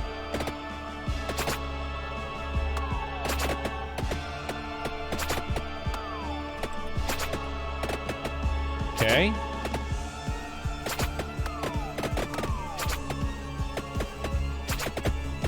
Okay. Cock ass! How does he hit me? Okay. Bro, this is like... Oh my god! I'm just getting destroyed! I'm dead. I'm fucking dead. I don't understand. Garlic? You think I should use garlic? Papilla? All right, we'll try her. Why not? I'm.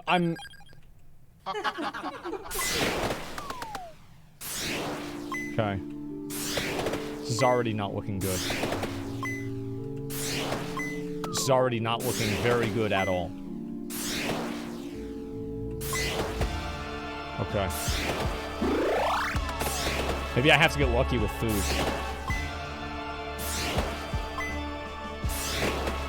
Okay.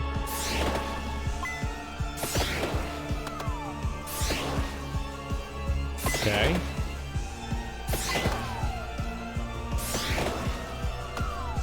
Cock ass bitch! Shit! Okay, big food, big food, big food, big food. Okay, good. Come on. I'm doing it. I'm actually doing it. I'm actually doing it. Come on, run! Use your feet! Come on! Come on, everybody! Oh, yes, yes, yes, yes, yes! Oh, come on! Come on! Okay. This is fine. This is fine. I can handle this. I cannot handle that. What?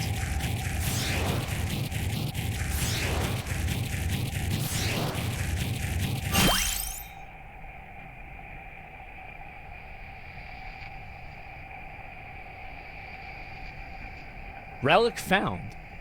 Yellow sign. Permanently allows to detect hidden items in all stages.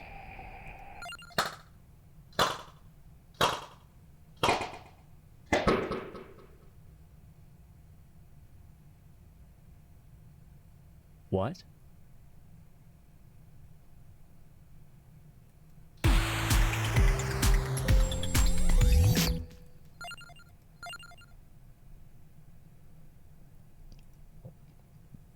What? So, now what? Collection? It says not yet found. I don't have that. Yellow sign. Not yet found either. Unlocks. Okay. Oh, just a second. It's not fucking working. Okay, can I do this? All right, let me scroll down real quick and make sure I have all of these now. 99 out of 105. There's this many new ones? Okay, 15 minutes in Moonglow. Fill 90 entries in the collection. Obtain the infinite corridor. Obtain the crimson shroud. What the fuck is the infinite corridor? Play stage 1. Okay. You missed 2? Yeah, I get it. I get it. Okay, I'll play stage 1. Is this what I should do? Where I do Castlevania? Yeah, it was from Castlevania. No hurry. Okay, no hurry. Okay, so I go with this one here. Tower map has everything. Okay. What is this? Oh, wow. Those are new, aren't they? I'm pretty sure they are. Holy shit. Okay, let's resume. All right, and we'll go with, let's see. Projectile speed. Oh, man. Let's see. Yeah, we're gonna go with this one. Iron Blue Will. Okay, let's do it. It has been godded. Okay. So what should I do now? Make sure to get Clock Lancet. Yeah, I have to survive for 31 minutes. Does that true or yes? Okay, I'll pick that one up now. Okay, we'll do, let's see. Maybe, I don't know about whip. Like, I just kind of maybe do, like, nah, nope. Okay, let's see here. We'll do spinach. Yep, spinach. Spinach is good. Okay, good. Get all these buffs here. Duplicationer. That's big. Huge. Massive. Okay, and we'll do this one again, I guess. Requires more projectiles. Perfect. So this is what unlocks the new stuff. Should I go? Yeah, I will get Laurel. Don't worry about it. I will. Okay. So the more levels she gets, the more damage she does. So that means that I have to get more levels for her, so she'll do more damage. I want to go with Axe again. I want to go with the same build I was going to go with before I got fucking cucked. Okay. There it is, there it is, there it is. Perfect. Okay, Fire Wand. Good. Okay, we're doing great so far, guys. Absolutely incredible. Get Laurel? I will. I'm gonna get Laurel next, okay? I just wish I had an ability that did more damage, that's all. Base damage, that's good. The more base damage I do, the more damage I will do. So I think that'll be an overall improvement to my damage. Okay, great. Coming through here, good.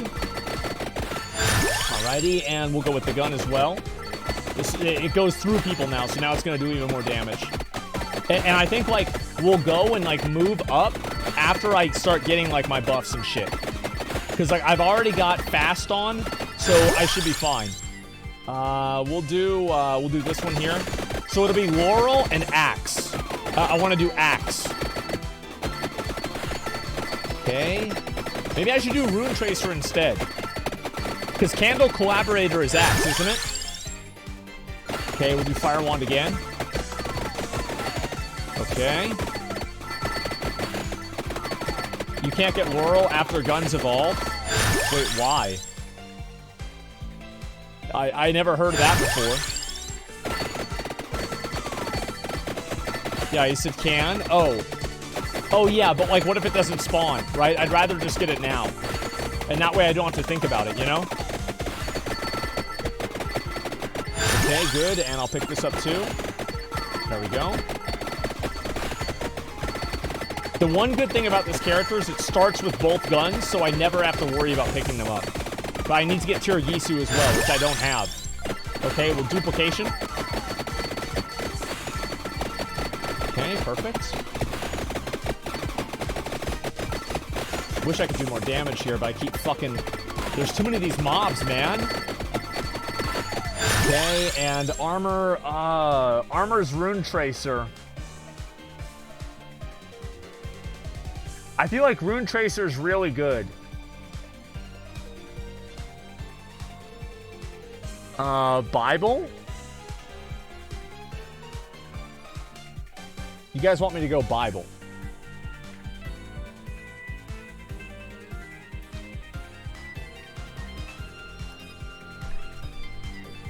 I might just get the gun for now, okay? I'm gonna get the gun. Okay, perfect. Alright, and we're doing just fine. Armor 100%. Yeah, alright. I think we'll pick up... I want to go Axis. Guys, can I go Axis or not? Can I go Axis or what? Yes, Crown. Well, Garlic? No, I'm gonna go Axe. I'm gonna go Axe. This will be fine. Okay, and the last one will be Laurel, and I'll get Pentagram after that. Yeah, this should be no problem. Okay, good. Pick that up, too. Yeah, I just need to get Laurel and pick that up, but I haven't gotten it yet. I'm actually kind of getting fucked over here. Just fucking die. All right, there we go. Good. All right, come on. Yes, I got another gun. That's great. Amazing. Awesome. All right. Axe have chaining from Arcana? Yeah, I know. Axes, I feel like, scale really well with Arcana. In a way that, like, many other things do not. Okay, there we go. Yeah, we have to get Laurel. That's the main thing. Like, Clock Lancer doesn't really matter that much. It's mainly Laurel. Well, it's both of them, actually. Tome, there it is. Okay. Tome, in my opinion, I think is too good. I think they should make the other buffs different, or make Tome not quite as good. Because it's just it's the best item, right? It's like the best item. Every build has Tome. It's like that's boring, right? You don't want to have it where like every build has the same item. Okay. There we go. There we go. I think they should buff it. Like I don't know if they should really nerf it. They should. I don't know. Like it depends. Okay. All right, Dracula. We got him back into a corner. Okay, Knife, Candle, Collaborator. Okay, we have to go with Candle, Collaborator. Okay, good. Dracula's dead. His reign of terror is over. We pick up all this stuff. There we go. Great. Okay. And we'll do... I guess we'll do that so we can upgrade it as fast as we can. I need to get Laurel, man. I really need to get Laurel. I also don't have Tiragisu either. I forgot all about that. Okay, perfect. Good. And we'll do... Yeah, we'll go with the 8th Sparrow again. Okay, this should be easy so far. Perfect. There we go. All right. Easy, easy. There it is, right there. I could have gotten Laurel there as well, but I feel like this one's more important. Yeah, I feel like Laurel is way more common. Okay. I do have like 5 more minutes, though. Bro, this shit's hard. The fuck? God damn. Okay, Clock Lancer. Let's go with that. Okay, and can I pick this up? I hate the red skeletons, man.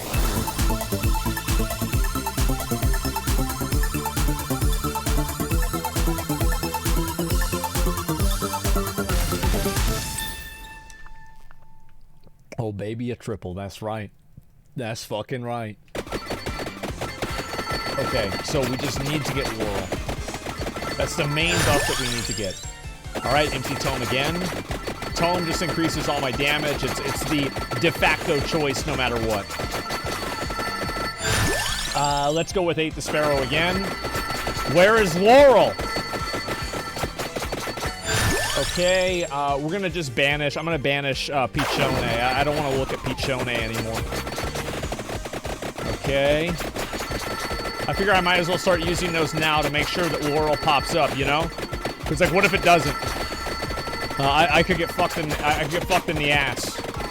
Pichone is a weapon. Yeah, I know. That's why I did it. I hate to do this, boys. I really do. Banish Garlic. I can't take any risks, gentlemen. We've got to be as serious as we possibly can be. Okay, good. And going down this way, picking up all this. Okay, Spellbinder, Crown. I feel like Crown's going to be my last buff anyway, so I'm just going to pick it up.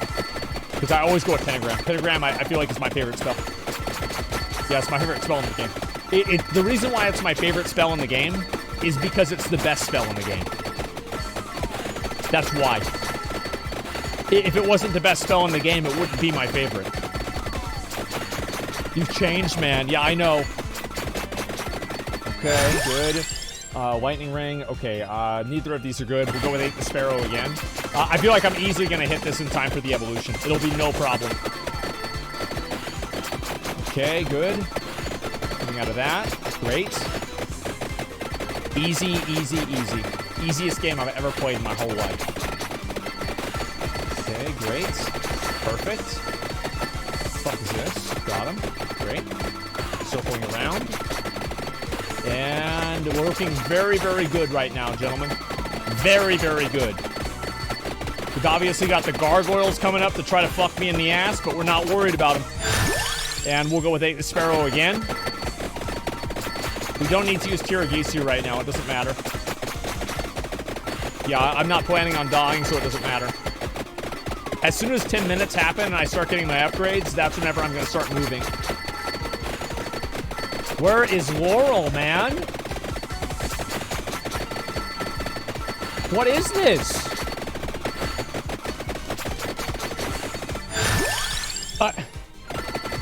Bro, like... Where the Laurel at? But what is this? Okay, hopefully that'll give me something. No, it did not. Okay, we'll do Empty Tome again. Climb up the tower. Let's see. I feel like I'm good with the tower. All I have to do is go up to the top.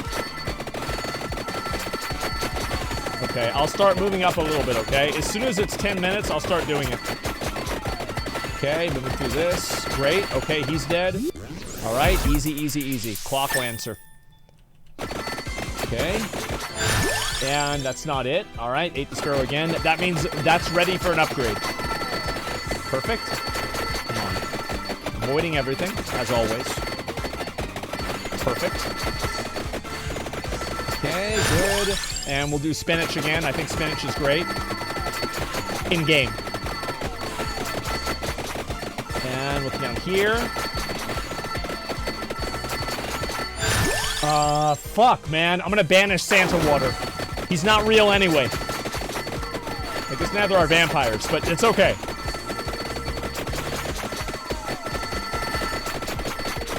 Okay, perfect.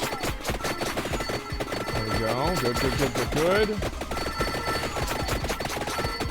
Perfect. All right, and where the fuck is it, man? All right, I'm gonna start moving. Yeah, I'm just gonna start moving. Oh, that's a lot of dick boys. That's a lot of dick boys. Okay. Maybe not move that fast. Okay.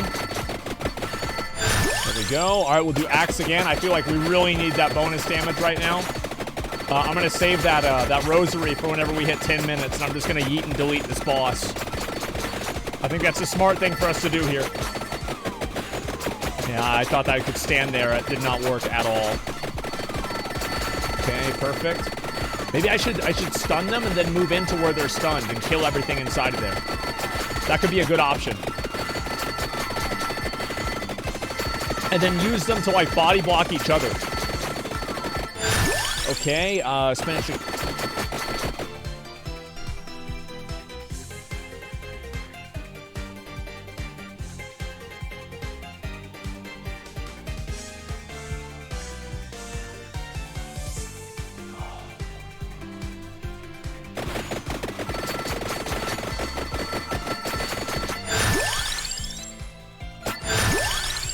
Good one, dude. Thanks. Thanks, man. All right, let's banish the whip. Thank you, man. Yeah, really good one. That was a very smart decision of me to make. Okay. 10 minutes. Where's the big boy? Where's the big boy? Wait, where's the big boy? Oh, right there. Okay. Okay, got it. And we'll go with axe again. Okay, please just be the guns. Thank you. All right, we're good. Okay, let's start moving now. Please give me fucking... Please. See why I wanted to have this? See how good this is?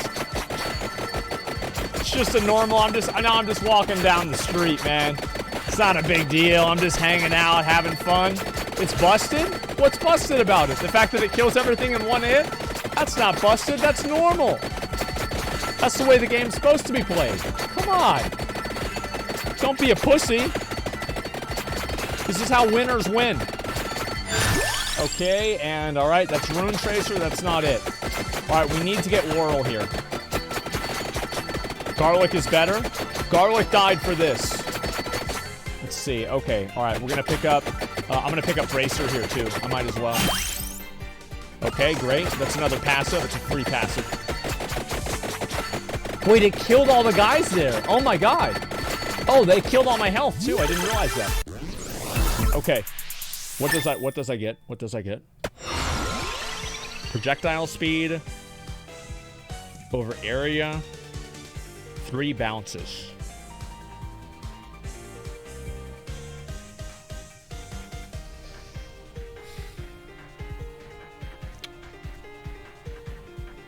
Reroll. Okay. Heart of Fire. Yeah, obviously Heart of Fire. Heart of Fire, in my opinion, is like OP as fuck. Yeah, it's actually like mega dick OP as fuck. It's the best ability in the game. Okay, alright, that's not it. And we're going to go with Cock Lancet, I mean. Okay, good. And we're going all the way up to the top, and then we're going to go down to the bottom after we get the stuff up at the top, okay, guys? That's the plan. Killing all these, perfect. Look at that, dude. Look at that, dude. What the fuck is this? What the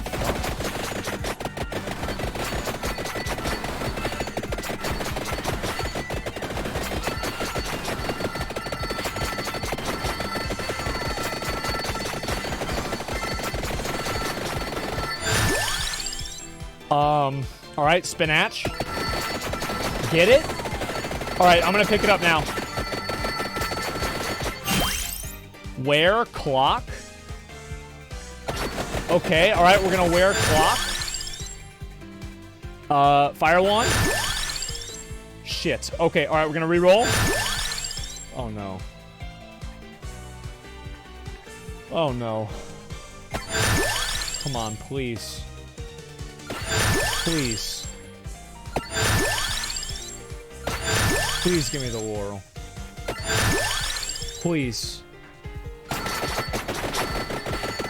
Please give me the fucking Laurel. Please, man.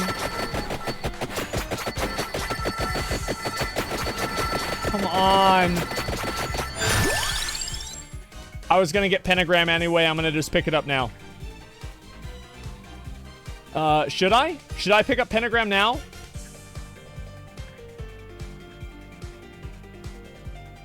Penta doesn't kill boss. Alright, let's use it. You're right, it does not. That's turned out to be true. Okay. Because getting Pentagram effectively removes it from the pool of other items that I could get. Okay, Magic Wand. Alright, that's not it. I need Laurel. Give me Laurel again, because I fucking canceled it out. Yes. Alright, we're good, boys. We are good. Let's do this. I killed it.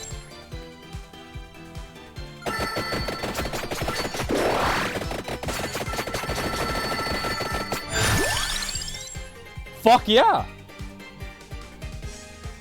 Big dick. Okay, let's go. All right, we're gonna go up here. So what do I need to go here? All right, we'll do axe again. Okay, I have to get the red thing. Okay, that's a dick sucker. We're gonna kill the dick sucker here. Okay, he didn't give me anything. That's too bad. Whew, get him off my fucking screen, bitch. Let's go. I need to upgrade my pentagram again, though. Damage, dude. Okay, candle collaborator. Good. Okay, whoa, oh. Let me pick this up. Channels dark powers to protect the bearer.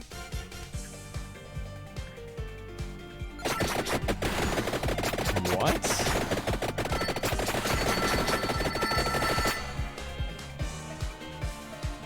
Rush south, a sap? Okay.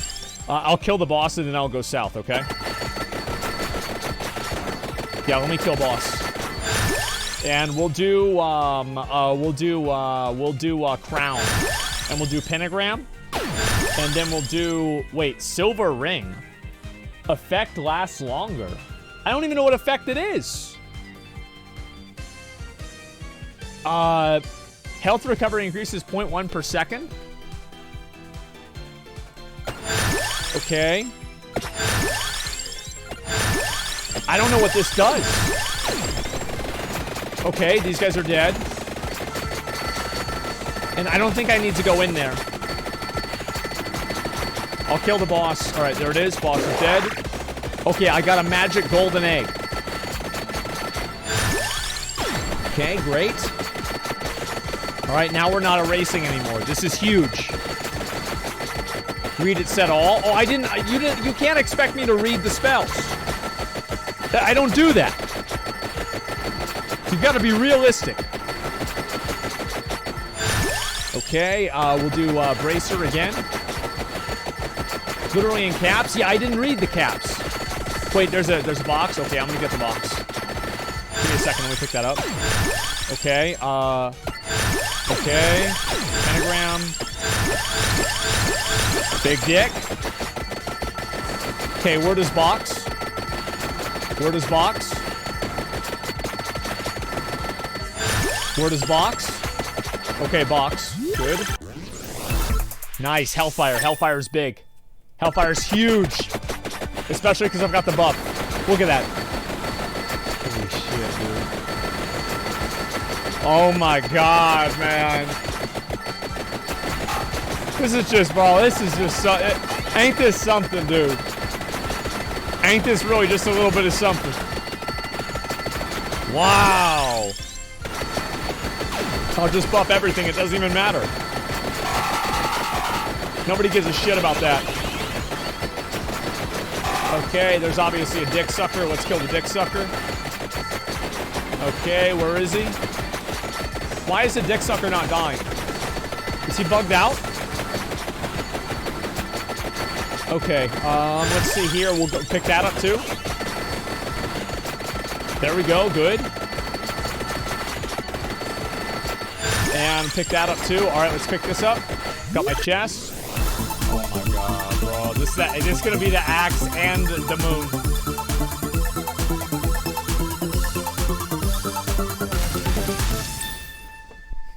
Wait, why it not be axe? Why does it not be axe? Oh, I guess you can only get one evolution per chest, maybe. You can't have two? I didn't know that. Okay, pick up all these. Silver ring. There we go. Great. Pick up this. Alright. Perfect. Pick up this. That. Okay, big money. Big money. Big money. Big money. Big money. Money. Okay, good. Yeah, lots of money. Lots of money. We love money, boys. Okay, give me 1 second. Let's see where I'm at. Okay, I've got a long way to go. I'll put on my Nikes, guys. Let's go. It doesn't matter. We don't give a fuck about the Draculas. We delete Draculas. Okay, perfect. There we go. I don't even care about the levels either. Levels are irrelevant to me. The positive, though, is like this character does do more damage the more levels it gets. So the more level it gets, what that means is like it will do more damage for every level it gets. That's basically what it means. The fuck? What, are they trying to stop me? Who's this? Should I buy golden eggs?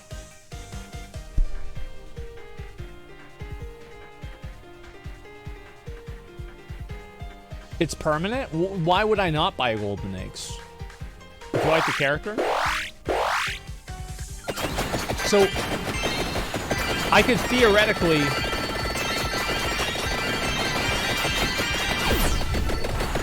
Could I make the ball sack more powerful?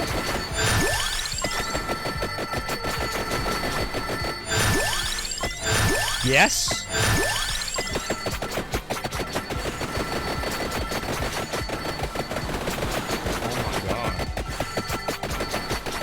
Oh my god. Guys, I think we might have to use this more. Okay.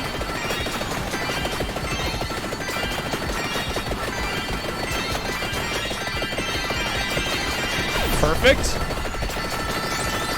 Stop right here for a second. Make sure I get all my shit back and all that. All right, good. Let's get a food. Let's activate a food. Okay, great. And we'll do more of that. We don't need to get any more food for now, okay?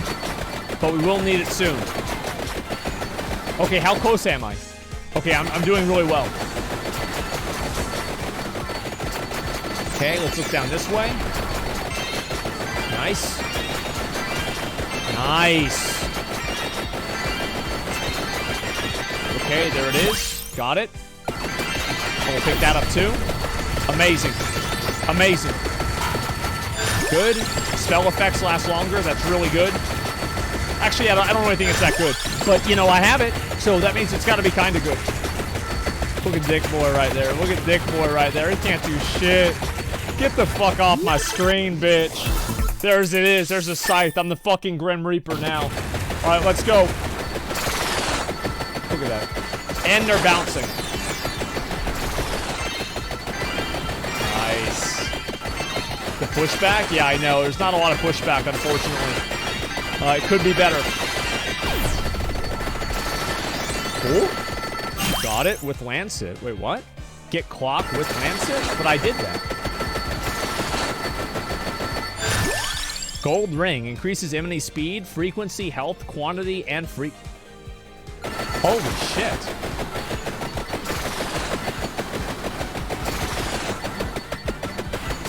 Now max the rings. Okay.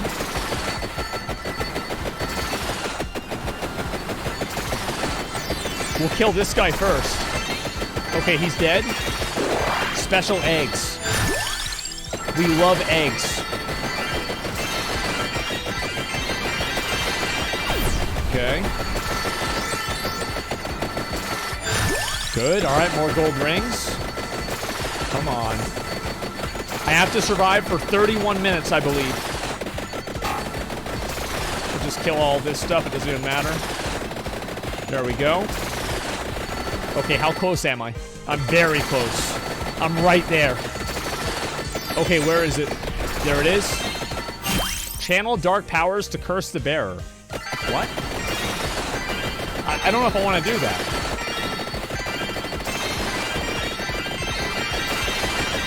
Yeah, I'm not sure if that's a good idea, guys. Okay, we'll just pick up all of this anyway. Okay, we'll avoid the boss. Dude, how much health does this fucking thing have? Look at this. Bro, he's getting destroyed. He still won't die. There we go. All right, nice.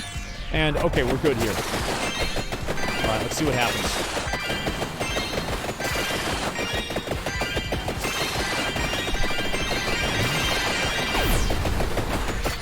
Okay. I'm gonna wait till I level all this stuff up before I pick up the chest, okay? Clock Lancet kills the Reaper. We'll find out. That would make it easier, right? I'm level 133 as well, which is also helping. Okay. Read what the new red item does? No. No. Why would I do that? Okay, increases enemy health, frequency, and speed. Jesus. So I'm really going to be taking a lot of damage, huh? Okay, I think we'll be alright here. We'll find out in a second here. Okay, avoiding everything. Ring first and the other one. Okay. Okay, let's pick up this one here. This is going to be my my other Arcana. This Arcana has to be Big Dick. Revivals, listed weapons, 3 bounces. I feel like Bouncy Boys is good. We go with the Wake? All right, let's go with the Wake. You're right. Because we have to survive. We have to survive. That's a good point. We have to survive. Okay, let's bonus up the ring. Okay, good. I'm already at 93,000 things that I've killed. Awake equals more beams? Maybe. Dude, these mobs are getting wrecked. Holy shit.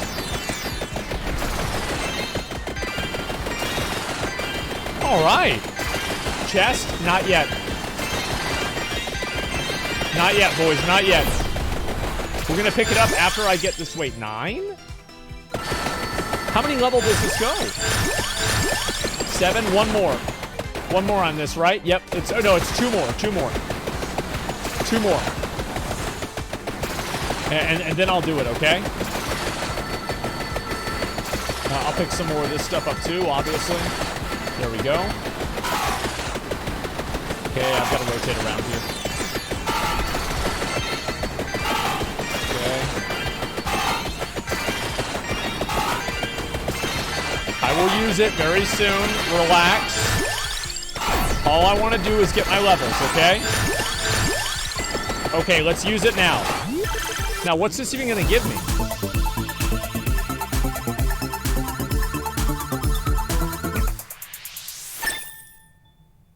A ring? Infinite Corridor. Evolved Cock Lancet. Did that say halves enemies' HP? What?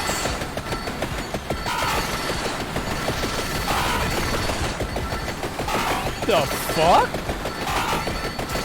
That sounds really good. Oh my god.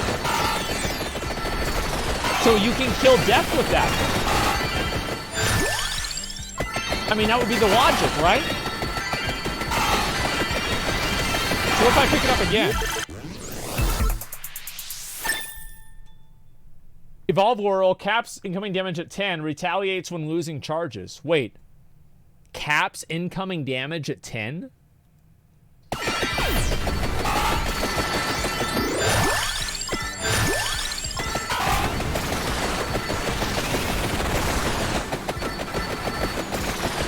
No way. This is an anti-Reaper build? It seems that way. Holy shit, I've never even seen this stuff before. So it's Mr. Turkey. It's just like, he can't even do anything. So now what?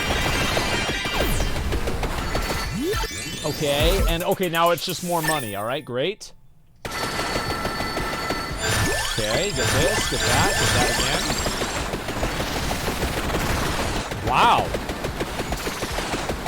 You're good now? Yeah, I know. Look at this. Bro, I feel like I'm in a rave or something. And I already have Tome as well. Jesus. Kill the ball sack again? I was thinking about doing that. I just don't want to run all the way down there. It'll be annoying. Okay. Big levels. All right, I'm level 100. Dude, I'm already 156. It's 24 minutes in.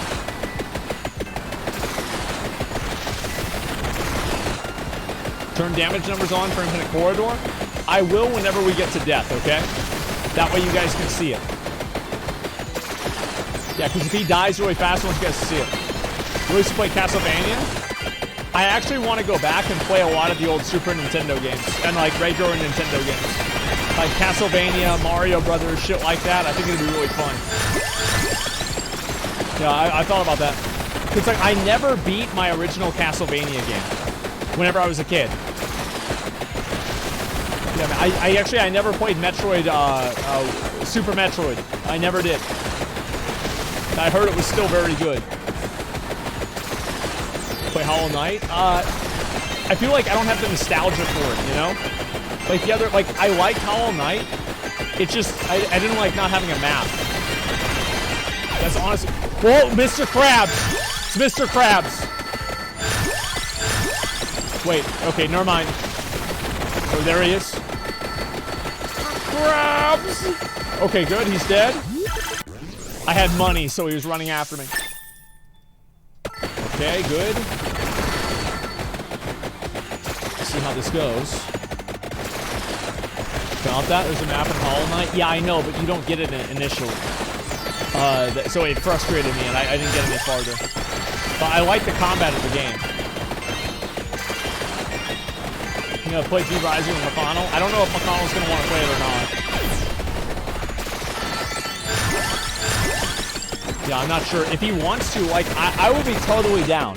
If McConnell wants to play V-Rising, I'd be down. Like...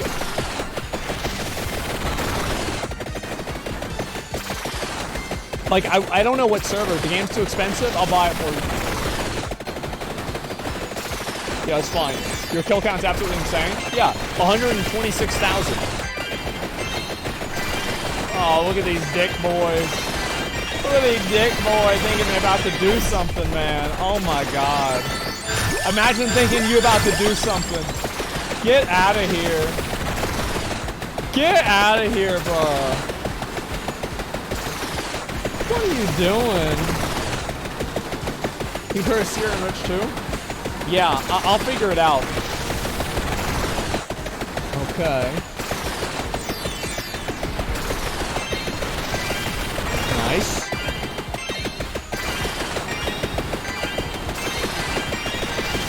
Okay. Jesus. I'm already 172. I think I'm going to hit level 200 in here. I'm pretty sure I will.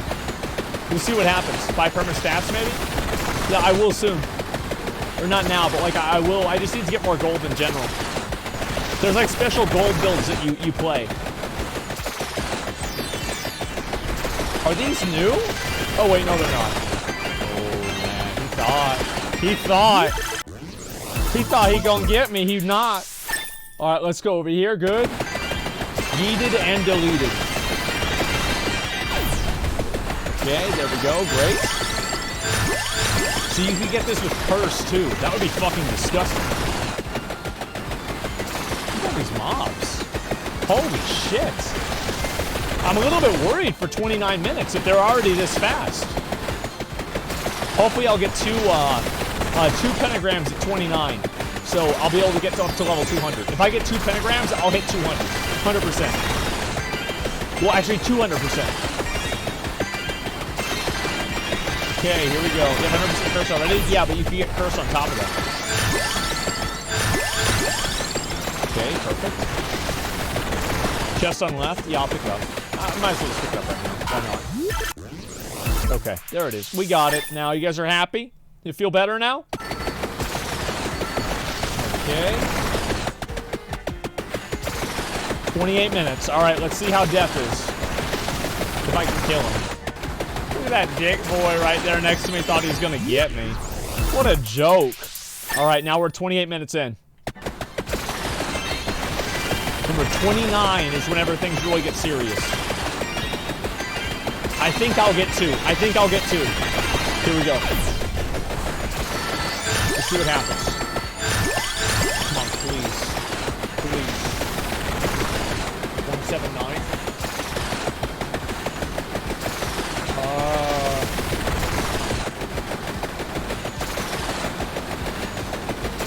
F, no, it's fine, it's fine, it's fine. Shit. It's not gonna happen. There's no way it's not gonna happen. Fuck, man. It's okay. Yeah, very unlikely. Okay, good. Push bitrate. Oh, bitrate's fine. Bitrate's fine, guys. If you're getting low bitrate or you're not seeing all the pixels on my screen, it's just your computer. Contact your ISP. Yeah, everybody who's using, you have to watch the stream on Microsoft Edge, or you're gonna get the bitrate problems. Okay. A lot of people don't know about that. Okay, those were all dead. Great. Oh, shit. Please give it to me. Please fucking give it to me. Please fucking give it to me. Come on. Come on, give it to me right now.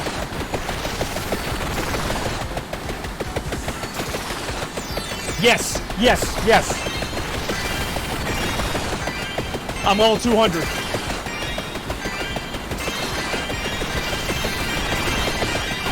$58.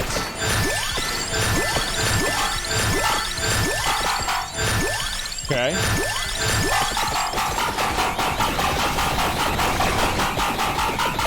Wait a second, wait a second, where's the options? Damage numbers are on. Okay.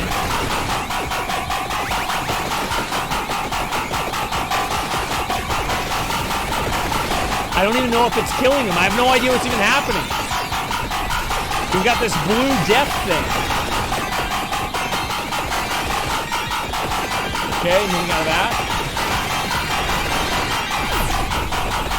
Okay, avoiding that.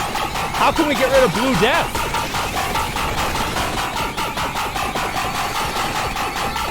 Okay, try to kill him right there.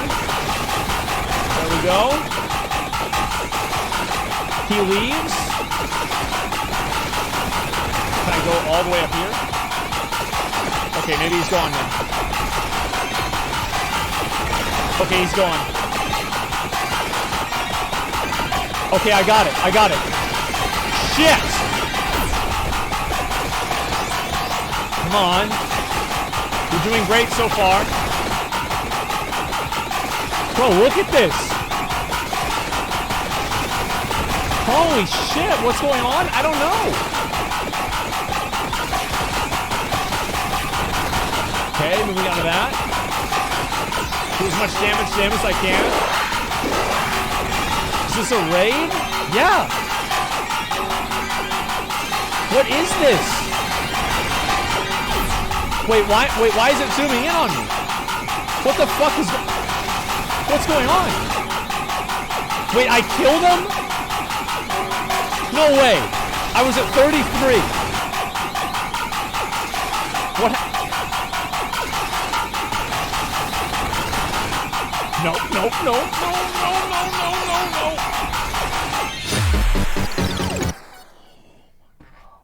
Oh, I'm good. I'm good. Shit. I thought I'm good. I'm good. I'm good. Shit. All right, all right, all right. Oh, I'm good. I'm good. All right, another one. Come on. Shit. Oh, get all right. We're good. We got, all right. You can get away. Man. This guy just won't. I'm getting spawn killed, man.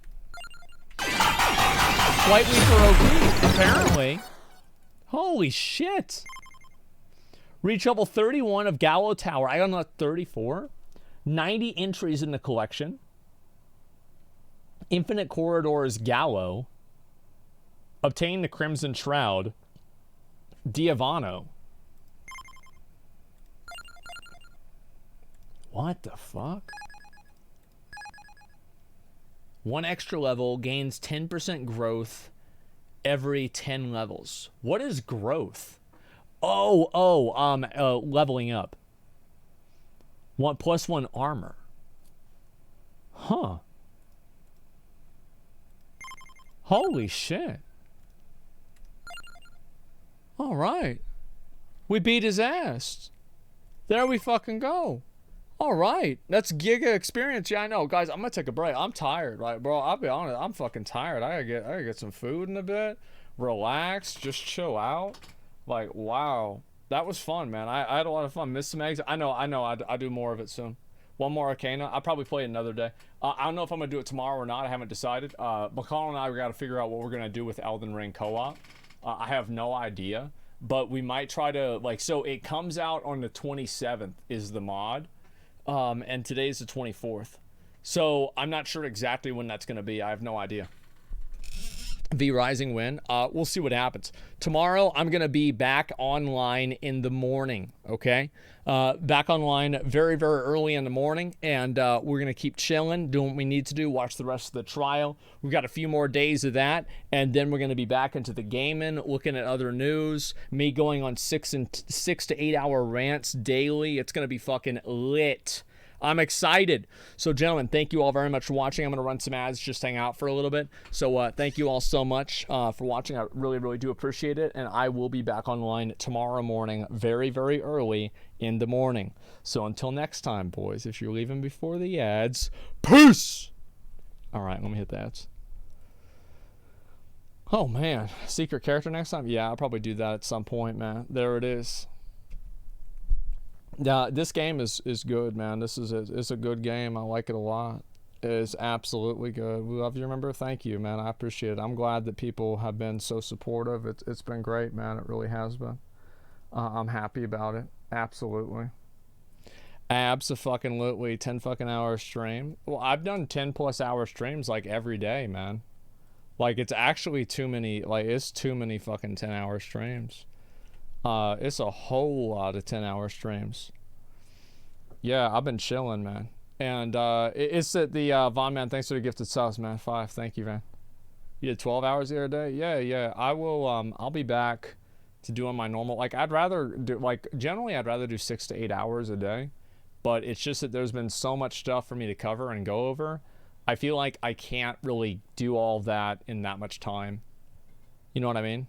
You know, I'm gonna continue Mythic Sanctum. I might do it on Monday. I don't know yet. I haven't decided, but it should be sometime soon, or at least I hope so, right? I mean, shit. Have you ever had 200,000 viewers, bro? I've had 400,000 viewers.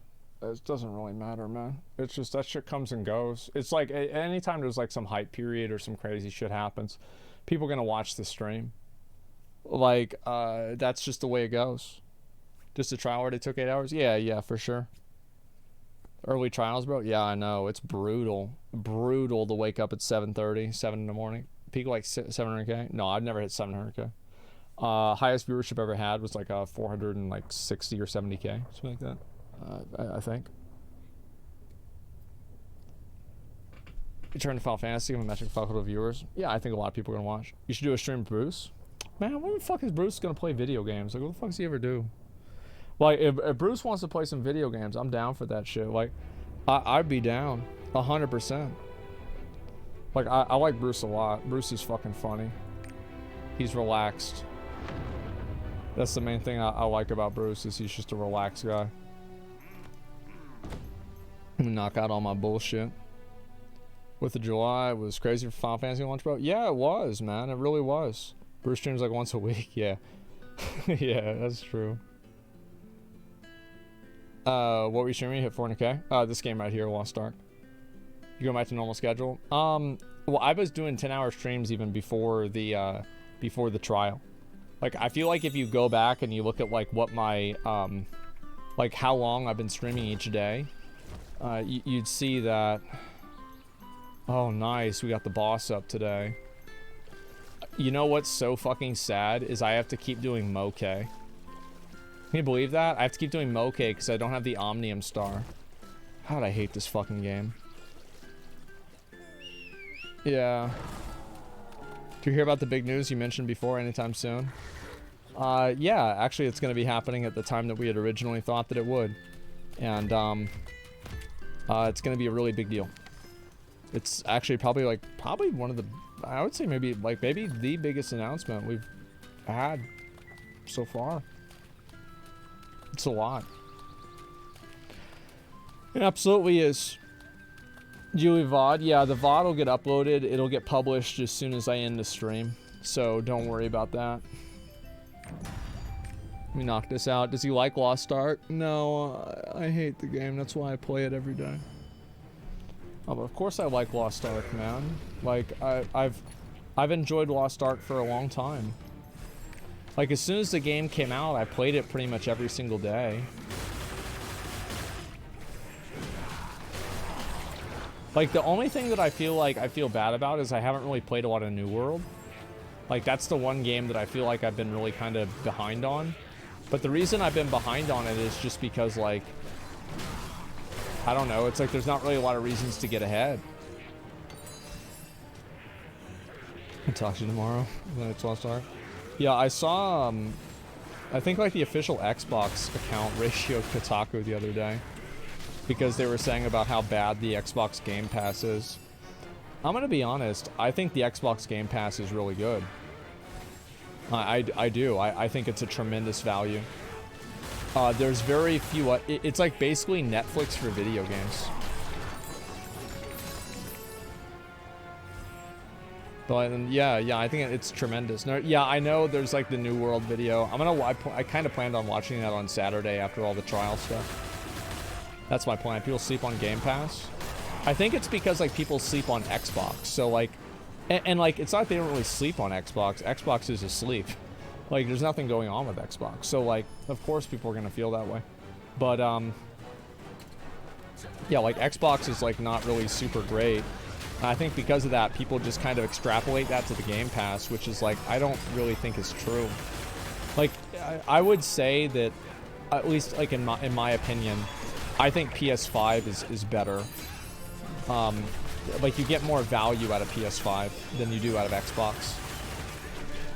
But I think that's also like the reason why I'm saying that primarily is because I just really like Demon Souls.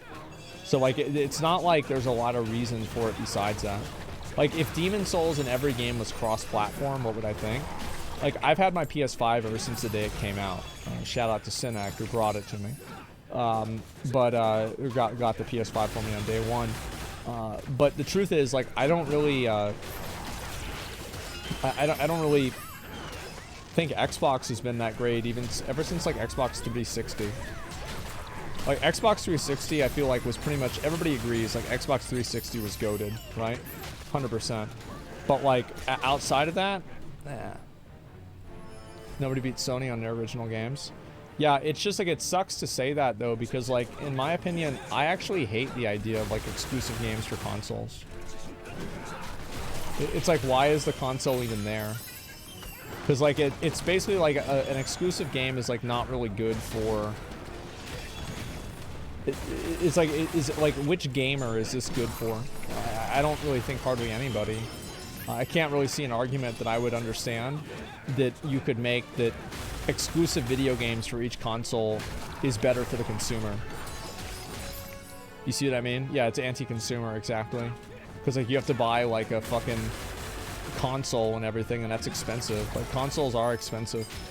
Like, you know, like a lot of you guys probably like maybe $500 isn't a lot to you, right? But I mean, for a lot of people, $500, like you make like maybe 2 or 3 $500 purchases for leisure a year. So it's like one of those has to just be the console. It's not even the game. It's a lot. Xbox is $250. But you're telling me an Xbox is $250 right now.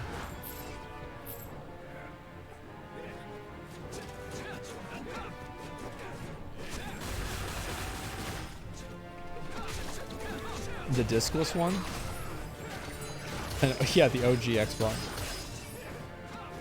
I don't know, like $250 I think is pretty reasonable.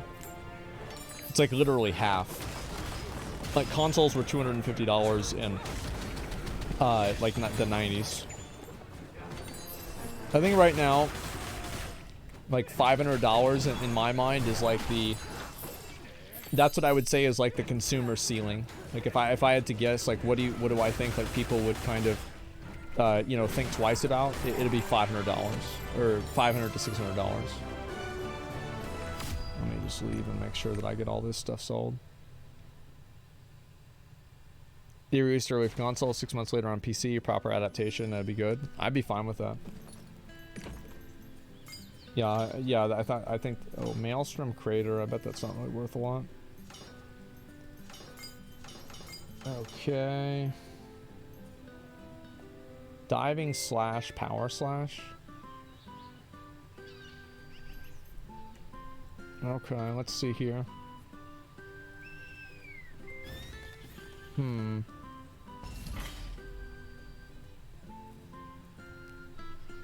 Let's see. Yeah, it's probably garbage. I'm just gonna vendor it. Okay. Let's do it again. They increase the price in every game by $10. Well.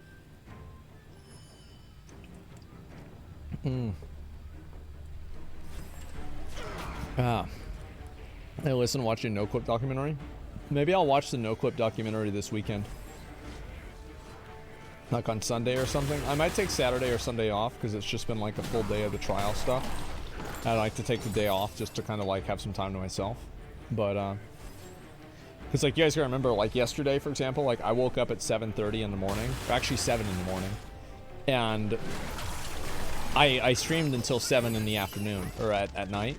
Or it was like 6:45 or 6:40 because I went and I got dinner and then I came back and then I had a meeting at 7, and so like then I ended the meeting at 11 and I went to bed and then I immediately woke up and I streamed again. So it's like can't do shit. Are you prepared for OTK Games Expo? No, not yet. We have a big day that we're gonna be prepping for it pretty soon. I mean, I'm on track to be prepared. Don't you get burned like this? Yeah, that could happen. Sure. You still plan on making a destroyer? I already did. I already did make a destroyer. I don't have it geared up yet. I just haven't really wanted to deal with it.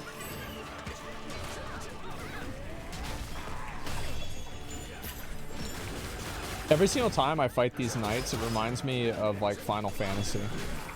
Because I think it's the same colors that the knights in Ishgard have. I hope that like whenever I come back, I can actually finish everything so I can play the content.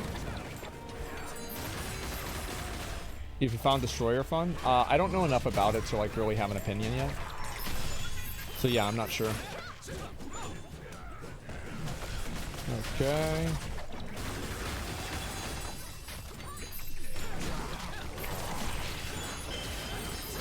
Do you hate certain content? Do you have certain content creator goals for this year? Like goals as a content creator? The truth is, like, I've already met a lot of them. Like, I had wanted to diversify and do like different kinds of content that could exist like independently from just like Warcraft-centric content, and actually just like do content that's like beyond like video games. And I feel like with the trial and like with other stuff I've already done, I think I've accomplished that in a way that I didn't even expect would happen. So the truth is, like, yeah, I do have goals, but I've already met a lot of those goals. And yeah, so yeah, what other goals do I have? I mean, I don't know. Yeah, it's hard to say. Like, just, you know, more people watching, more engagement, more variety of content, different types of content, like, you know, just obviously like the same goals that everybody has. That's about it. Shower stream win. I've done that.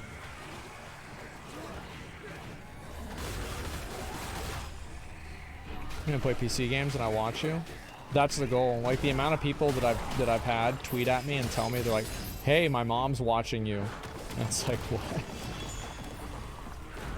It's just like, that's, I find it very flattering, to be honest. Best goal is get Elon Musk on the stream. I wonder if I bet I could probably do that. I mean, maybe. I think there's like at least a 10 to 20% chance he would come on the stream.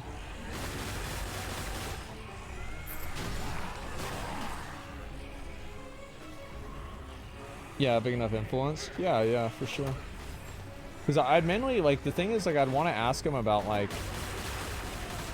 honestly, you know what I'd want to ask him about? I'd ask him about fucking, like, automation, like AI, the singularity.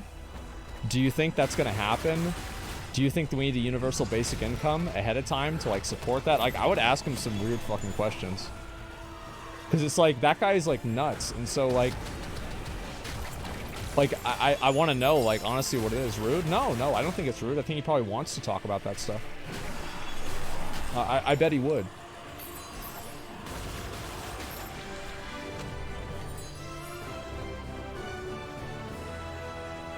He's already addressed that? Really? I haven't seen every interview with him, obviously.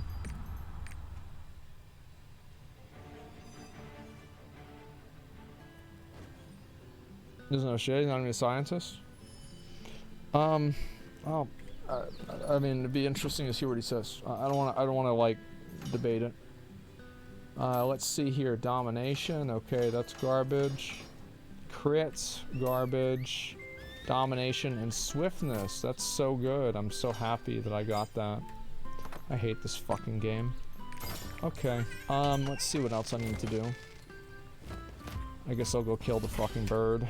Might as well go get the bird. No, that's the wrong one.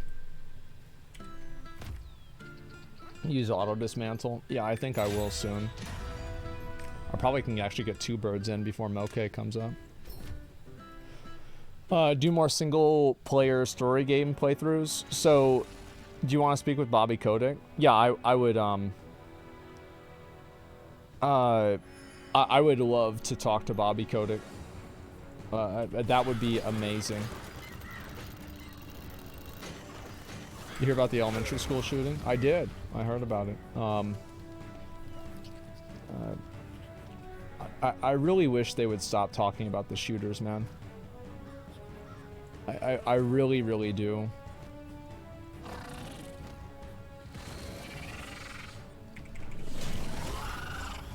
What the fuck is he doing? There we go. Oh, I jumped forward. What a mistake. Oh my god, damage is terrible. He's gonna do the dubby? Yeah. Okay, there we go.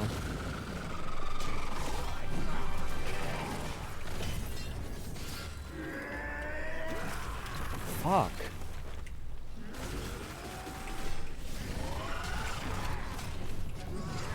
I really need to get that lost one cliff thing.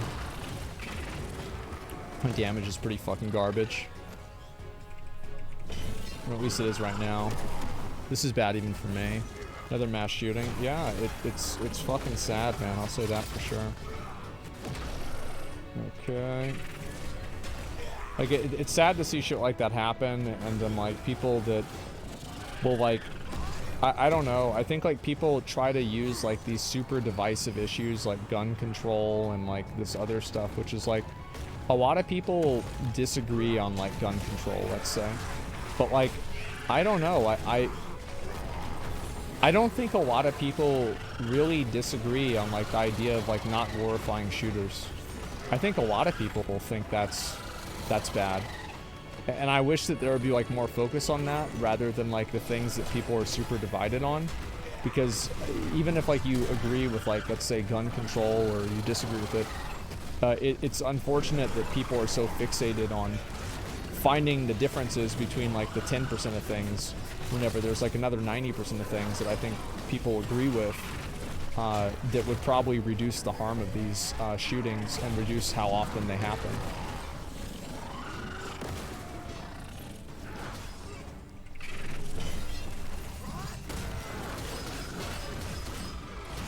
You know, next time we play Final Fantasy is? Oh, I was talking about that earlier. Yeah, I'll probably do it pretty soon.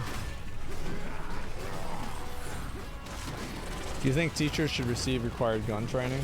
No, I think that's silly.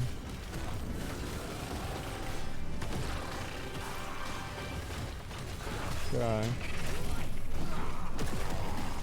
But what I'm saying is, like, I think that guns are only, like, one component of it. And there's a lot of other components that exist simultaneously.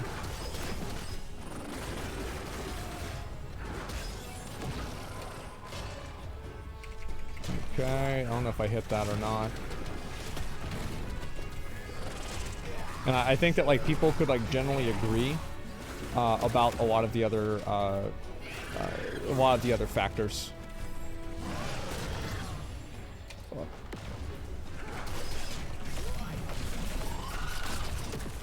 It's kind of like what I was saying before, is like people get like so divided on issues and they don't think about like all of the other things that like they all pretty much generally agree on, and it's like it all kind of gets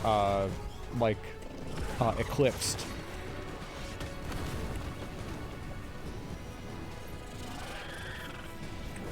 Okay.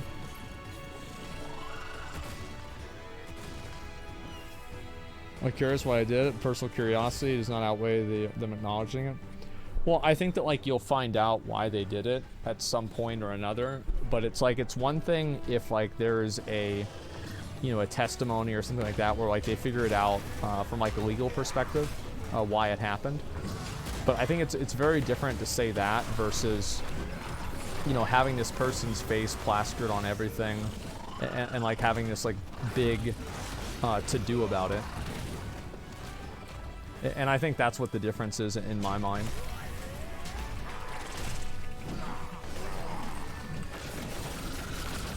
It's like I think that the more that people like they turn these like these clowns into like they make them seem like scary, and like it is scary, right? But I think that the way that you approach, it's like, for example, like a rabid dog.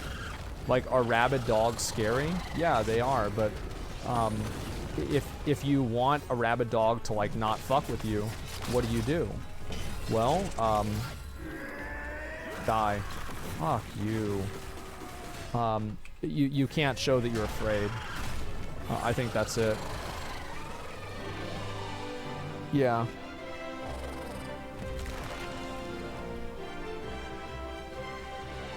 Yeah, don't react. Yeah.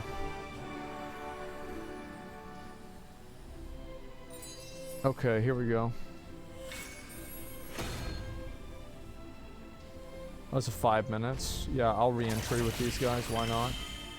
Damn, this guy did more damage than me. Fuck yeah. Yeah, let's re-entry. What's this guy's gear? He's got pretty good stuff too. It's 18, he's 1470. He's got some of the new items. Holy shit. Alright.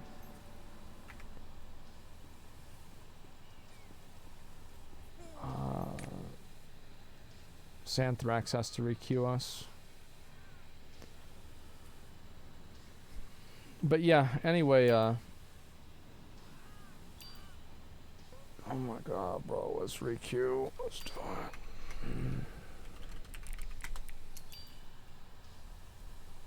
it. Okay. What's this here? Pro team or something? Like Moisted? I don't know, maybe in the future, I'm not sure.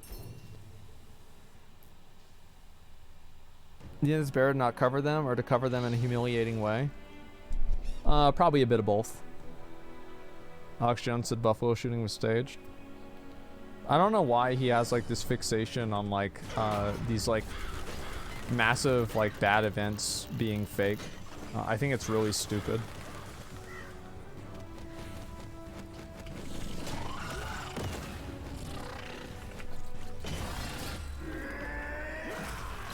Did I not go all the way with that one? Maybe I didn't finish the second bar.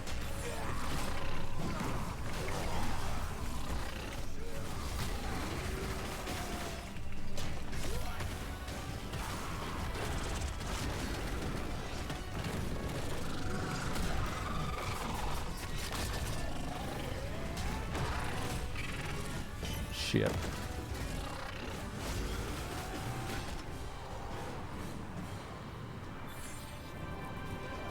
Okay, did I finish Vault and Raid? Yeah, I did. It was a real pain in the ass. Like, we had a lot of people that, like, didn't know what they were doing. It was super annoying. I rolled the wrong way.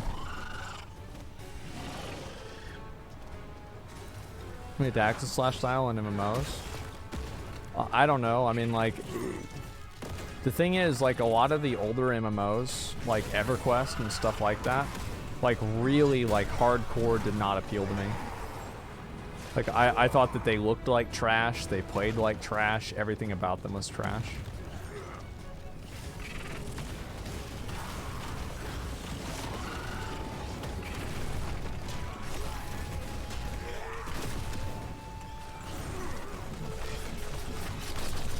Yeah, Final Fantasy 11. Yeah, I think Final Fantasy 11 sucks too. I watched some of the gameplay, and it was just terrible. Lack of mental health and lack of value of human life is a problem. I think that there's people, like, what I found to be, like, really odd with, like, this guy is that, like, he killed... So, like, remember Adam Lanza? This is, like, that weirdo that shot up the Sandy Hook. So, like, he killed, what do you call it? He killed, like, his mom or, like, his grandma or something like that before he went and he shot up the school. And what's really weird is, like, this shooter did the same thing. And, like, also Sandy Hook was an elementary school. And I also think that, you know, he, like, the one today killed his grandma before he went and he shot up the school. So, like, it's weird because, like, I mean, how much do you, like, what do you think the odds are that this was done in the context of knowing about the Sandy Hook shooter? You see what I'm saying? I think there's a very high probability that's the case. So I think you can look at cases like that and kind of like extrapolate from that a lot of the coverage of cases like that does actually cause people to do certain things. Now, maybe this person would have still gone on a shooting rampage without that, right? I mean, for sure. But I'm certainly saying, like, it's an agitator. It's a force multiplier, you could say. It gives them ideas.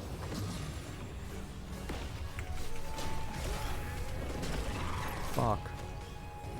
Other shooters kill the relatives first to not make them feel shame or something?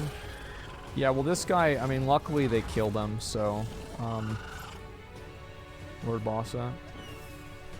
Which is it's certainly a good thing, because, like, that way you don't have to deal with putting him in jail and all of this stuff. Like, I mean, he shot up a bunch of kids in an elementary school, just get rid of them.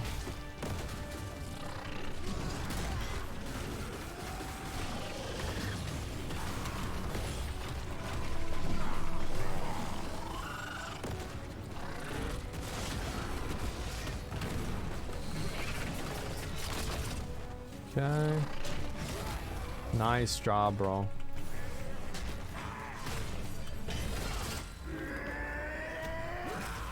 There it is.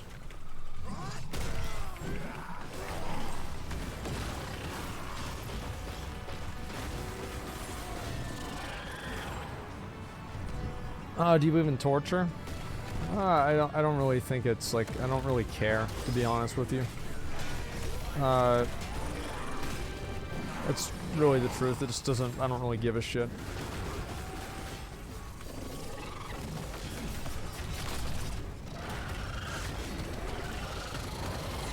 Okay.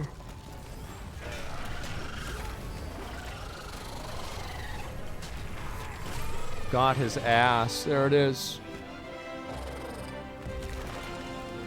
Watch videos of JCS? Yeah, maybe I will.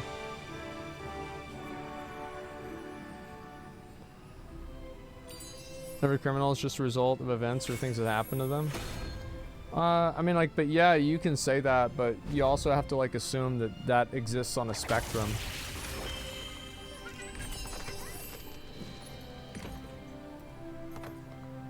Shit. Oh my god, why are you bad? Why are you bad? Oh my god, Berserker's technique. Who wants that? Big fan, Asmon. Thank you.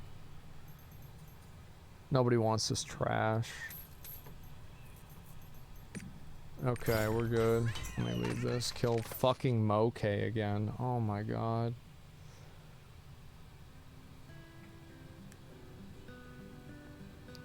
Prosecute shooter's parents. They clearly failed. No, I don't agree with that. He's an 18-year-old man. Put his prosecute his parents. Like, come on.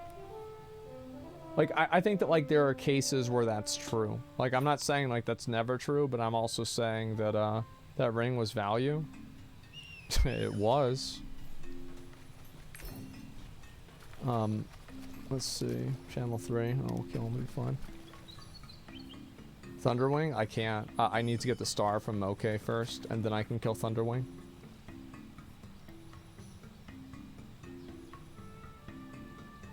The worst precedent ever? Yeah, exactly. VOD from yesterday is not available. I'm pretty sure it's a highlight now. Wait, a person for what the kid does? The kid has a brain, the parents can't think what the kid thinks? Yeah, but like, at the same time, like, it's just, that's not, like, it's not a fucking catch-all. You know what I mean? It's not like, oh, well, it's always the parents' fault, or it's, like, never the parents' fault. Like, for example, like, if you buy the kid a gun, and then, like, the kid's going ape shit, and he's, like, talking about shooting things up, etc. I mean, I don't know, like, I feel like that's much different and, like, much more irresponsible than, let's say, like, much different, much more irresponsible, than, let's say, like, you know, you're just kind of a bad parent. I don't know. It's way more complex, yeah. Does the timing of these shootings seem crazy as fuck? No, I don't think it's really crazy. It's just these things happen. Bruce almost had sign, they probably ignored them. Yeah, but like a lot of people are going to ignore the signs. Like you shouldn't expect parents to have the discerning eye to think their kid's a serial killer. It's just probably not going to happen. You shouldn't rely on the parents to do that. It should be the government and like FBI and stuff like that. Did shooting start happening as soon as COVID kind of passed? Well, that's not weird at all. Why would somebody go on a mass shooting rampage if there's nobody at the store? Isn't that kind of like there's like no point to it?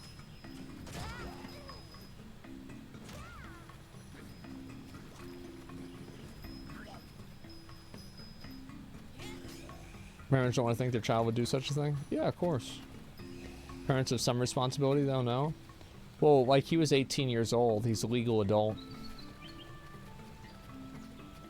Like, for example, like, let's create an imaginary scenario.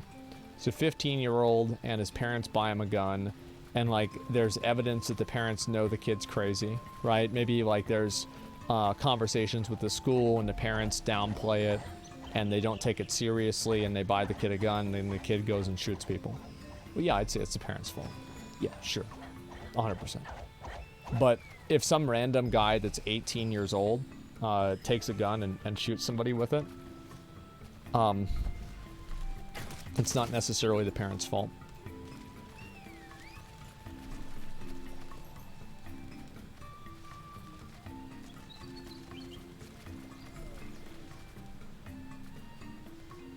What about the Vegas shooter? I don't know about every shooter of every circumstance, right? Stop people that's determined to do something crazy, but society can reduce risks. Well, I think it's all about, like, reducing risks. I believe that a shift from traditional values to traditional morals over the past 50 years contributes to the issue, whether you believe in religion or families or not. Generally more stable back then. Yeah, I mean, I think that, I'm very much, like, much more of, like, a traditional guy, you know? I'm, like, the kind of guy, it's like you find one girl, you marry that girl, you, buy a house, you live in the house, you have kids, and that's it, right? It's simple. You know, I'm not somebody trying to reinvent the wheel. And so, yeah, that's, you know, side piece, no, it's a pain in the ass, man. Where do you draw the line between autonomy and public safety? I don't know, it depends. But yeah, I think, obviously, like, there's a lot of people that probably, I don't know, like, how many, I don't have a lot of these statistical things on hand, but I would assume that probably kids that grow up, like without a father, or in like a single mother household, or without both parents, whether they only had their mom or their dad. I would assume that probably if you look at them collectively versus the entire population, maybe there's a higher chance that they commit crime or something. But again, like I don't, like, I'm just guessing. Like that's what I would assume is true, but like I don't really know.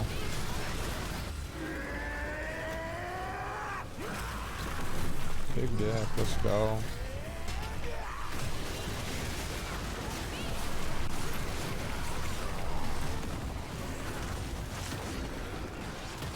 Did I get him? Yeah, I did. Nice.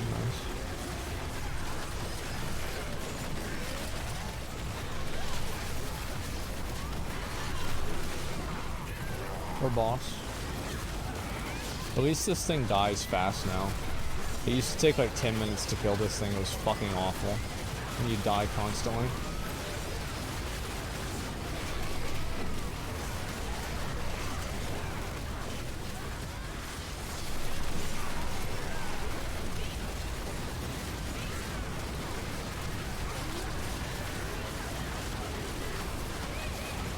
Okay.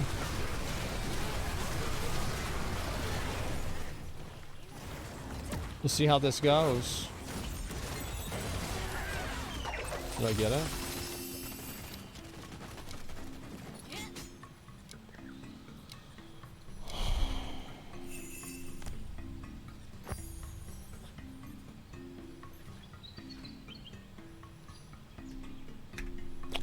All right, guys. Finish this next set of ads. I'm done. I gotta go. What a joke, man. What a fucking joke.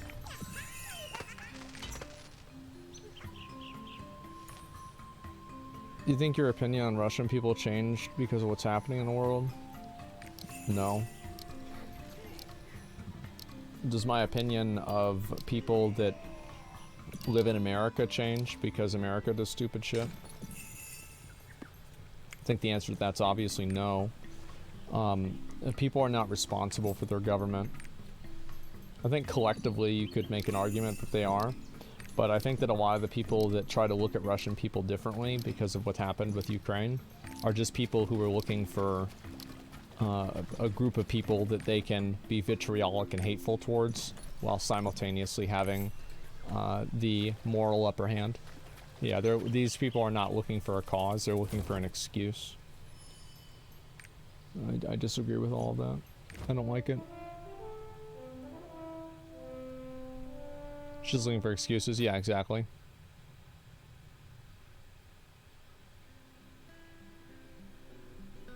People in Iraq and Syria have no member of family, no legs, no water.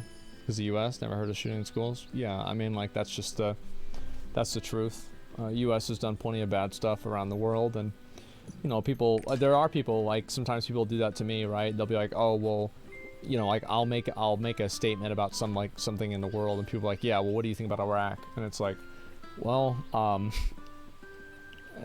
you know, like, I voted for Obama because I thought he said he was going to end the war. You know, like, that was, like, so I didn't agree with that either. There's a lot of people in each country that probably don't agree with the current government. It's the same with people in China, people in Russia, people in North Korea even. There's a lot of people that don't believe and don't agree with the current government, and I think it's like dehumanizing to just categorize people in one way like that.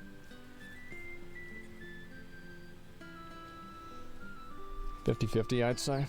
It's hard to say. And also, like, the 50% that do believe it, do they believe it because they've reached that conclusion logically, or because there's been propaganda that's engineered specifically to lead them down that path?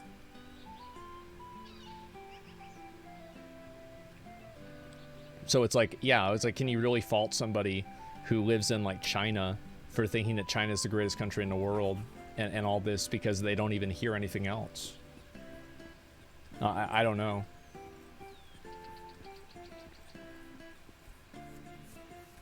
Right? Are they capable of critical thought? Well, yeah, but like the framework of what critical thought they have is limited because they never really think to to think this or whatever. I think every culture has things like that. All right, guys. I'll see you guys later. I had fun. I hope you guys did too. I'll see y'all tomorrow in the morning, early as a motherfucker. I'll see y'all then. Peace.